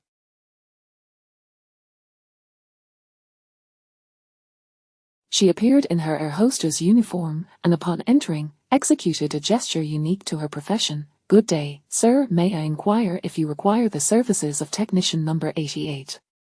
Li Ming, Chapter 40. I have a steed. Li Ming retrieved the phoenix-shaped extraordinary fruit from the spatial realm. Both Hu Feiyan and Chen Shanshan gazed curiously at the orange-red fruit in Li Ming's hand, resembling a dragon fruit. Li Ming handed the phoenix fruit to Hu Feiyan, saying, Feiyan, this is a reward for technician number 88, go ahead and eat it. Hu Feiyan cradled the orange-red dragon fruit in her hands as if it were a treasure, her eyes shimmering with excitement. The reward from Ming Ji was an affirmation of her service as technician number 88. Even if the reward were a mere piece of candy, she would cherish it immensely. Curiously, Hu Feiyan scrutinized the fruit in her hands and inquired, Ming Ji, what kind of fruit is this? I've traveled the world and have never encountered such a fruit before. Li Ming, uninterested in explaining, commanded, don't ask, just eat it quickly. Complying with Li Ming's order, Hu Feiyan wasted no time, disregarding her image, and eagerly took a bite of the phoenix fruit. After Hu Feiyan consumed the entire phoenix fruit, Li Ming could hardly contain his excitement and asked, so, how does it feel? Hu Feiyan, in a moment of distress, stuck out her tongue, exclaiming, yuck. It tastes awful. Li Ming retorted coldly, I meant to ask how your body feels after eating it. Hu Feiyan closed her eyes to sense her body. Suddenly, orange-red flames erupted from various parts of. Startled by the flames, she exclaimed, Ming Ji, what is happening to me? Li Ming's gaze was fixed on the orange flames enveloping Hu Feiyan. Is this the phoenix fire? The temperature of the phoenix-shaped orange flames was not high. In fact, it felt quite gentle, creating a comfortable atmosphere around her. Li Ming stood up and slowly approached Hu Feiyan, saying, Feiyan, what I gave you is an extraordinary fruit, beast species, phoenix form. Eating it grants you phoenix abilities. What? So that means I've acquired phoenix abilities now. Hu Feiyan was astonished. She had always been fond of comics and animations, and she had a basic understanding of extraordinary powers. Moreover, her childhood dream was to gain phoenix abilities, beautiful and majestic, allowing her to soar through the skies. This extraordinary fruit must be incredibly precious. Ming-Ji had thought of gifting it to her first. A blush crept across Hu Feiyan's cheeks, and her gaze towards Li Ming grew more fervent. Thank you, Ming-Ji, Muir, Muir. Feeling the warmth of Hu Feiyan's gaze, Li Ming sensed a wave of unease. Was this silly girl contemplating something inappropriate again? He hastily asked, is the temperature of your phoenix flames limited to this? Hu Feiyan extended her palm, and flames erupted instantaneously. Of course not, I was just afraid it might hurt you, so I kept the temperature within a comfortable range. I can control its temperature freely. If I raise it to the maximum, I reckon even refined steel could be instantly turned into molten metal. Long Qi and Chen Shanshan watched in envy as Hu Feiyan radiated with orange-red flames. Long Qi, with a flirtatious smile, remarked, Ming-Ji, the power of the phoenix is simply too cool and alluring. I would love to have it too. Don't worry, as long as you all perform well, if I come across extraordinary fruits suitable for you in the future, I will reward you. Long Qi and Chen Shanshan excitedly linked their arms with Li Ming, declaring, Ming-Ji, we will definitely perform well in the future and ensure your satisfaction. Li Ming took Hu Feiyan's hand and said, Feiyan, let's go outside and try it. You should be able to soar through the skies. Upon reaching the open living balcony, Li Ming eagerly said, Feiyan, try transforming into your complete phoenix form. While Feiyan nodded, with a thought, the orange-red flames enveloping her body ignited fiercely. The flames gradually enveloped her entire being, forming the shape of feathers. Her arms began to change, morphing into wings wrapped in fiery plumage. Her legs transformed into sharp claws, and her eyes became large and bright, sharp as those of a hawk.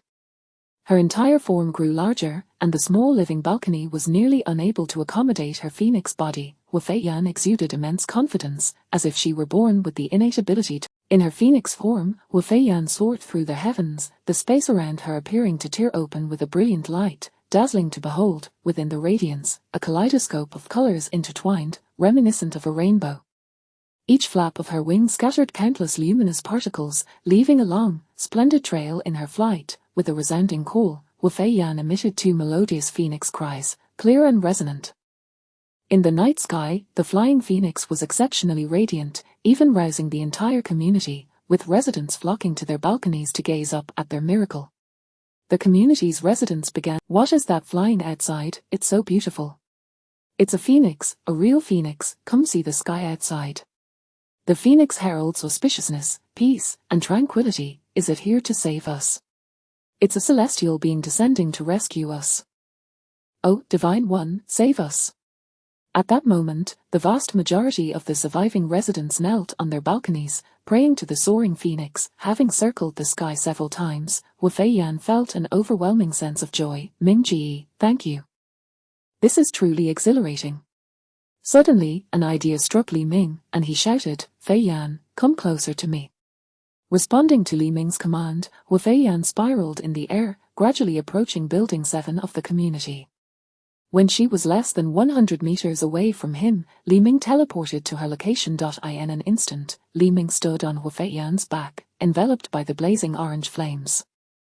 With a wingspan of 20 meters, her back was broad enough to comfortably accommodate 3 to 5 people. Despite the high altitude's extremely low temperature, plummeting to -60 degrees, and the gusting winds, Li Ming felt no chill whatsoever. Instead, he experienced a soothing warmth, as if all his fatigue from the day had vanished within the phoenix flames. My phoenix flames not only eliminate fatigue but also possess healing properties, Hu Feiyan announced. If you let me stay by your side, I can heal you anytime. Li Ming chuckled heartily. This is simply the steed I've always dreamed of. I have a steed. She is my mount by day and my mount by night. With Hu Feiyan as his flying mount, he could venture out with ease, completely disregarding the zombies on the ground and going wherever he pleased. Li Ming laughed joyfully. Feiyan, fly further away. Earlier, he had hesitated to test his thunder capabilities indoors for fear of damaging the house. Hu Feiyan instantly accelerated to her maximum flying speed. In the blink of an eye, they had already left the Binjiang No. 1 community, covering over a kilometer. Li Ming swiftly brought his palms together, slowly parting them. Ziz, a dazzling blue-white light erupted between his palms, connecting with arcs of electricity. Thunder rumbled like a stampede of horses. Thunderstrike! With a commanding shout, a brilliant blue-white lightning bolt descended from the heavens with overwhelming force. Crack! The ground erupted in thick smoke, and where the lightning struck, all the zombies turned to ashes. Wu Feiyan cried out, "Ming Ji, what was that? It was so impressive." Li Ming smiled with satisfaction. "It's my new extraordinary ability, Thunderstrike." After a night of testing, it turned out that Wu Feiyan's maximum flying speed could reach a terrifying 500 kilometers per hour.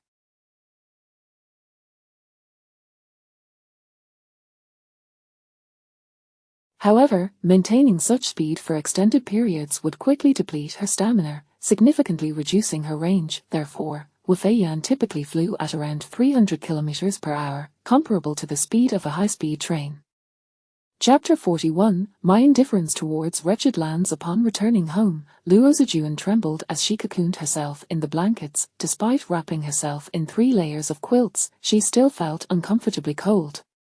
Perhaps standing up and moving around would alleviate her discomfort, but with each step, her hunger intensified. Their provisions were dwindling, and their water supply had long since been depleted. Stealing a furtive glance, she discreetly retrieved a solid piece of ice from her bosom and placed it in her mouth. This ice was from the foot-soaking golden soup that Li Ming had poured out in front of his house the previous day. In the frigid corridor, where temperatures plummeted to -50 degrees, the water had instantly frozen upon contact with the ground. In the absence of anyone's attention, Luo Zijuan had stealthily concealed several pieces. Although the taste was somewhat overwhelming, at least it was water-free of the zombie virus. If these ice cubes were to be sold outside, they would fetch at least tens of thousands of dollars, if not more, given their rarity.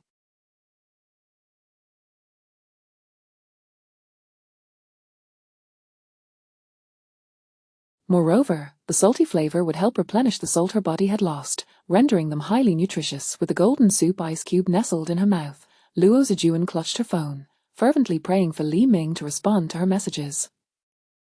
Since the previous night, she had sent him over 100 messages, pleading for forgiveness. "Li Ming, I apologize for the hurt I caused you in the past. Believe me, my remorse is genuine. Could you grant me the opportunity to apologize to you in person? Ming Ming, do you miss me? I miss you dearly. Let us reconcile. I know you still harbor feelings for me. When I abandoned you for Guanfeng, it was he who pressured me. I simply did not want you to worry, which is why I never explained.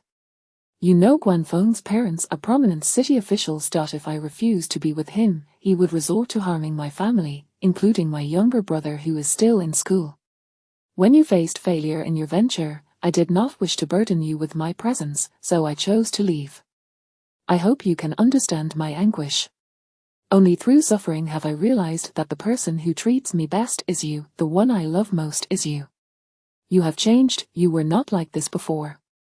You once promised that no, can you not forgive me this time? I truly regret my actions. I beg you, grant me another chance, let us start anew, allow me to be by your side. In this apocalyptic world, we should rely on each other for survival, vowing never to part." Immersed in the joy of acquiring thunder abilities and witnessing Wu Feiyan's phoenix transformation, Li Ming had little time to check his phone. Furthermore, Wu Feiyan, Long Qi, and the newly arrived Chen Shanshan gazed at him with an increasingly fervent intensity, leaving him utterly exhausted. It was only in the morning that he finally took a moment to check his phone, discovering the over 100 messages from Luo Zijuan pleading for forgiveness. He shook his head in disbelief, reflecting on how he had sacrificed everything for such a woman in his past life. Women like Luo Zijuan cared solely for themselves, willing to employ any means necessary to ensure their own comfort.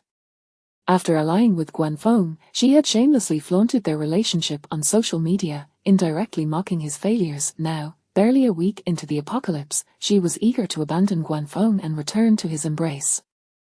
Her willingness to cast aside her dignity and arrogance was solely due to the resources she believed would secure her comfort. Li Ming responded with a photograph depicting 3 beautiful women attentively serving him.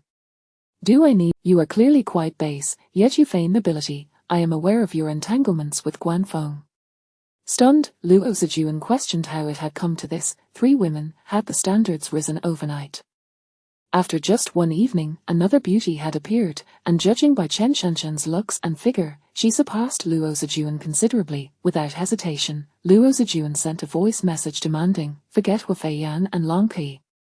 Who is this vixen?" "One more person meant one more mouth to feed," Li Ming replied. "What is it to you? I prefer fertile land. I have no interest in wastelands."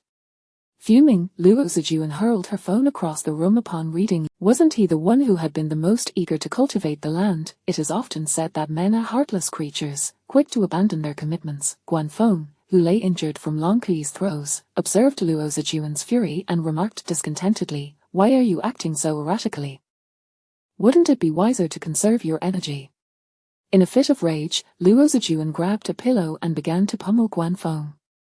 "It's all your fault, you useless waste, you can't even handle be gentle, gentle, it hurts so much. I think that lunatic has broken my ribs, can someone please find a doctor?" Luo Zijuan scoffed, "A doctor? You still think about doctors? Even if you were healed, you would remain a cripple, a waste. None of you men are worth anything. Since I can rely on none of you, don't blame me for my actions. Especially Li Ming, daring to call me a wasteland, I will make you pay for that." The more she pondered, the more resentment filled her eyes, which gleamed with malice. "If I cannot defeat him, nor can I join him, then I shall sell his information to someone who can. Jing Hanan possesses a firearm, after all. I refuse to believe that Li Ming's 2 madwomen can outmatch a gun." Thus, she retrieved her phone from the ground and quickly located Jing Hanan's WeChat. "Hello, Brother Hanan. I wish to sell you some information about that collecting exceptional beauties individual.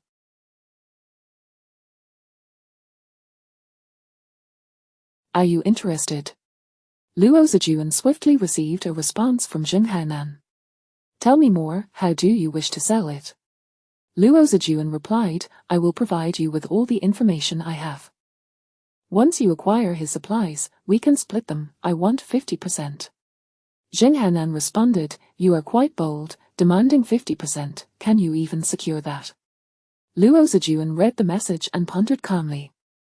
Indeed, even if she obtained 50% of Li Ming's supplies, as a weak woman, she would struggle to protect them. In fact, that very 50% could make her a target for others to seize. Those supplies would transform from assets into burdensome hot potatoes. She could not rely on Guan Feng, who was in a pitiful state. She needed to find another ally who could adequately protect her. Jing Hanan inquired, "Is that you in your friend's circle?"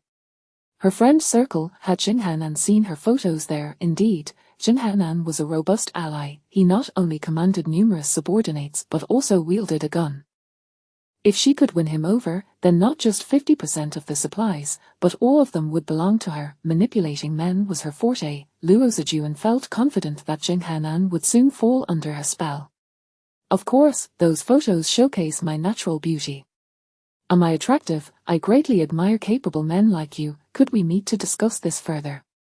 Chapter 42, Whether I Despise, Am Annoyed, or Deserve a Beating. After utilizing all her remaining resources, Luo Zijuan adorned herself and set off alone to Jing Hanan's residence. Upon entering, she scanned her surroundings. Jing Hanan was seated on the living room sofa, flanked by several burly men. In the corner of the dining area, a few young women, scantily clad and wrapped in blankets, crouched. Luo Zijuan recognized one of them as her neighbor from downstairs. It seemed that had she not sought out Jing Hanan today, he would have come knocking on her door. R. The room was filled with the harrowing cries of women. Jing Hanan could not help but curse. "Huang Mao, can't you take it easy during the day? Is this 40-year-old woman really that entertaining? Brother Hanan, you wouldn't understand the allure of mature women. I've been craving this one for so long." A lewd voice echoed from the room. Noticing the pile of bottled water in the corner, Luo Zijuan instinctively licked her parched lips. Jing Hanan's bald lackey, upon seeing the solitary Luo Zijuan, guffawed. "Why, Brother Hanan, this woman isn't lying. She's truly a beauty. We've grown tired of those in their 30s and 40s these past few days. Moreover, this woman has guts, other women shy away from us, yet she dares to approach. With that, the bold one attempted to grab Luo Zijuan's clothing.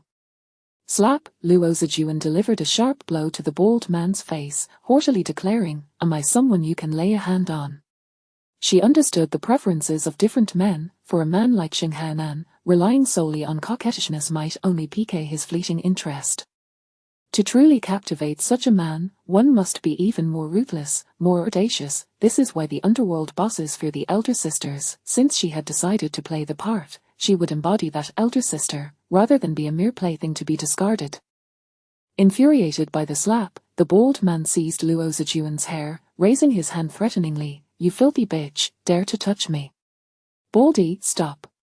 Xing Hanan slowly interjected from the sofa. "Boss, she actually dared to hit me," the bold man protested defiantly. "Get lost." Chastened by Xing Hanan's reprimand, the bold man retreated to sulk, rubbing his face. Xing Hanan fixed a cold glare on Luo Zijuan, scrutinizing her from head to toe. "You come here and strike my man. If you don't provide an explanation, you won't be leaving in one piece today." Luo Zijuan swayed her hips towards Xing Hanan, intending to sit beside him. Xing Hanan drew a gun, aiming it at her. "Don't take another step closer, and I'll put a hole in your head." In this apocalyptic era, Xing Hanan could not afford to let anyone approach him carelessly, especially after having robbed and killed so many in the past few days.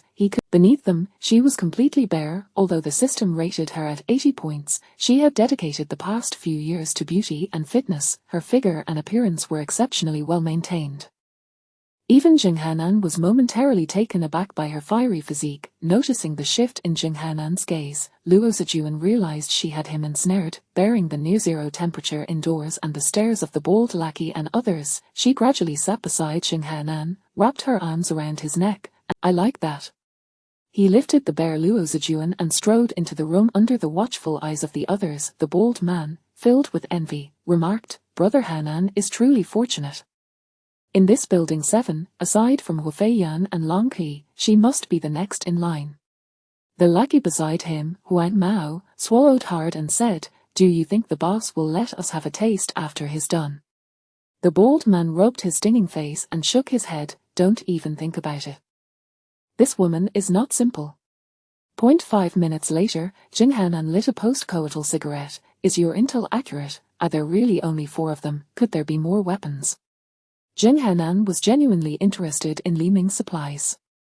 Despite having robbed many in recent days, the haul had been quite limited. He needed to support so many lackeys, and every conversation revolved around resources. However, he had always been cautious about Li Ming's true strength, hesitant to act recklessly. Luo Zijuan waved a bottle of water and replenished her energy from Xing Hanan. Feeling much better, she confidently stated, "I am 100 certain, I know that scoundrel Li Ming well. He was just a courier before, lacking any combat capability. However, Huifeiyan and Long Qi are quite strong." Xing Hanan laughed heartily. "Strong? How much strength can 2 women possess? Besides, we have guns. I thought Li Ming hoarded so many supplies. He must have a large number of men. Since that's the case, we shan't hold back. Once we successfully obtain his supplies, I'll give you 20. Luo Zijuan coyly reclined in Xing Hanan's embrace. "Brother Hanan, as long as you help me eliminate Li Ming, I can forego all the supplies." Xing Hanan looked at Luo Zijuan in surprise. "Is your grudge against him that severe?" Luo Zijuan recounted her grievances with Li Ming to Xing Hanan, portraying him as a scheming scoundrel who had exploited her and Guanfeng's resources, betraying their past friendship by inciting Huifeiyan and Long Qi to assault them. In her narrative, Li Ming was nothing short of a despicable rogue. Xing Hanan listened, indignant on Luo Zijuan's behalf. "Zijuan, rest assured, I will help you tear that scoundrel Li Ming apart." Listen to that. He was quick to call her Zijuan. Indeed, men are drawn to the hero saving the damsel, the righteous defending the weak. Whenever they hear of a woman burdened by a gambling father, ailing mother, or a wayward brother, men feel compelled to shower them with affection. Seeing Xing Hanan completely ensnared, Luo Zijuan wore a satisfied smile. "HMPH, thinking he could placate me with 20, not only do Li Ming's supplies belong to me, but anything Xing Hanan acquires in the future will also be rightfully mine." Aside from Jing Hanan, the bald man she had slapped earlier seemed to possess decent strength. Perhaps she could entice him later. In this apocalyptic world, having multiple men means multiple survival paths, a principle she understood all too well.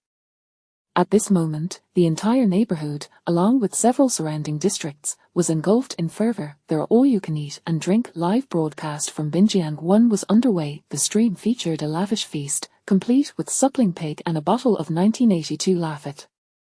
Had this been the time before the apocalypse, most would have deemed it overly indulgent and lacking in aesthetic value, yet this was the apocalypse. Countless souls had gone days without a morsel of meat, let alone red wine. They were currently rationing water drop by drop, with even a single extra drop considered a luxury. In the video, Li Ming sat at a grand dining table. Long Qi and Chen Shanshan flanked him, providing massages, while Hu Feiyan held fresh ingredients, personally feeding Li Ming. After chewing a piece of premium dried abalone, Li Ming spat it out, exclaiming, "Too tough, it's not cooked enough." Chen Shanshan hurriedly knelt, "I'm sorry, Ming Ji, I'll be more careful next time."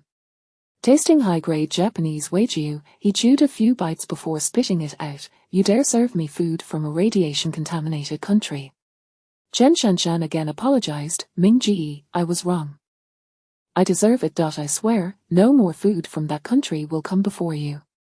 When presented with top-tier imported French foie gras, Li Ming, devoid of even the desire to chew, tossed it out the window.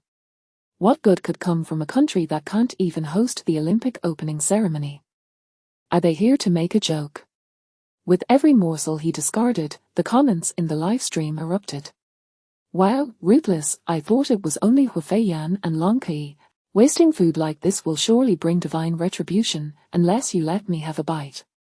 It must be fake, it has to be fake. If it were real, he would have swallowed it."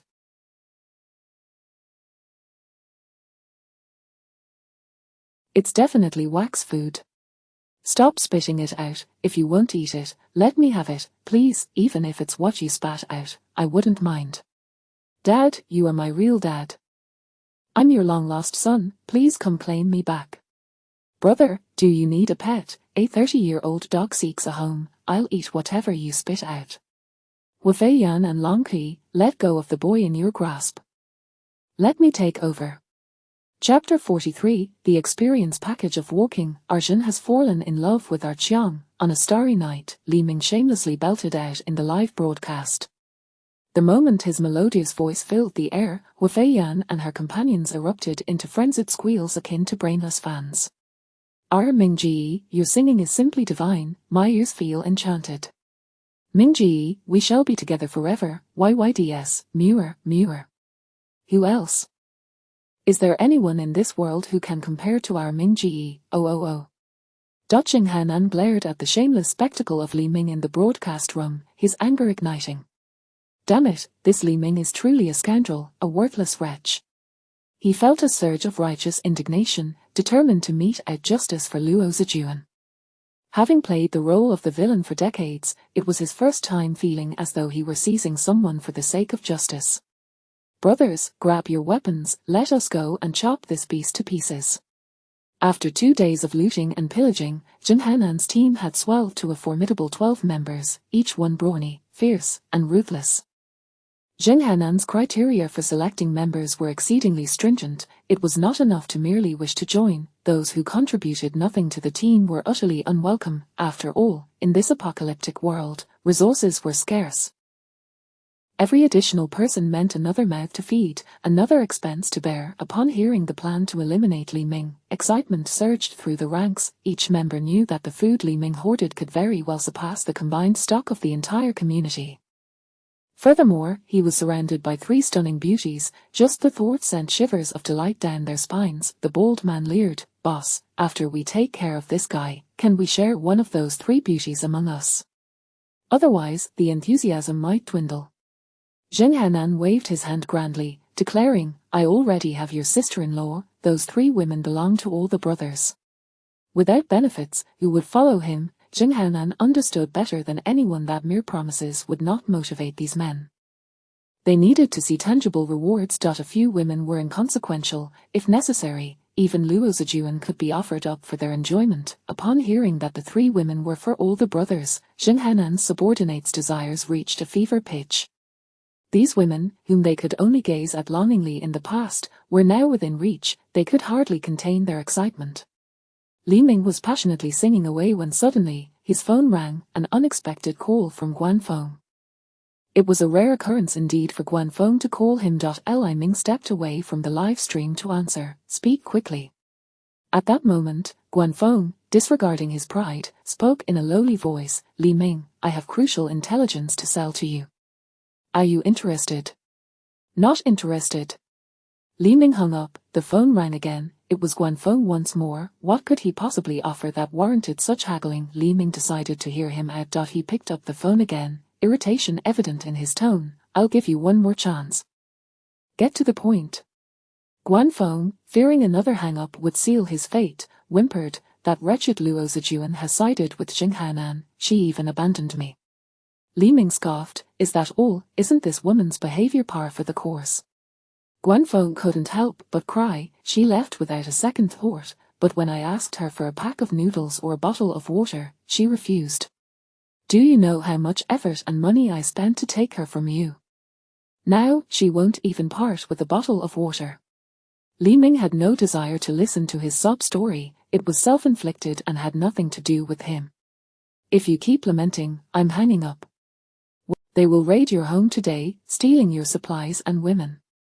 Li Ming replied nonchalantly, oh, got it. Guanfeng was taken aback. What did he mean by, oh, got it? Wasn't Li Ming supposed to be anxious? Shouldn't he be frantically asking what he should do? Wasn't he supposed to inquire how many people Zheng Hanan had, what weapons were at his disposal, and when they would set off? Li Ming's calm demeanor completely caught him off guard. All the lines he had prepared were rendered useless. He had initially intended to use this information to extort Li Ming for a hefty sum. Li Ming asked, is there anything else? If not, stop bothering me. Wait. Guanfeng pleaded, his voice quavering. Li Ming, considering I shared Luo Zijuan's intel with you, could you spare some medicine, food, and water? That woman may have. I am in agony, on the verge of death. Li Ming retorted, no, you're asking for too much. Guanfeng felt a glimmer of hope. Perhaps too much meant he could ask for less. He hesitated and said, then just give me a little water and food. Li Ming replied, no, that's still too much. Guanfeng pressed, then just a tiny bit of water. Li Ming shot back, no, even a drop would be excessive. With that, Li Ming hung up. Guanfeng was left speechless. How could someone like him expect to receive supplies from him? It was utterly delusional. Yet, watching Guanfeng and Luo Zijuan tear each other apart was a source of amusement for Li Ming. Wasn't it just a minor character like Zheng Hanan? Why should he be anxious? They were merely walking experience packages, easily managed. Their arrival would provide Hu Feiyan and Long Qi with invaluable practical training against adversaries. He only hoped that Zheng Hanan's group would prove somewhat formidable, and not too pathetic. As for Chen Shanshan, he decided against involving her. She had yet to undergo any rigorous training in combating zombies. Even though she harbored immense loyalty and admiration for Li Ming, her past timid nature could not be easily changed. That would take time. Just as Li Ming set his phone down, Wu Feiyan excitedly approached him, phone in hand, and presented it to him. Mingji, you must see this. Curious, Li Ming took the phone, and on the screen appeared a newly created group. Zheng Hanan vs. Li Ming Group R. The news of Zheng Hanan seeking trouble with him had spread like wildfire. They even established a group to discuss the matter. Was there a professional paparazzo lurking nearby? It was evident that Hu Feiyan had also been added to this group. No wonder, although she was one of the homeowners, she seldom spoke in the group. Few knew that the nickname sheep counting expert belonged to Hu Feiyan herself. Intrigued, Li Ming entered the group. To his astonishment, he discovered that members had installed pinhole cameras throughout the 22nd floor of Building 7, achieving a 360-degree, high-definition live broadcast. Even Li Ming was unaware of when they had set this up. Indeed, the citizens of Huaguo were filled with talent, especially when it came to watching dramas and enjoying the spectacle. No matter how dangerous or challenging, nothing seemed to deter them. Everyone, this live broadcast will require a paid entry. Not a box of water, not a bottle of water, just the price of a cup of water to witness the clash between the strongest kings of Building 7 from the comfort of your own home. Li Ming couldn't help but smirk. The group leader was quite the genius to conceive such a money-making scheme. Indeed, in the apocalypse, everyone had their means of survival.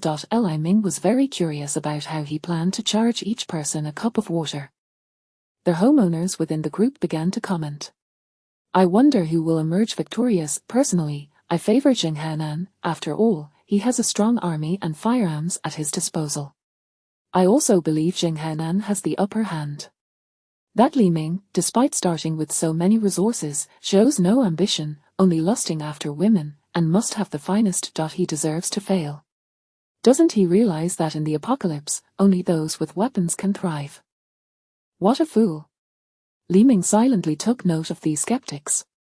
I disagree. Can Li Ming truly hoard such a vast amount of resources all on his own? He must have some unknown backing. Perhaps this time, Jing Hanan will encounter an insurmountable obstacle. I'd like to see Li Ming truly possess the power to take down Jing Hanan. Although his followers are selfish and despicable, at least he hasn't harmed anyone. Jing Hanan, on the other hand, has killed countless people in recent days. Li Ming took out paper and pen to jot down this individual's words, ensuring he wouldn't forget. He was determined to confront this person one day and ask, where am I selfish, where am I despicable? In my opinion, neither of these two are good men. It would be best if they tore each other apart, leaving both worse for wear. Indeed, if they both suffer, the resources Li Ming has hoarded will belong to all of us. The idea that the resources would belong to all homeowners was naive. Did they not understand that with one Jing Hanan down, there would be countless others to take his place? As long as one lacked the ruthlessness and cunning necessary, whether before or after the apocalypse, one would merely remain a little lamb. Chapter 44, A Gift, Who Would Refuse? Here they come. Jing Hanan and his entourage have already appeared in the surveillance area. It's over. Li Ming is doomed this time. Jing Hanan's forces are growing increasingly formidable, and with Jing Hanan himself, they total 13 men, each robust and powerful. There's no suspense. The disparity in strength is too great, and Jing Hanan has a gun in hand. How can one fight against that? Alas, it's a pity for the two beauties, Wu Feiyan and Long Kuyi, who are soon to become playthings for Jing Hanan and his group. Are they still recruiting? I wish to join their ranks, not for any other reason, but to experience these two women. If you want to be a plaything, perhaps someone might consider you. Oh, isn't he that Luo Zijuan? How did this woman end up with Jing Hanan? HMPH, I saw through her long ago. She is nothing but trouble, flaunting herself and being promiscuous. Jing Hanan led all his brothers up the stairs to the 22nd floor. Luo Zijuan proudly pointed at the door of room 2202. Brother Hanan, this is the place. Can you feel it? The warmth seeping through the door crack. They opened the door before. The temperature inside is quite comfortable, at least 25 degrees. Upon hearing that Li Ming's indoor temperature was over 25 degrees, the crowd erupted in astonishment. Everyone, did you hear that? Li Ming's home can reach 25 degrees. This guy is truly extravagant. Living so comfortably alone, yet he doesn't consider us neighbors at all. He deserves to be targeted by Jing Hanan. May he perish. Indeed, it's fine for the men, but at least he should take care of us little fairies. If he treats us well, being his girlfriend for a day or two wouldn't be impossible. Jing Hanan and his group felt the warmth leaking from the crack of room 2202's door and instantly became excited. They must be living in room 2202. That son of a gun knows how to enjoy life. Even the corridor outside his door is more comfortable than our rooms. The bald man displayed a greedy glint in his eyes, as if everything inside that house were already his. Damn it, starting today, we'll be living here. It's too comfortable. Brothers, when we break down the door, be gentle. We mustn't damage anything inside. The younger brothers raised their weapons and cheered. Brothers, let us smash it. There's boundless food, endless water, and 3 stunning beauties inside. I must have Wu Feiyan. Just being in the elevator with her made me react just from her scent. Long Kuyi is mine. You have no idea how much I've spent in her live stream, yet I couldn't even get a word in. I heard that Chen Shanshan is a car model. That's exhilarating. I guess Li Ming is now hiding inside, trembling in fear, about to kneel and beg for mercy. Har har har, let us get to work, go for it. It's over, it's really over. Jing Hanan is about to make his move. How long do you think Li Ming can hold out? I guess at most 10 minutes, although the lock on his door looks decent, it definitely won't hold against Jing Hanan's muscle men for more than 10 minutes. I have a Rolls-Royce Phantom, brand new. I bet on Jing Hanan winning. Is anyone daring enough to take my bet? I have a Patek Philippe watch worth $1 million. I too bet on Jing Hanan winning. Is anyone willing to match my wager? I possess a family heirloom worth over $100 million. I bet on Jing Hanan winning. Who's in? I have 20 LV handbags. I bet on Jing Hanan winning. The group was filled with bets on Jing Hanan winning, with no one placing faith in Li Ming. Li Ming merely smiled. While these items held little value in the apocalypse, who would refuse a gift? Sheep counter sad smiley. I bet on Li Ming winning. What are your stakes? I'll take them all. Sheep counter. Rolls-Royce Phantom, 3 cases of mineral water, Patek Philippe watch, 1 case of mineral water, heirloom, 1 bottle of mineral water, 20 LV bags, 20 bottles of mineral water. Brother, my Rolls-Royce Phantom is worth over $8 million. You offer 3 cases of mineral water, why not just rob me? Damn it, my family heirloom is valued at over $100 million, and you offer just 1 bottle of mineral water.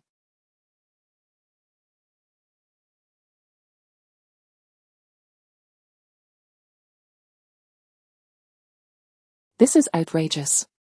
All my LV bags are limited editions, hardly used, and you think 1 bottle of mineral water per bag is fair? Get lost.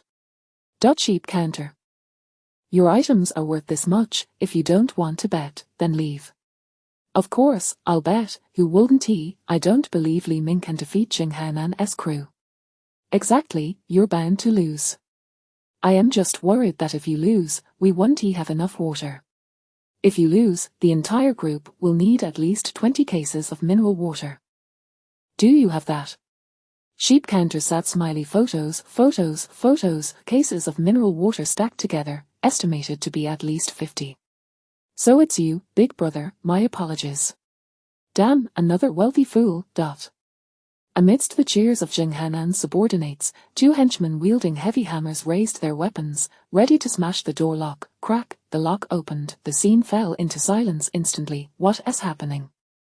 Did the people inside open the door themselves? This had never occurred in their days of pillaging. Typically, those facing their assault would cower in fear, some even begging for mercy. As the door swung open, Wu Feiyan appeared, with Long Kuyi right behind her. Wu Feiyan's serene and dignified visage, with her waist-length wavy hair and striking figure, left everyone spellbound. Even Jing Hanan, who initially thought Luo Zijuan was stunning, now saw her as a mere shadow compared to Wu Feiyan and Long Kuyi. At that moment, he regretted promising his brothers to share Li Ming's 3 women. Such beauty should be savored alone. The group erupted in disbelief. Sad smiley. What is going on? I thought they could hold out for at least 5 minutes. I didn't expect them to open the door so quickly. They must have been petrified upon seeing Jing Hanan and his hulking men. Sigh, he is not a man. That lonely widow downstairs could last half an hour, and he couldn't go die. What a shame for Wu Feiyan and Long Kuyi, ending up with a coward like Li Ming, who would push them out to sell at the first sign of danger. Had I known Li Ming was so timid, I would have brought 2 people. Wu Feiyan and Long Kuyi would have been mine. Sheep counter. Har har, you foolish big spender, prepare to pay us in mineral water. You think you can take my heirloom for just 1 bottle? Dream on. Sheep counter. Thank you for the 3 cases of mineral water, boss. The bald man gazed at Wu Feiyan and Long Kuyi stepping out, a lewd smile creeping across his face as he said, Har har, the 2 beauties are indeed clever. They know that Li Ming is about to become unreliable and have taken the initiative to surrender. Rest assured, my brothers will take good care of you. We'll treat you far better than Li Ming ever could. Wu Feiyan's expression turned icy as she coldly replied, You want to smash down my door? Can you afford to pay for the damages? The bald man rubbed his hands together, his smile growing more lascivious.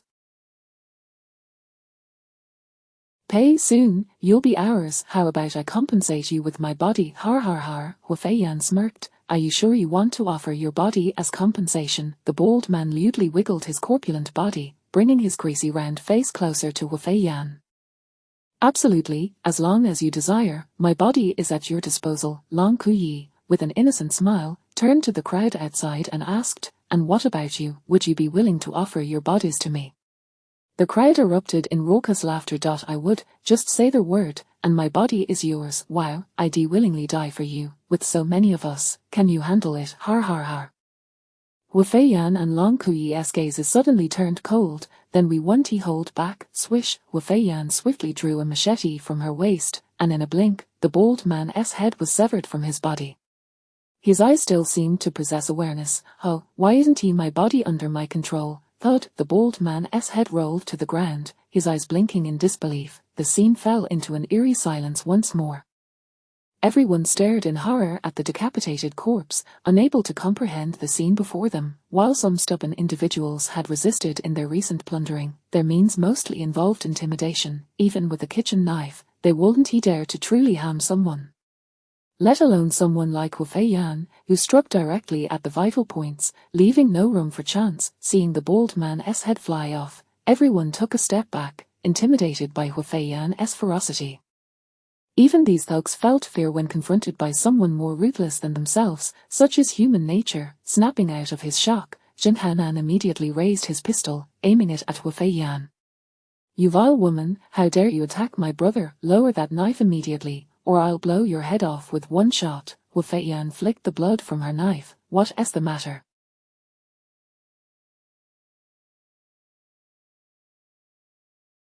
He offered his body to me, and go ahead and fire if you wish. Do you think I'm afraid of you? Chapter 45. I have set my eyes on his gun. The sudden eruption of bloodshed sent shockwaves through the group once more. What on earth is happening? Is this truly reality and not a film? Did Wu Fei Yan just sever the head of that bald man? Is that bald fellow a fool? How could he foolishly extend his neck to be beheaded? Is there a problem with his intellect? Wu Fei Yan is indeed ruthless. This is not merely the slaughter of chickens or ducks, this is murder. Alas, perhaps he was the first to be pushed out by Li Ming, feeling dejected and desperate, intending to perish alongside Jing Hanan and his gang. It's all Li Ming's fault, that scoundrel. He had such a fine woman by his side but lacked the ability to protect her, leaving her heartbroken. Bar vile creature, scoundrel, hurry up and die. Go, Haonan, take him down. Jing Hanan, having witnessed his fair share of chaos, quickly regained his composure upon encountering such an event. He believed Wu Fei Yan was merely feigning calmness while internally she was in utter disarray.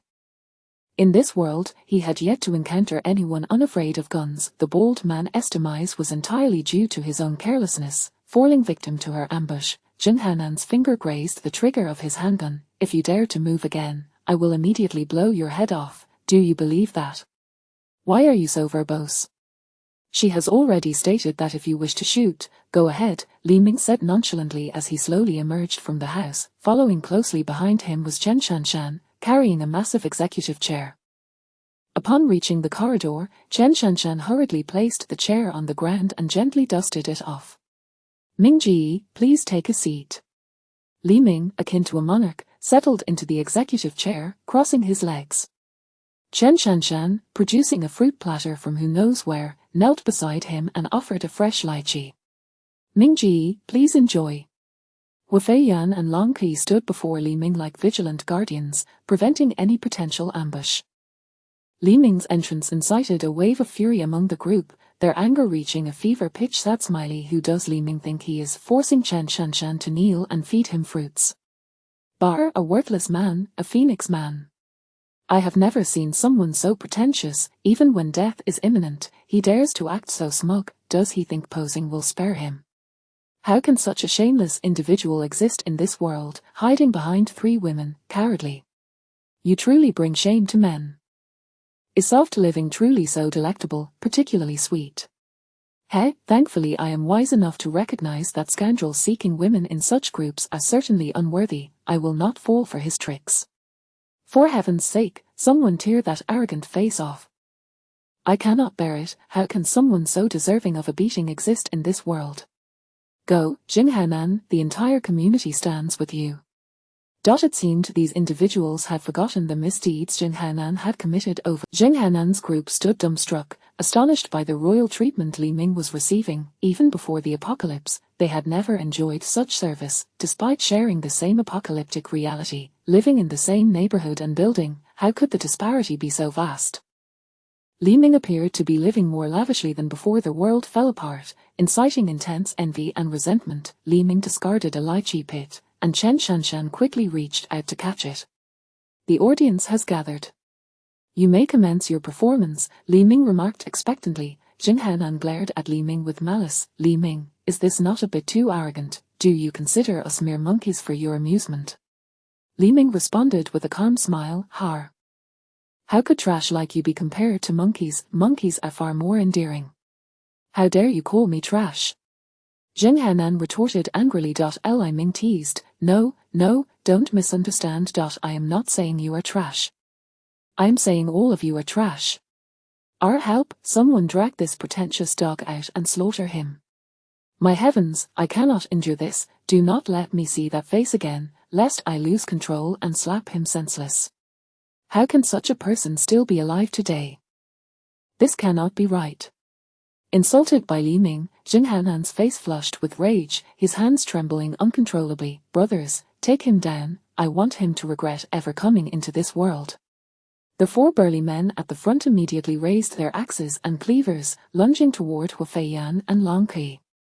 Hu Feiyan swiftly drew the machete from her waist, executing a graceful spin, slash, slash. With rapid precision, she severed the arms of the two closest assailants, slash, slash. With another fluid motion, she dismembered their remaining arms. The two hulking men emitted agonized screams, but their cries were abruptly silenced as their heads were completely severed from their bodies, rendering them incapable of producing any further sound.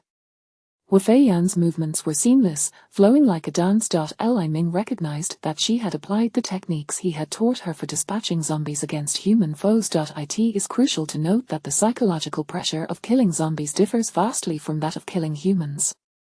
Slaying zombies feels akin to exterminating monsters, devoid of any guilt. However, taking a human life is a weighty burden, especially for those who have lived in peaceful times, many of whom cannot shake off the heavy sense of guilt. Li Ming had not anticipated that Hu Feiyan would adapt so swiftly. It seemed she was on the brink of becoming his foremost enforcer. Simultaneously, Long Qi brandished her long-handled axe and charged forward. Her movements were wild and unrestrained, lacking the fluidity exhibited by Hu Feiyan, embodying the essence of a berserker. With both hands clutching the axe, Long Qi leapt and brought it crashing down upon the nearest foe. The giant's reflexes were remarkable. Realizing the severity of her attack, he raised the iron fire axe to block. Clang! The iron axe was cleaved in two by Long Qi's immense strength.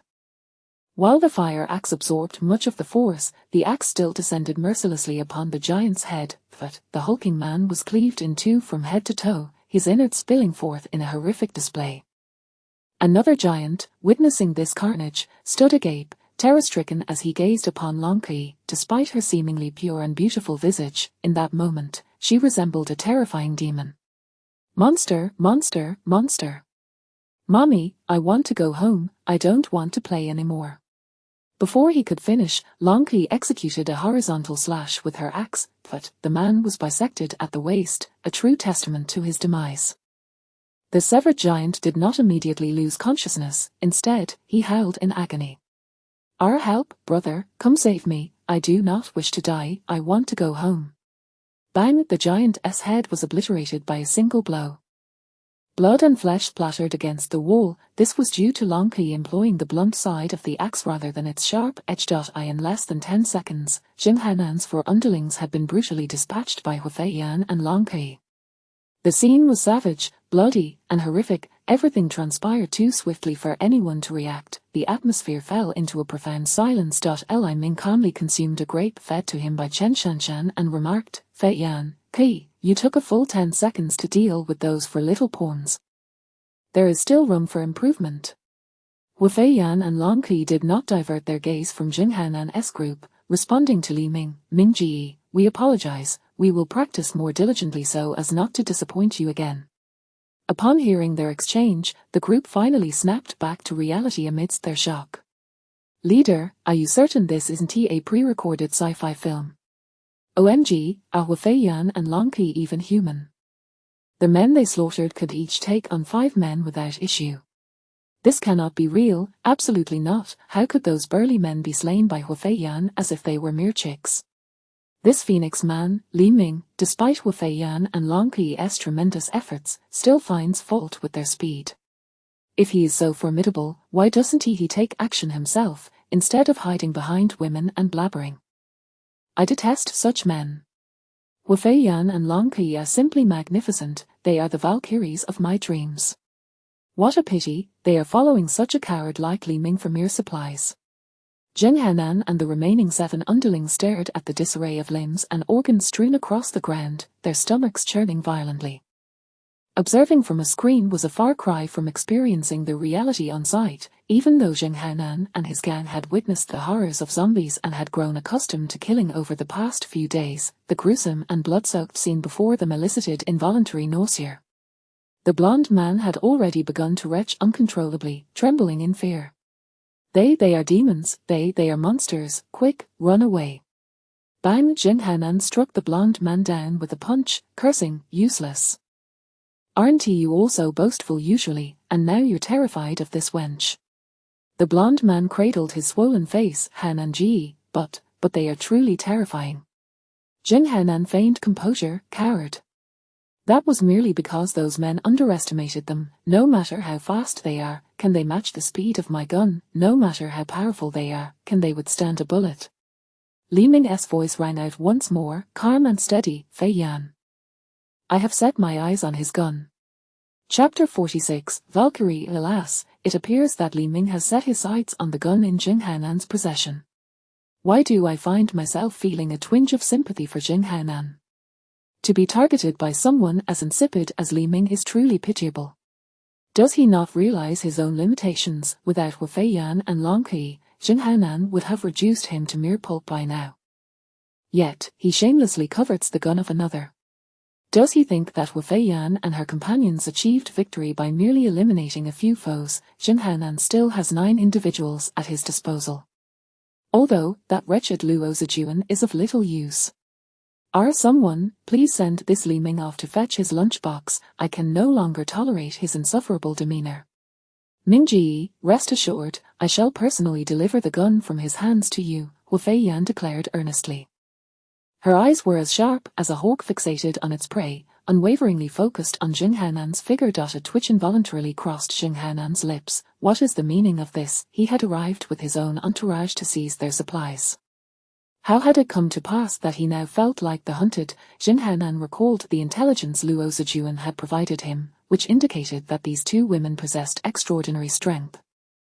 At that moment, he felt an overwhelming urge to throttle Luo Zijuan. Was this what one called great strength? This was nothing short of Valkyrie-like prowess. Then, a thought struck him. If he could bring both of these formidable women under his command, he could stride through this neighborhood with unparalleled confidence. Thus, Zheng Hanan attempted to negotiate. Ladies, if we continue this way, we shall only inflict harm upon one another, ultimately benefiting a third party. I propose a formal invitation for you to join our team, to collaborate towards a mutually advantageous outcome. Should you agree to join us, I assure you that you will enjoy the highest privileges, second only to me. From now on, we shall have priority access to all resources. Moreover, no one shall coerce you into undertaking actions against your will. In this apocalyptic world, our survival hinges upon unity. If you prefer to support that pretty boy Li Ming, feel free. I shall not interfere. Consider it well. The expressions of Wu Fei Yan and Long Qi darkened instantaneously, exuding an aura of sheer terror. Wu Fei Yan, brandishing dual blades, coldly retorted, "You old wretch, who are you calling a pretty boy?" Zheng Hanan was taken aback by the sudden shift in the women's demeanor. Goodness, must they be so enraged even if they disagree? I merely offered a suggestion. Wu Fei Yan's icy gaze bore into him as she commanded, "Kuyi, cover me, I shall take this old dog's life." Understood, go ahead, Long Qi replied, her eyes locked onto Zheng Hanan. Though Jing Hanan possessed a firearm, his heart raced with trepidation. These two female harbingers of death were no ordinary adversaries. The disarray of severed limbs strewn across the ground, was this the work of mere mortals? A chill of dread coursed through his veins. In a panic, Jing Hanan shouted, "Men, charge! Whoever can slay them shall be my second in command. You may have your way with that woman Luo Zijuan." If Luo Zijuan had been present, "Don't you drag me into this." With a sudden burst, Wu Feiyan lunged forward, racing towards Jing Hanan. Bang! In his panic, Jing Hanan fired a shot at Wu Feiyan's silhouette, yet she had vanished from his sight.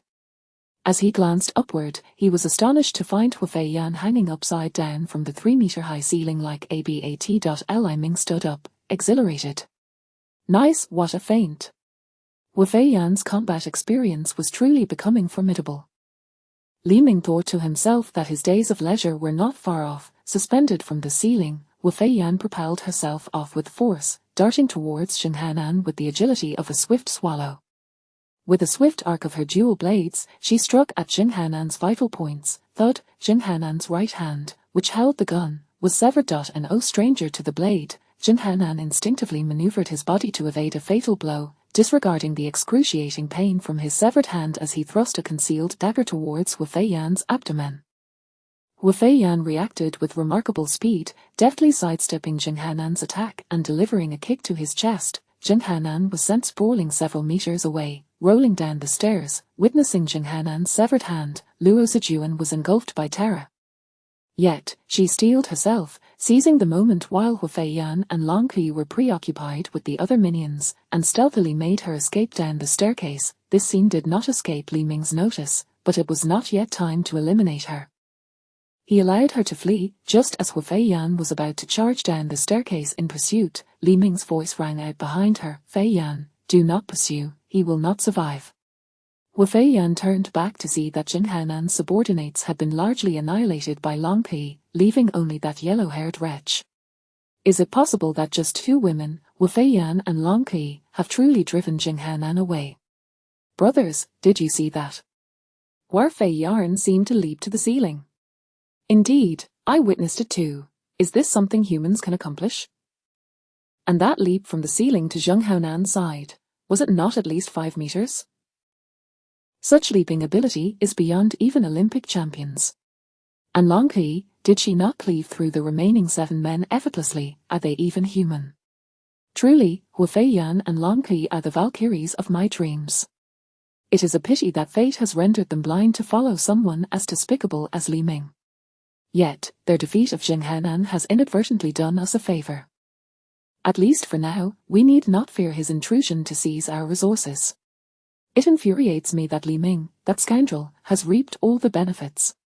At that moment, the yellow-haired man trembled uncontrollably, clutching a cleaver as he cowered in a corner, a golden liquid steadily trickling from his trousers.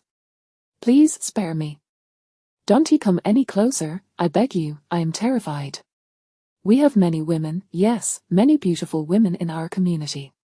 If you let me go, all the women will be yours. Li Ming pointed at Wu Feiyan and Long Kui. Are you foolish? With them, why would I need other women? The yellow-haired man wept profusely, desperately racking his brain for any bargaining chip left for his survival. I have it, Li Ming. Haven't you been searching for exquisite beauties in the group? I have one. We captured a stunning beauty, and she is hidden away with Baldy. We haven't even had a chance to enjoy her. Let me go, and I will reveal her location. At that moment, Wu Feiyan had already delivered Jing Hanan's gun into Li Ming's hands. Li Ming examined the firearm with great curiosity. This was his first encounter with a real gun. Upon hearing the yellow-haired man's mention of an exquisite beauty, he immediately aimed the gun at the man's head. Where is she? The yellow-haired man cautiously replied, You must promise to spare me before I disclose her whereabouts. Bang! Li Ming recoiled, frowning as he rubbed his ears. What the hell, that thing is so loud, it startled me. The yellow-haired man screamed in agony as the bullet struck his thigh. Li Ming continued to aim the gun at the yellow-haired man's head. What gives you the right to bargain with me? Answer my questions, understand? The yellow-haired man clutched his wounded thigh, gritting his teeth. You can kill me if you dare, but you shall never learn her whereabouts from me. I will take my secrets to the grave. You have some spirit, I'll grant you that, Li Ming chuckled. Fei Yan, do you know what slow slicing is? Cut his flesh piece by piece, don't let him die too easily. Wu Fei Yan nodded enthusiastically.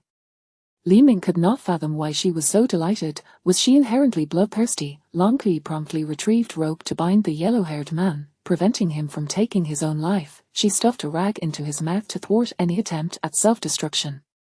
Do you think you can escape me? Wu Fei Yan inflicted 10 precise cuts on his thigh. Li Ming inquired of the yellow-haired man, so, will you speak now? The yellow-haired man could only emit muffled sounds. Li Ming raised his thumb in approval. Good man, you have guts. The yellow-haired man groaned in pain as Wu Fei Yan inflicted another 10 cuts on his other thigh. Beads of sweat and tears streamed down the yellow-haired man's face. Li Ming questioned again, so, will you tell me now? The yellow-haired man writhed in agony, producing muffled sounds. Li Ming regarded him with admiration. Hey. You truly are a tough guy, quite interesting. At that moment, Chen Shanshan approached Li Ming, whispering, Ming-ji, is it possible that he cannot speak due to the rag in his mouth? Li Ming shot a guilty glare at Long Kui. Look what you've done. Please, stop cutting. Li Ming grinned foolishly. You should have said so earlier. He then raised his firearm, aiming at the yellow-haired man's head. Chen Shanshan quickly covered Li Ming's ears. Bang! Chapter 47, The Tutor Yi Juji. What on earth is this Li Ming pretending to be? Huang Mai has already confessed, yet he still resorts to such ruthless measures. Is he out of his mind? Some individuals revel in finding a sense of existence through such means. When Jing Hanan came up earlier, he cowered behind several women like a quail. Now he seems to relish the idea of slaughtering a defenseless yellow-haired boy. These people appear to have forgotten how many lives this yellow-haired individual claimed, how many women he violated, and how much loot he seized just days prior. Can one truly abandon the knife and become a Budo instantly? Ridiculous. Wu Fei Yan and Long Kui must be blind to believe such a man. Li Ming is simply the foremost parasite of our community, and he dares to take advantage of others. What a disgrace to our men.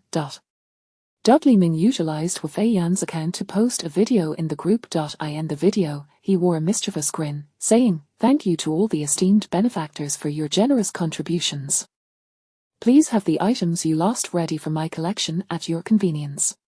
You all know my address. It would be most delightful if you could deliver them in person. Boom, the group erupted once more. What the hell, this sheep-counting expert is actually Li Ming. Group leader, what on earth were you thinking to include Li Ming? Group leader. I am innocent, I had no idea this WeChat account belonged to Li Ming. It clearly indicated a female profile. Oh no, we just spoke ill of him in the group. Will he hold a grudge? I heard he is particularly petty. But, just a parasite, without Wu Fei Yan or Long Kui. He is nothing. Don't be afraid, can he really harm us? Yes, no, Jing Hanan, what is there to fear? I protest this black whistle, this insider trading. Li Ming knew Wu Fei Yan and Long Kui's strength from the very start, which is why he dared to gamble against us all. I protest. Li Ming paid no heed to the insults and protests in the group and had already arrived at room 903 with Wu Fei Yan. The door had been vandalized by Jing Hanan's lackeys, allowing them to enter the house effortlessly. Upon entering, they were met with the sight of a lifeless boy, approximately 10 years old, his body frozen stiff. There were no signs of decay, his face had turned a ghastly shade of purple, his eyes wide open in a haunting expression of death, creating an unsettling scene. Wu Fei Yan averted her gaze. As a woman, she was more empathetic, unable to bear witnessing the tragic fates of these innocent children. Following the yellow-haired man's dying words, Li Ming and Wu Fei Yan approached the wardrobe in the master bedroom. It appeared that someone inside had heard the commotion outside, perhaps thinking it was the bald man and the yellow-haired thug come to capture her. She began to kick and pound on the wardrobe's interior, producing a series of loud thuds. Wu Fei Yan pulled open the wardrobe to reveal a young woman, her hands and feet bound, her mouth taped shut. Li Ming scrutinized the college student before him, her disheveled hair and dirt-streaked face betraying the trauma she had endured. She bore signs of swelling from the blows dealt by the bald man and his accomplice, her straight hair now a tangled mess, curled up in a corner, her figure obscured. Ding, a blue system interface appeared above the woman's head. Name: Yi Juqi. Occupation: college student. Appearance: 90 points. Age: 19. Figure: 90 points. Combat power: 5. Overall rating: 88 points. A delightful surprise. A college student in the prime of her youth, Li Ming felt a surge of excitement. Had he encountered such a woman in ordinary circumstances, he might have mistaken her for a madwoman. Thankfully, the system revealed her hidden beauty. At that moment, Yi Juqi stared at Li Ming and Hu Feiyan with terror, despair, and helplessness, her eyes brimming with tears. Hu Feiyan stepped forward, severing the ropes that bound her hands and feet and tearing the tape from her mouth. Once freed, Yi Juqi dared not move, trembling as she curled into the corner of the wardrobe. Woo-woo. Who are you? Will you let me go? I'm so scared. I'm so hungry. Woo-woo. Li Ming spoke coldly. Rest assured, the ones who brought you here have been dealt with. Upon hearing this, Yi Juqi relaxed slightly, cautiously. Are you here to rescue me? Do you have any water or food? I'm so hungry and thirsty. Yi Juqi eagerly awaited Li Ming's response, hoping for salvation from this hellish existence. Li Ming scoffed. What kind of world do you think it is out there? Don't hold onto illusions about the police coming to your aid. Yi Juqi's once clear gaze dimmed, and she trembled, her voice laced with caution. Then, who are you? What do you want? Li Ming replied with a hint of pride. Do you know what all-inclusive means? That's me. Yi Juqi looked at Li Ming with confusion. Is all-inclusive your name? What a strange name. Li Ming was taken aback. It was astonishing that someone in this community had not heard of him, especially after the uproar he had caused recently. Hu Feiyan interjected. You're not from our community. You don't belong to our WeChat group, do you? Yi Juqi nodded slightly, her voice barely above a whisper. I don't live in this community. I am here as a tutor. When that blood rain fell, I was helping a child with their summer homework in this household. At that time, the child's father had just left, and it was only me, my student, and his mother in the house. At first, we weren't too anxious, as Sister Zhang, the child's mother, I usually call her Sister Zhang, liked to cook and had stockpiled a lot of supplies at home. Upon receiving the official notice, Sister Zhang immediately used all her resources to hoard a significant amount of tap water. Originally, these supplies would suffice for us to survive a month, allowing us to wait for official rescue in peace. However, that official announcement disrupted everything. To prevent more people from turning into zombies, it absurdly legitimized murder. How ludicrous. Indeed, after 2 days of waiting in relative safety, a bald, corpulent thug and a yellow-haired man barged in. In a bid to survive, Sister Zhang willingly surrendered the food and water she had hoarded to them. Yet, these two brutes were still not satisfied. They turned their attention towards me and Sister Zhang. We fought back, but they brutally killed the child and threatened to hand Sister Zhang over to their leader. As for me, they didn't want to share me with their boss, so they hid me away, saying they would deal with me when they had the time. No wonder they had only seen a child's corpse upon entering. It was likely that the mother had met a similar fate. Li Ming mused. It was unexpected that the bald man and the yellow-haired thug's greed and selfishness inadvertently spared him a treasure. However, the plan to acquire exquisite beauties must be expedited. As time progresses, the number of women like Yi Juqi, who succumbed to the collapse of order and morality, would only increase. This meant that the probability of finding a suitable exquisite beauty would diminish.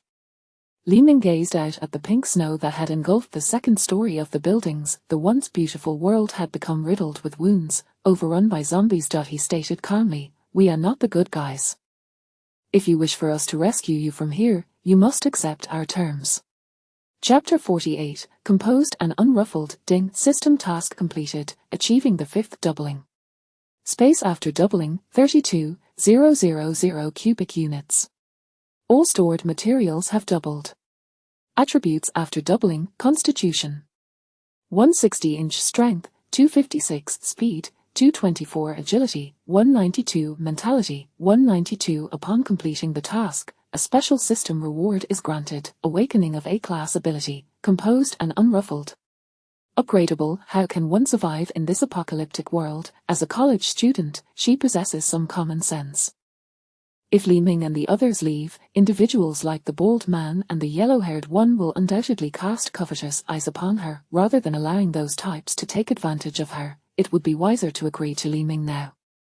Moreover, Li Ming appears far more reasonable than such individuals. At the very least, he would not impose himself upon her. Additionally, he is quite handsome and possesses an impressive physique, though he lacks a touch of emotional warmth.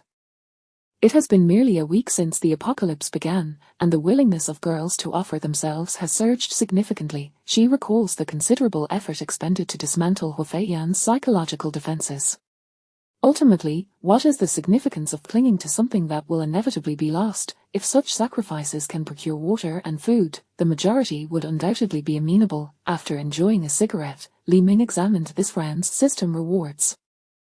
A-class ability, composed and unruffled, system. The ability composed and unruffled allows the host to maintain a state of tranquility for extended periods, thereby reducing daily energy expenditure. In this state, the host's ability aura will be suppressed to that of a B-class ability user. Outsiders will be unable to detect the host's true strength through instruments.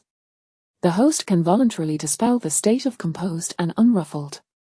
Li Ming chuckled ruefully. Such a lackluster ability, suppressing his ability aura to that of a B-class level, while it may occasionally allow for a strategic deception, offers no tangible enhancement to combat prowess. The ruse of feigning weakness can only be employed once against the same adversary. Afterward, everyone would be well aware of his genuine capabilities, rendering further subterfuge unnecessary. System. The host may also utilize the ability composed and unruffled to enter an invisible state. In the invisible state, the host's scent and aura are nullified, making it impossible for even those with investigative abilities to detect him. The stealth can last up to 2 hours, with a cooldown of 2 hours. Other abilities cannot be used while in the invisible state. Li Ming's mouth fell open. The ability to become invisible, with both scent and aura rendered null, this is tantamount to an existence of nothingness. More importantly, even if an adversary possesses specialized detection abilities, they would remain oblivious. This is utterly preposterous. It implies that Li Ming can enter a state of nothingness against any opponent he encounters. In the instant he dispels the invisibility, he could utilize his thunderous strike ability to deliver a lethal blow while the enemy is utterly unprepared. Who could possibly withstand such a silent and colorless assault? Furthermore, when confronted with a formidable foe, he could seamlessly slip into the nothingness state and depart effortlessly. This is undoubtedly an exceptional skill for stealthy assassination and escape, if only this ability had greater significance before the apocalypse. Having comprehended the nuances of the composed and unruffled skill, Li Ming proceeded to investigate the other stored resources. The initial 800 cubic units of water have now transformed into 12, 800 cubic units. With such an abundance of water resources, daily consumption is hardly worth mentioning. To date, the reduction of water within Li Ming's space has been less than 10 cubic units. Instant noodles have similarly multiplied from 1,000 boxes to 16,000 boxes. With an ample supply of superior food within his space, who would still be inclined to consume instant noodles? So far, the consumption of instant noodles has been 0. Li Ming has not partaken in a single package. The remaining 5 loyalty pills used by Chen Shanshan have now doubled to ten.as per standard procedure. Li Ming extracted one of the 10 loyalty pills and handed it to Yi Jiqing. Yi Jiqing accepted the loyalty pill from Li Ming's hand. Though unaware of its nature, she found herself unable to refuse his request and obediently swallowed it. As Yi Jiqing's gaze grew increasingly fervent, Li Ming willed his body to enter a stealthy state in an instant. He grinned inwardly, ready to frighten the girls. Chapter 49, Truly Talented Individuals. At last, the quartet of Hu Feiyan, Long Qi, Chen Shanshan, and Yi Jiqing gathered around a table to engage in a game of mahjong. Li Ming stood alone before the expansive floor-to-ceiling window, gazing at the thick blanket of snow outside, feeling utterly exhausted, both mentally and physically. The blizzard of the day had finally ceased, leaving over 5 meters of snow accumulated, effectively burying the ground-level structures, including the streets where the zombies lay concealed beneath the heavy snow. However, this was precisely the most perilous situation. Should one presume that the zombies outside had perished in the cold and venture out boldly, their life would be forfeit. The unseen dangers are the true threats. These zombies possess remarkable cold resistance, lying in ambush beneath the snow, ready to spring forth and devour any unsuspecting prey that crosses their path. Suddenly, a crisp knocking at the door jolted him from his thoughts. Li Ming furrowed his brow. After the massacre of the previous day, could there truly be someone daring enough to seek them out? The 4 players at the mahjong table halted their movements as well, yet rather than displaying anxiety, they appeared remarkably composed. They simultaneously turned their gazes toward Li Ming by the window, anticipating his next instruction. Fei Yan, why don't you go take a look at who it is? Hu Fei Yan approached the door and peered through the peephole. Ming Ji, it's a tall, thin man wearing glasses. He looks rather feeble. Alone? Yes, it appears to be just one person. Open the door and inquire about his business. If he intends to cause trouble, do not hesitate to dismiss him. Nodding, Hu Fei Yan opened the door.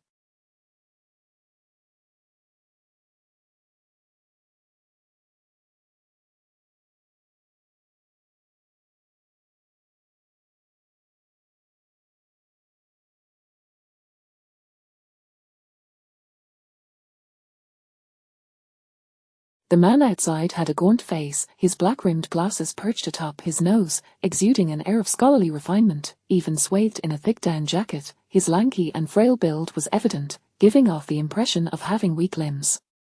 Upon seeing Hu Fei Yan at the door and Long Qi, who stood behind her wielding an axe, the man's eye sparkled with admiration.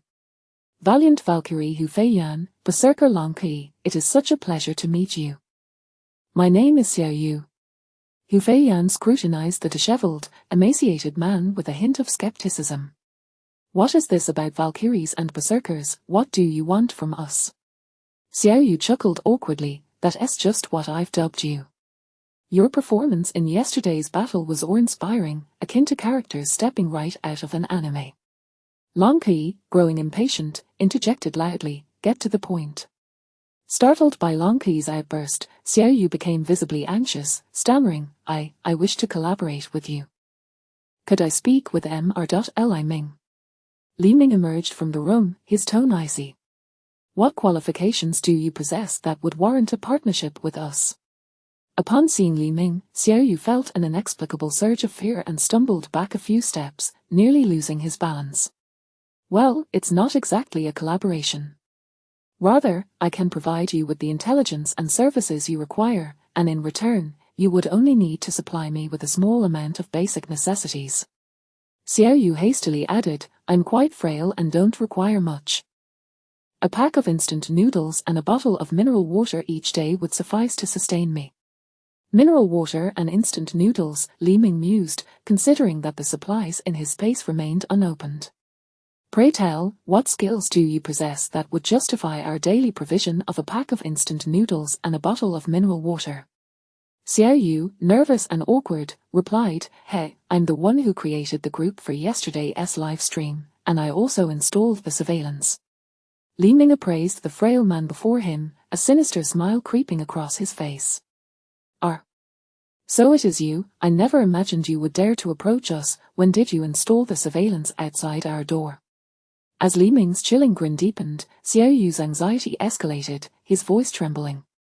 A few days ago, but I assure you, I did not install it to monitor you, truly. It's not solely on the 22nd floor. I've installed surveillance throughout the entire 7th building, indeed across the entire complex. However, the monitoring is concentrated on the 7th building, with the others being far less dense. Li Ming was taken aback, staring at the frail man before him. Had he truly managed to install surveillance in an entire residential complex? Who exactly was this individual? Curiosity piqued, Li Ming inquired, did you install these cameras before the apocalypse commenced? Xiao Yu cast a furtive glance at Li Ming. No, it was only after the apocalypse began, following the onset of looting by Jing Hanan and his group, that I commenced the installations. My purpose for setting up these cameras was to keep an eye on Jing Hanan and his crew, for their methods are ruthless, and they are armed. If no one could deter them, it was only a matter of time before they found me. Since I cannot fight them, I can at least evade them. I installed the surveillance to remain aware of their movements at all times. When they come, I will flee. I know precisely which parts of the building are the safest, and once they have left, I will return. There were occasions when they all ventured out to loot others, and I even managed to sneak into their home to pilfer some supplies. However, fearing discovery, I did not dare to take too much. Li Ming scoffed at Xiao Yu, recognizing him as an undeniable talent. This fellow had audaciously seized the opportunity to pilfer from Jing Hanan's home while he was absent. Xiao Yu had evidently been privy to the comings and goings of Jing Hanan's household. Li Ming quickly grasped the implications. In other words, you have also installed surveillance in Jing Hanan's residence. When Luo Zijuan sought Jing Hanan to lead a raid on my supplies, you were immediately aware. No wonder the entire building was alerted to the situation even before Jing Hanan's group set out. Even the live stream was promptly arranged. Xiao Yu offered an awkward smile. I merely hoped to seize the opportunity to gather some supplies from the neighbors. After all, a cup of water from each adds up. Indeed, he was a remarkable individual, having thought of such a scheme. Intrigued, Li Ming asked, and how did you manage to collect a cup of water from each person? Li Ming contemplated that such a genius would undoubtedly possess methods beyond his imagination to extract entrance fees from others. Xiao Yu's expression shifted to one of disappointment as he sheepishly admitted, what method could there be? I simply went door to door asking. Li Ming's mouth dropped open in astonishment. Was this truly the extent of his genius? So, how many entrance fees did you manage to collect? Xiao Yu awkwardly shook his empty water bottle. Not a single drop. Har har har. Li Ming erupted into laughter, pointing at Xiao Yu, thoroughly entertained. It is said that the line between genius and folly is a fine one, and today, he had witnessed it firsthand. While Xiao Yu may indeed be a rare talent technically, he appeared utterly naive in the realm of social dynamics. After a fit of laughter, Li Ming continued, what brings you to seek me out now? Would it not be better to simply continue as you have been? Xiao Yu cautiously glanced at Li Ming, continuing, yesterday, during the live stream, my identity was revealed. Even if I did not approach you today, you would undoubtedly come after me. If I awaited your arrival, I would have no opportunity left. Moreover, with Jing Hanan and his group eliminated by you, I find myself devoid of any means to procure supplies for survival. I doubt I can endure a week as it stands. Xiao Yu's clarity of thought was commendable. Indeed, Li Ming had been contemplating the necessity of locating this individual. Allowing someone capable of stealthily surveilling one's home without detection to remain unchecked was an exceedingly dangerous proposition. Chapter 50, The Hacker. You must admit, these surveillance systems are rather intriguing. I am willing to purchase them outright. Name your price. Li Ming stated earnestly, with these monitors, he would be able to observe the every move of everyone in the entire building. It was not out of fear for their safety, but rather a mere desire to keep them under watch. Xiao Yu hesitated, a conflicted expression crossing his face as he stammered, Mr. Li Ming, I am not looking for a one-time transaction. Alternatively, you may consider me as your employee. I would be at your service. A one-time deal, resources will inevitably run out, and even if I acquire them, I may not be able to secure them, Li Ming replied. If he relinquished control over the surveillance, Xiao Yu would lose track of everyone in the building. With his slender frame, he might not even be able to best a middle-aged woman in a fight. Receiving resources would hardly ensure his ability to protect them. Li Ming asserted, becoming my subordinate requires more than just these monitors. At that moment, Xiao Yu resembled a candidate desperately trying to sell himself. Mr. Li Ming, my title of network engineer is merely a facade. I am, in actuality, a skilled hacker, Xiao Yu declared seriously. Li Ming was taken aback. A hacker, you? Xiao Yu nodded earnestly. Indeed. My associates and I once infiltrated the servers of the White House, remaining undetected for a full 5 minutes. Given sufficient time, I could accomplish such feats independently, he continued. You understand the significance of intelligence systems, don't you? Accurate and timely information often dictates the favorable progression of events. Within the city, and even within the nation's security networks, the majority of intelligence is as easy for me to acquire as taking candy from a child. If you, Mr. Li Ming, were to employ me, I would devote all my skills and knowledge to serve you. Li Ming was well aware of the importance of intelligence systems. After all, why would great nations spare no expense in sending spies to gather intelligence from rival countries? The significance was self-evident.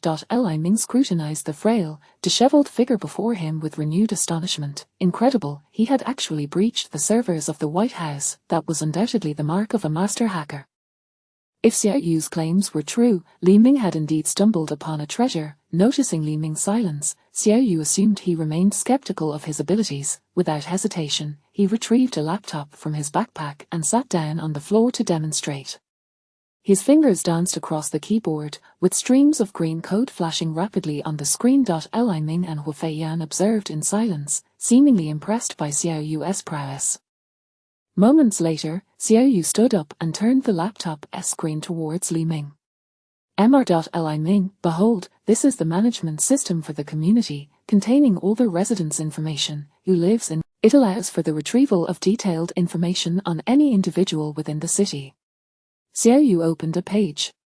This Li Ming is your personal information, please confirm its accuracy. Li Ming gazed at the screen displaying his personal details, which included his family members, residency information, educational background, and more. Is it accessible to everyone? Li Ming inquired excitedly. Upon witnessing Li Ming's acknowledgement of his capabilities, Xiao Yu smiled. As long as they are citizens of Huagua and not classified as absolutely confidential, anyone can access this information. While Li Ming pondered whether Xiao Yu might be exaggerating, it was evident that he possessed considerable aptitude. Li Ming smiled and instructed, Fei Yan, search him for any dangerous items. If there are none, allow him to discuss matters at my residence. Having stood at the door for quite a while in nothing but loungewear, Li Ming was nearly frozen. He also realized it was time to recruit 2 more male guards. Such searches should not be conducted by the women around him. After all, there are distinctions between genders. After being thoroughly searched by Hu Feiyan, Xiao Yu followed in Li Ming's footsteps into the warmth of the house. It was a comfort he had not experienced since the onset of the apocalypse. The sight of fresh fruits and snacks on the table made his stomach rumble. Chen Shanshan emerged from the kitchen, carrying a steaming bowl of noodles topped with luncheon meat and an egg. It was a feast, a luxury. Initially, Xiao Yu presumed this was Li Ming's lunch, only for Chen Shanshan to place the bowl directly in front of him. Go on, eat. My subordinates shall never go hungry. Li Ming declared generously. As long as you provide me with sufficient value, I assure you will enjoy the same abundance as the others. Xiao Yu cautiously picked up the bowl of noodles. The aroma was irresistible, enticing. Seeing that Li Ming and the others did not intervene, he devoured the steaming noodles with fervor, not daring to let them cool. In less than 10 seconds, the entire bowl, along with the broth, vanished into his stomach. After finishing, Xiao Yu wiped his mouth with his sleeve and promptly knelt before Li Ming, tears of gratitude in his eyes. Thank you, boss. I thought I would never again taste a hot bowl of noodles in my lifetime. I will devote myself entirely to serving you, whatever you command. It is often said that a man is like iron, and food is like steel. One cannot remain proud after going a week without sustenance, often forsaking dignity and decorum in the process. Li Ming retorted, once you are satisfied, hurry up and get to work. Li Ming instructed Xiao Yu to project the entire community's surveillance onto his 100-inch television screen. Xiao Yu's 17-inch laptop screen was cramped, divided into dozens of small windows, causing him considerable discomfort. After a swift series of operations, Li Ming could clearly see every corner of the building on the enormous screen, even able to hear the sounds from the scene. As he gazed at the multitude of divided screens, Li Ming inquired, while you've been monitoring the feeds, have you ascertained the whereabouts of Xing Haonan and Luo Zijuan? Xiao Yu immediately switched to one of the surveillance feeds, displaying the exterior of an electrical room in the 8th floor corridor. After being injured, Xing Haonan took refuge in this electrical room and has yet to emerge. I am uncertain if he has perished within. Li Ming spoke solemnly, sent his location to the group. Having killed so many, his enemies will undoubtedly seek to settle the score upon discovering his whereabouts. Xiao Yu nodded, understood, boss. He then switched the feed to Xing Haonan's home. Luo Zijuan is here. After you defeated Jing Hanan, she rushed back to his residence, eager to seize the supplies within. However, she is not the only one who thought of those supplies. The moment Jing Hanan was defeated, others promptly associated his resources with him and hurried to his residence. These individuals coincidentally encountered Luo Zijuan, leading to her abduction. Everyone is aware that Luo Zijuan is Jing Hanan's girlfriend, and those whose families were slain by him are furious, inflicting punishment upon her. Her current condition is dire. Upon hearing of Luo Zijuan's unfortunate state, Li Ming felt a surge of satisfaction. The surveillance footage revealed a chaotic scene within Jing Hanan's home, where over 10 corpses lay strewn across the floor. It was evident that a fierce struggle had erupted over the resources left behind by Jing Hanan. Though the tumult had subsided, those who survived bore visible injuries. At that moment, Luo Zijuan was bound to a chair like a plucked chicken, her body battered, her face bruised, a pitiful sight. She was murmuring, "Big brother, please stop hitting me, I truly am Li Ming's girlfriend, would you allow me to make a call to him?" The leading man scoffed derisively, "If you are Li Ming's..." Surveillance of the entire building after Xiao Yu sent the location of Jing Hanan's hiding place to the group. It wasn't long before 5 middle-aged women armed with kitchen knives appeared in front of the elevator room on the 8th floor. One of the women clasped her hands in prayer and fervently addressed the heavens, "Husband, son, I am going to slay this beast to avenge you. Once I have exacted vengeance, I shall descend to reunite with you. Our family shall forever be together." The other 4 women mirrored her actions before forcefully flinging open the door to the elevator room and charging inside. Shortly thereafter, the 5 women emerged, each clutching a piece of freshly severed flesh. In Li Ming's mind, Jing Hanan was akin to an insignificant mosquito buzzing against his skin, easily swatted away without a trace of feeling. Li Ming incessantly toggled through the surveillance feeds, most of which displayed desolate hallways devoid of even a fly.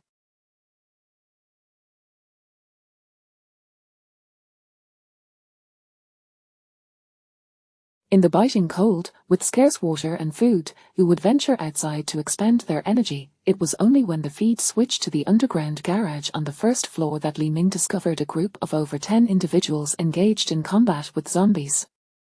These people were well trained, forming teams of 3, their coordination seamless and instinctual. The zombies that lunged at them were effortlessly dispatched through their collaborative efforts. From their movements and expressions, it was evident these individuals were no strangers to such encounters.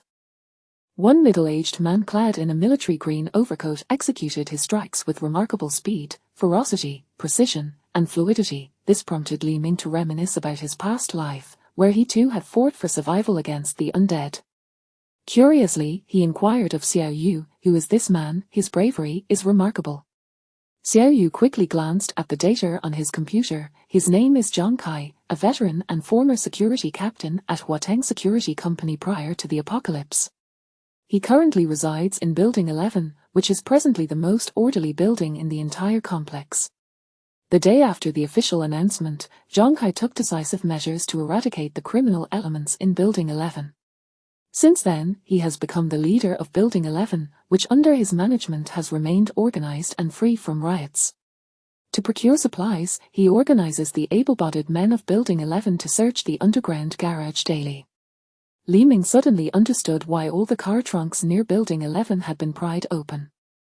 In the brief moment of Xiao Yu's explanation, Zhang Kai had successfully slain 2 zombies and pried open the trunk of a sedan with his large knife. Upon discovering the supplies within, a flicker of a smile crossed Zhang Kai's stern visage. "Fortune favors us. This trunk contains 3 boxes of mineral water. Today, we have found 10 boxes in total, which should suffice for now. Brothers, let's swiftly transport this mineral water. Our commotion may attract more zombies. We must retreat promptly." As the men rejoiced over their bountiful haul, a zombie suddenly leaped from beneath the car, sinking its sharp teeth into one man's neck. "Qiuji!"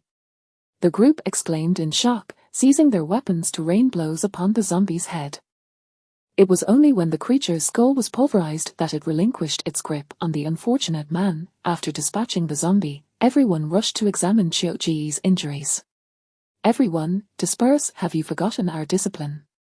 Zhang Kai's cold, stern voice thundered. "If a teammate is bitten or infected by a zombie, we must distance ourselves immediately. Why is this so hard to remember? Upon hearing Zhang Kai's grave admonition, the group retreated to a distance of nearly 10 meters from Qiu Ji. This is terrible. Could Qiu Ji truly be beyond saving? Don't be foolish. How many brothers have perished before? Have you ever seen anyone recover? Qiu Ji is beyond salvation. In less than 10 minutes, he will become a zombie. While he still has consciousness, let us bid him farewell. Zhang Kai, gripping his large knife, approached Qiu Ji with a heavy heart. Xiao Qiu, do you have any last words? At that moment, Qiu Ji's face was marred with blood vessels, his pupils dilated, and his teeth gradually sharpened. He was in excruciating pain but fought valiantly to maintain control. Kai, brother Kai, please, take care of my mother. After I'm gone, she will be all alone. Zhang Kai responded in a deep, resonant voice, rest assured, Xiao Qiu, as long as I have sustenance, she shall never go hungry. Qiu Ji managed a calm smile, thank you. Do it quickly. I do not wish to become that monstrous thing, I fear hurting everyone. With that, Zhang Kai raised his knife, striking decisively, thud, Qiu Ji's head fell, releasing a stream of dark, viscous blood. Watching the footage, Li Ming couldn't help but express admiration. Zhang Kai was indeed a formidable individual, unhesitating and resolute in his actions. Given Qiu Ji's condition, any hesitation, even for a second, would have posed a grave danger to all. In this apocalypse, the most detrimental and to be forsaken was sentimentality. Li Ming continued to switch through the surveillance feeds on the LCD screen, not sparing a glance as he queried Xiao Yu, what is the situation in the other buildings?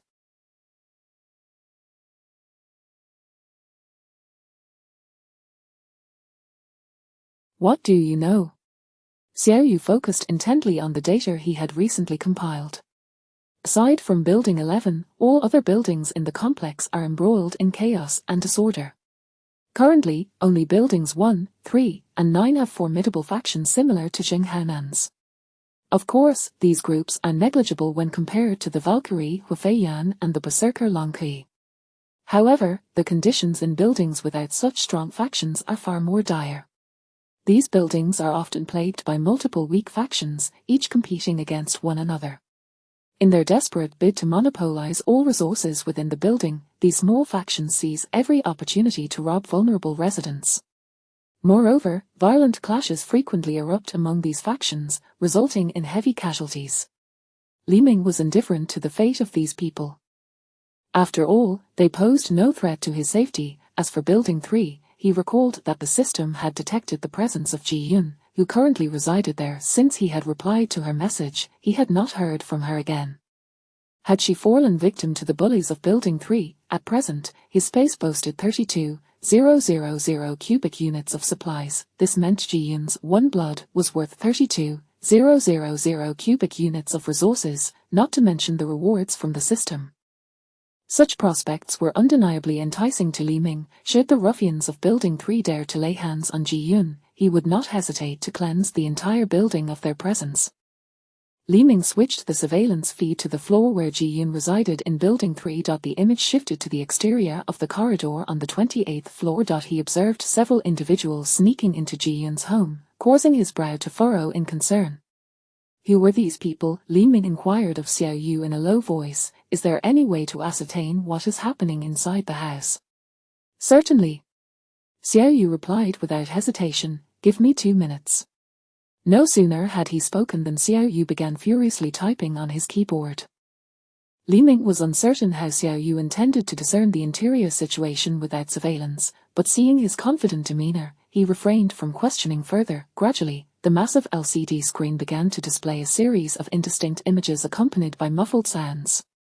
Through Xiao Yu's continuous adjustments, these blurred images gradually coalesced into a clear picture. The conversations within the house became audible and distinct. Li Ming's expression turned to one of astonishment as he curiously asked, how did you accomplish this? In such a short time, you installed a camera in her home. Xiao Yu adjusted his glasses with pride. How could that be possible? Installing a camera is no simple task. I hacked into all the devices of those inside the house, phones, computers, and so forth, to control the cameras within. Each camera has a different angle, so by integrating the footage from all the cameras, I was able to create a comprehensive view. As for the sounds from the scene, that's much simpler. I merely selected the clearest and most optimal audio from the available devices.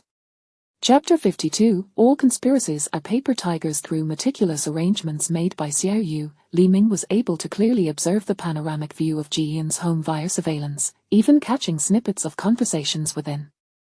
In room 2803 of building number 3, 5 individuals were seated around a round table with a diameter of 1.5 meters. With their external characteristics, Xiao Yu swiftly ascertained their true identities. Among them, a middle-aged couple clad in black down jackets, sitting closely together, were none other than Ji Yun's father, Ji Guohuo, and her mother, He Jinhua. Not far from this couple sat a young man dressed in a flamboyant down jacket, his hair dyed in a myriad of colors, Ji Yun's younger brother, Ji Xiaoqiang. Opposite these three was a middle-aged man in a mink coat, adorned with a thick gold necklace and possessing a square face, Feng Shu, the notorious leader of building number 3. Before the apocalypse, Feng Shu had operated the largest slaughterhouse in Qianhai City, known for his ruthless and vicious demeanor. Having spent several years in prison for assault, the final individual, a sharply featured man with black-framed glasses, was Lin Guojin, the leader of a small faction in building number 4. Prior to the collapse of civilization, Lin Guojin ran a pet hospital nearby, reputed for his expertise in using poison, earning him the moniker, the Deadly Poison Master. Li Ming exclaimed in astonishment, how could individuals from building number 4 venture into building number 3? Are they not afraid of the zombies in the basement? Xiao Yu promptly retrieved the structural blueprint of the entire community from his computer, presenting it to Li Ming.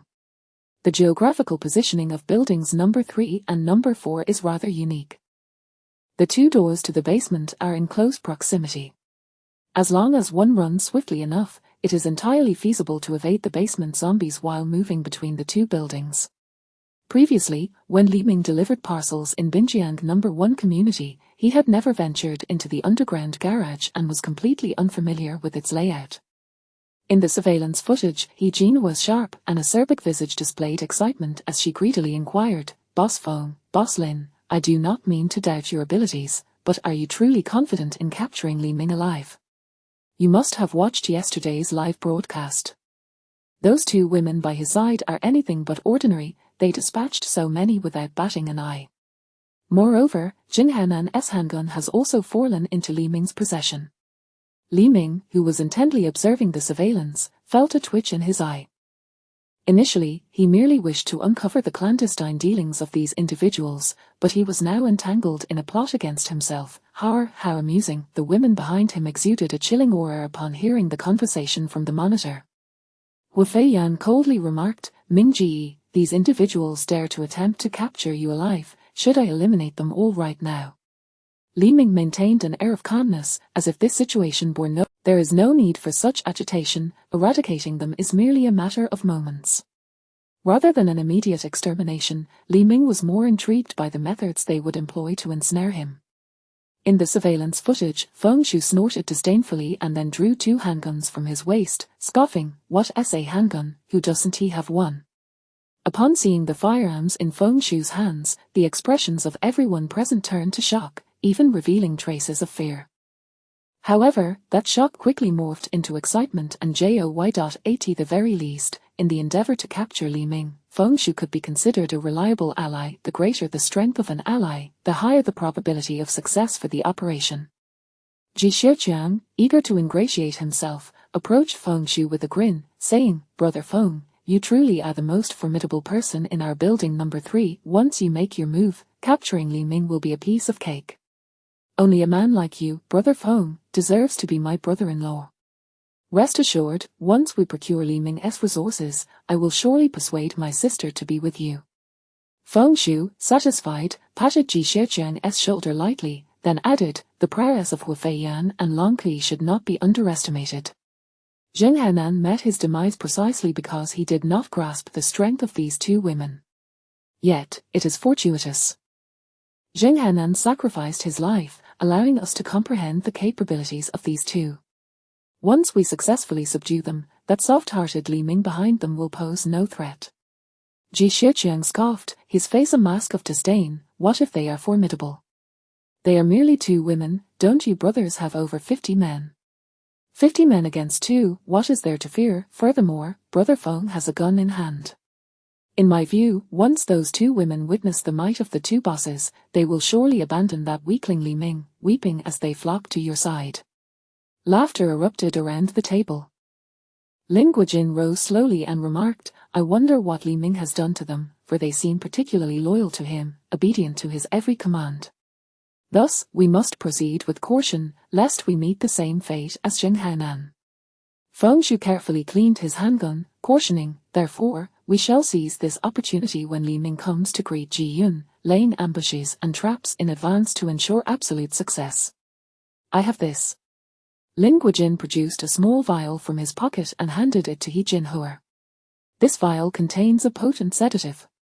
Even an elephant would lose consciousness after a single drop. When Li Ming and his companions enter, you are to warmly welcome them, ensuring that everyone consumes this sedative. If you can trick him into drinking this, we will expend far less effort.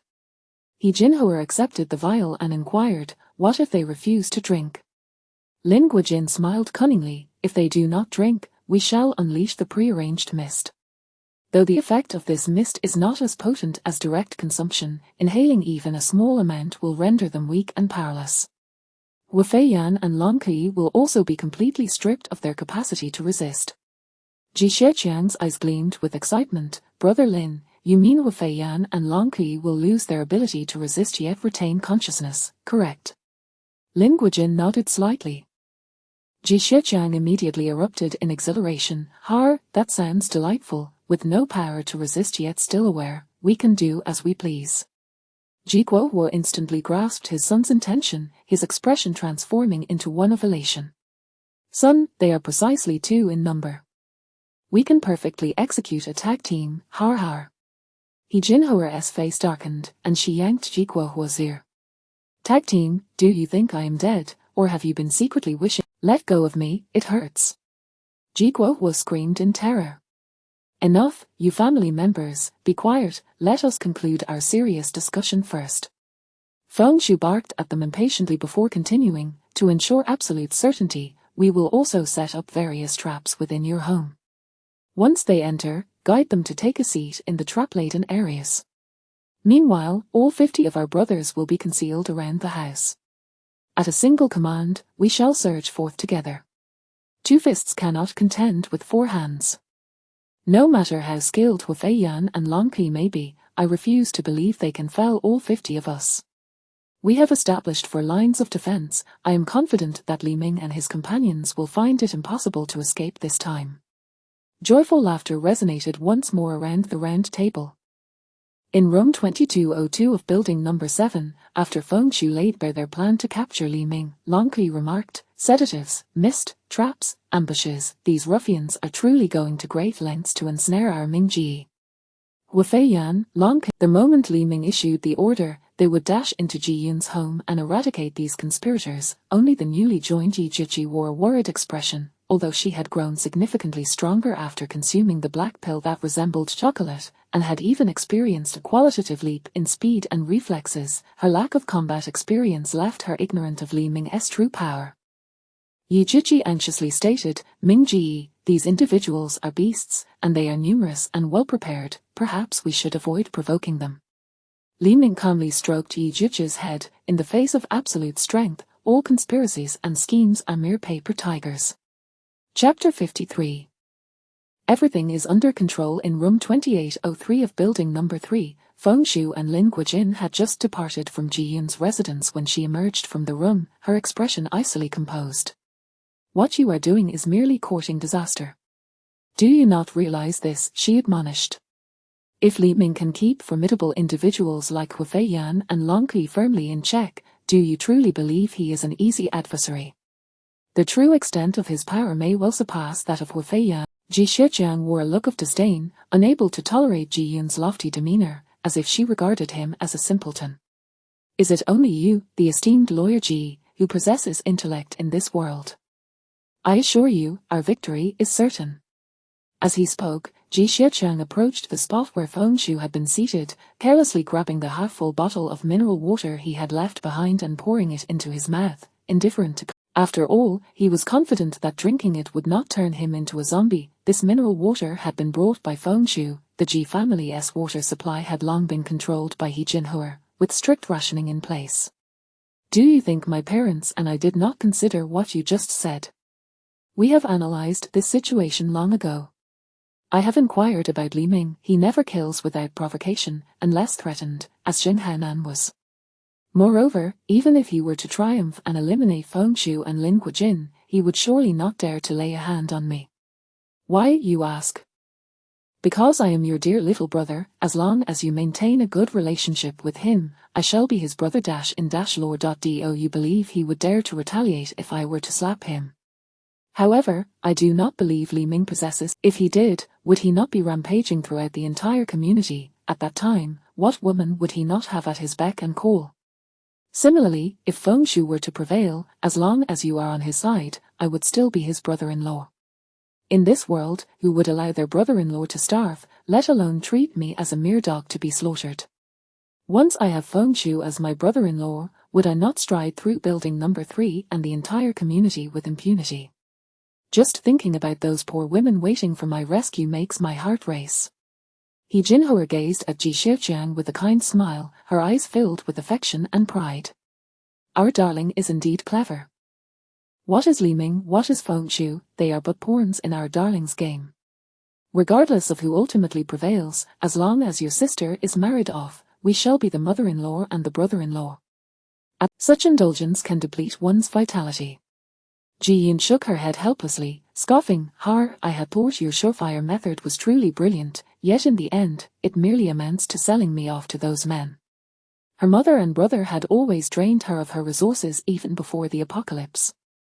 With the onset of the end times, they would resort to selling her to obtain supplies. Having lived under He Jinhua's protection, Ji Xiaoqiang had never witnessed the harshness of society.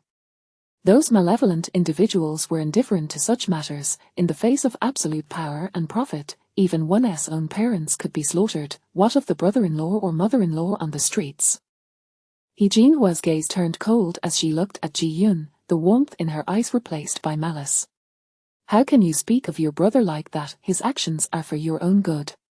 Do you think you can survive in this apocalypse without a strong man at your side? You truly are ungrateful. Even a dog would be a better companion than this ungrateful wretch. Ji Yun seemed to have grown accustomed to He Jinhua's unfounded tirades and no longer wished to argue. She had long seen through the character of her parents and her brother, and she had abandoned all hope for these so-called family members. Regardless of which man they ultimately sold her to, she was indifferent, for she had resolved that if anyone forced her into actions she abhorred, she would take her own life without hesitation. It would be her way of reclaiming her existence from these unfeeling parents. Ji Yun's hands gripped the fruit knife she had prepared tightly within her pocket. Having left Ji Yun's home, Fengshu and Lin Guojin parted ways in the corridor, each beginning to prepare the means to capture Li Ming.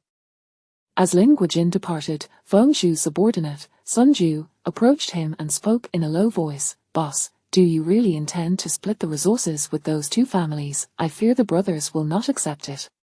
Fengshu smacked Sun Ju on the head, revealing a sinister grin. Har. Split? Am I the kind of person who shares the meat already in my mouth? They are merely my pawns, my prey. Har. Once the deed is done, the Su family of 3 can be swiftly disposed of to feed the zombies. That Ji Yun is indeed a rare beauty. Tell the brothers that I will not keep her to myself. Once I have had my fill, she will belong to all of us. Upon hearing he could toy with the stunning Ji Yun, Sun Ju became thrilled. Although they had captured numerous women during this time, none compared to the allure of the lone beauty in building number 3. Had it not been for her potential value, they would have stormed Ji Yun's home long ago and violated her. Thank you, boss. The brothers will give their all. However, boss, why involve Lin Guojin's crew? They are not as easily managed as the Ji family. If we cannot secure the resources afterward, I fear they will not take it lightly. Fengshu struck Sun Ju's head again, his irritation evident. After all this time, how are you still not a bit smarter? Lin Guojin is skilled with poison. If he can successfully incapacitate Li Ming and his companions, the entire process will be much smoother. You have witnessed the combat capabilities of Wei Yan and Long Pi. Should things go awry, we will need someone to hold them back. Lin Guojin's crew will serve as excellent cannon fodder, minimizing casualties among our brothers.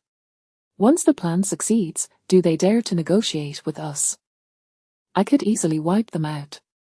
Upon returning to building number 4, Lin Guojin reassured his 3 most capable brothers, 3 massive, ferocious wolf dogs. His girlfriend, Ari Wei, bashfully clung to him, worry etched on her face. Guojin, can we truly trust Feng Shu?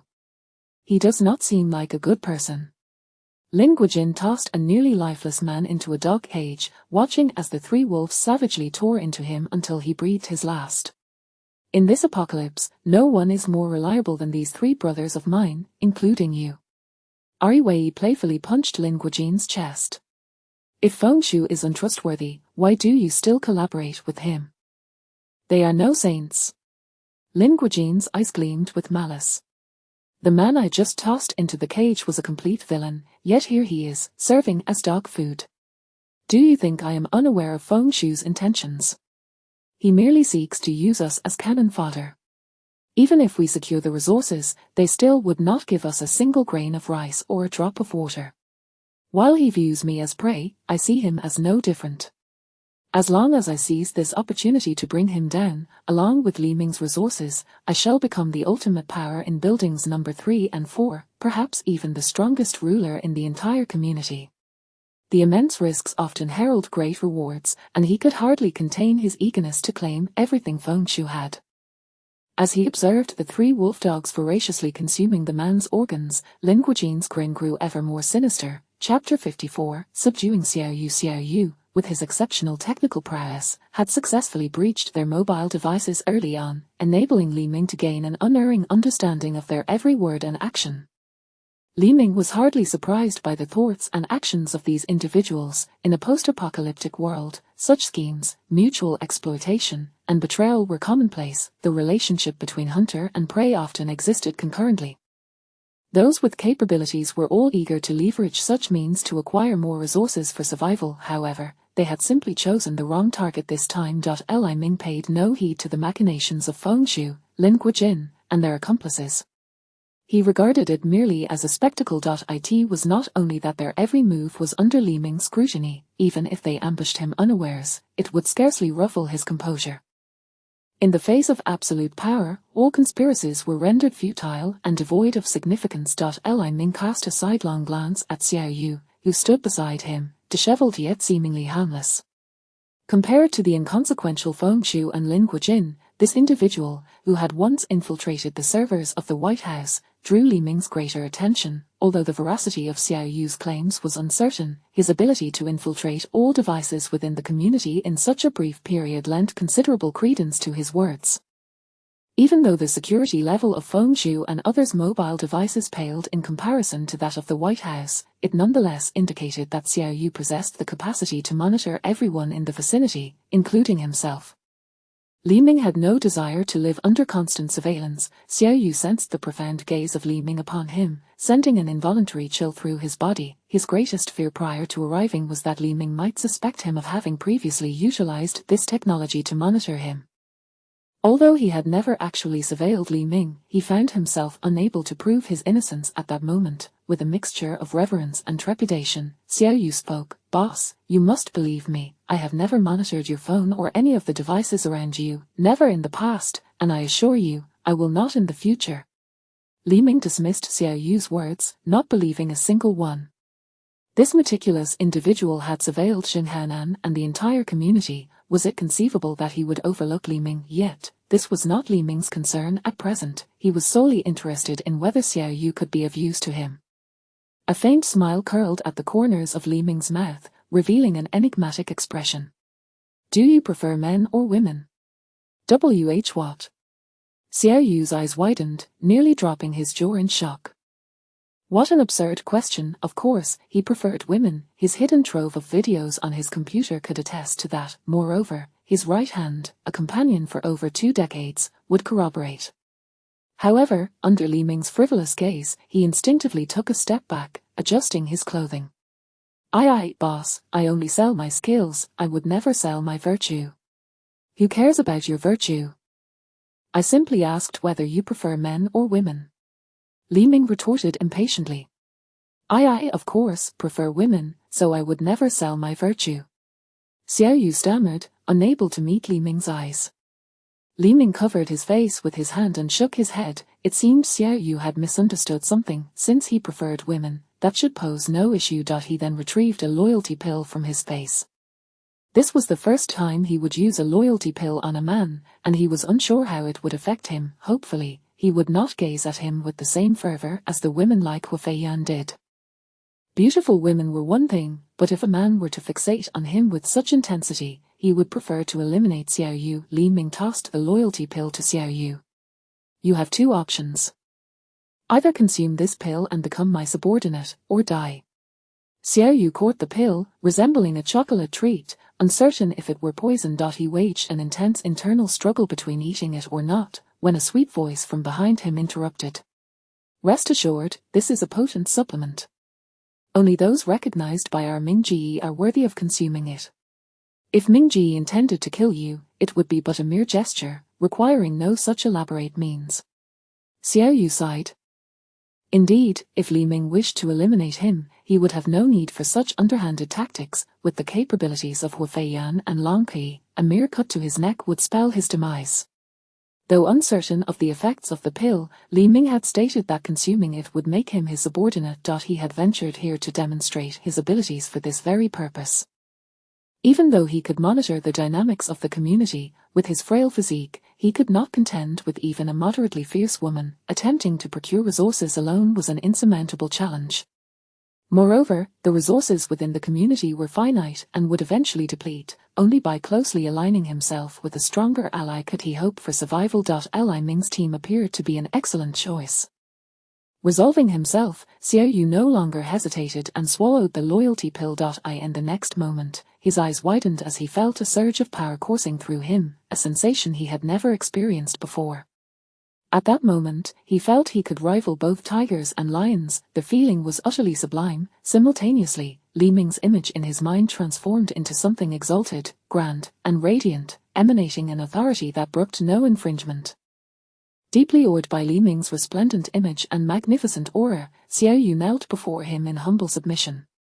Xiao Yu is willing to honor you as my lord, obey your commands, and pledge my life in loyalty.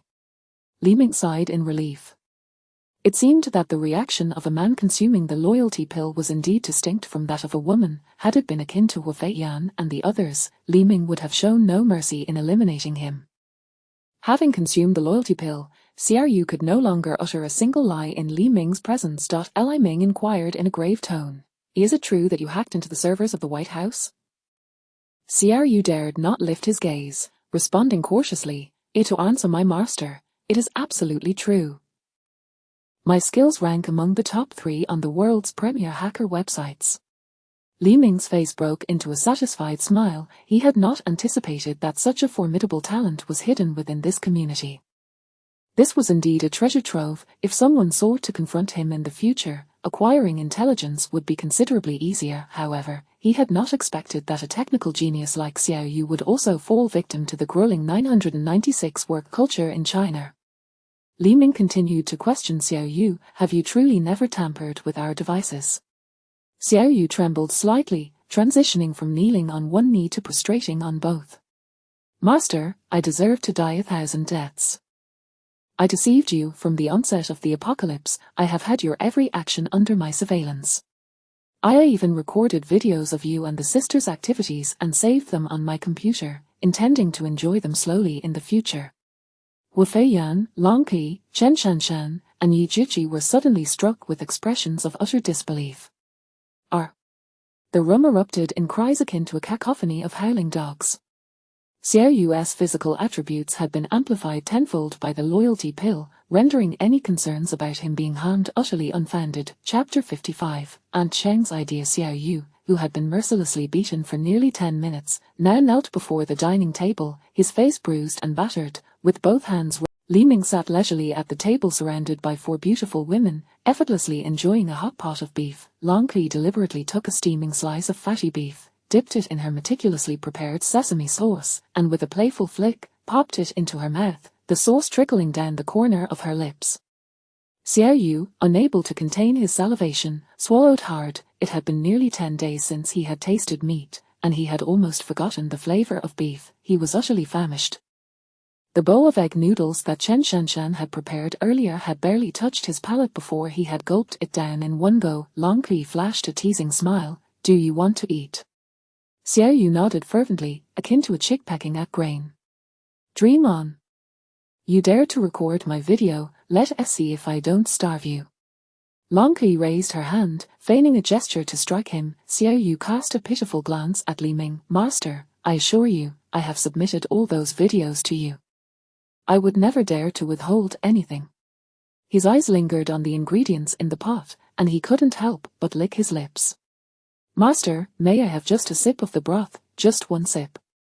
It seemed that even the mystical loyalty pill could not withstand the torment of extreme hunger.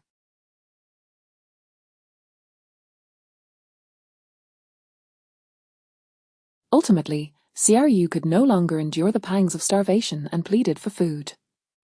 Want a drink? Li Ming lifted the bowl of beef soup and poured it directly onto the ground. Drink up. Xiao Yu understood this was his master's punishment, and without a moment's hesitation, he crawled on the floor, extending his tongue to lap up the spilled soup. The others watched as Xiao Yu licked the beef broth off the ground like a dog, their anger finally dissipating. Though they were all fiercely loyal to Li Ming, they also possessed a complete sense of autonomy. No one could accept being monitored without consent, much less having their actions recorded on video. Were it not for their allegiance to Li Ming, they would never have so readily forgiven Xiao Yu.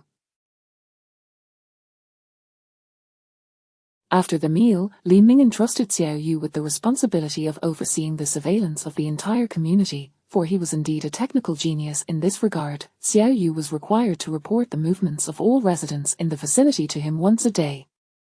Should any unforeseen circumstances arise, he was to inform Li Ming immediately. He did not fear the factions composed of ordinary individuals like Feng Shu and Lin Guojin. With nearly 10 days since the apocalypse began, out of Qianhai City's 20 million inhabitants, at least 10 million had been infected by the zombie virus, turning into zombies. Even if the probability of an infected person awakening abilities was merely 1 in 10,000, it was likely that around 1,000 ability users had emerged in Qianhai City. There could even be individuals like him who possessed a system. After all, in his previous life, Li Ming had awakened this system just a month after the onset of the apocalypse. This meant that at any moment, someone stronger than him could appear, perhaps even within the very community he resided in. This realization made Li Ming wary. Indeed, it was imperative to swiftly bolster the ranks of his female warriors to enhance his strength. This Ji-yun must be secured without delay. Bang bang bang, a series of urgent knocks echoed from the door. Judging solely by the sound, it was evident that the individuals outside were utterly lacking in manners. Li Ming furrowed his brow, wondering who it could be. Did they not fear for their lives? Xiao Yu quickly comprehended the situation, rising from the floor to check the surveillance footage of the door. The monitor revealed a group of 7 or 8 middle-aged women outside, led by Aunt Cheng from the neighborhood committee. Behind them, 3 young men were holding up live streaming equipment. Xiao Yu hurriedly glanced at his phone, and indeed, everything happening here was being broadcast live to everyone's devices by those young men behind the group of women. He turned to Li Ming cautiously. Master, should we block their live stream? Although I'm unclear about their intentions. At this moment, Aunt Cheng continued to impatiently pound on the door, shouting, Li Ming, I know you're in there, stop hiding, open the door. Hide? When had he ever hidden? Why would he hide from a mere group of old ladies? Bang bang bang, the urgent knocking persisted, and Li Ming, growing increasingly irritable, gestured for Hu Feiyan to open the door. As soon as the door swung open, Aunt Cheng's shrill, aggressive voice rang out. Are you deaf? We've been knocking for so long, do you want to freeze us to death out here? The old women behind her chimed in with their own complaints. Exactly, no sense of courtesy at all. With so many people hiding inside, they should know to open the door when someone knocks. Is that too much to understand? Hey, they say delivery workers are the dregs of society. What manners could they possibly possess? HMPH.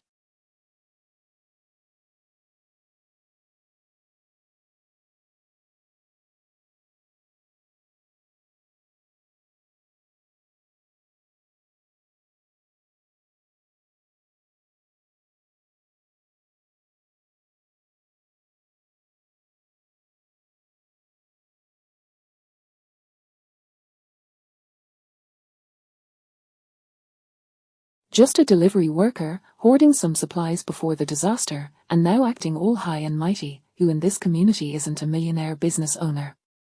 The group of old women continued to grumble, attempting to push past Hu Feiyan and storm. However, when Aunt Cheng shoved Hu Feiyan a few times, she found her efforts utterly futile as Hu Feiyan remained steadfast. Aunt Cheng's expression darkened as she realized that Hu Feiyan was a formidable Valkyrie. Yet, Aunt Cheng was not intimidated by this so-called Valkyrie. She believed she was not like those scoundrels Xing Haonan and his ilk. She represented the official authority here to reason with Li Ming. Moreover, the three young men behind her were live-streaming everything to the neighborhood group. Did Li Ming dare to act against her, the official representative, in front of everyone, with unfounded confidence? Aunt Cheng shot a glance at Hu Feiyan and arrogantly declared, "Step aside. I am here representing the official authority and have very important matters to discuss with Li Ming." Bang Long Kui slammed an axe down onto the ground. The cacophony of the old women's complaints was abruptly silenced. "Whatever you have to say it outside. If anyone dares to step another foot inside, I will chop them down on the spot." Aunt Cheng immediately retorted, hands on her hips, "Who are you trying to scare? I am the official representative. If you dare to lay a hand on us, you are openly defying the organization. Your actions will surely lead to severe legal repercussions. The organization will not be lenient, do you understand?" Although she spoke boldly, her body instinctively retreated a couple of steps. She was genuinely terrified that Long Kui, this fierce woman, would truly take action, yet, at the same time, she was overwhelmingly eager to step into Li Ming's warm abode, as it was far too cold outside. Although the temperature in front of Li Ming's door was not as frigid as outside, it hovered around -10 degrees. Inside Li Ming's home, Aunt Cheng could sense warmth radiating, at least above 20 degrees.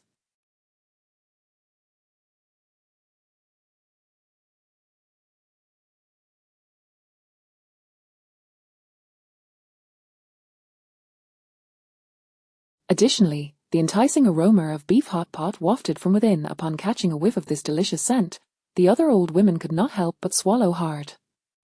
"Is that the smell of beef hot pot? My goodness, everyone in the community is freezing and starving, and they still have the means to enjoy hot pot. It smells divine. Once we seize their supplies, I too want to savor such a beef hot pot. And their house is so warm."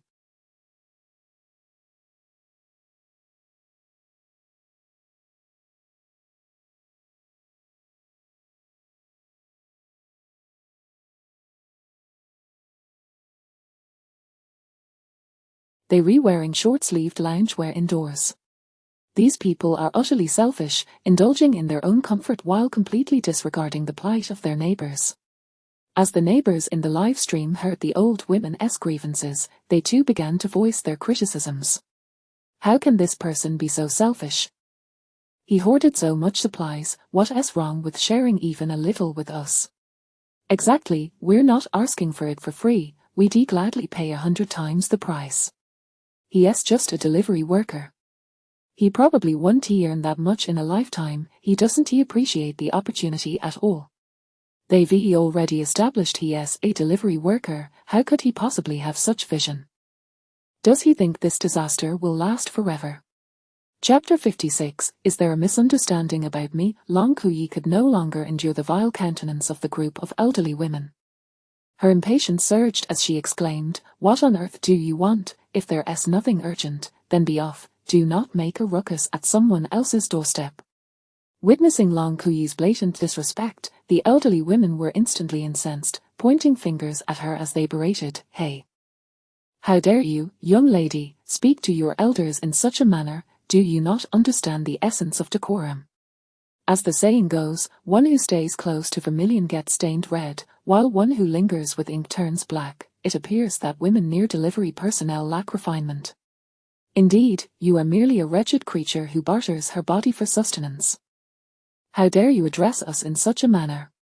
Long Kui, filled with fury, brandished her axe, her gaze icy as she glared at the 7 elderly women outside. At that moment, Li Ming emerged slowly. "It is indeed a challenge to catch a glimpse of you. One might mistake you for some high-ranking official.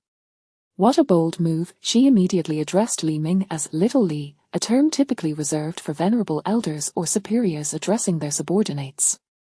By doing so, Aunt Sheng effectively relegated Li Ming to the status of her junior or subordinate, while she assumed an air of superiority. Li Ming, however, chose to ignore her, calmly awaiting her next utterance.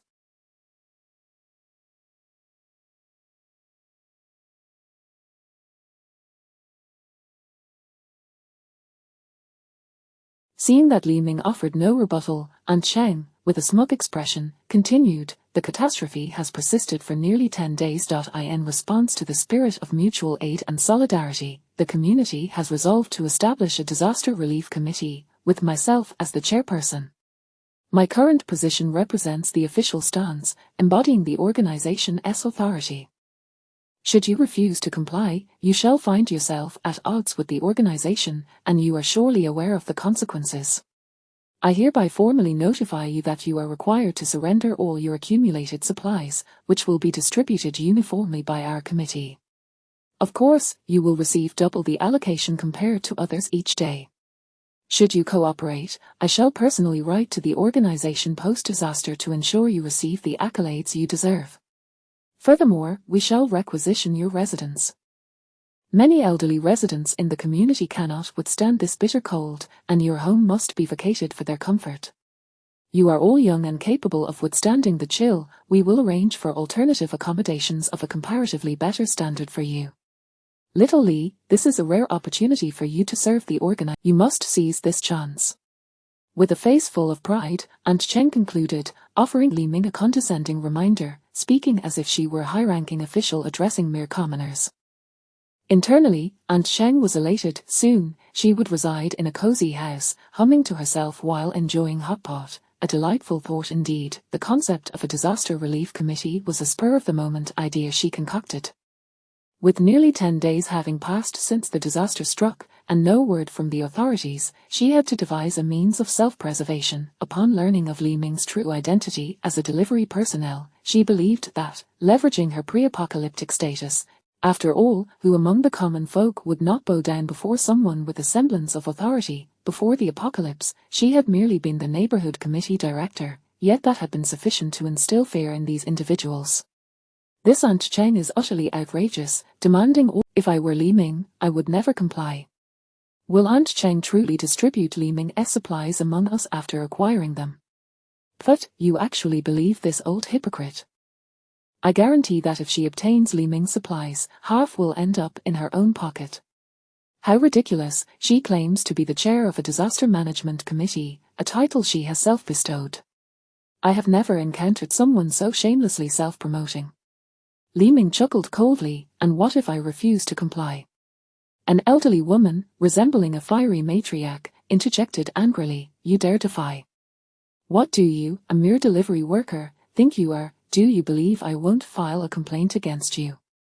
Li Ming vividly recalled this fiery matriarch, who had become the bane of all delivery personnel in the area, having lodged complaints that resulted in substantial wage deductions for many.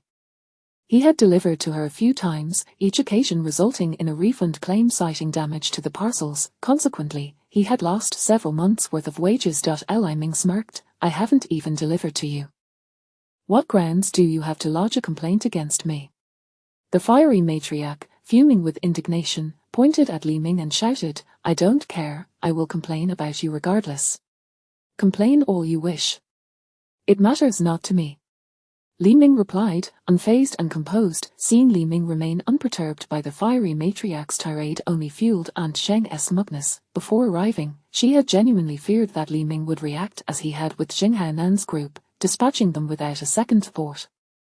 Hence, she had offered some incentives to the 3 young men operating the live-streaming equipment behind her, ensuring that the situation was broadcasted throughout the community. She was convinced that Li Ming would not dare to harm a government official in plain sight. She considered herself a government official. Aunt Cheng was well aware that compelling Li Ming to willingly surrender all his supplies and home was an impossibility. Her strategy was to initially make exorbitant demands, then gradually ease the conditions, thereby making it easier for Li Ming to accept and ultimately agree to relinquish some of his supplies. With a beaming smile, Aunt Sheng implored Li Ming, "Little Li, I understand that it may be difficult for you to accept the request to surrender all your supplies instantly, but this is the organization's directive. If you are willing to cooperate, Aunt Cheng will assist you in requesting that the organization allows you to submit only 70 of your supplies. As for your house, a 3-bedroom, 2-living room layout, we will ensure you retain 1 room for your use, so you need not vacate the premises. You and your companions can cozy up in 1 room. Surely that would be warmer. After all, everyone is doing the same. If you agree, then let us settle this matter. Aunt Cheng and the elderly women behind her wore expressions of delight, as if they had bestowed upon Li Ming an enormous favor, convinced that he would certainly acquiesce to such terms. Li Ming scoffed, his anger manifesting as a sardonic laugh. Do you harbor some misunderstanding about me? On what basis do you presume I am amenable to negotiation? Aunt Cheng, who had anticipated Li Ming's compliance, now found herself in a fit of frustration, exclaiming, Li Ming, I advise you not to be ungrateful. Do you truly wish to oppose the organization? I warn you, should you continue to resist, we possess the authority to expel you from this community immediately. Wu Fei Yang fixed her icy gaze upon Aunt Cheng, asserting, how absurd. The house is mine, purchased with my own funds. What right do you have to drive us away? You should depart while you still have the opportunity. The fiery matriarch, hands on her hips, advanced with a fierce demeanor, stating, the house may indeed belong to you, but this Li Ming has severely disrupted the harmony and safety of our community. Moreover, what qualifications does a mere delivery worker possess to reside in the same community as us? The Binjiang No. 1 community is renowned in Qinghai City as an upscale locale, not a place for just anyone to inhabit. Furthermore, we represent the official stance, embodying the organization's authority. We possess the right to expel him. Chapter 57. A practice session for you. Are they out of their minds, still thinking of driving Li Ming out of the community? Do they not fear that Wu Fei Yan will eliminate them all? Har, how amusing. This group of old women still believes that, just like in the pre-apocalyptic days, throwing a tantrum will yield them indulgence from others. Li Ming might not dare to take action against them. After all, that Aunt Cheng is indeed a public servant. Harming them is quite different from dealing with Jing Haonan and his ilk. What nonsense about being a public servant? She is merely a street office director, at best a civil servant. Li Ming crossed his arms, displaying an innocuous smile, and calmly remarked, Shan, yesterday Jing Haonan's group came knocking, and you didn't get a chance to act. Let these people serve as your practice. Practice? Does that mean they intend to slaughter us like they did with Jing Haonan's crew? The reaction of the 3 young individuals operating the live-streaming equipment behind these old women was far swifter than that of the latter. They seemed to sense that Li Ming's gaze was growing increasingly unsettling, and terror gripped their hearts. One of the young men hastily discarded his equipment, his lips trembling as he said, Li Ming, this has nothing to do with us. We merely accepted a small favor from Aunt Cheng. We are not accomplices. With that, he quickly grabbed the other 2 young men and urged, let us flee. Are we just going to wait here for death? We've been used by that old hag Cheng. Seeing these 3 abandon the live-streaming equipment and flee for their lives, Aunt Cheng couldn't help but yell, you 3 cowards, return my 6 bottles of water and 6 packs of instant noodles. We agreed to stream until we were safely out of here. These young people really have no integrity whatsoever. However, the trio had long vanished from sight. One of the older women behind Aunt Cheng seemed to sense something was amiss and stepped forward to tug at Aunt Cheng's clothing. President, perhaps we should leave first and settle accounts when the organization arrives. At this moment, Aunt Cheng was equally consumed by fear. Her greatest reliance lay with those 3 young men and their live stream. She had wagered that Li Ming would not dare to act against unarmed women in front of so many witnesses. Yet unexpectedly, these 3 cowards abandoned their equipment and fled alone. As the president of the disaster relief committee she had established, she fought to maintain her dignity. Xiao Li, I give you 1 more day to think it over. I hope you can make a wise decision and not walk into a dead end. This is truly an examination from the organization, and I hope you can seize this golden opportunity to contribute to the nation. The older woman who had just been shouting about complaining to Li Ming now spoke in a conciliatory tone, saying, indeed. Li Ming, you must trust the organization and us, we are all doing this for your own good. Perhaps because of your righteousness this time, the neighbors will overcome this crisis, and the organization may reward you with an official title in the future. You need not be angry. We are merely here to convey the organization's spirit, we bear you no ill will. Although the three young men had discarded their live-streaming equipment and the scene was no longer visible to them, everyone present could hear the dialogue clearly. Wow. Jian truly is a seasoned player, even at this moment, she can utter such shameless words. Is Li Ming really going to take action against them? They are utterly defenseless. No one is a fool in this day and age. After exchanging a few flattering remarks, Aunt Cheng and her companions immediately turned to flee. However, upon turning around, they discovered that Chen Shanshan had mysteriously appeared behind them, completely blocking their escape route. The older women gazed in terror at the two gleaming bone swords clutched tightly in Chen Shanshan's hands, trembling uncontrollably. These two bone swords had been collected by Li Ming from the Walmart warehouse. When he had asked Chen Shanshan to choose a suitable weapon, she had immediately fixated on these sharp implements. Aunt Cheng, mustering her courage, glared at Chen Shanshan, who was blocking their path, and shouted, "What do you want? The entire community knows we came here. If anything happens to us, you won't escape. Assaulting state officials is a capital offense. I advise you to think carefully."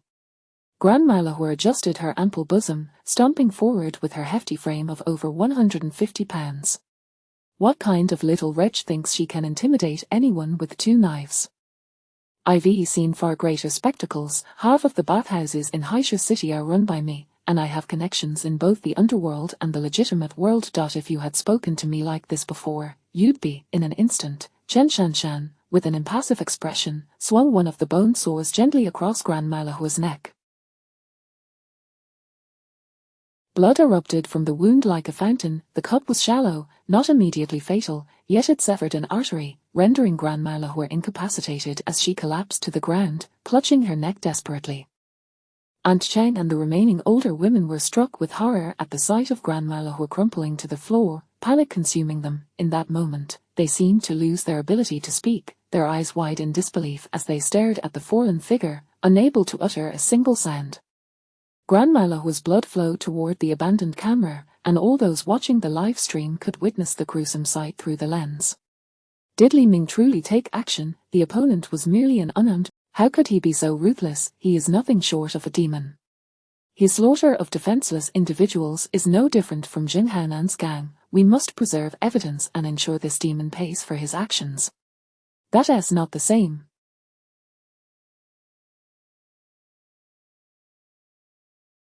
Jing Haonan and his crew were the aggressors, mercilessly killing community owners. If you do not provoke Li Ming, he wouldn't even bother with you. Well done, these old hags deserve to be dealt with.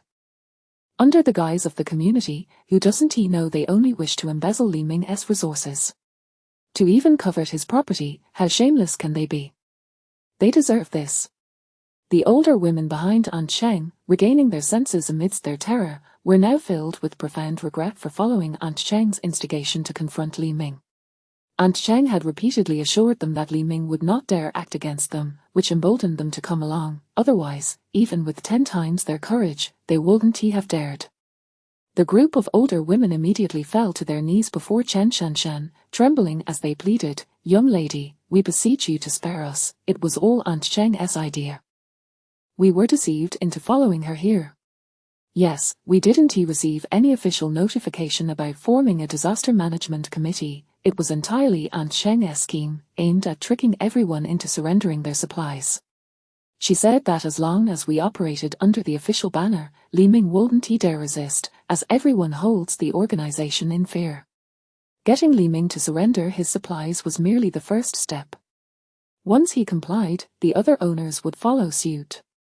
For those who resist stubbornly, we would make an example of them. In this way, we could gather all the community's resources and then hire some strong individuals to protect us. The older women spilled their plan in a torrent. Aunt Cheng, exasperated, stomped her foot and pointed at them, cursing, "You're talking nonsense. This was the result we all agreed upon together. You were the ones who said that as long as we could acquire resources, you would be willing to do anything. Now you're pushing me out. Chapter 58, The Assassins. If these old sisters are truly wicked, I initially thought they merely coveted Li Ming's resources, yet they ultimately spared no one, not even us. Their greed and foolishness are astounding.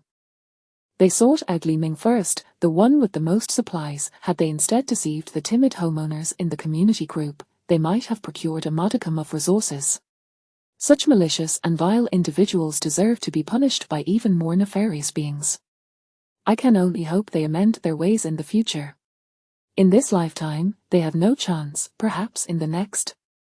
Accompanied by Aunt Cheng, 8 old sisters lay on the ground, writhing in agony after having their arteries. They clutched their necks tightly, their eyes filled with remorse and terror, faced with the mournful and helpless gazes of these old sisters. Wu Feiyan and Long Qi could not bear to keep their eyes open.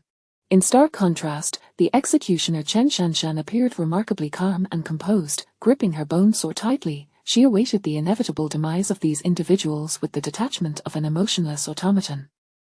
Witnessing this scene, Li Ming's conviction deepened. Such senseless slaughter was better suited for Chen Shanshan to carry out, although Wu Feiyan and Long Qi would execute the tasks with distinction. Conversely, Chen Shanshan felt no such anguish stemming from a conflict with her principles. Since Li Ming rescued her from Lin Caixie and Zhu Dazue, her sense of loyalty to him had reached its zenith.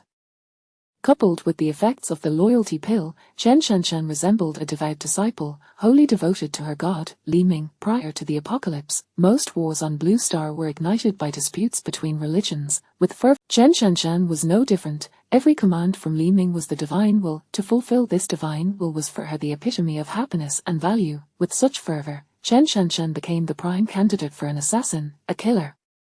Only upon seeing Li Ming did her cold and unfeeling visage transform into a joyous and sweet smile.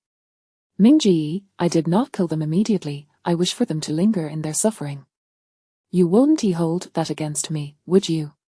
The Ji family, a trio, watched the entire live broadcast from home. He Jinhua's complexion turned ashen, her lips trembling as she uttered, did they truly all perish? This Li Ming is far too ruthless. They were merely a few foolish old women. A reprimand would have sufficed, yet he resorted to such lethal measures, sparing not a single one. Mrs. Huang from Building 7 was a good friend of mine. She was merely a bit greedy, not an evil person, yet Li Ming indiscriminately killed her as well. He is truly scum, a devil. She had never envisioned Li Ming as such a merciless individual. Like Aunt Cheng and the other old sisters, she believed he had only acted out of self-preservation when he eliminated Zheng Hanan and his ilk. Little did she know that he could similarly strike down the defenseless, and with even greater ferocity. A flicker of unease began to rise within her. She questioned whether allying with Feng Shulin and Lin Guojin against Li Ming was indeed a wise decision. Ji Shicheng seemed to sense his mother's anxiety and rushed to comfort her. HMPH, he merely killed a few defenseless old women. What is there to be astonished about? Compared to our brother Feng and brother Lin, the number he has slain barely registers. He is nothing before them. Upon hearing Ji Shicheng's assessment, He Jinhua's pallid complexion improved slightly. Reflecting on it, she conceded that Feng Shu and Lin Guojin's combined forces exceeded 60 individuals, all young and vigorous. Could they truly fear Li Ming? In terms of ruthlessness, he was not even a tenth as cruel as Feng Shu and Lin Guojin. Reassured by this thought, He Jinhua felt more at ease. Ji Yunyun could not help but scoff, retorting, is this merely a matter of how many people he has killed? It demonstrates that Li Ming is not as easily manipulated as you both anticipated. Ji Shicheng shot her a disdainful glance. Now you understand what kind of person Li Ming truly is, right? Mother and I are looking out for you. If you fall into the clutches of this demon, you can imagine the fate that awaits you. However, this fellow cannot continue for long.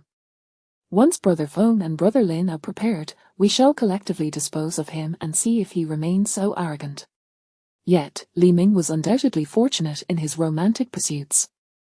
Wu Feiyan, Long Qi, and Chen Shanshan were all exceptionally beautiful women renowned within the community. If he were to be dealt with, having one of them fall into his hands would be quite delightful. Ji Shicheng began to plot how he might secure one of these 3 beauties for himself. Naturally, he envisioned having all 3. That would be truly splendid. As he pondered, Ji Yunyun rolled her eyes at him. She had no desire to engage with Ji Shicheng. It was like playing music to a cow. In this apocalyptic era, those with a modicum of power were often ruthless. Feng Shui and Lin Guojin's reputations in the community were even worse than Li Ming's. Countless women fell victim to their brutalities daily. Aligning oneself with Feng Shui and Lin Guojin's faction would lead Ji Sheqiang to a dead end. However, after watching this live broadcast, Ji Yunyun began to harbor a different perspective towards Li Ming. His decisiveness in slaying those who slandered him, regardless of their defenselessness, resonated with her. He executed his tasks without hesitation, aligning perfectly with her ideals of a partner. Ji Yunyun was a remarkably astute woman, and yet, even such a perceptive individual longed for a powerful man to protect her, especially in these dire times. Moreover, the two live broadcasts revealed that Wu Feiyan, Long Qi, and Chen Shanshan not only received the respect they deserved but possibly gained immense strength by following Li Ming. Ji Yunyun retrieved the footage from both live broadcasts on her phone. Watching Wu Feiyan and Long Qi's commanding presence, she felt an unexpected pang of envy. She boldly imagined that if she were to follow Li Ming, she too might become like them, gaining freedom, respect, and dignity. With this thought, Ji Yunyun's previously desolate heart seemed to grasp a glimmer of hope. She no longer wished to be a pawn, nor to endlessly satisfy the Ji family's insatiable greed.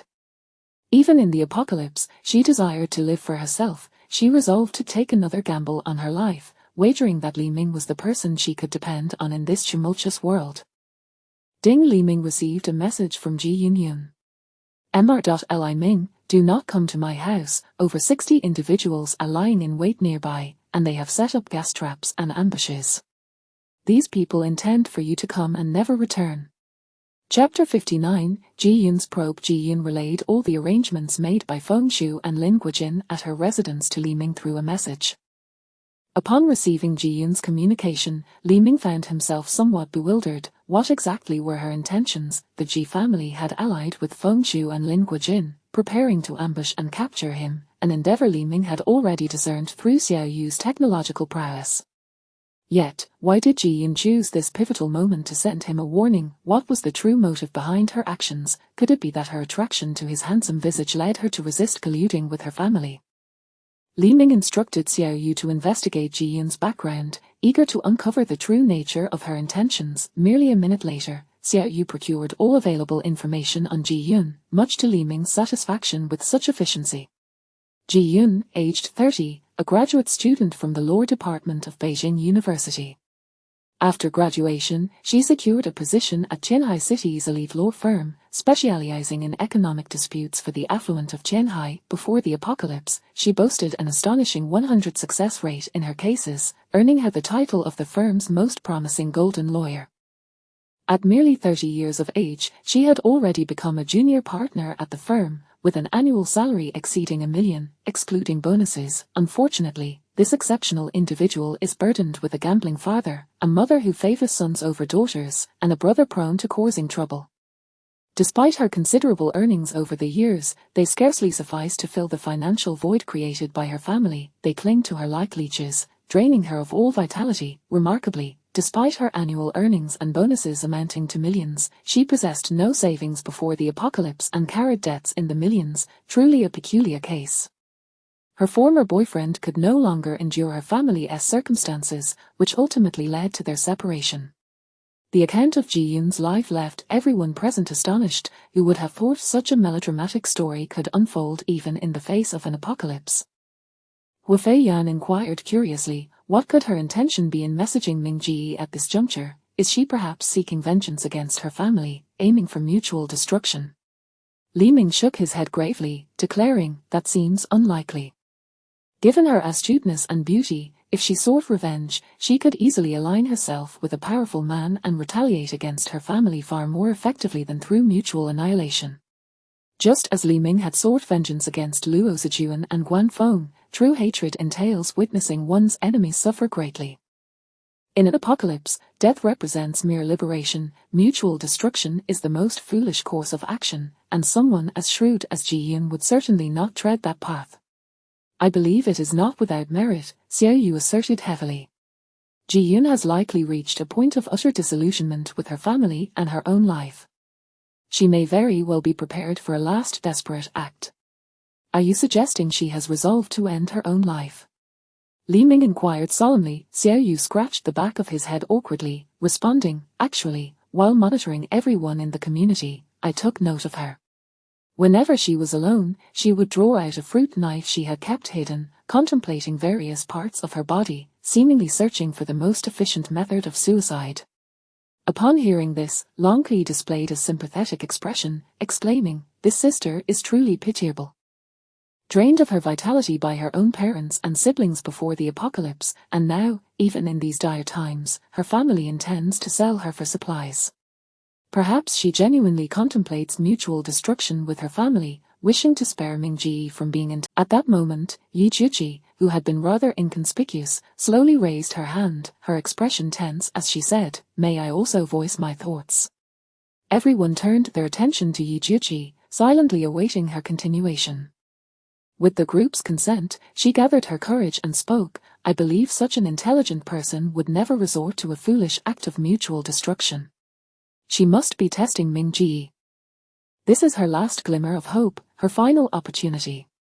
Yi Juji's perspective was quite unique, sending a message to test oneself. Li Ming regarded her with confusion.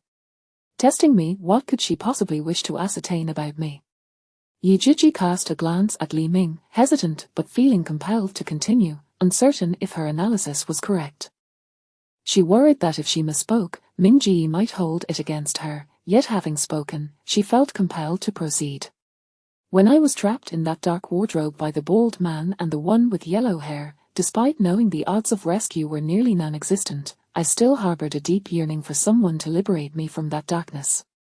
Ji-Yun feels the same. Although she is currently engulfed in a dark quagmire, emotionally and physically exhausted, her spirit extinguished, she still yearns for one last struggle for her life. She wishes for someone to rescue her from that abyss. And Mingji, you are her final hope, her last chance. Long Qi laughed heartily, unrestrained, remarking, har har, this woman is rather melodramatic. If she wants us to save her, she could simply state it plainly instead of sending cryptic messages to make us guess. Why test Mingji? Yi Juji continued her analysis, everyone is different. Ji-Yun's upbringing makes it exceedingly difficult for her to trust anyone unconditionally. Moreover, she is astute and prudent, unlikely to believe in affection without course.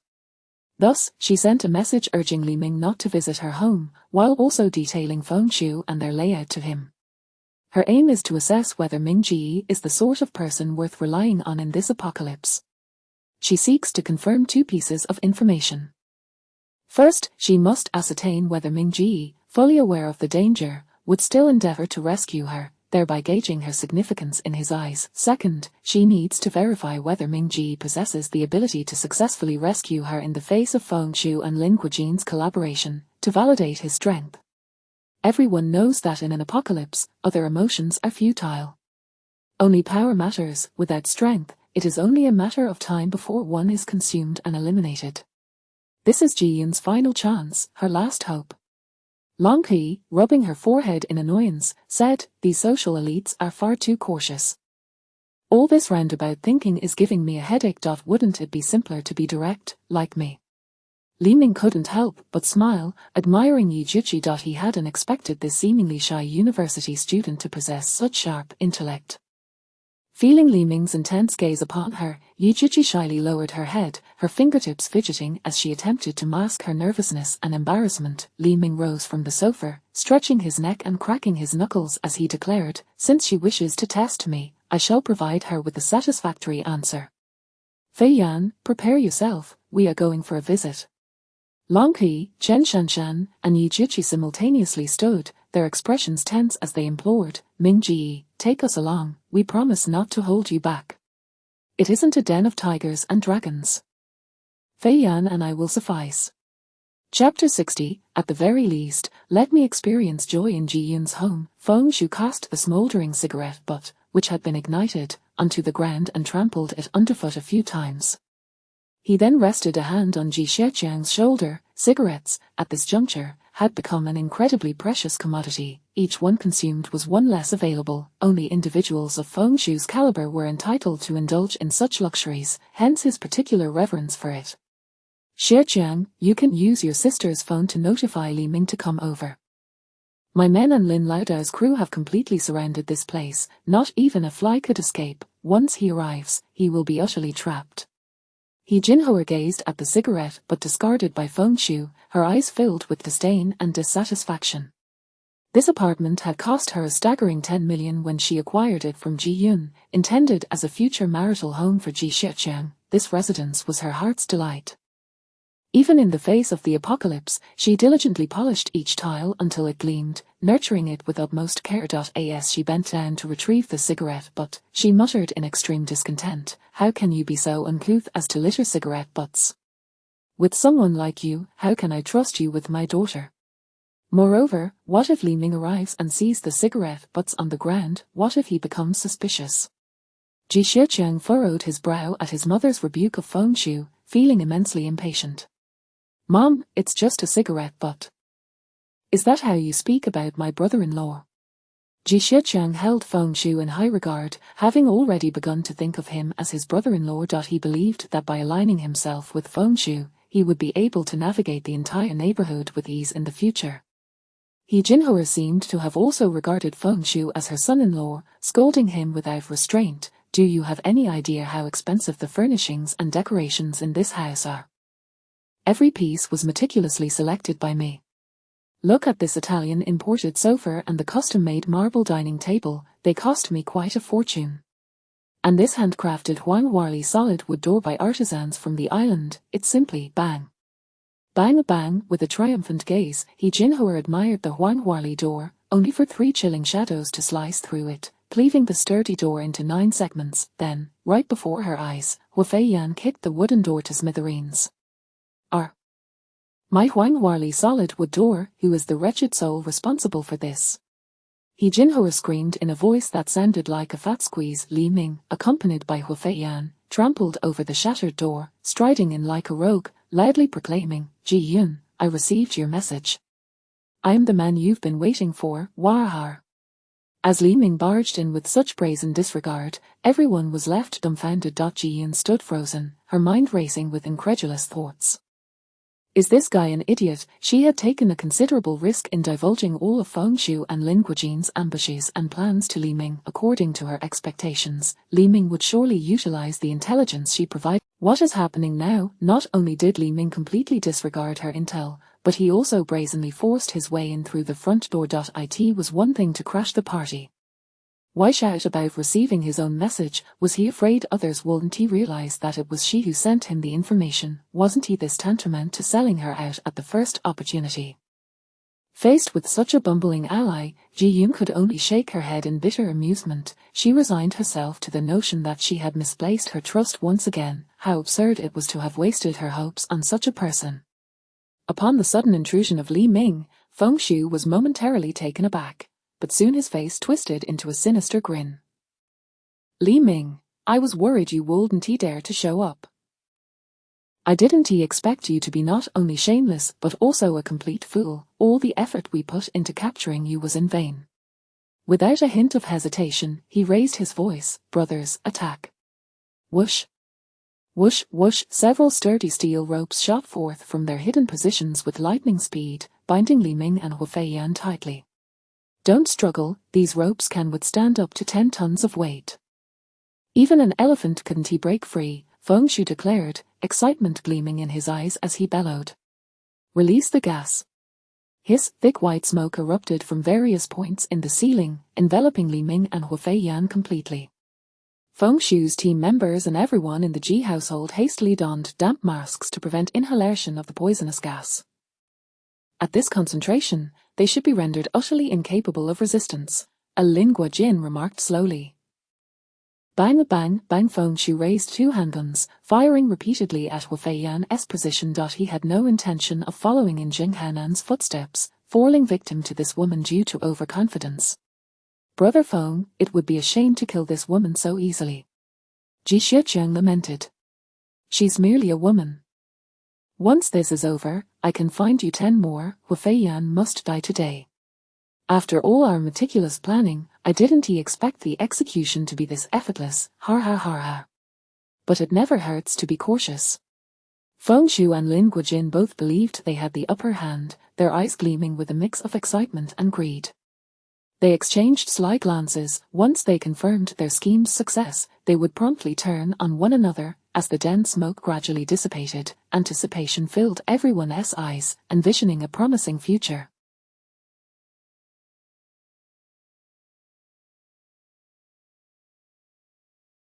Ji Yun's gaze, however, darkened completely. She had clung to a flicker of hope until now. That final glimmer of hope had been extinguished utterly. Simultaneously, she felt a wave of ridicule at having placed her trust in the fool Li Ming. Is this it? Didn't you say you had prepared a lot for us? How disappointing. Li Ming's defiant voice emerged from the fog. Whoosh! Flames of orange red erupted from the toxic mist like ferocious beasts, the dense white smoke dissipating entirely under the intense heat. At that moment, everyone could see that Li Ming and Hu Feiyan were unharmed. The orange flames encircled Li Ming and Hu Feiyan, forming a protective barrier that isolated them from the outside world. The numerous bullets fired by Feng Shu had melted into droplets of molten steel, dripping onto the ground. The previously chilly room now experienced a swift rise in temperature due to the flames, causing everyone clad in down jackets to break into a sweat. Although the temperature had soared above 40 degrees, the hearts of Feng Shu and his companions chilled with shock. Feng Shu trembled, a clear sign of fear evident in his demeanor as he fixated on the figures of Li Ming and Hu Feiyan. Unwilling to concede, he raised his gun again and fired multiple shots at Li Ming. However, as soon as the bullets made contact with the orange flames, they melted into steel droplets under the intense heat. Their hidden comrades of Feng Shu erupted in cries of terror. What on earth is that? A monster! They are monsters! Run! I told you they couldn't have taken down Zheng Haonan and his 10 men with just the 2 of them. That's utterly unnatural. Something unusual must be afoot. I can't believe it's truly a monster. Li Ming spread his arms and shouted defiantly, don't be scared, come on, at the very least, let me experience some joy. Feng Shu gradually regained his composure, shouting calmly, everyone, don't be afraid. There are only 2 of them, we have so many people, let us take them down together. Li Ming grinned wickedly, that's the spirit, come on, har har har, Feiyan, don't let a single one escape. Hu Feiyan nodded, her hands gradually transforming into phoenix feathers as her form began to shift into that of a phoenix.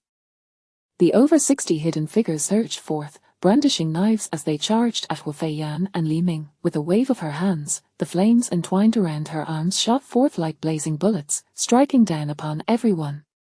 The attackers were instantly engulfed in roaring flames, the scent of charred flesh filling the air. My groin is on fire, someone help me extinguish it. Feng Shu cried out in terror, glancing down at his ignited groin. In an instant, over 10 of his subordinates who had evaded the flames surrounded him. Boss, where's the water? Lie down, we'll help put it out. Feng Shu had no choice but to lie down, knowing that if the flames were not extinguished, he would soon be done for. Oh yikes! Feng Shu let out a heart-wrenching scream, tears streaming down his face, feeling utterly desolate. A phoenix, she's actually a phoenix. Lin Guojin gazed at Hu Feiyan, his eyes brimming with astonishment and exhilaration, as if he had discovered the world's greatest treasure. Chapter 61, The Beast Tamer. My exquisite leather sofa, my marble dining table, my precious rosewood door. He Jinhua gazed at the shattered remnants of her furniture, her heart bleeding. It took an extraordinary effort from Feng Shu's subordinates to extinguish the flames raging beneath him. At this moment, a foul odor of charred flesh wafted from his groin, a region that would likely be rendered unusable for eternity. Witnessing this scene, Ji Yun's dimmed eyes seemed to glimpse a glimmer of hope. How impressive! Is this their reliance? No wonder they act with such brazen audacity. Ji Yun exclaimed, with just a casual strike from Hu Feiyan, more than half of Feng Shu and Lin Guojin's 60-odd underlings had already fallen, and the remaining members bore injuries of varying degrees. These men looked towards Hu Feiyan's figure, their desire to fight extinguished, replaced by an overwhelming dread. Am I dreaming? How can such a monster exist in this world? She is not human. How could we possibly defeat such a creature? That is no monster, she is a phoenix, a deity. It is our fault for not recognizing the greatness before us. O benevolent one, spare me. Yes, yes, I apologize. It was our mistake, please, do not kill me.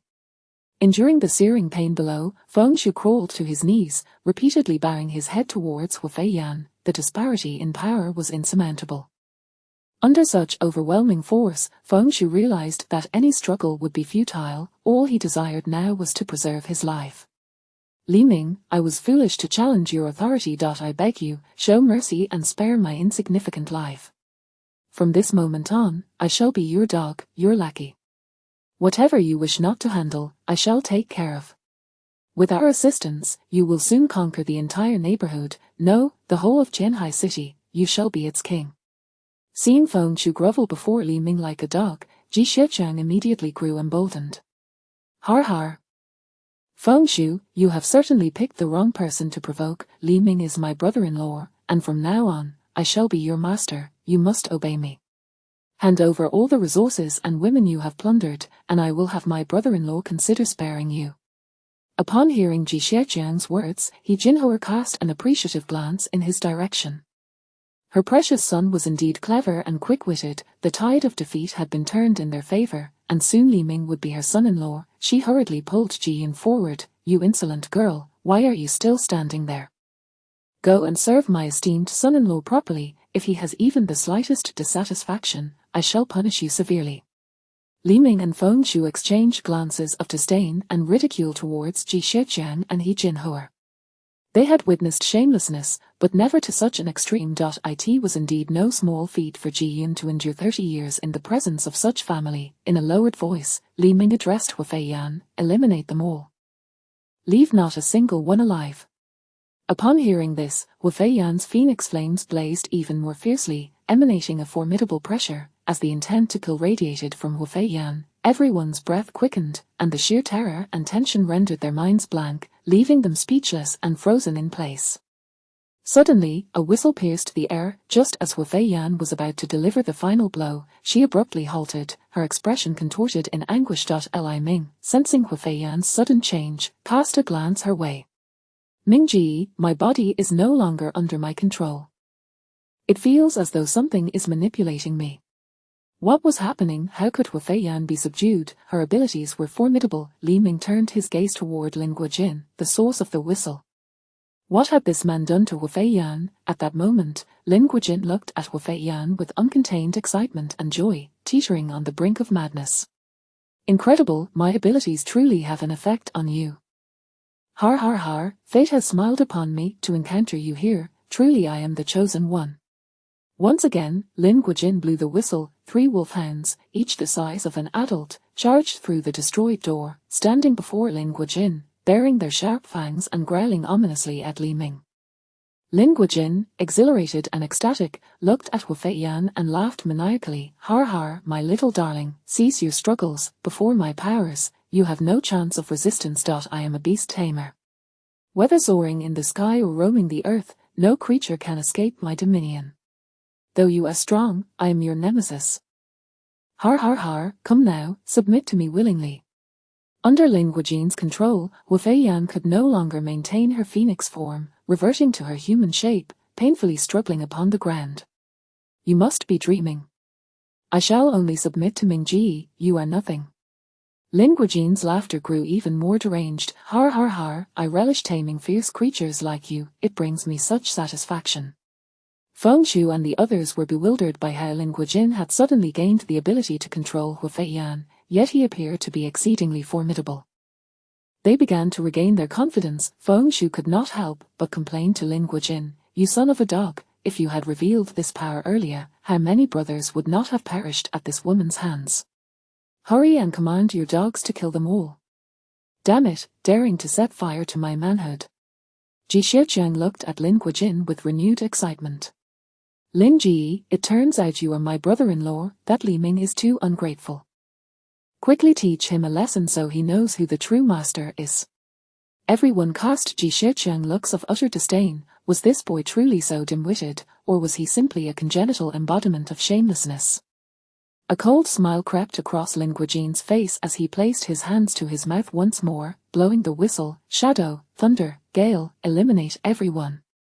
Upon receiving Lin Guojin's command, the three wolfhounds leapt into action, lunging at Feng Shu and the others with wild ferocity.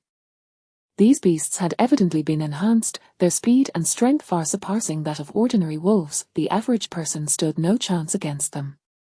"Boss, your dogs have bitten the wrong people. Li Ming is over there, we are allies." Lin Guojin smirked wickedly. "They are biting you, you worthless scum do not deserve to command me. Moreover, anyone who knows of my abilities must die." Several of Lin Guojin's subordinates shrieked in retreat, "Boss, we are your men. Are you really going to kill us too?" "HMPH, subordinates, you lot are not worthy to be my subordinates, you are merely fodder for my dogs." The three wolfhounds clawed and tore at their victims with abandon. Feng Shu, unable to escape due to his injuries, was swiftly dispatched by one of the hounds, his neck bitten clean through. The Ji family watched in horror as the three wolfhounds unleashed indiscriminate slaughter, fear rapidly spreading through their bodies. One of the hounds lunged toward the four of them, and He Jinhua instinctively pushed her husband Ji Guohua forward. Before Ji Guohua's terrified eyes, the hound savagely tore into him, ripping chunks of flesh away, even shattering his skull. In a panic, Ji Shiqiang and He Jinhua shoved Ji Yun to the front, attempting to use her as a shield against the hound's assault. "Beast, devour her, she is tender and delicious." Ji Yun, in shock, could hardly believe that this mother and son had sunk to such depths, pushing her forward to face death at such a critical moment. What was she to them, after all her years of sacrifice? Was she merely meant to serve as cannon fodder? Disillusioned, Ji Yun felt no hope remaining. She drew a fruit knife from her pocket, prepared in advance. With a swift motion, Ji Yun plunged the knife into Ji Shiqiang's abdomen. The intense pain caused Ji Shiqiang to release his grip on her. In a swift turn, she shoved the injured Ji Shiqiang toward the bloodthirsty hound. With a sickening crunch, the hound bit off Ji Shiqiang's arm, eliciting a heart-wrenching scream. My darling, my darling." He Jinhua cried out in terror, yet, paralyzed by the hound's ferocity, she dared not take a step forward to save him. "Mother, help me, please, help me." He Jinhua turned, her eyes filled with hatred as she glared at Ji Yun. "You wretched harlot, how dare you harm my darling? I will make you pay with your life." Chapter 62. Do you look down on me too much? Faced with the ferocious wolf dog, He Jinhua dared not take a single step forward. The wolf dog that had sunk its teeth into Ji Shiqiang's arm had now begun to savage his thigh and the muscles of his inner leg. "Oh, Mom, come save me. Why are you just standing there?" "Oh dear, I'm scared too, I can't fight off this wolf dog." "Hurry and use your body to distract it, you're nearly 60, you've lived long enough. I am only 20 and still have to carry on the Ji family line." In a frenzy, He Jinhua leapt in place, her eyes burning with rage as she glared at Ji Yun. "It's all your fault, you wretched girl. How dare you turn against your own brother? Are you even human? You're nothing but an ingrate. I've raised you for 30 years, and you repay me like this. Go save your brother immediately, or I will never forgive you for the rest of my life." As she spoke, He Jinhua reached out, attempting to shove Ji Yun toward the wolf dog in exchange for her precious son. The moment she relinquished her attachment, she felt an unparalleled sense of liberation. Ever since He Jinhua and her son had pushed her toward the wolf dog, she had severed all ties with this family in her heart. Ji Yun retaliated with a swift kick to He Jinhua's leg, her tone resolute. "Ingrate, for all these years, how much of my blood have you drained while clinging to me? We share the same blood. Have you ever regarded me with any respect? What have you done for me besides giving me life? It was my grandmother who raised me as a child. Since high school, all my living expenses and tuition have been earned through hard work. Do you think you deserve to be called my family? I owe you nothing, rather, it is you who are indebted to me." Ji Yun unleashed the grievances she had endured for 30 years in one breath. Then, with a fierce grip, she hurled He Jinhua toward Ji Shiqiang, shouting in fury, "If you love your precious son so much, then go die with him." He Jinhua, being older, was no match for Ji Yun and was easily tossed toward Ji Shiqiang. At that moment, Ji Shiqiang's lower limbs had been torn apart by the wolf dog, blood and flesh a gruesome mess. He crawled toward He Jinhua with his last ounce of strength, weakly crying out, "Don't he come near me, don't bring that beast here." As she spoke, she kicked Ji Shiqiang in the face, desperately trying to push him away. Mom, I'm your precious child. Please save me, I don't want to die. Dear, listen to me, don't come closer, I'm afraid to. Ji-yoon looked upon this selfish mother and son with utter disgust. In less than a minute, Feng Shu's gang and Lin Guojin's subordinates met a gruesome end beneath the claws of the three wolf dogs. Whistle, Lin Guojin blew a different whistle, summoning the three brutal wolf dogs to his side, laughing arrogantly. Wu Fei Yan, do you see? This is my power, stop struggling, I am your best master, har har har. Your strength is truly formidable, perfect, no matter what, I will tame you. No matter how you struggle, it is futile, you cannot escape my control. Once you become my pet, I will lead you to conquer the entire Qianhai city. Soon, the whole city will belong to us. Ever since he discovered his awakened powers, Lin Guojin had been waiting for the chance to encounter a ferocious beast that would significantly enhance his strength. To his astonishment, he encountered Wu Fei Yan in her phoenix form today, a level of perfection far exceeding his expectations. His heart raced uncontrollably, as if gripped by an invisible hand. He was determined that today, he would completely tame this flawless Wu Fei Yan. Wu Fei Yan knelt on the ground, gritting her teeth and glaring at Lin Guojin. To become your pet, I would rather die. Ming Ji, I'm sorry. It's nothing, I'm here. Li Ming stepped forward slowly, gently patting Wu Fei Yan's shoulder, then calmly turned his gaze toward Lin Guojin. You're quite the hidden talent, aren't you? Silently lurking, and yet you are an ability wielder. Lin Guojin smiled slyly. When a beast hunts, it must conceal its movements and aura, delivering a fatal blow when least expected. I am the perfect hunter.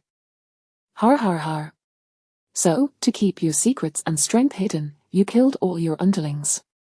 Li Ming glanced at the fragmented corpses on the ground. They were merely expendable. As long as one possesses strength, such people are abundant. There is nothing to lament. Li Ming wholeheartedly agreed with Lin Guojin's sentiment. In this apocalyptic world, human life was the most worthless commodity, hardly worth even a bottle of mineral water. Lin Guojin's gaze turned cold and piercing as he fixed his eyes on Li Ming. Especially you are the greatest obstacle to my soul connection with Wu Fei Yan, and thus, you must die. Only by eliminating you can Wu Fei Yan lower her guard and completely become my pet. Prepare to die. Zhang Ying, Lei Ting, Ao Feng, tear this man apart. The three wolf dogs bared their sharp fangs, their bodies tense, muscles taut, emitting low growls. And the next instant, they lunged at Li Ming like cannonballs. Bang bang bang boom, Li Ming struck out 3 punches in rapid succession against the charging wolf dogs, sending their massive bodies flying as if struck by a speeding car, crushing into the wall. The impact created a massive spiderweb-like crack in the wall, shaking the entire building number 4. Li Ming smiled nonchalantly. You think these 3 beasts can take me down? Do you look down on me too much? Lin Guojin stared in shock at the 3 wolf dogs that had been sent flying, his face reflecting disbelief. These wolf dogs had been nurtured using his abilities, their power and speed had reached terrifying levels. The weight of the wolf dogs was comparable to that of an adult male, nearly 150 pounds, yet Li Ming had easily knocked them away with a single punch. Soon, Lin Guojin recovered from his astonishment, a self-assured smile returning to his face, as if everything were under his control. So, you are indeed an ability wielder, but a mere enhancement type ability wielder dares to show off before me. Chapter 63. The Thunder God Whip, an enhanced ability user, Li Ming maintained that it was merely a standard punch from him, with his physical attributes enhanced 32-fold. The force behind his earlier strike had not even reached its full potential. Ji-yoon, witnessing this spectacle, was equally taken aback. She had first-hand experience of the formidable strength of the 3 wolfhounds, having observed how over 30 burly men fell victim to them in less than a minute, torn apart without a shred of resistance. Yet Li Ming, with a single close-range punch, had sent these ferocious beasts flying, even shattering the thick wall behind them. The magnitude of Li Ming's power was thus rendered abundantly clear. Ji-yoon's gaze upon Li Ming sparkled with renewed admiration, stirring emotions long buried within her heart. Were it not for her fear of Lin Guojin's attention and her own modesty as a 30-year-old woman, she might have found herself cheering for Li Ming. Swish swish, Lin Guojin summoned the wolfhounds he had sent flying back to him. Their physiques appeared significantly more robust than that of ordinary wolfhounds. Even after crashing through the wall, they stood unharmed. The wolfhounds regrouped around Lin Guojin, their eyes fixated on him with an expression of grave intensity. Lin Guojin withdrew a dagger from his pocket, swiftly slicing into his palm. Dark crimson blood gushed from the wound, pooling onto the ground below. "Feast, my beasts." The allure of Lin Guojin's blood was irresistible to the creatures, which began to frantically lap up the crimson droplets. In an instant, the wolfhounds, having tasted his blood, surged with newfound vigor, their muscles visibly swelling, their fur stood on end like sharp needles, revealing their glistening fangs, with saliva dripping from their jagged incisors. Their eyes, now bloodshot and fierce, emitted low, guttural growls of rage. With their limbs slightly bent and claws digging into the ground, they were poised to launch an attack on Li Ming at any moment. Wu Feiyan, caught in her agonizing struggle, felt a chill run down her spine at the sight of the wolfhound's rampaging power. "Mingji, be careful, these wolfhounds are no ordinary foes." Li Ming's gaze remained fixed on Lin Guojin as he calmly replied, "Beasts are still just beasts. They cannot overturn the heavens." Crack, crack, crack, the three wolfhounds lunged at Li Ming, baring their fangs and slashing with their claws. Bang, bang, bang, the feral beasts were once more sent flying by Li Ming's punch, crushing heavily against the wall, which crumbled alongside them. Li Ming rotated his wrist and taunted, "Frenzy, is this not the same? What has changed?" Lin Guojin's eyes widened in disbelief, his features contorting into a grotesque mask of horror. Realizing that the three rabid wolfhounds had indeed been dispatched by Li Ming in an instant, he shut his eyes and shook his head, hoping that this was merely a figment of his imagination.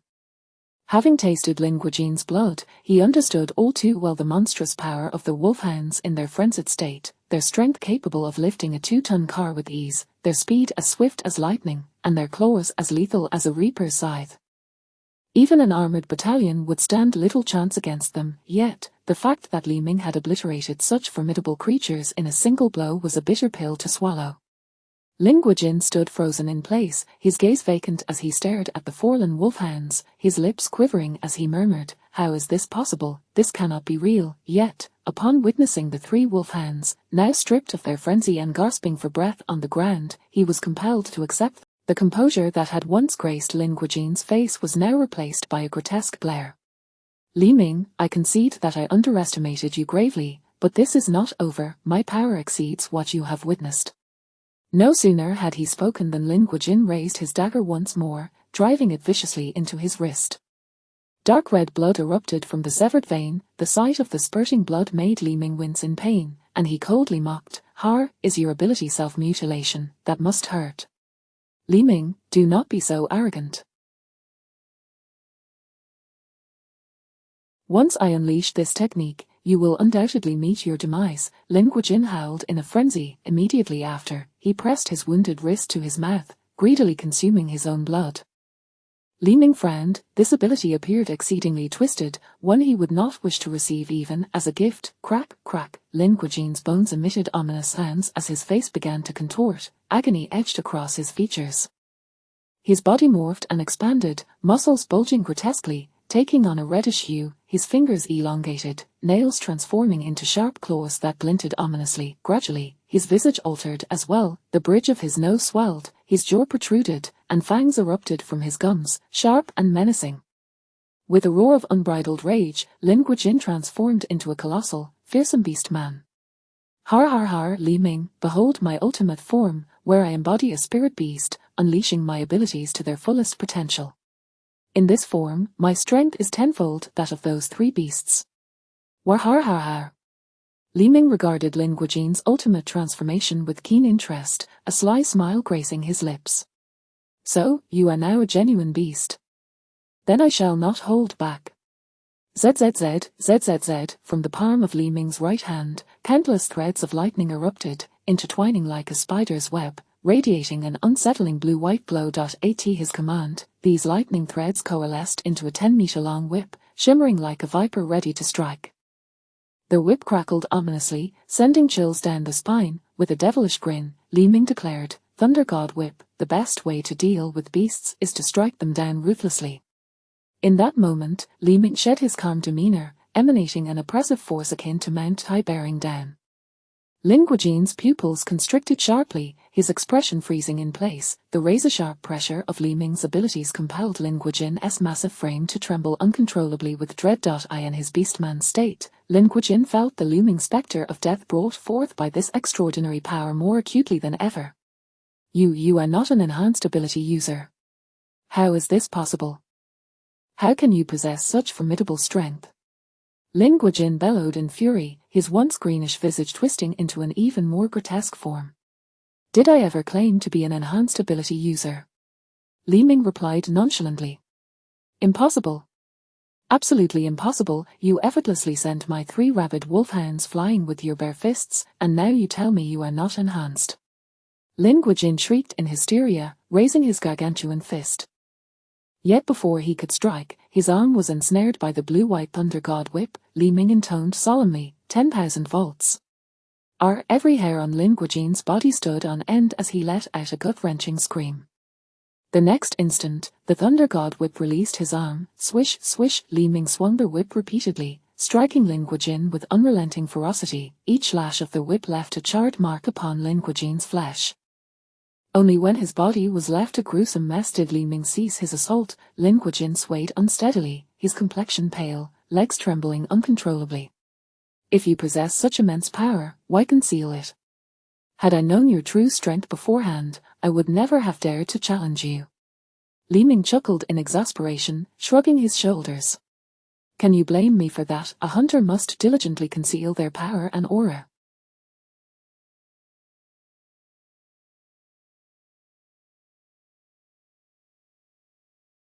Did you not say as much? Moreover, I never intended to hide my abilities, it was simply that my teammates were too formidable, leaving me no opportunity to showcase my own.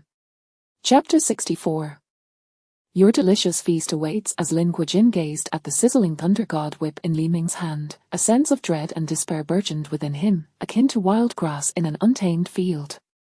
He acutely realized that his strength was leagues apart from that of Li Ming. With a mere flick of his wrist, Li Ming could easily crush him like an insignificant insect. Under such overwhelming disparity of power, he found himself utterly hopeless. Regret was futile. Witnessing Li Ming's merciless treatment of the helpless, he understood that even an appeal for mercy would be nothing short of a delusion. Whimpering, Lin Guojin blew his whistle once more. The 3 wolfhounds, under his psychic control, stirred awake and staggered toward him. Beasts, delay him for me, he commanded, attempting to use them as a barrier against Li Ming. His remaining powers barely sustained his beastman form, and if he could just secure a fleeting moment, he could leap from the window and escape. Though he was on the 28th floor, the ground below was blanketed with over 5 meters of snow, and given his robust physique, a fall from this height would likely result in minimal injury. However, upon catching sight of Li Ming again, the 3 wolfhounds were instantly paralyzed with fear, resembling lost souls. Despite their terror and reluctance, under Lin Guojin's control, they bared their teeth and lunged at Li Ming. Seizing the moment, Lin Guojin propelled himself explosively towards the window with all his might. Crack, thwack, before he could comprehend the situation, the thunder god whip struck his face with a resounding crack. A charred gash instantaneously marred his visage. Bang, the force of the whip hurled Lin Guojin back into the room. Crushing against the wall, struggling to lift his head, he beheld the 3 wolfhounds, their fur bristled, enveloped in smoke, barely clinging to life at Li Ming's feet. Lin Guojin stared in astonishment at Li Ming. He was overwhelmingly powerful, he was no match for him, even escape was beyond his reach. A chilling fear of death enveloped him. Don't run, I haven't had my fill yet. Li Ming's voice was calm, yet filled with an air of authority. He swung the thunder god whip once more, ensnaring Lin Guojin tightly within its grasp. 100,000 volts. In an instant, black smoke enveloped Lin Guojin's body, his eyes glazed over, as he completely lost the will to resist, collapsing to the ground. Severely injured, he could no longer maintain his beastman form and reverted to his ordinary human shape. Lying helplessly on the floor, he fought to keep his consciousness intact, issuing a feeble plea. Li Ming, I acknowledge that I am. There will always be someone stronger. You need to possess abilities like mine, along with powerful allies, no subordinates. Grant me a chance to become your loyal dog, I will undoubtedly serve you faithfully, even barking on command. Woof. A strong subordinate could significantly enhance a team's power. Li Ming must understand that. As long as he wasn't a fool, he would certainly accept his conditions. He cast a glance at Wu Feiyan. Once he found the opportunity to thoroughly tame her, with her strength, she would be capable of confronting Li Ming. By then, he would no longer fear him. A gentleman's revenge is never late, and he was no gentleman. Exhausted of his powers, Lin Guojin could no longer control Wu Feiyan. Regaining her freedom, Wu Feiyan rose, glaring furiously at Lin Guojin. Ming Ji, how dare this cur lay a hand on you? I will pulverize him. Flames of a fierce phoenix erupted in her hands, her gaze icy as she fixed it upon Lin Guojin. Don't be impulsive. Li Ming raised his hand to block Wu Feiyan, preventing her from attacking Lin Guojin. A flicker of delight crossed Lin Guojin's face. He believed Li Ming had fallen for his ruse. In this apocalypse, who wouldn't he desire to recruit powerful subordinates to bolster their strength? Li Ming, grinning at Lin Guojin, remarked, "You've reminded me, having a few pets in this world isn't such a bad idea. But as far as pets go, you're too dismal. Those three down there are far more suitable." A chill swept over the back of Lin Guojin's head, a sense of foreboding creeping in. Li Ming retrieved 3 loyalty pills from his space and tossed them before the 3 wolfhounds. His eyes were solemn, radiating a murderous intent as he glared at them. "Dogs, if you wish to live, consume this pill." The 3 wolfhounds, exhausted and barely alive, turned, being inherently intelligent creatures, and having been nurtured with psychic powers by Lin Guojin, they possessed a higher intellect than ordinary hounds, even capable of understanding human speech. With Lin Guojin's powers depleted, he could no longer exert control over them. They were entirely self-aware. The 3 wolfhounds exchanged knowing glances, acutely aware of their predicament. If they did not consume the pills, death awaited them. Every animal harbors a will to survive, and after a moment of hesitation, they decided to ingest the loyalty pills. Upon witnessing this, Lin Guojin scoffed mockingly. "Our hounds are the most loyal of beasts. After years of raising them, they will remain loyal to me alone. You think you can claim them? That is a pipe dream, unless you also take me in. Then I might persuade them to serve you." The slap of reality came swiftly. No sooner had Lin Guojin finished speaking than the 3 wolfhounds lifted their front legs, standing before Li Ming, wagging their tails and panting in a manner befitting obedient pets. Lin Guojin was rendered speechless. These 3 wolfhounds, whom he had raised for so many years, had never displayed such behavior before him. Even after acquiring the beast tamer ability, they had never sought his favor in this manner. Losing to Li Ming in a contest of powers was one thing, but to be bested in his area of expertise, taming beasts, was utterly intolerable. Fuming with resentment, he ground his teeth and demanded, "Li Ming, what have you done to them?" Li Ming chuckled, "A good bird chooses its perch. Dogs are no different. Did you not wish to join my team? Alas, you no longer have that opportunity." The wolfhounds, having ingested the loyalty pills, experienced a tenfold enhancement in their physical attributes. They brimmed with boundless energy, baring their teeth and issuing deep, resonant growls toward Lin Guojin, seemingly warning him not to provoke their master. Lin Guojin, suddenly intimidated by his own pets, fell silent, a chill coursing through him. Li Ming, with a mischievous grin, taunted, "I wonder how it feels to be bitten to death by your own pets. I recall your flesh and blood have the effect of strengthening them, don't I? Dogs, what are you waiting for? Your delectable feast is right before you." Chapter 65. Cheongji. Lin Guojin's face turned ashen, his lips quivering uncontrollably as faint, indistinct swallowing sounds escaped. "Zhan Ying, Lei Ting, Ao Feng, it's me. I am your master. Open your eyes and see clearly. I am the one who raised you. You are all my children." How? The wolf dogs stared coldly at Lin Guojin, their throats emitting low, rumbling growls, seemingly articulating his transgressions. The wolf dogs paid no heed to Lin Guojin's desperate struggles. With a force akin to thunder, they lunged at him, their sharp fangs tearing into his flesh. Lin Guojin let out a despairing wail, struggling in vain, for all resistance proved futile against the formidable strength of the wolf dogs.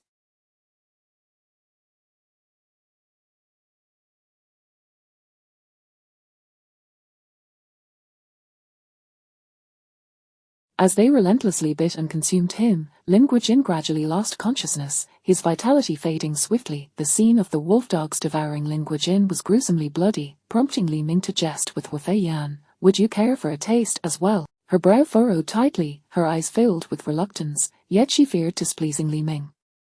Mingji, there are countless ways to enhance one's strength. I promise to practice diligently and elevate my abilities swiftly. As for this heap of flesh, I must decline. I simply cannot bring myself to partake. Har har har.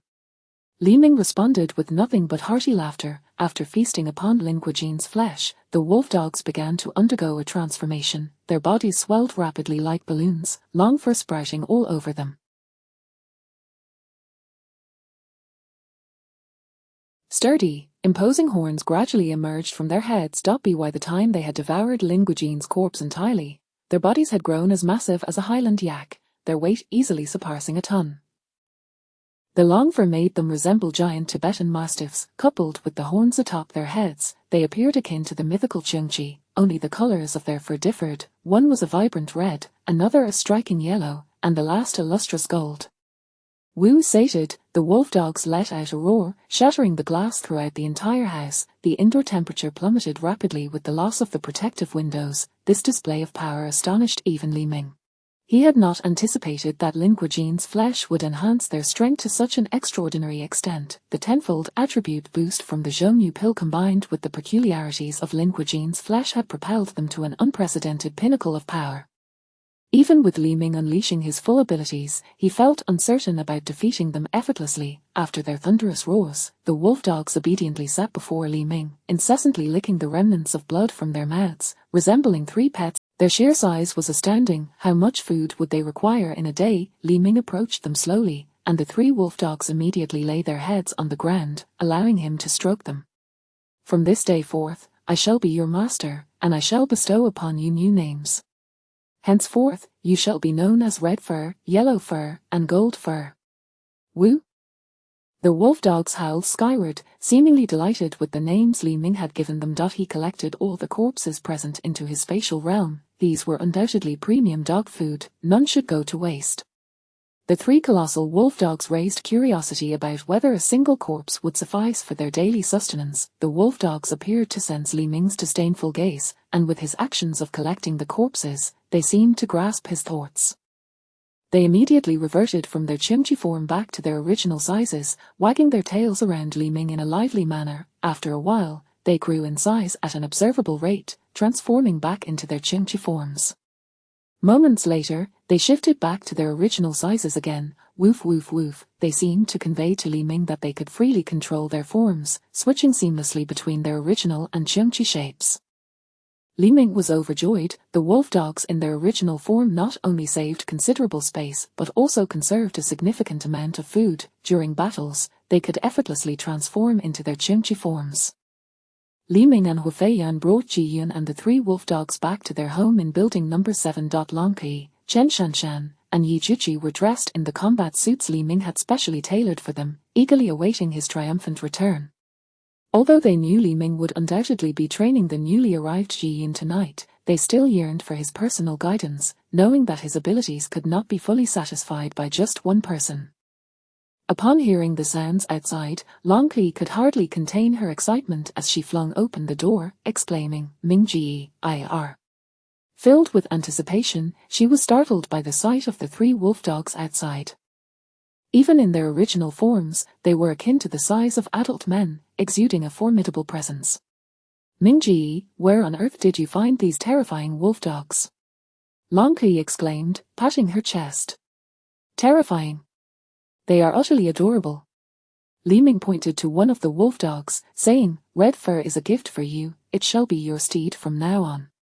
Long Qi gazed at the three wolf dogs, who appeared new. Which one is Red Fur? How did it earn that name? With their size, it would be quite peculiar to have them as a mount. Red Fur seemed to comprehend the conversation between Li Ming and Long Qi, promptly approaching and wagging its tail, eager to please her. Whoosh! Red Fur transformed into its Chungchi form. The massive creature, adorned with fiery red fur and radiating an intimidating aura, sent Long Qi into another fit of screams. It looks so majestic. I understand now why it's called Red Fur. Behind Red Fur were the other two wolf dogs, Chen Shanshan and Yi Juqi. Witnessing this, excitedly linked arms with Li Ming. Mingji, can you also gift me a steed? Chen Shanshan whispered softly into Li Ming's ear, I will repay your kindness, Mingji. Li Ming chuckled heartily, the other two are named Gold Fur and Yellow Fur. You may use them whenever you wish. Chapter 66, A Clash of Ice and Fire. Upon his return, Li Ming promptly sent Xiao Yu back to his own quarters. It was rather inappropriate for a man to linger here, and even Li Ming felt a sense of restraint, unable to fully immerse himself in the atmosphere. Hong Mao, Huang Mao, and Jin Mao were stationed outside the corridor, ensuring that no one could approach their residence. Although Wu Fei Yang had only joined a few days earlier, she had swiftly established herself as the matriarch of the group.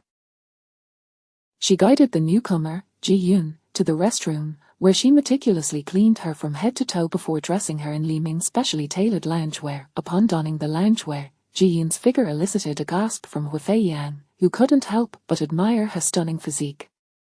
Ji Yun's graceful demeanor exuded the commanding presence of a career woman, her fair skin glistening under the light, radiating an air of unapproachable elegance. In the presence of Ji Yun's remarkable form, Wu Fei Yang felt a twinge of inferiority. Unable to contain her curiosity, she whispered, Sister Ji, did you grow up drinking milk? How could you possibly look like this? It's truly enviable. Ji Yun lowered her gaze, her cheeks flushing instantly. You all know my family circumstances, right? How could I possibly have the means to drink milk every day? However, I do have a fondness for lard, especially when mixed with rice. I can eat 3 bowls, but fearing weight gain, I've had to limit myself to once a week since starting university. Wu Fei Yang had heard of the old wives' tale that eating lard could lead to growth, but she never imagined it could be true, let alone to such an exaggerated extent. The two quickly grew comfortable with one another. Wu Fei Yang thoughtfully shared insights about Li Ming's preferences, detailing how to swiftly elevate him to peak performance. Outside, Long Kuyi overheard the conversation in the restroom and eagerly summoned Shen Shanshan and Yi Jiaqi to join in. Before Ji Yun could fully appreciate the living conditions here, she found herself being pulled into a whirlwind of combat training with the 4 women. For Ji Yun, who had no prior combat experience, their fervent discussions ignited a sense of excitement within her, causing her to shyly lower her head. In the cramped restroom, the sounds of playful scuffles and laughter resonated as the 5 women interacted. Ji Yun felt an overwhelming sense of comfort among Wu Fei Yang and the others, who appeared to possess no ulterior motives, treating one another with complete honesty.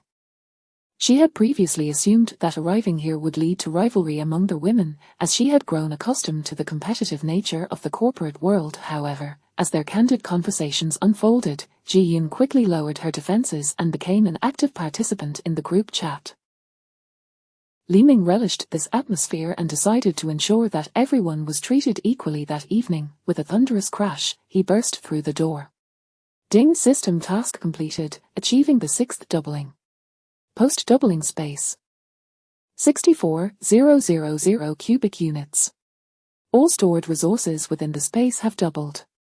Post-doubling physical attributes, physique, 320 strength, 512 speed, 448 agility, 384 mentality, 384 upon completing the task, received a special system reward, B-grade supernatural fruit, nature series, ice power. Unique, congratulations, host. Random system reward triggered, zombie virus antigen X30. While Li Ming's eyes bulged with astonishment, the system was exceedingly generous, bestowing upon him a natural supernatural fruit. With the world encased in ice, this ice ability was perfectly suited to the current circumstances.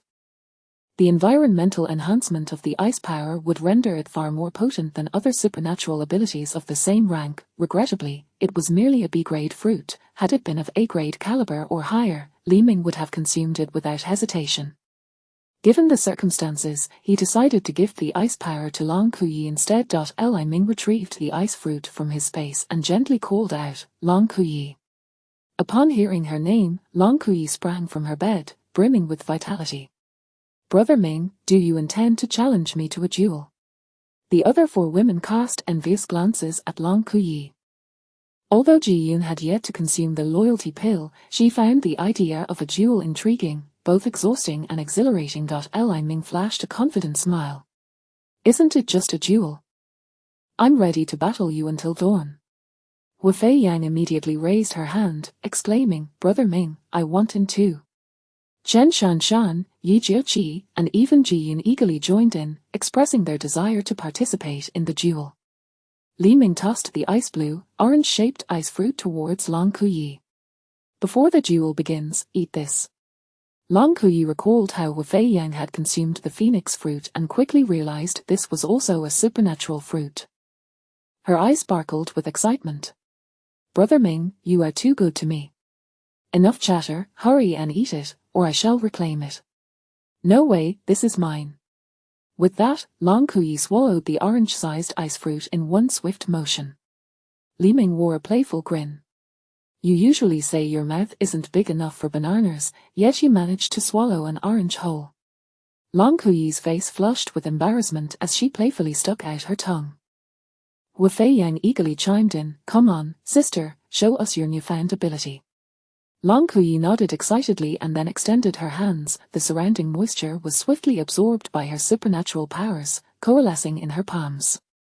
The room's temperature plummeted dramatically, transforming the once warm space into an icy cavern, unbearably cold. The thin fabric of their clothing left everyone feeling the biting chill of the ice. Chen Shanshan could no longer endure it.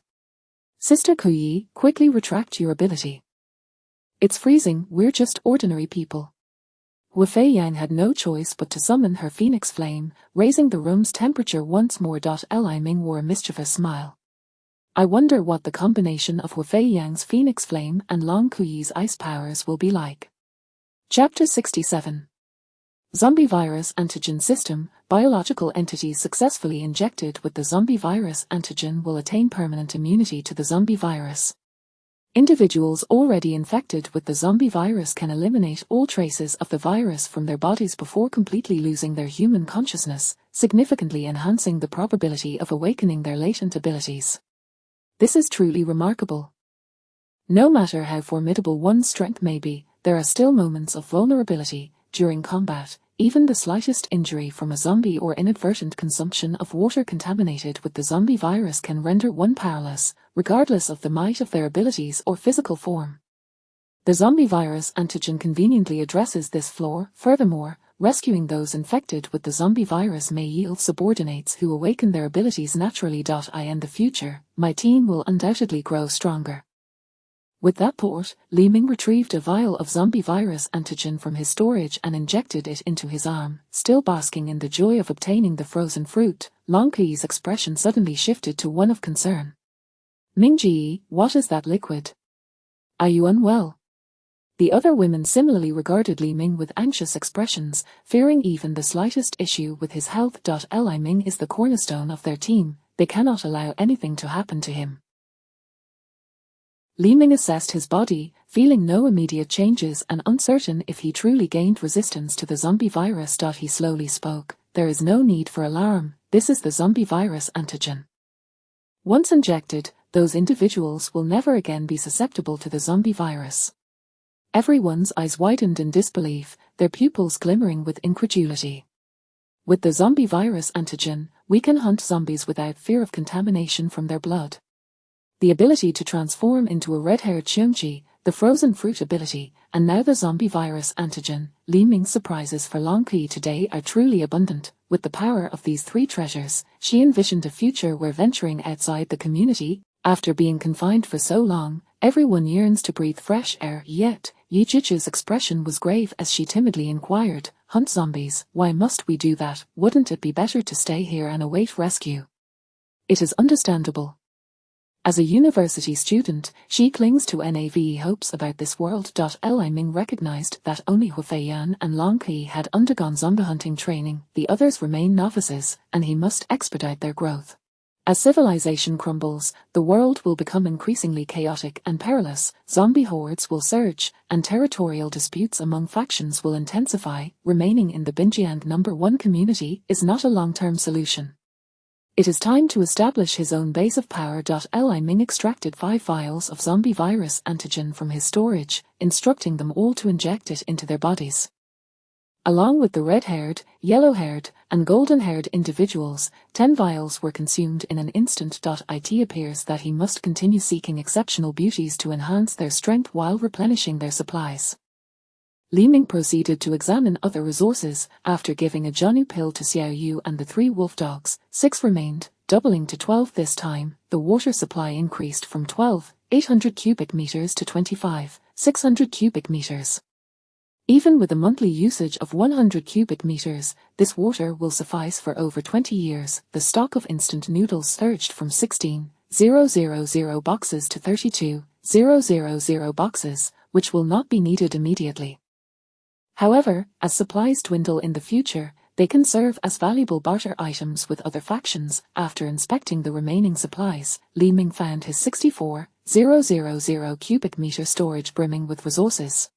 This abundance brought him immense comfort and satisfaction in this apocalyptic world, for he had truly known the pangs of hunger in his past life. He retrieved another Jianu pill from his storage and handed it to Ji Yun.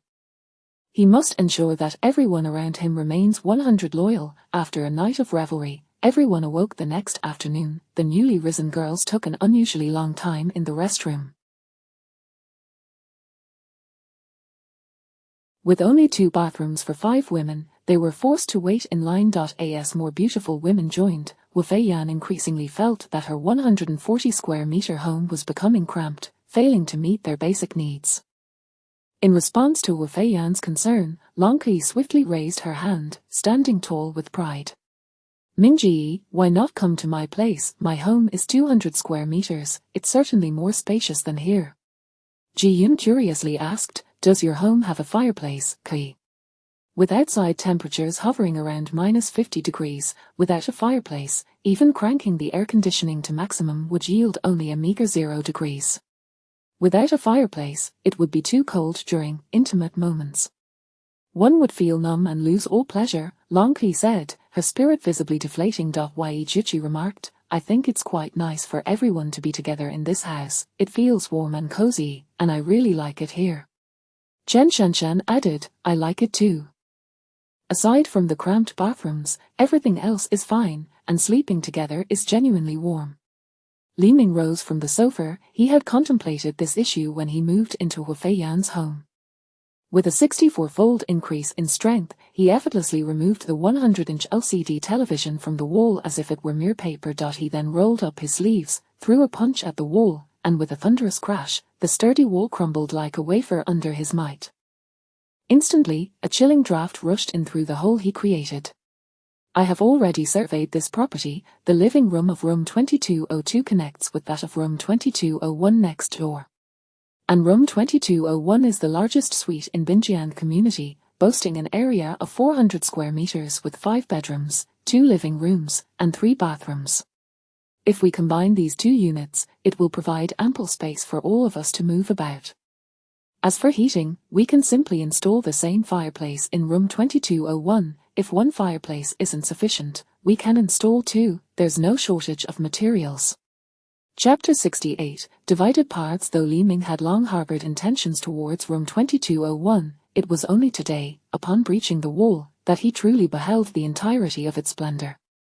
The interior decor and layout of 2201 left him utterly astonished. This sprawling 400 square meter flat epitomized luxury, exuding an air of opulence and sophistication, equipped with every conceivable amenity. It was estimated that the owner had invested no less than several million in the renovations to achieve such an exquisite effect.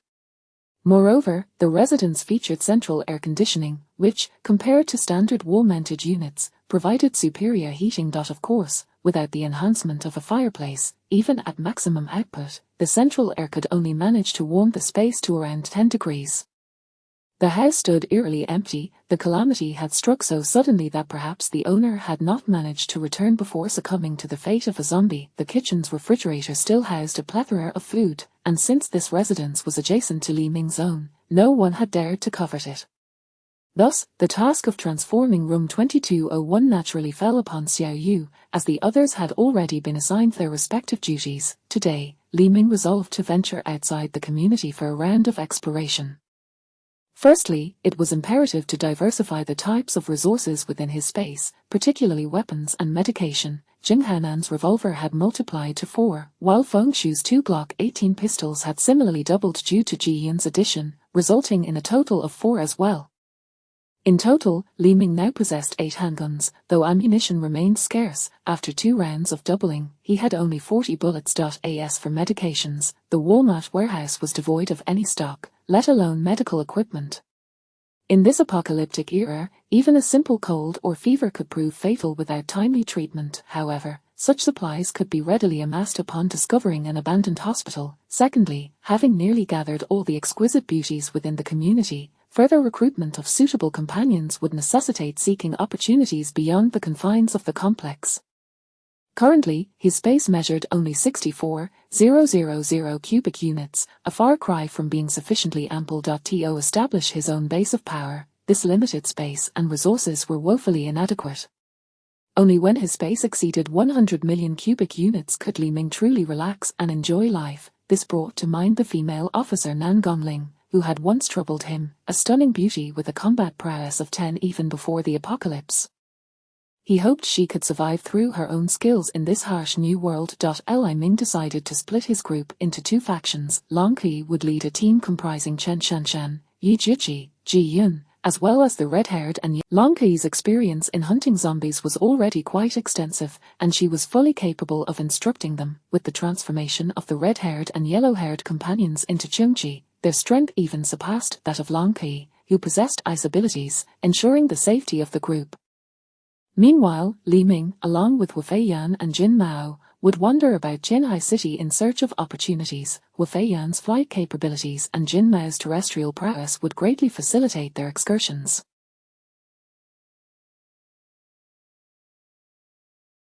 Long Qi led Chen Shanshan, Yi Jiqi, Ji Yun, along with the red-haired and yellow-haired companions to the underground parking garage. Prior to their departure, Long Qi had imparted to them the methods Li Ming had taught her for slaying zombies, meticulously detailing all necessary precautions. In contrast to Wu Feiyan and Long Qi, they were fortunate indeed, as they had all received vaccinations against the zombie virus and need not fear infection. Perhaps it was merely Long Qi's impression, or perhaps it was the daylight, but she felt previously, when Li Ming had escorted her and Wu Feiyan, they had encountered zombies charging towards them in the corridor near the 3rd floor. Now, having descended to the 1st basement level, they had yet to spot a single zombie. Yi Jiqi's complexion turned pale as she clutched the long-handled sickle gifted by Li Ming tightly to her chest, her breathing becoming rapid and erratic. "Qi, zombies are terrifying. You must keep a close watch on me. I can't bear the thought of being devoured by one." Long Qi shot a glance at the nearly tearful Yi Jiqi and shook her head helplessly. The girl was simply too timid. "Fear not. These zombies are quite easy to dispatch. You have been enhanced by Ming Ji's miraculous medicine, and hunting them will be as simple as slaughtering chickens. I just find it strange that despite our arrival in the underground parking lot, we have not yet encountered a single zombie. Isn't the absence of zombies a good thing? This way, we can return early," Yi Jiqi replied, a hint of cheer in her tone. "Each of us has been tasked by Ming Ji to slay 20 zombies. If there are none here, we shall venture outside. I estimate there are at least a few thousand zombies in the adjacent shopping mall of Binjiang No. 1 community, so we need not worry about a lack of targets," Chen Shanshan stated with a serious demeanor. She had hoped to showcase her skills here to earn Li Ming's commendation. Boom, roar, roar. The echoing cries of zombies reverberated through the cramped confines of the parking garage. "Fantastic, Kaiji, we have succeeded. We have truly succeeded. There must be at least 100 zombies here. With just 2 more incursions, we could clear this entire underground parking lot. Har har har, these zombies are indeed mindless. They charge into traps even when they know. After slaying so many zombies these past few days, don't you understand? These creatures act purely on instinct, devoid of independent thought, but do not underestimate them. A mere scratch could cost you your life." Long Qi and her entourage of 4 women and 2 dogs cautiously approached. Turning the corner, they beheld a horde of zombies engulfed in fierce flames, the crackling sounds of burning flesh filling the air. Yet, the zombies seemed oblivious to their own suffering, continuing to roar and lunge at the few individuals before them. Only when their bodies were reduced to charred remnants did they finally cease their movements, collapsing to the ground. The acrid stench of charred flesh permeated the air. Navigating past the smoldering corpses, Long Kai recognized the group responsible for the fiery trap, led by none other than Zhang Kai from Building 9. Zhang Kai's group had also taken notice of the approaching quartet and two dogs. He regarded Long Kai with a grave expression, having recognized her identity. After all, the live-streamed event featuring the killing of Jing Hanan had spread throughout the entire community. "Boss, look. Isn't that beauty Long Kai? She looks even more stunning in person than on camera, and she appears to be in excellent health, showing no signs of starvation. Wow, and she has 3 other gorgeous women with her, all seemingly connected to Long Kai. Are they all beauties collected by Li Ming? Isn't that obvious? Who in the community doesn't know that Li Ming possesses the most resources? Being by his side, how could they possibly go hungry? HMPH, what does it matter if that soft-footed shrimp has abundant resources? If he doesn't venture out to expand, he'll eventually squander it all." Zhang Kai shot a stern glare at his subordinate behind him. "You all need to be cautious, speak carefully, and do not offend them over a momentary lapse in judgment. Chen Shanshan strike Kai Ji, they are merely a handful of women and a couple of dogs, perhaps they seek our refuge." The speaker was Chen Jin, the second in command of Building 9. His gaze seemed to be glued to Long Kai, lecherously scanning her from head to toe, his eyes brimming with insidious curiosity. The underlings behind Zhang Kai erupted into raucous jeering. "Kai Ji, if they are indeed here seeking our shelter, should we remain indifferent? Kai Ji, though you prohibit us from coercing women against their... How should I choose? It's quite a dilemma. Only a fool would make a choice. I want them all, as long as our plan succeeds this time. Acquiring a few more women will be but a trifling matter. Provided their plan came to fruition, each of them could secure enough supplies to survive for at least... With such resources, one could find any type of woman within the community." Zhang Kai's expression darkened. Typically, as long as they did not cross his bottom line, he would ignore them. He was well aware that these brothers bore immense psychological pressure from battling zombies every day, which was no small feat. If he did not allow them to vent their pent-up desires, trouble was bound to arise. However, his instincts told him that these 4 women were far from ordinary. What kind of normal woman would dare to venture into a zombie-infested underground parking lot? His sharp gaze fixed intently on Ji Yun, who stood behind Long Kai, his voice low and powerful as he said, "The short-haired woman behind Long Kai is Ji Yun. Yesterday, over 50 members of Feng Shu's gang from Building 3 vanished without a trace, their bodies nowhere to be found. Now, Ji Yun appears among Li Ming's team. This is highly suspicious." "Har har har." Chen Jin scoffed, his tone dripping with disdain. "Boss, don't elevate them too much. Every incident in the community is not necessarily their doing. I have already investigated the disappearance of Feng Shu's gang. The culprits were Lin Guojin from Building 4. Afterward, he disposed of all their bodies to feed the zombies. There are plenty of women who covered Li Ming's meager supplies." Before Zhang Kai could respond, Chen Jin strode quickly toward Long Kai. He surveyed the charred remains of the zombies strewn across the ground, as if these were trophies of his personal victories. A smug smile played on his lips as he boasted to Long Kai, "Long Kai, how could that useless Li Ming allow you to come here alone to this perilous underground parking lot? Why not join us? We are unlike that soft-handed king who hides behind women. You see the corpses of the zombies on the ground, that is our strength. I in this entire community, only we dare to if you are willing to submit to us, we shall certainly share some provisions with you." In an instant, 2 bone knives flashed from Chen Shanshan's sleeves, her gaze icy as she coldly declared, "You vile creature, dare to insult our Mingji again, and I shall carve your flesh from your bones." Chen Jin was unfazed by Chen Shanshan's fierce demeanor. Both he and Zhang Kai had been affiliated with Huiting Security Company before the apocalypse, and both were veterans of China's official special forces. They had seen all manner of skilled fighters. Had it been Chen Jin and Zhang Kai opposing Jing Hanan, Chen Jin was confident he could dispatch Jing Hanan's gang with the same efficiency as Hu Feiyan and Long Kai. Thus, in his eyes, Hu Feiyan and Long Kai's prowess was merely a dance of flowers. Chen Jin continued to mock, Har, they say Li Ming possesses remarkable skills with women. Today, I have witnessed it firsthand.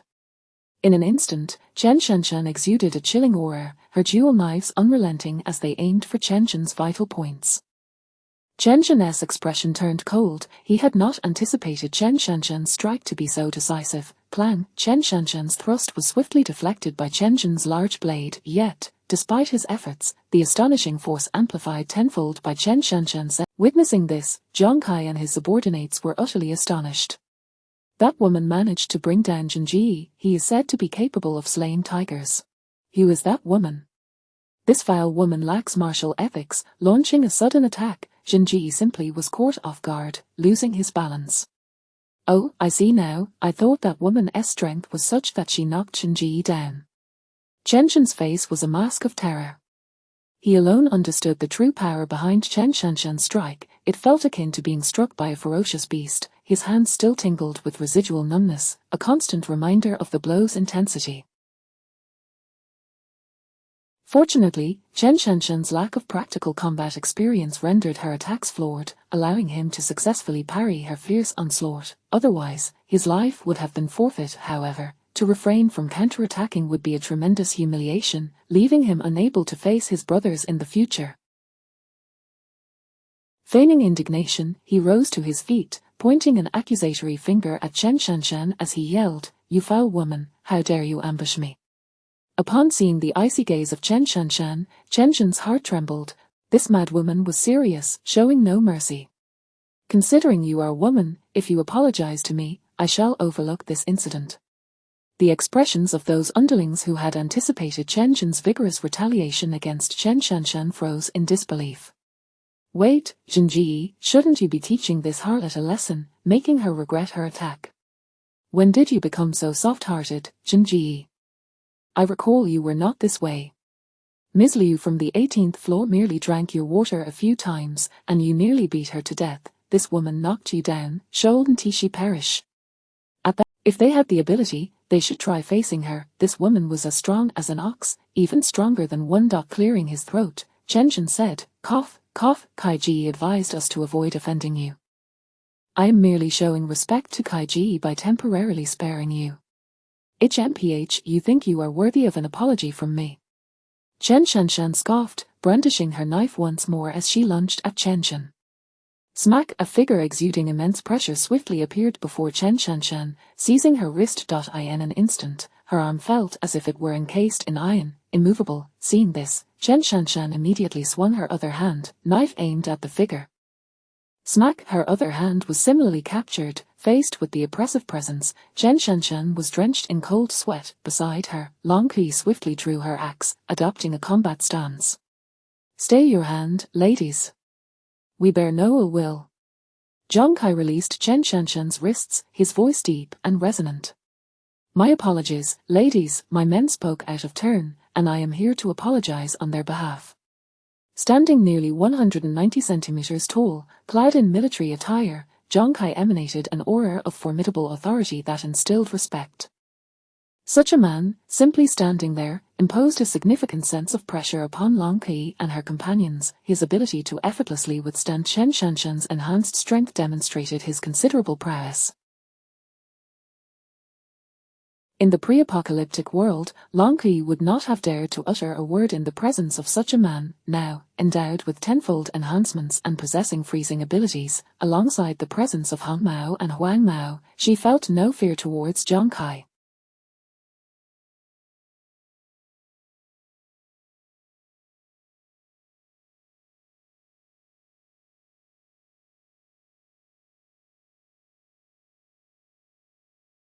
However, with Li Ming absent, she had no desire to escalate matters with this man. Long Qi shot Zhang Kai a disdainful glance before turning to Chen Shanshan, saying, "A Shanshan, that is enough. We have a mission." Chen Shanshan similarly rolled her eyes at Zhang Kai.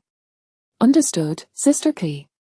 As the 4 women and 2 dogs prepared to depart, Zhang Kai's resonant voice called out once more, "Ladies." Unexpected gains. Upon hearing Zhang Kai's insistence for them to stay, Long Qi immediately furrowed her brow, her gaze turning icy. You merely intercepted Shanshan. Do you truly believe yourself invincible? How dare you prevent our departure?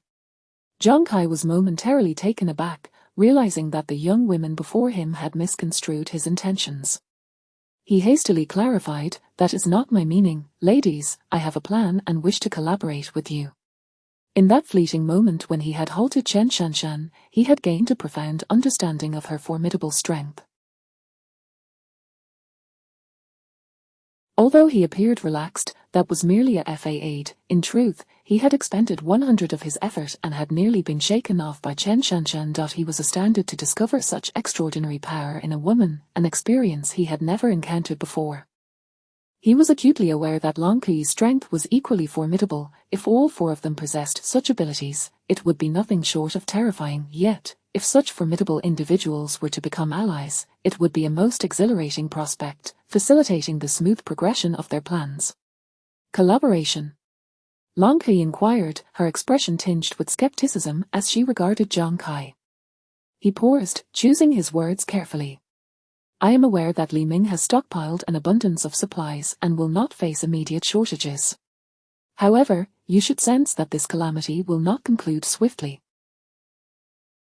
Even when it does, the world will never return to its former state. The supplies you currently possess will eventually be depleted. As of now, large-scale unrest has not yet erupted, and we should seize this opportunity to gather as many resources as possible in preparation. Thus, we have resolved to eradicate all the zombies in the underground parking lot." Long Kui surveyed her surroundings, realizing that it was no wonder they had encountered no zombies in the garage. It appeared they had been diligently clearing the area. She scoffed, "What paltry supplies could the parking lot possibly hold? You cannot even provide enough for yourselves, yet you intend to include us." Zhang Kai hesitated briefly before, "After that, we would be utterly destitute. Our sights are set on the fresh food stores, grain shops, and convenience stores on the outskirts of the community. To my knowledge, those establishments are stocked with enough provisions to sustain us survivors for an entire year. Given that we still possess sufficient manpower, we must act swiftly before those shops are targeted by others. If you are willing to cooperate with us, we are prepared to offer you 40% of all resources." At this proclamation, a cacophony of protest erupted from behind him. "Kaiji, have you lost your mind? Why should we cede them 40% when we cleared the zombies in the underground parking lot? This is a matter of life and death for our brothers. We have already lost so many these past few days. To simply give away 40% is unacceptable. We can handle this ourselves. Why should we involve them? They are nothing more than playthings for men. If you truly desire women, I could arrange for my wife to accompany you." "Silence!" Zhang Kai thundered. His subordinates had no inkling of the incredible strength possessed by these women, which eclipsed their own. If they chose to join forces, it would significantly reduce their team's mortality rate. Offering them 40% was already a generous gesture. In truth, a 60% share would not be unreasonable given their capabilities. With the combat prowess of these four women, they could even aspire to seize the community's attached shopping mall. The large supermarket within housed a staggering amount of supplies, not to mention the myriad restaurants located upstairs. Securing these resources would ensure that their entire team would not have to worry about provisions for the next decade. However, the shopping mall was infested with at least a few thousand zombies, making the retrieval of supplies a daunting task. "We have no interest in your plan," Long Kui stated coolly. She was aware that Li Ming's storage contained a vast wealth of supplies, and although she did not know the exact quantity, it would suffice for a century or two. They had no need to engage in such undertakings for a meager amount of resources, nor to entangle themselves with Zhang Kai and his group. Zhang Kai seemed to anticipate Long Kui's response, continuing, "If you are dissatisfied with the division, we can offer you 50% of the resources." Once again, his subordinates erupted in protest. "Boss, 50% is simply unacceptable. Besides our brothers, there is a large number of orphans left behind by those who have sacrificed their lives. A mere half of the resources will leave them to starve. Kaiji, if your intentions truly lie with women, I can fetch a few for you right now."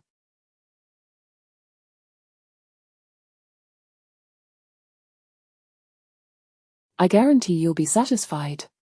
Kaiji, we understand you tend to be somewhat awkward and lack the finesse in courting women, but giving without restraint will not win their hearts. Wealth is for women to behold, not for them to squander, and certainly not, if we possess the resources, they will naturally come crawling to us. Long Kai's expression darkened, her eyes filled with an ominous intensity. Under the influence of her freezing abilities, the air around them plummeted by 10 degrees.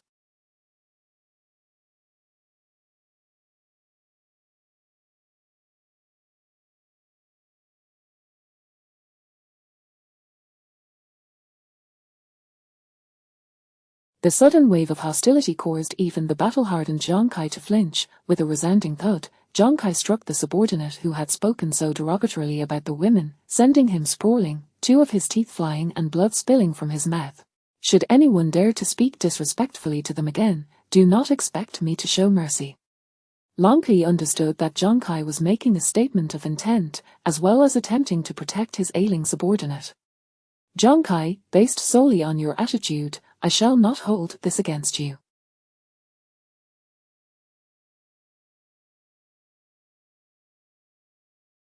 Do not speak of 50%, even if you offered us 90%, we would have no interest.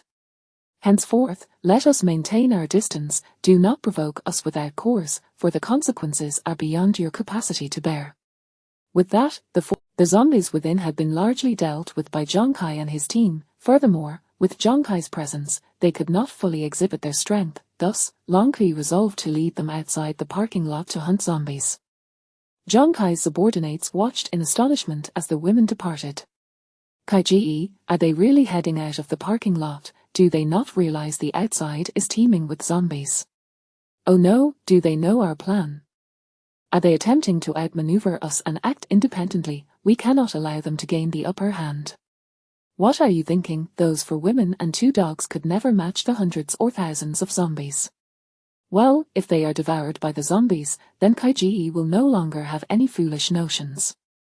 Above Qianhai City, an orange-red phoenix soared gracefully through the sky, with a person and a dog perched upon its back. Fei Yan, below us lies the Nanshan District Police Station. Let us see if there are any unexpected gains. Chapter 71. Survivors in the southern district of Qianhai City. The police building stands ominously, half buried under a blanket of pink snow, exuding an eerie desolation. To the untrained eye, it is difficult to discern that this was once a bustling police station. As blood rains down and the zombie outbreak ensues, a handful of citizens, caught in the chaos, hastily seek refuge within its walls. Yet, among those seeking sanctuary are also carriers of the zombie virus.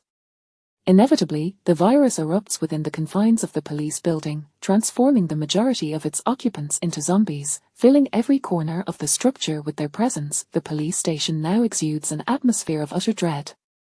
It is hard to believe that any souls could survive within such a terrifying edifice, a place once dedicated to maintaining law and order in the southern district, and where criminals were detained and scrutinized. The security here is exponentially greater than in other establishments, and the heating systems within public offices are of the highest quality. Over 30 individuals managed to evade the zombie onslaught by taking refuge in the holding cells on the first floor, originally intended for detaining suspects. Beneath the snow, the air is thin. The survivors huddle together in small groups, clinging to one another to conserve body heat. Their faces are etched with fatigue, and the atmosphere is thick with anxiety and despair. 4 young women, seated closely together, gaze vacantly, their lips cracked, while their hands subconsciously rub their abdomens in a futile attempt to alleviate their unbearable hunger. Why has Nangongling been gone for so long in search of supplies?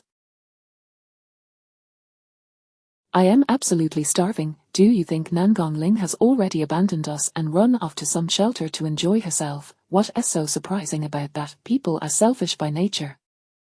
Nangongling is merely a glory-seeking opportunist. Did you really think she was genuinely concerned for us? She was only so eager to rescue us to bolster her reputation after the disaster, turning it into political capital. Unfortunately for her, fate has not favored her. She never anticipated that this calamity would endure for so long. Zhang Meng, Li Jiamin, Zhao Cixi, and Tong Liu displayed their ugly sides, brazenly engaging in such discussions. Their presence in the police station during the disaster stemmed from an incident on the subway, where they had imagined a man crouching and filming them on his phone, prompting them to report the matter to the police. A young couple nestled closely together. The girl, Yi-Shi, clutched her knees tightly, her voice trembling with tears as she spoke. Long, Officer Nangong, wouldn't he truly abandon us, would she?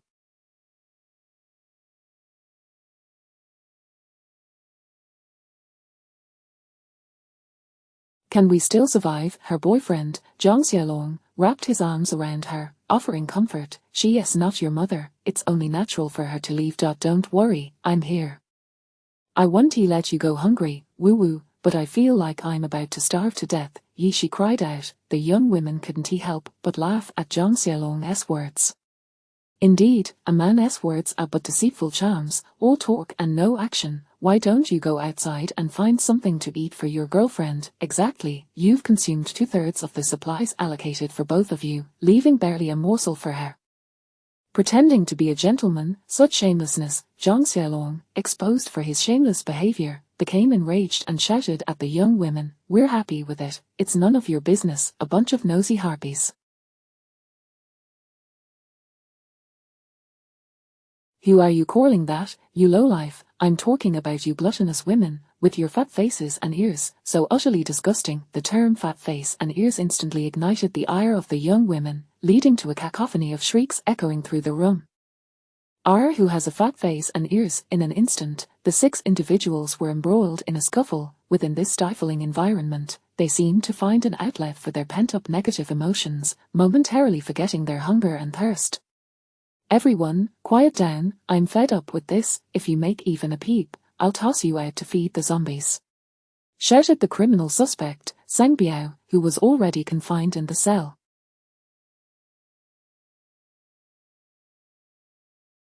If it weren't for Officer Nangong, I would have already dealt with all you wasteful fools. At Sang Biao's roar, the young women and the couple immediately separated, glaring defiantly at one another.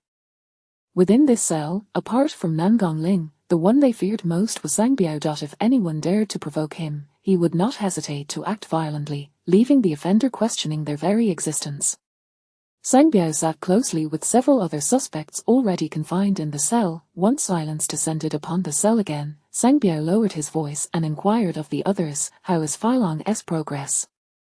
Why is it taking so long?" Someone replied, "Wei Ji just sent word, we will definitely breach the army door today." Sang Biao was elated. As long as they could obtain firearms from the police station's army, they would no longer have to endure this confinement. His friends outside had already conquered the entire neighborhood, living like local emperors, a life he envied deeply. He believed this was not a disaster but the dawn of their era. By being ruthless enough, they could live better in the apocalypse than they had before, all while avoiding the constant fear of imprisonment. "Open the door, hurry," a clear and resonant female voice called from outside.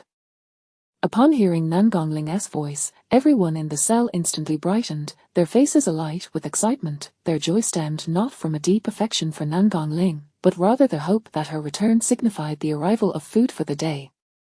The young women rushed to open the door, eager to please Nangong Ling in the hopes of receiving the day's supplies first. Although Nangong Ling would distribute the supplies evenly, each loaf of bread and biscuit would vary slightly in size, and even the smallest difference mattered.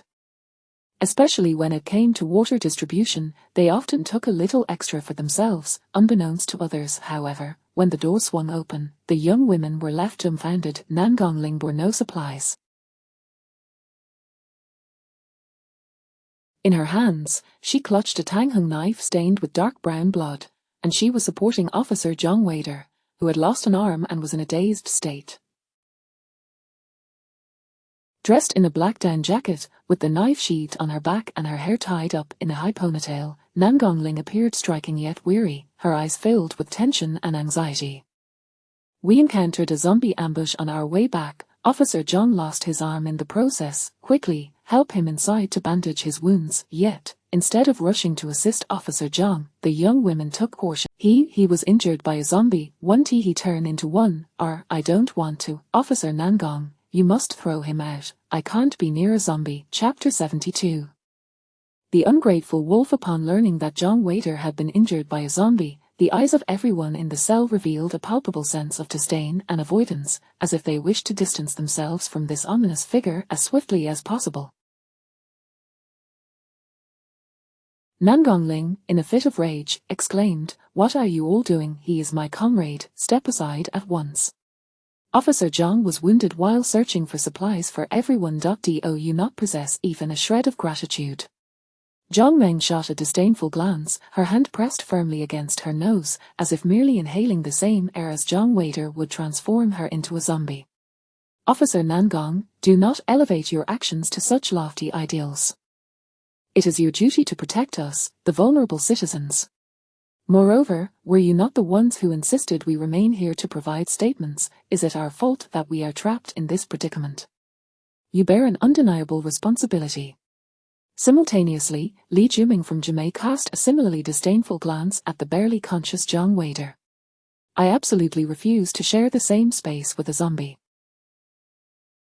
If you dare to act unilaterally, I will expose your actions online. Zhao Cixi added, if you allow him entry, I will certainly file a complaint against you. Tong Lier interjected, do you know who my father is? Once this calamity passes, I will ensure that you regret your actions. Nangong Ling trembled with fury, her grip tightening around the tang sword in her hand. Was their daily struggle for resources truly meant to serve this pack of ingrates? Originally, 7 members of their police force had survived, yet, faced with the relentless and numerous zombies, only she and Zhang Wader remained. Zhang Wader was her most esteemed senior. No matter the cost, she was determined to protect him. At that moment, a bespectacled man with a middle-part hairstyle, possessing a scholarly demeanor, stepped forward.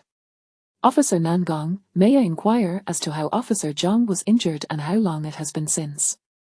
This individual was He Jiqing, an employee from a nearby bank.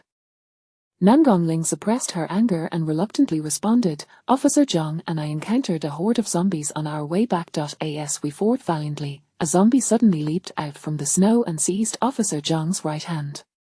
In the instant the zombie bit into Officer Zhang's right hand, I decisively severed his right arm and dispatched the creature. Officer Zhang has been injured for nearly half an hour now. He Jiqing rested his chin on his hand, his gaze fixed intently on Zhang Wader. Officer Nangong, do you recall whether you severed Officer Zhang's arm before or after the zombie bit him? Zhang Meng, visibly impatient, retorted, why are you asking so many questions? Are you trying to play detective here? He Jiqing shot a fierce glare at Zhang Meng. This is of great significance. If Officer Nangong acted first, it indicates that Officer Zhang's arm was severed before the bite, making infection impossible. Conversely, if the zombie bit him first and then Officer Nangong severed his arm, he may very well have been infected. Nangong Ling strained to recollect the events but ultimately shook her head in frustration. Everything happened so suddenly. The situation was too urgent for me to remember clearly. Li Jiming from Jimei interjected loudly, if you're uncertain, we must treat it as if he has been infected, even if there is a 1 in a million chance. I refuse to be in the same vicinity as a zombie. He Jiqing cast another fierce glare at Li Jiming but quickly adopted a gentler tone. I beg to differ. Usually, individuals infected with the zombie virus exhibit symptoms within 10 minutes. Officer Zhang has been in this condition for over half an hour. How about this? There are several isolated cells within the facility. We can place Officer Zhang in one for observation. Even if he were to turn into a zombie, he would pose no threat to us. Nangong Ling pondered for a moment before nodding in agreement. The 4 from Jimei concurred with He Jiqing's proposal. As long as their interests remained unscathed, Nangong Ling assisted the nearly unconscious Zhang Wader into the cell, where the young couple Yishi hurried forward to inquire, Officer Nangong, what about today's supplies? I am starving. Suppressing her inner fury, Nangong Ling retrieved a pack of biscuits and a bottle of mineral water from her black down jacket. This is all we have for today. The other supplies were lost during the battle with the zombies. You will have to make do. Sang Biao, swift in his movements, immediately took the biscuits and water from Nangong Ling. Yi Shi, infuriated, stamped her foot. This meager amount of biscuits isn't even enough to feed a chicken. We are human beings, how can we possibly be satisfied?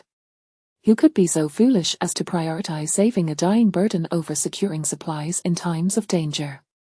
Sang Biao quickly tore open the biscuit package, stuffing several pieces into his mouth before sharing them with his comrades. If you don't want any, that's fine by me. Thank you, Officer Nangong. His companions hastily devoured the already scant biscuits. The four from Jimei and Yishi erupted in outrage, pulling at Sang Biao and his associates' clothing. You said you could eat first. Those biscuits belong to us. Do you not understand the concept of ladies first? Sang Biao struck Yishi, sending her to the ground. Ladies first. If it weren't for Officer Nangong being here, I would have taken you all down. If you want biscuits, that's fine. I still have a few crumbs left. Stick out your tongue and lick them. Sang Biao leered at Yishi, exposing his yellowed and foul-smelling teeth. Yishi felt an immediate wave of nausea, but her stomach was already empty. Nangong Ling ignored the commotion, supporting the unconscious Zhang Wader into a separate cell. Smack! He Jiqing delivered a harsh slap to Zhang Meng, forcing her to the ground and stepping on her face. If you wish to die, do not drag me down with you. Can you not see the current situation? Offending Nangong Ling means we are signing our own death warrant. If she forsakes us, we will help you find food when you go out. You brainless swine, we should be doing everything to curry favor with Nangong Ling, ensuring she remains willing to serve us until the end. Zhang Meng and the other Jimei members attempted to retort, but were met with a barrage of hostile glares from all around. Though they were foolish, they recognized the peril of inciting the wrath of the masses, otherwise, they might truly be cast out to feed the zombies. In the solitary cell, after Nangong Ling poured half a bottle of mineral water down Zhang Wader's throat, he finally regained consciousness, revealing an expression of profound fatigue and a resigned smile. Nangong, my junior sister, I can no longer continue. You are the only one left in the entire police force. Those ungrateful wolves outside are not worth our sacrifice to protect. You should leave and seek refuge at the Nanshan safe zone. With your abilities and the influence of the Nangong family, even in the apocalypse, you could live comfortably. Nangong Ling's lips curled downward in despair as she shook her head, pulling out her phone from her pocket and presenting it to Zhang Wader. The leader of the Nanshan safe zone, Zhang Dao, has betrayed us. Chapter 73. The army. What? How could this be? The Nanshan refuge base is not only the largest disaster refuge in Qianhai City, but it is also a significant tactical military base. How dare Cheng Dao? Cough, cough, cough. Zhang Wader's voice was weak and hoarse, shaken by the thunderous news. He coughed incessantly. Nangong Ling hurried forward to pat Zhang Wader's back, attempting to ease his coughing. The Nanshan refuge base was the last bastion in their hearts. It was their unwavering belief that the people from the Nanshan refuge base would eventually find them and rescue them from this hellish place that had allowed them to endure until now. When did you receive this news? Zhang Yider managed to calm himself and asked weakly. This was the message my brother-in-law sent me 2 days ago. Nangong Ling's tone was slow and heavy. You know what position my brother-in-law holds in Qianhai City. If he says something like this, it can essentially be regarded as a fact. After sending this message, he completely lost contact with me. I suspect my brother-in-law has likely been killed by Cheng Dao. Nangong Ling sat on the ground, tightly hugging her knees, burying her head in her thighs, her body shaking uncontrollably with sobs. Zhang Wader forced a smile, trying to lift her spirits. Without seeing your brother-in-law's corpse, we cannot definitively conclude that he is dead. Moreover, Qianhai City is not solely reliant on his official refuge base.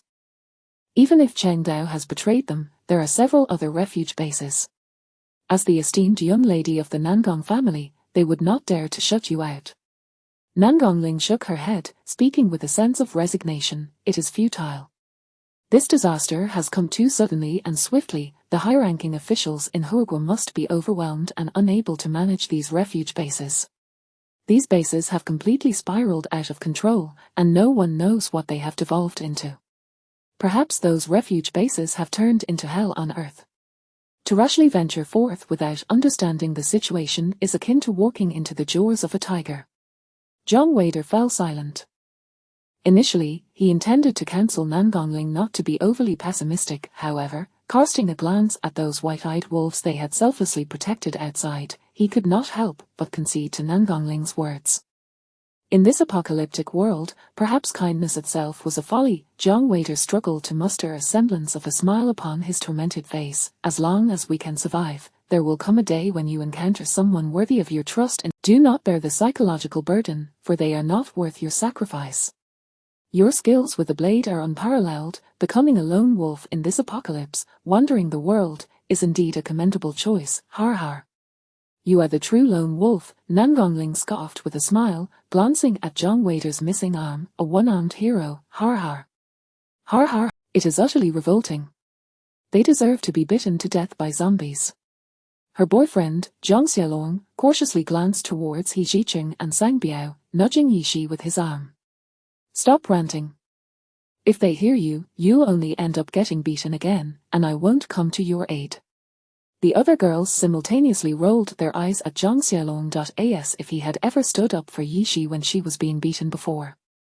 That scoundrel, every time Yishi was hit, would merely cower in the corner, terrified of being discovered. Why Yishi, too, was being foolish. She would confront the heavens and earth, yet when faced with this scoundrel, she wouldn't dare utter a word. A classic case of love-induced folly. A small, rodent-like man returned to the cell with a lewd gait. He leaned in close to Sang Biao's ear, lowering his voice with excitement. Boss, it worked.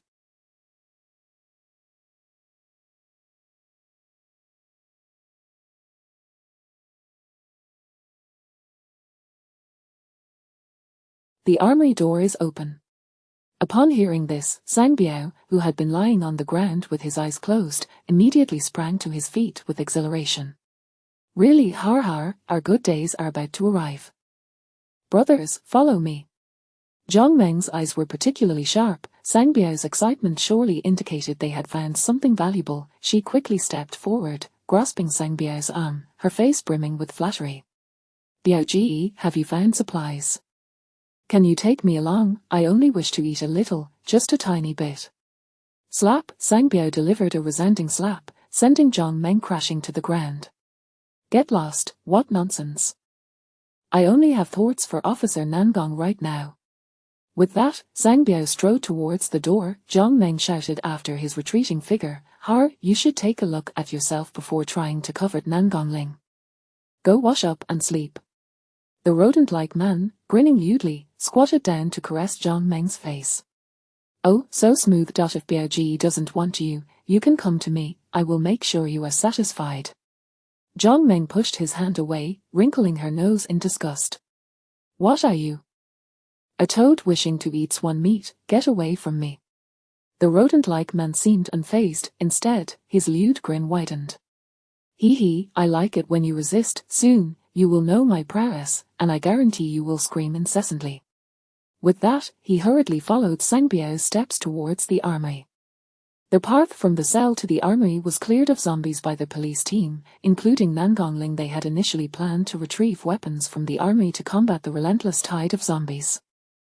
However, after eliminating all the zombies, they discovered they lacked the authority to open the armory door. The armory door was constructed from 20-centimeter thick steel plates, impervious to assault. Moreover, the entire structure of the armory was embedded with steel plates, making it equally impossible to breach the walls to extract weapons.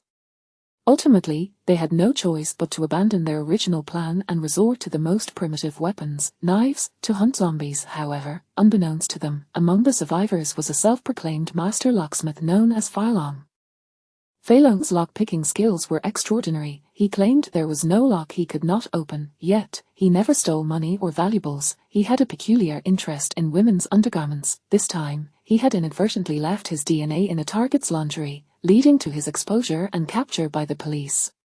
Sang Biao walked with excitement, each step brimming with uncontainable exhilaration. Upon seeing the armory door that had been opened, he cupped Feilong's large head in his hands and planted a fervent kiss on his forehead. Har har, Feilong, you truly are a genius, able to open even the police. You deserve a grand commendation. As Sang Biao attempted to enter the armory, Feilong grasped Sang Biao's hand, trembling as he said, Biao, Biao, Biao Ji, I am only helping you to assist Officer Nangong in hunting zombies. If anything goes wrong, please do not implicate me. Although Feilong was remarkably skilled at picking locks, his character was timid as a mouse. He would only dare to engage in petty theft of undergarments. Had it not been for Sang Biao's various threats and temptations, even with 10 times his courage, he would never have dared to open the police station's armory door on his own. Why are you afraid? Everyone outside is dead who would have the ability to capture you now. Brothers, our time has come. Chapter 74, Our Era in the Armory. 10 gun safes were neatly arranged against the wall. The police force of Huagua maintained an exceedingly strict control over firearms. Each of these safes was connected to the municipal police department's intranet. Every officer was assigned a corresponding firearm number, and each time a weapon was accessed or stored, the data was meticulously recorded in the department's backend. However, at this moment, all the safes had been opened by Phylong, and even if an alarm rang at the municipal station, no one would respond. Each safe contained 20 slots for firearms. Yet, during this calamity, most officers had already taken their weapons and ventured out on missions. Therefore, from the 10 safes, only over 40-64 Type handguns and more than 3,000 rounds of ammunition were found. Additionally, 2 assault rifles and over 2,000 rounds compatible with the rifles were discovered in one of the safes. On the shelves outside the armory, various police equipment was meticulously displayed. Bomb-proof helmets, bulletproof vests, police batons, handcuffs, tear gas, and riot shields were all present. Beyond the weaponry, the armory housed a stockpile of winter police uniforms and military overcoats. Upon seeing these items, Sang Biao and his companions were awestruck. It felt as if mice had stumbled upon the tools of a cat. Eagerly, they donned the thick winter police uniforms, disguising themselves as officers. The cold had been unbearable in recent days. The diminutive figure of the groundhog, clad in oversized police attire, appeared both comical and incongruous. He saluted Sang Biao and jested, "Biao Ji, do I look like a real policeman? A gopher is still a gopher. Wearing a dragon robe won't make you a prince. If there were officers like you, it would severely tarnish the image of the police force." Sang Biao mocked. He retrieved 2 fully loaded 64 Type handguns from the safe and tucked them at his waist, while grasping an assault rifle in hand, embodying the look of a special forces soldier. "Brothers, let us pack up all the equipment here and leave not a single item behind. I will lead you to forge our own era." His 6 companions raised their arms in unison, cheering. "Biao Ji, you are truly impressive, far more formidable than actual officers. Biao Ji, can we take care of those foul women in the cell? We've had enough of their disdain. Yes, those haughty wenches look at us as if we are murderers. They need to experience what it feels like to be with someone they despise. Har har. Especially that Zhang Meng. If it weren't for Officer Nangong keeping a watchful eye, I would have had my way with her long ago. And that she is just a lowly creature who looks down on others. I must show her that I am far superior to her boyfriend." The groundhog lewdly chuckled. "I don't care who you all want to deal with, I intend to have my way with every single one of these women." Har har har. Only then did the group recall that the groundhog was a super pervert capable of targeting even 70-year-old women. Sang Biao chambered around in his assault rifle, scanning the crowd with a serious demeanor. "You can do whatever you want with those foul women outside. It doesn't matter if you kill them, as they can't be taken with us. But if any of you dare to lay a hand on Nangong Ling, don't blame me for being merciless." Laughter erupted from the crowd. "Har har, I knew you had your eyes on Officer Nangong. Who would have thought our Biao Ji still had his desires at this age? True feelings in the apocalypse are even more precious. Officer Nangong will surely accept you. From now on, Officer Nangong will be our sister-in-law. How could we dare to harbor any improper thoughts about her? Har har." Sang Biao and his 6 brothers donned the thick military overcoats, concealing their police uniforms and weapons beneath, and slowly returned to the cell. Upon seeing Sang Biao and his companions wrapped in warm military overcoats, the 30-odd inmates' eyes sparkled with hope. They eagerly approached, hoping to snag some of the fabric from them. In recent days, they had relied solely on a few tattered blankets for warmth, which provided no comfort whatsoever. Those with experience would crumple food packaging, scrap paper, and other refuse into balls to stuff into their clothing for some semblance of insulation. An elderly man with graying hair stepped forward, ecstatically exclaiming, "Sang Biao, this is wonderful. You've done a great service by finding so many winter police uniforms. Quickly inform Officer Nangong to oversee the distribution of these supplies." Clothing is different from food and should be prioritized for the elderly, weak, and women. You strong young men can withstand this bit of cold. 4 inmates eagerly embraced the notion of being classified as weak and vulnerable, nodding in agreement. Don't you soil our clothes? Exactly, they stink to high heaven. Who knows if they've resorted to drinking their own urine due to hunger and thirst. A bunch of convicts thinking they can wear such fine garments. They truly have no sense of reality. You've already consumed all the food belonging to everyone else, so these clothes surely aren't yours. Hurry up and take them off. Strip them of their clothes. We outnumber them, and what do we have to fear? Officer Nangong won't he help these convicts?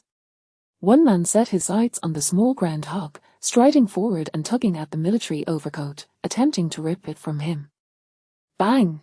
The man's skull was instantly perforated, blood splattering onto the faces of everyone nearby. Outnumbered? So what? Who else wants our overcoats? Sang Biao said with a fierce gaze. Everyone's faces turned pale with terror as they fixated on the gun in Sang Biao's hand. Guns? How could they have guns? Did they manage to open the army door? That's impossible. Oh my God, they are killing people. These convicts are killing people. Who's going to report this? Bang! One person was shot in the head. Who are you calling a convict? Whoever dares to utter another word, try me. The groundhog pulled out a handgun from beneath his overcoat, grinning lewdly as he approached Zhang Meng, standing at only 5 feet tall. He had to tiptoe to reach her chin. Hee, Zhang Meng, didn't I tell you I would make you scream? Mouse Gee, what are you going to do? Zhang Meng trembled, her lips quivering with fear. The groundhog suddenly punched her in the abdomen. The excruciating pain caused Zhang Meng to collapse to the ground, curling up like a shrimp. The groundhog seized her by the hair, dragging her to the corner. What am I going to do? I am going to have my way with you, right here, in front of everyone. Har har. No, someone save me, please, I beg you, save me. R. In the face of Zhang Meng's heart-wrenching screams, everyone remained motionless, including her few female companions, fearing that if they spoke up, the groundhog would turn his attention to them. Stop it, Sang Biao, groundhog, what do you think you're doing? Officer Nangong Ling, who had rushed over upon hearing the gunshots, shouted angrily. The groundhog glanced at Nangong Ling, but his actions did not cease. In fact, he provocatively brandished his weapon, aiming it at Zhang Meng. You scoundrel, I told you to stop, did you hear me? Nangong Ling placed her hand on the hilt of her knife, adopting a stance to draw it, gritting her teeth. Bang! Sang Biao fired a shot into the ceiling, coldly stating, Groundhog, did you not hear Officer Nangong tell you to stop? The groundhog innocently raised his hands. Biao Ji, the hands can stop, but the actions cannot. Chapter 75. Awakening, Nangong Ling immediately recognized the Type 64 pistol in Sang Biao's hand. It was the standard sidearm of their police force. Fury intensified in her eyes as she glared at Sang Biao, gritting her teeth and saying, Sang Biao, the unauthorized appropriation of police equipment is a capital offense. In a fit of rage, Nangong Ling swiftly drew her Tang broadsword from her waist and struck towards Sang Biao with lightning speed. Bang, bang, bang! Sang Biao's associates, intimidated by Nangong Ling's ferocious momentum, reflexively raised their Type 64 pistols and fired at her. Clang, clang, clang! Nangong Ling's azure eyes gleamed as she deftly swung her Tang broadsword, deflecting the barrage of bullets, and quickly leaped back. After sliding nearly a meter, she finally steadied herself, gritting her teeth, pain etched across her face. Her gaze remained hawk-like, fixated on Sang Biao. Drip, drip. Nangong Ling's left arm hung limply as blood continuously flowed from her shoulder, cascading down her arm. The proximity was too great. Despite having blocked the majority of the bullets, her shoulder had still been injured. Damn it, who told you to shoot? Seeing Nangong Ling wounded, Sang Biao's veins bulged as he kicked the nearest lackey, roaring in anger. His subordinates, faces aghast, appeared utterly aggrieved. Brother Biao, does she look like an ordinary woman? Can an ordinary woman withstand bullets at such close range? If she blocked one bullet, perhaps it was luck. We fired 5, and she deflected 4 instantly. Brother Biao, we're doing this for your own good. A woman like her is too perilous, even for you. Indeed, Nangong Ling is far too dangerous. We'll find you a beautiful woman later. Sang Biao brandished the assault rifle concealed beneath his military coat, bellowing in rage, "The women I desire cannot be ordinary. If anyone dares to speak ill of my sister-in-law again, I will end them." He cast a pained and anxious glance at Nangong Ling, speaking tenderly, "Ling Ling, we didn't mean it. Put down the knife, and let your brother Biao check your wounds." Yet, despite his words, a profound fear of Nangong Ling's swordsmanship gripped him. Her skill had transcended that of an ordinary person. Had his men not intervened in time, he would likely be lying on the ground now, if not dead, then at least maimed. Nangong Ling was appalled by Sang Biao's sudden words, her skin crawling. "Who are you calling Ling Ling? If you dare to utter that again, I will tear your mouth apart. You are the ones who should lay down your weapons. I'll give you one last chance, otherwise, do not blame me for being impolite." Sang Biao, terrified, aimed his assault rifle at Nangong Ling, genuinely fearing she might launch another attack. Her movements and aura were terrifying, akin to a beast on the hunt, forcing Sang Biao to remain on guard. "Are you asking us to lay down our weapons and stay here for 3 days starving? Do you have faith in your ability to scavenge supplies? I, Sang Biao, assure you that as long as you are with me, I will never touch another woman again, and I will heed your every command." Nangong Ling tore a strip from her clothing, hastily wrapping her shoulder wound. Her gaze fixed on Sang Biao, exuding a piercing aura as she declared, "HMPH, who do you think you are? Just because you wield weapons, you've lost all sense of reality. Daring to covet my attention is nothing short of delusional. While I may not possess great power, I am certainly capable of perishing alongside you." Sang Biao involuntarily stepped back, instinctively creating distance from Nangong Ling.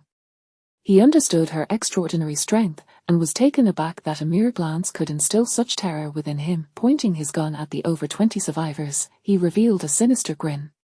"It matters not if you refuse to acknowledge me. As long as I possess you, I will eventually conquer you. I command you to lay down your knife immediately, or I will execute one person every minute." Once he disarmed Nangong Ling, she would be as a tiger without its claws, no longer a threat to him.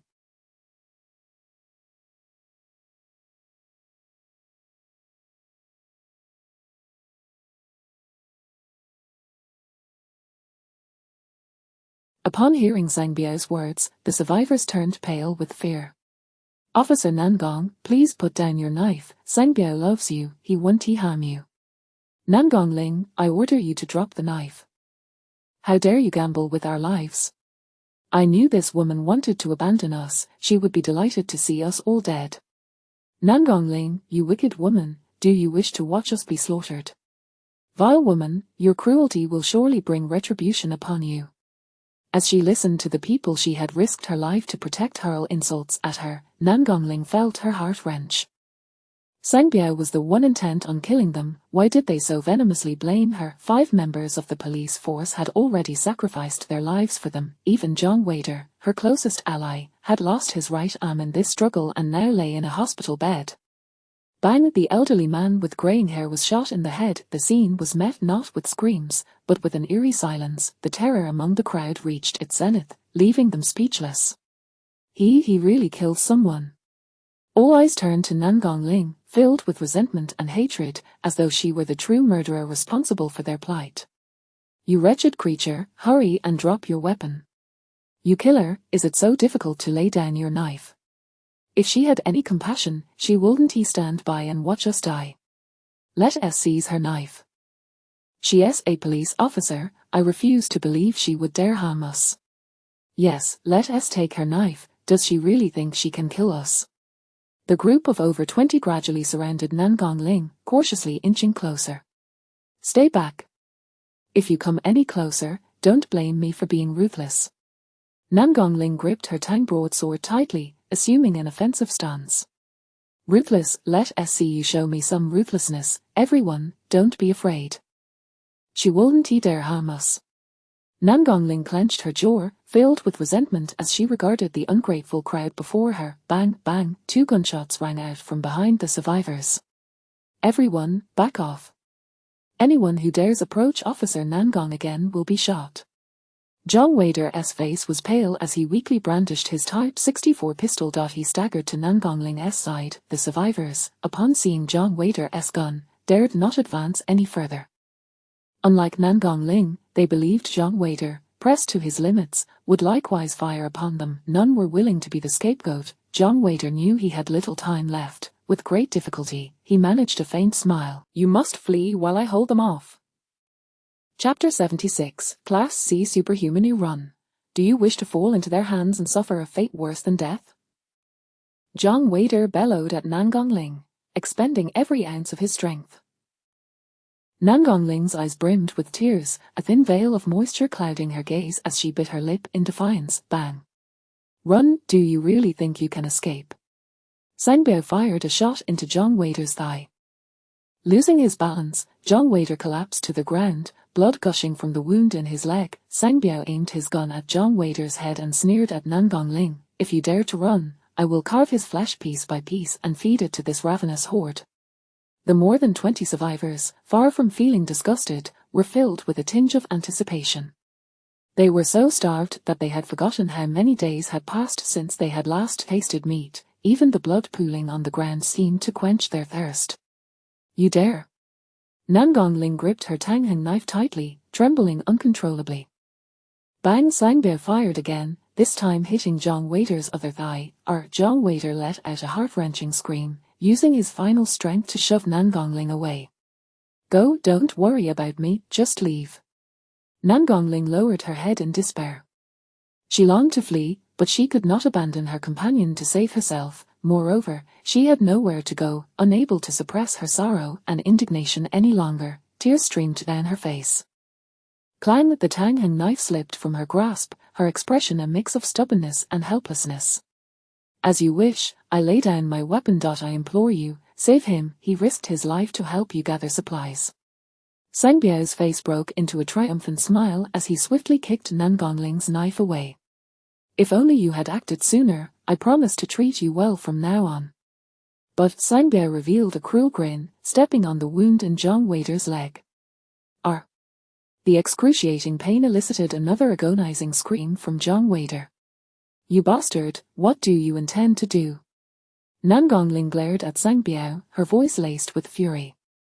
Sangbyo's twisted features contorted as he declared, "I cannot tolerate my woman being entangled with another man. He must die today. Rest assured, considering his past contributions, I will grant him a swift end. Har har." Sangbyo raised his assault rifle, aiming at John Wader's head. "Stop!" Nangongling leaped forward with all her might, trying to thwart Sangbyo. Boom! The steel door of the cell seemed to be struck by a cannonball, a massive dent appearing at its center. The iron door broke away from the wall, crushing against the cell's interior and sending up a thick cloud of dust. "Brother Ming, it seems there are many survivors here." "Survivors? I wonder if there are any stunning beauties among them." "Brother Ming, your strength is too great. The interior is filled with dust, making it difficult to see. I can't tell if anyone was crushed." "That doesn't matter. Is this a place for hiding weapons? Though this steel door is sturdy, it doesn't feel like it." As the dust gradually settled, the occupants of the cell stared in astonishment at a man and woman chatting nonchalantly outside. Who are they? How can there be living people here?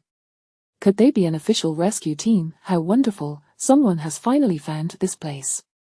A rescue team, but that woman is dressed too lightly, doesn't she seem even more pitiful than us? Wu Feiyan wore a strap. Her waist-length wavy hair exuded playfulness and sensuality, imbued with a sense of high fashion. Even before the apocalypse, her attire would have been remarkably eye-catching. In this frigid environment of over -50 degrees, she stood out as extraordinarily unique. Yet, her beauty was undeniable, exuding charm and allure. Having mastered her phoenix abilities, Wu Feiyan was shielded by the flames of the phoenix, completely unperturbed by the biting cold. As the dust cleared entirely, everyone finally discerned the true appearances of Wu Feiyan and Li Ming. Wow! Where did this beauty come from? She is simply stunning.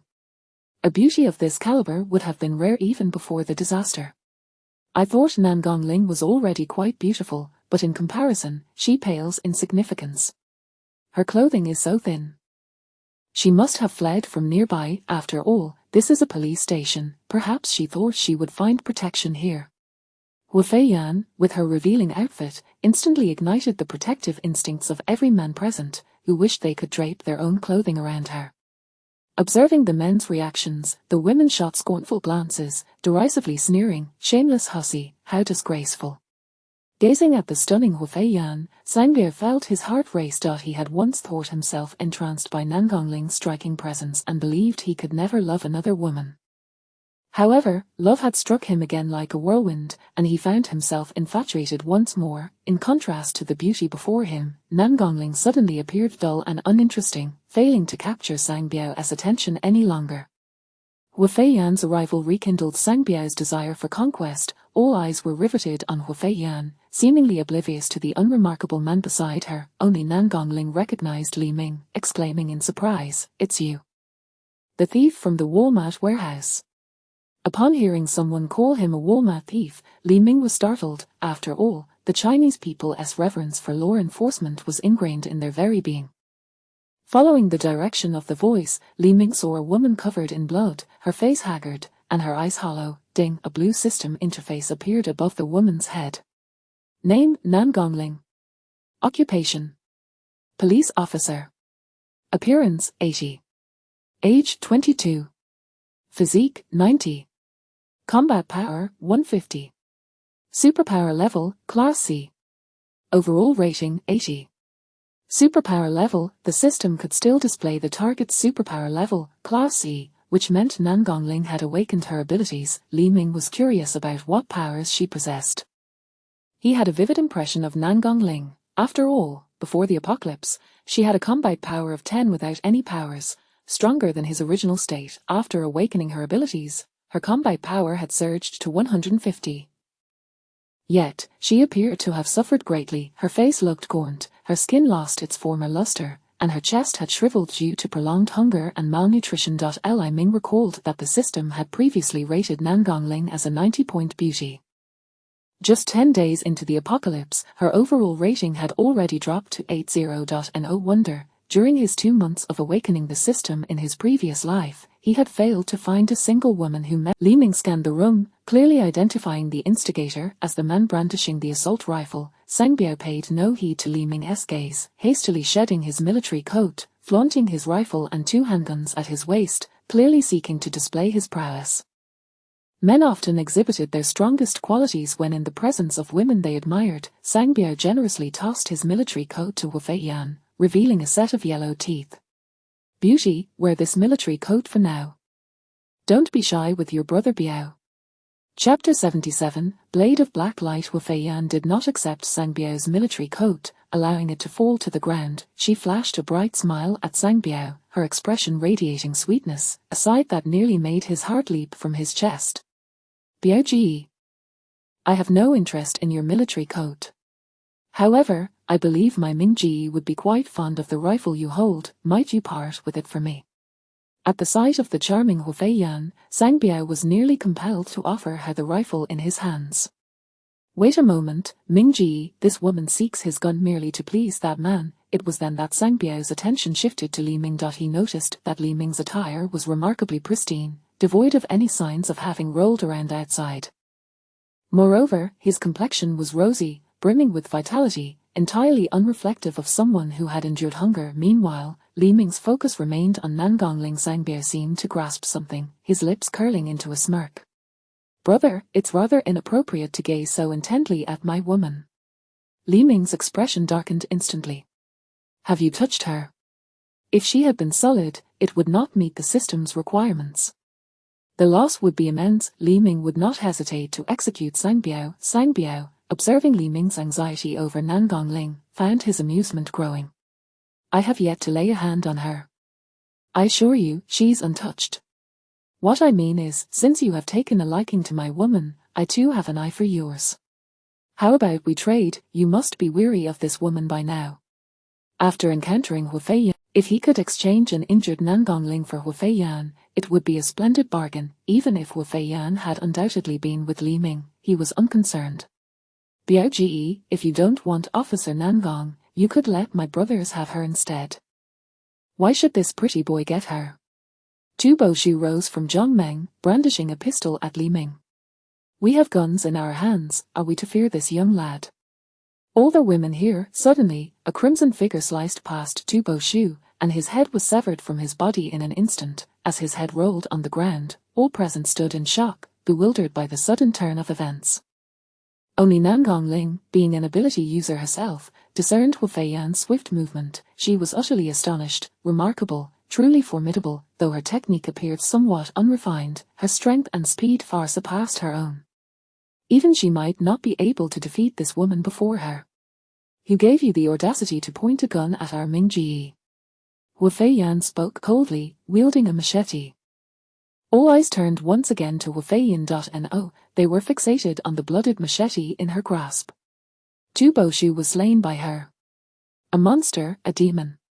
No wonder she dares to stroll about so provocatively. She is indeed a vixen. Fear gripped everyone, and they instinctively recoiled, attempting to distance themselves from Wu Feiyan. Everyone, remain calm, she should be a martial arts master like Nangong Ling, Sang Biao bellowed. No matter how skilled she is, can her prowess rival the guns we wield? Remembering that even someone as formidable as Nangong Ling had been subdued, they regained their courage and raised their weapons toward Wu Feiyan. Li Ming, however, remained unfazed by the chaos, striding directly to Nangong Ling. "Oh, Officer Nangong, why do you appear so disheveled?" Nangong Ling knelt on the ground, her head bowed, her body trembling with sobs. After a long moment, she slowly lifted her gaze to Li Ming, biting her lower lip, tears streaming down her face. "Please help me, I beg you, help me. I will give you everything you desire. Please, save me."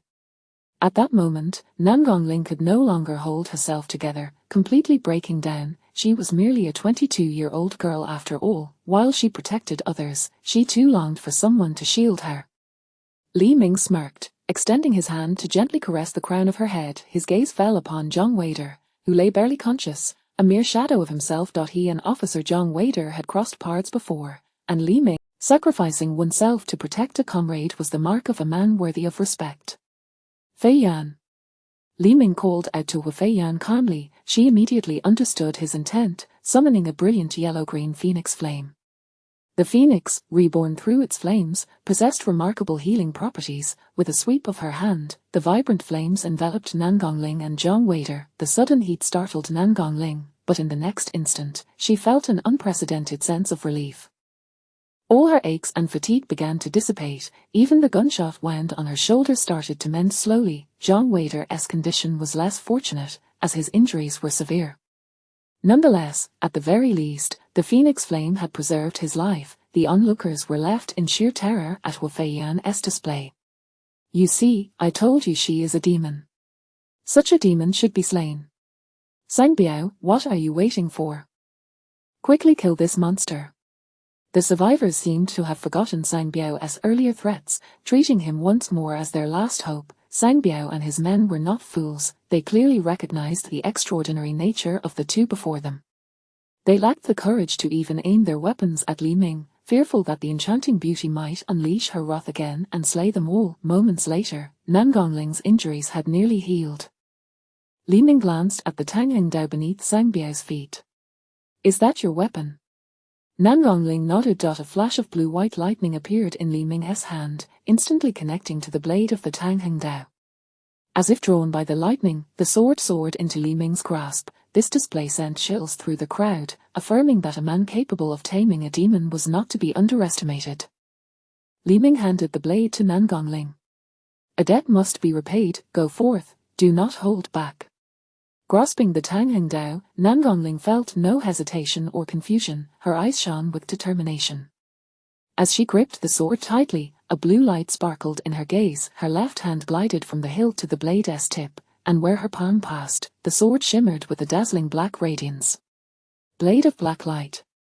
With her body slightly bent, she assumed a stance to draw her sword, emanating a chilling aura of lethal intent. Abandoning defense to enhance agility and the blade's attack power. "Feiyan, watch closely. This is true martial arts." Wu Feiyan observed Nangong Ling intently, nodding slightly. Under the pressure of Nangongling's fierce aura, the surrounding air seemed to congeal. The weight of the atmosphere left Sangbiao and his companions gasping for breath, their legs feeling as though they were weighed down with lead. Attempting to maintain his composure, Sangbiao shouted, "A bunch of tricksters trying to play games before me. Can you outpace my gun? Brothers, eliminate them all." In the blink of an eye, Nangongling's figure appeared before Sangbiao like a spectre. With a flash, the black radiance sliced through Sangbiao, leaving a smooth cut across his body and the assault rifle in his hands. He was cleaved in two. Chapter 78. The hidden armory. The formidable Sangbiao was swiftly dispatched.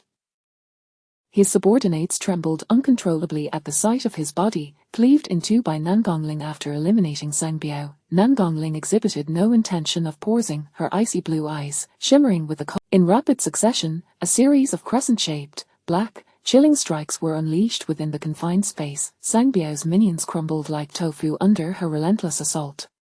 "Truly impressive," exclaimed Huafei Yan, unable to contain her admiration.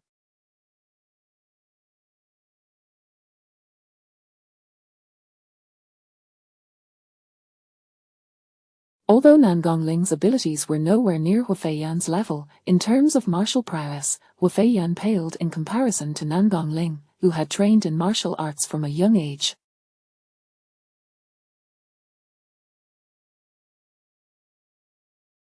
Li Ming promptly gathered the scattered firearms into his own space, paying no heed to the gazes of those around him. Upon witnessing the complete annihilation of Sangbiao's gang, the survivors erupted into joyous exclamations. Zhang Meng, rising from the ground, seized a stone and brought it crashing down upon the corpse of the groundhog. "You thought you could act tough, come on, weren't you so full of yourself?"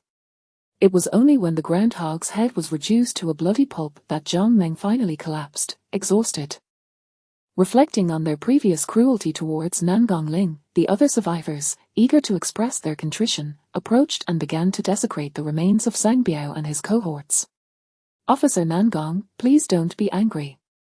We were merely under the oppressive influence of Sangbiao.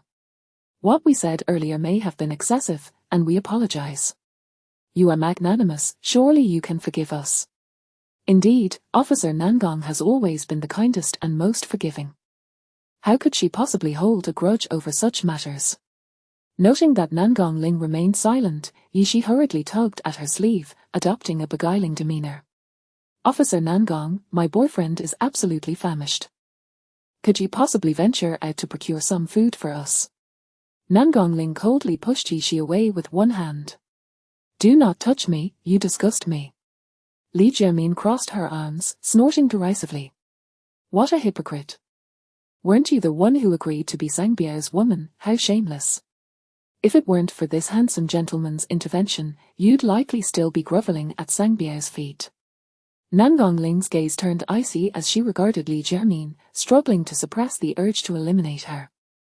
She had truly had enough of their vile faces, yet her position forbade her from acting upon her impulses. Even amidst the paralysis of the official system, she believed that Huiguo remained, and justice would prevail. Li Jiamin quickly adjusted her appearance and turned to Li Ming, flashing what she presumed to be a charming smile.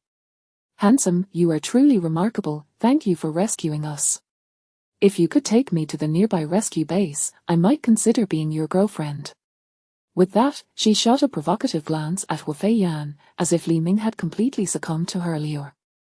Smack! Li Jiamin's head spun a full 720 degrees, with his strength enhanced 6 to 4-fold. Li Ming struggled to control his power. With a single slap, he extinguished Li Jiamin's life. Damn it, where do these lunatics come from? Truly revolting. Li Ming wiped his hand disdainfully on his clothing after striking Li Jiamin. The sight of her gruesome demise reignited the terror among the remaining survivors. This individual was even more ruthless than Sangbiao.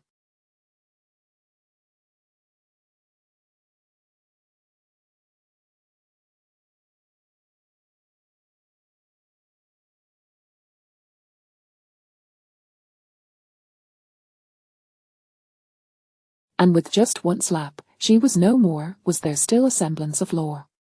"What do you intend to do with these people?" Li Ming inquired of Nangongling. She cast a cold gaze. "Let them fend for themselves." The survivors finally panicked. Without Nangongling's aid, they faced certain doom. They attempted to grasp her in a desperate plea, but her frosty glare sent them recoiling in fear. With no other recourse, the survivors knelt before Nangong Ling. "Officer Nangong, you cannot abandon us. You cannot be so selfish as to leave us to our fate.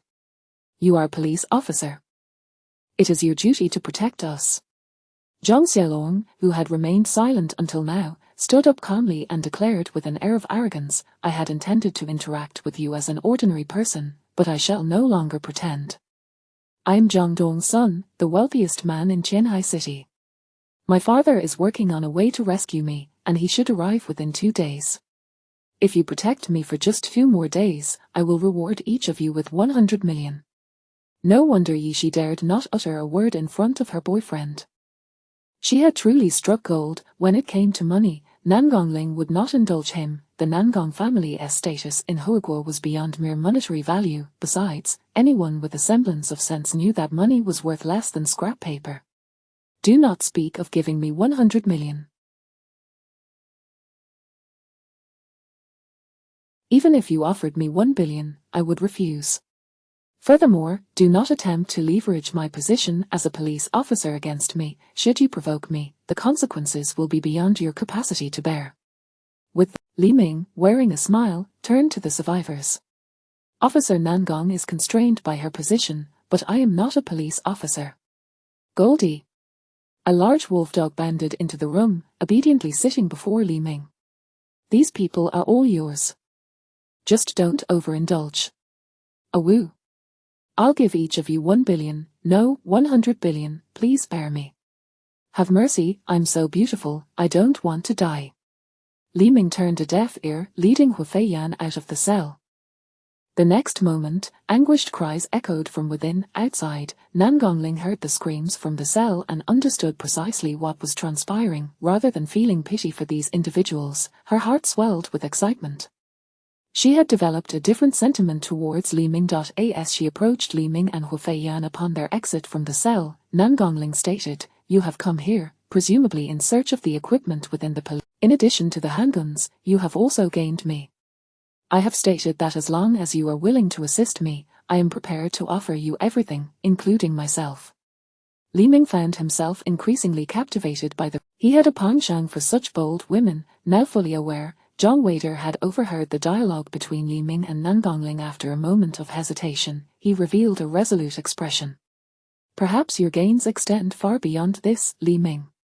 I am aware that there is a cache of heavy weaponry hidden within the police station. This is a secret I inadvertently learned from a high-ranking official. Rather than leaving them here for those with ulterior motives to seize, it would be wiser for you to safeguard them." Chapter 79. Harvest. Zhang Wader, enduring the agonizing pain in his legs, struggled to lead Li Ming and the others to the basement of the police station. The decor and equipment in this place appeared remarkably antiquated, and amidst the frigid atmosphere, a musty odor lingered in the air.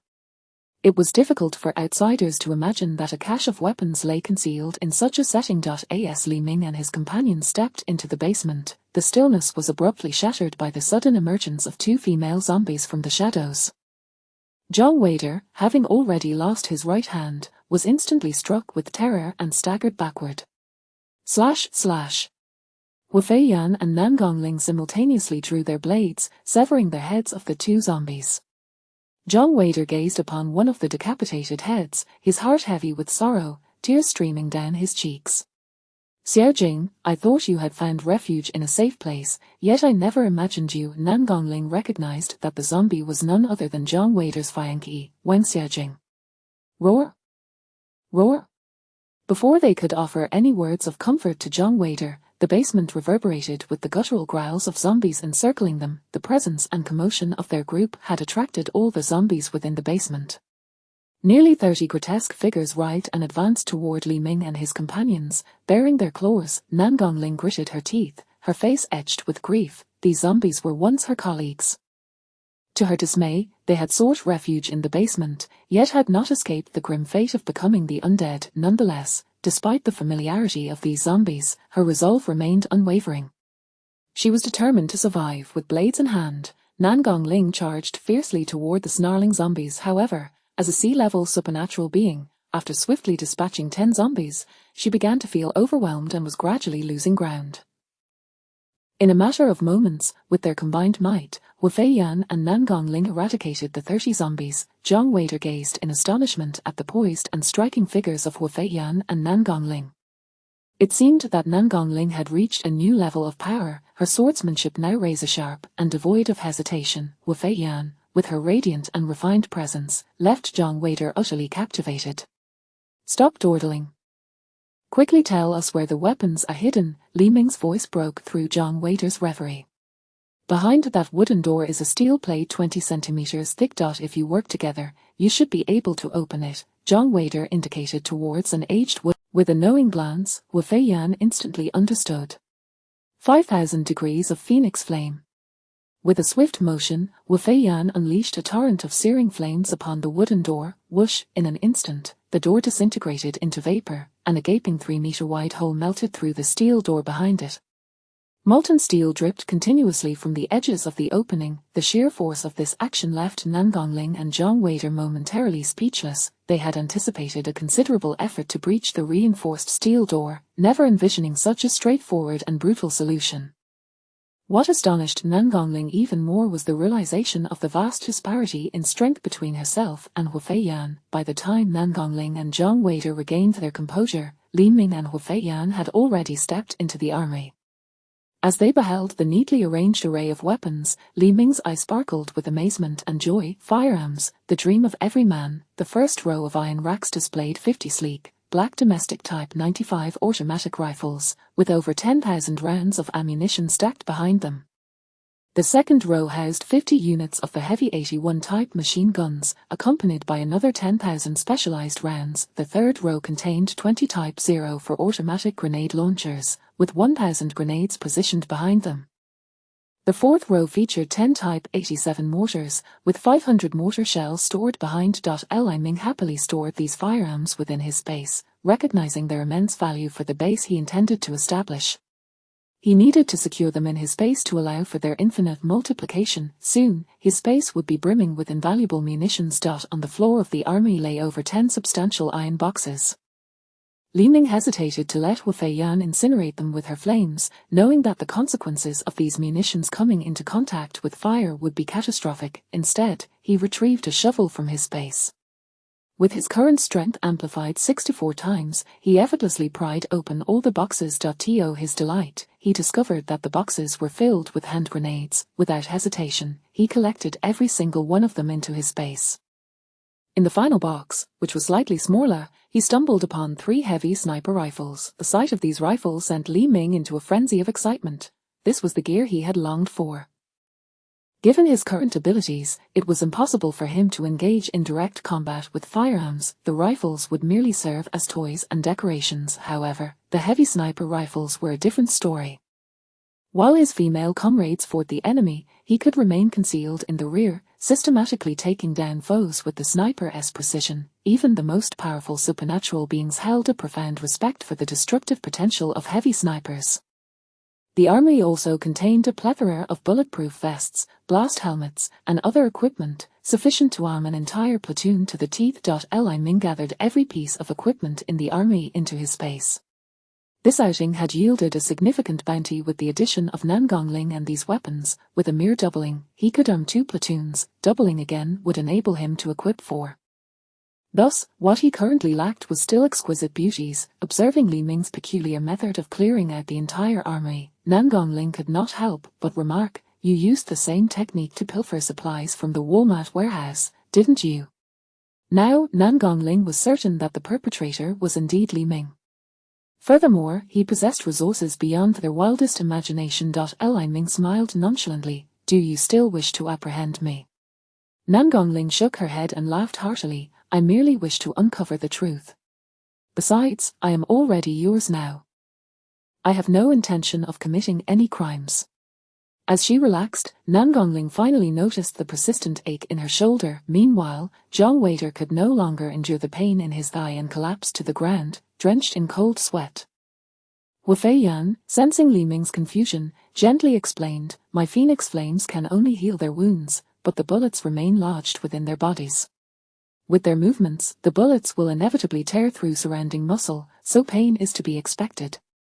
If we do not extract the bullets from their bodies, the worst outcome could be bone necrosis.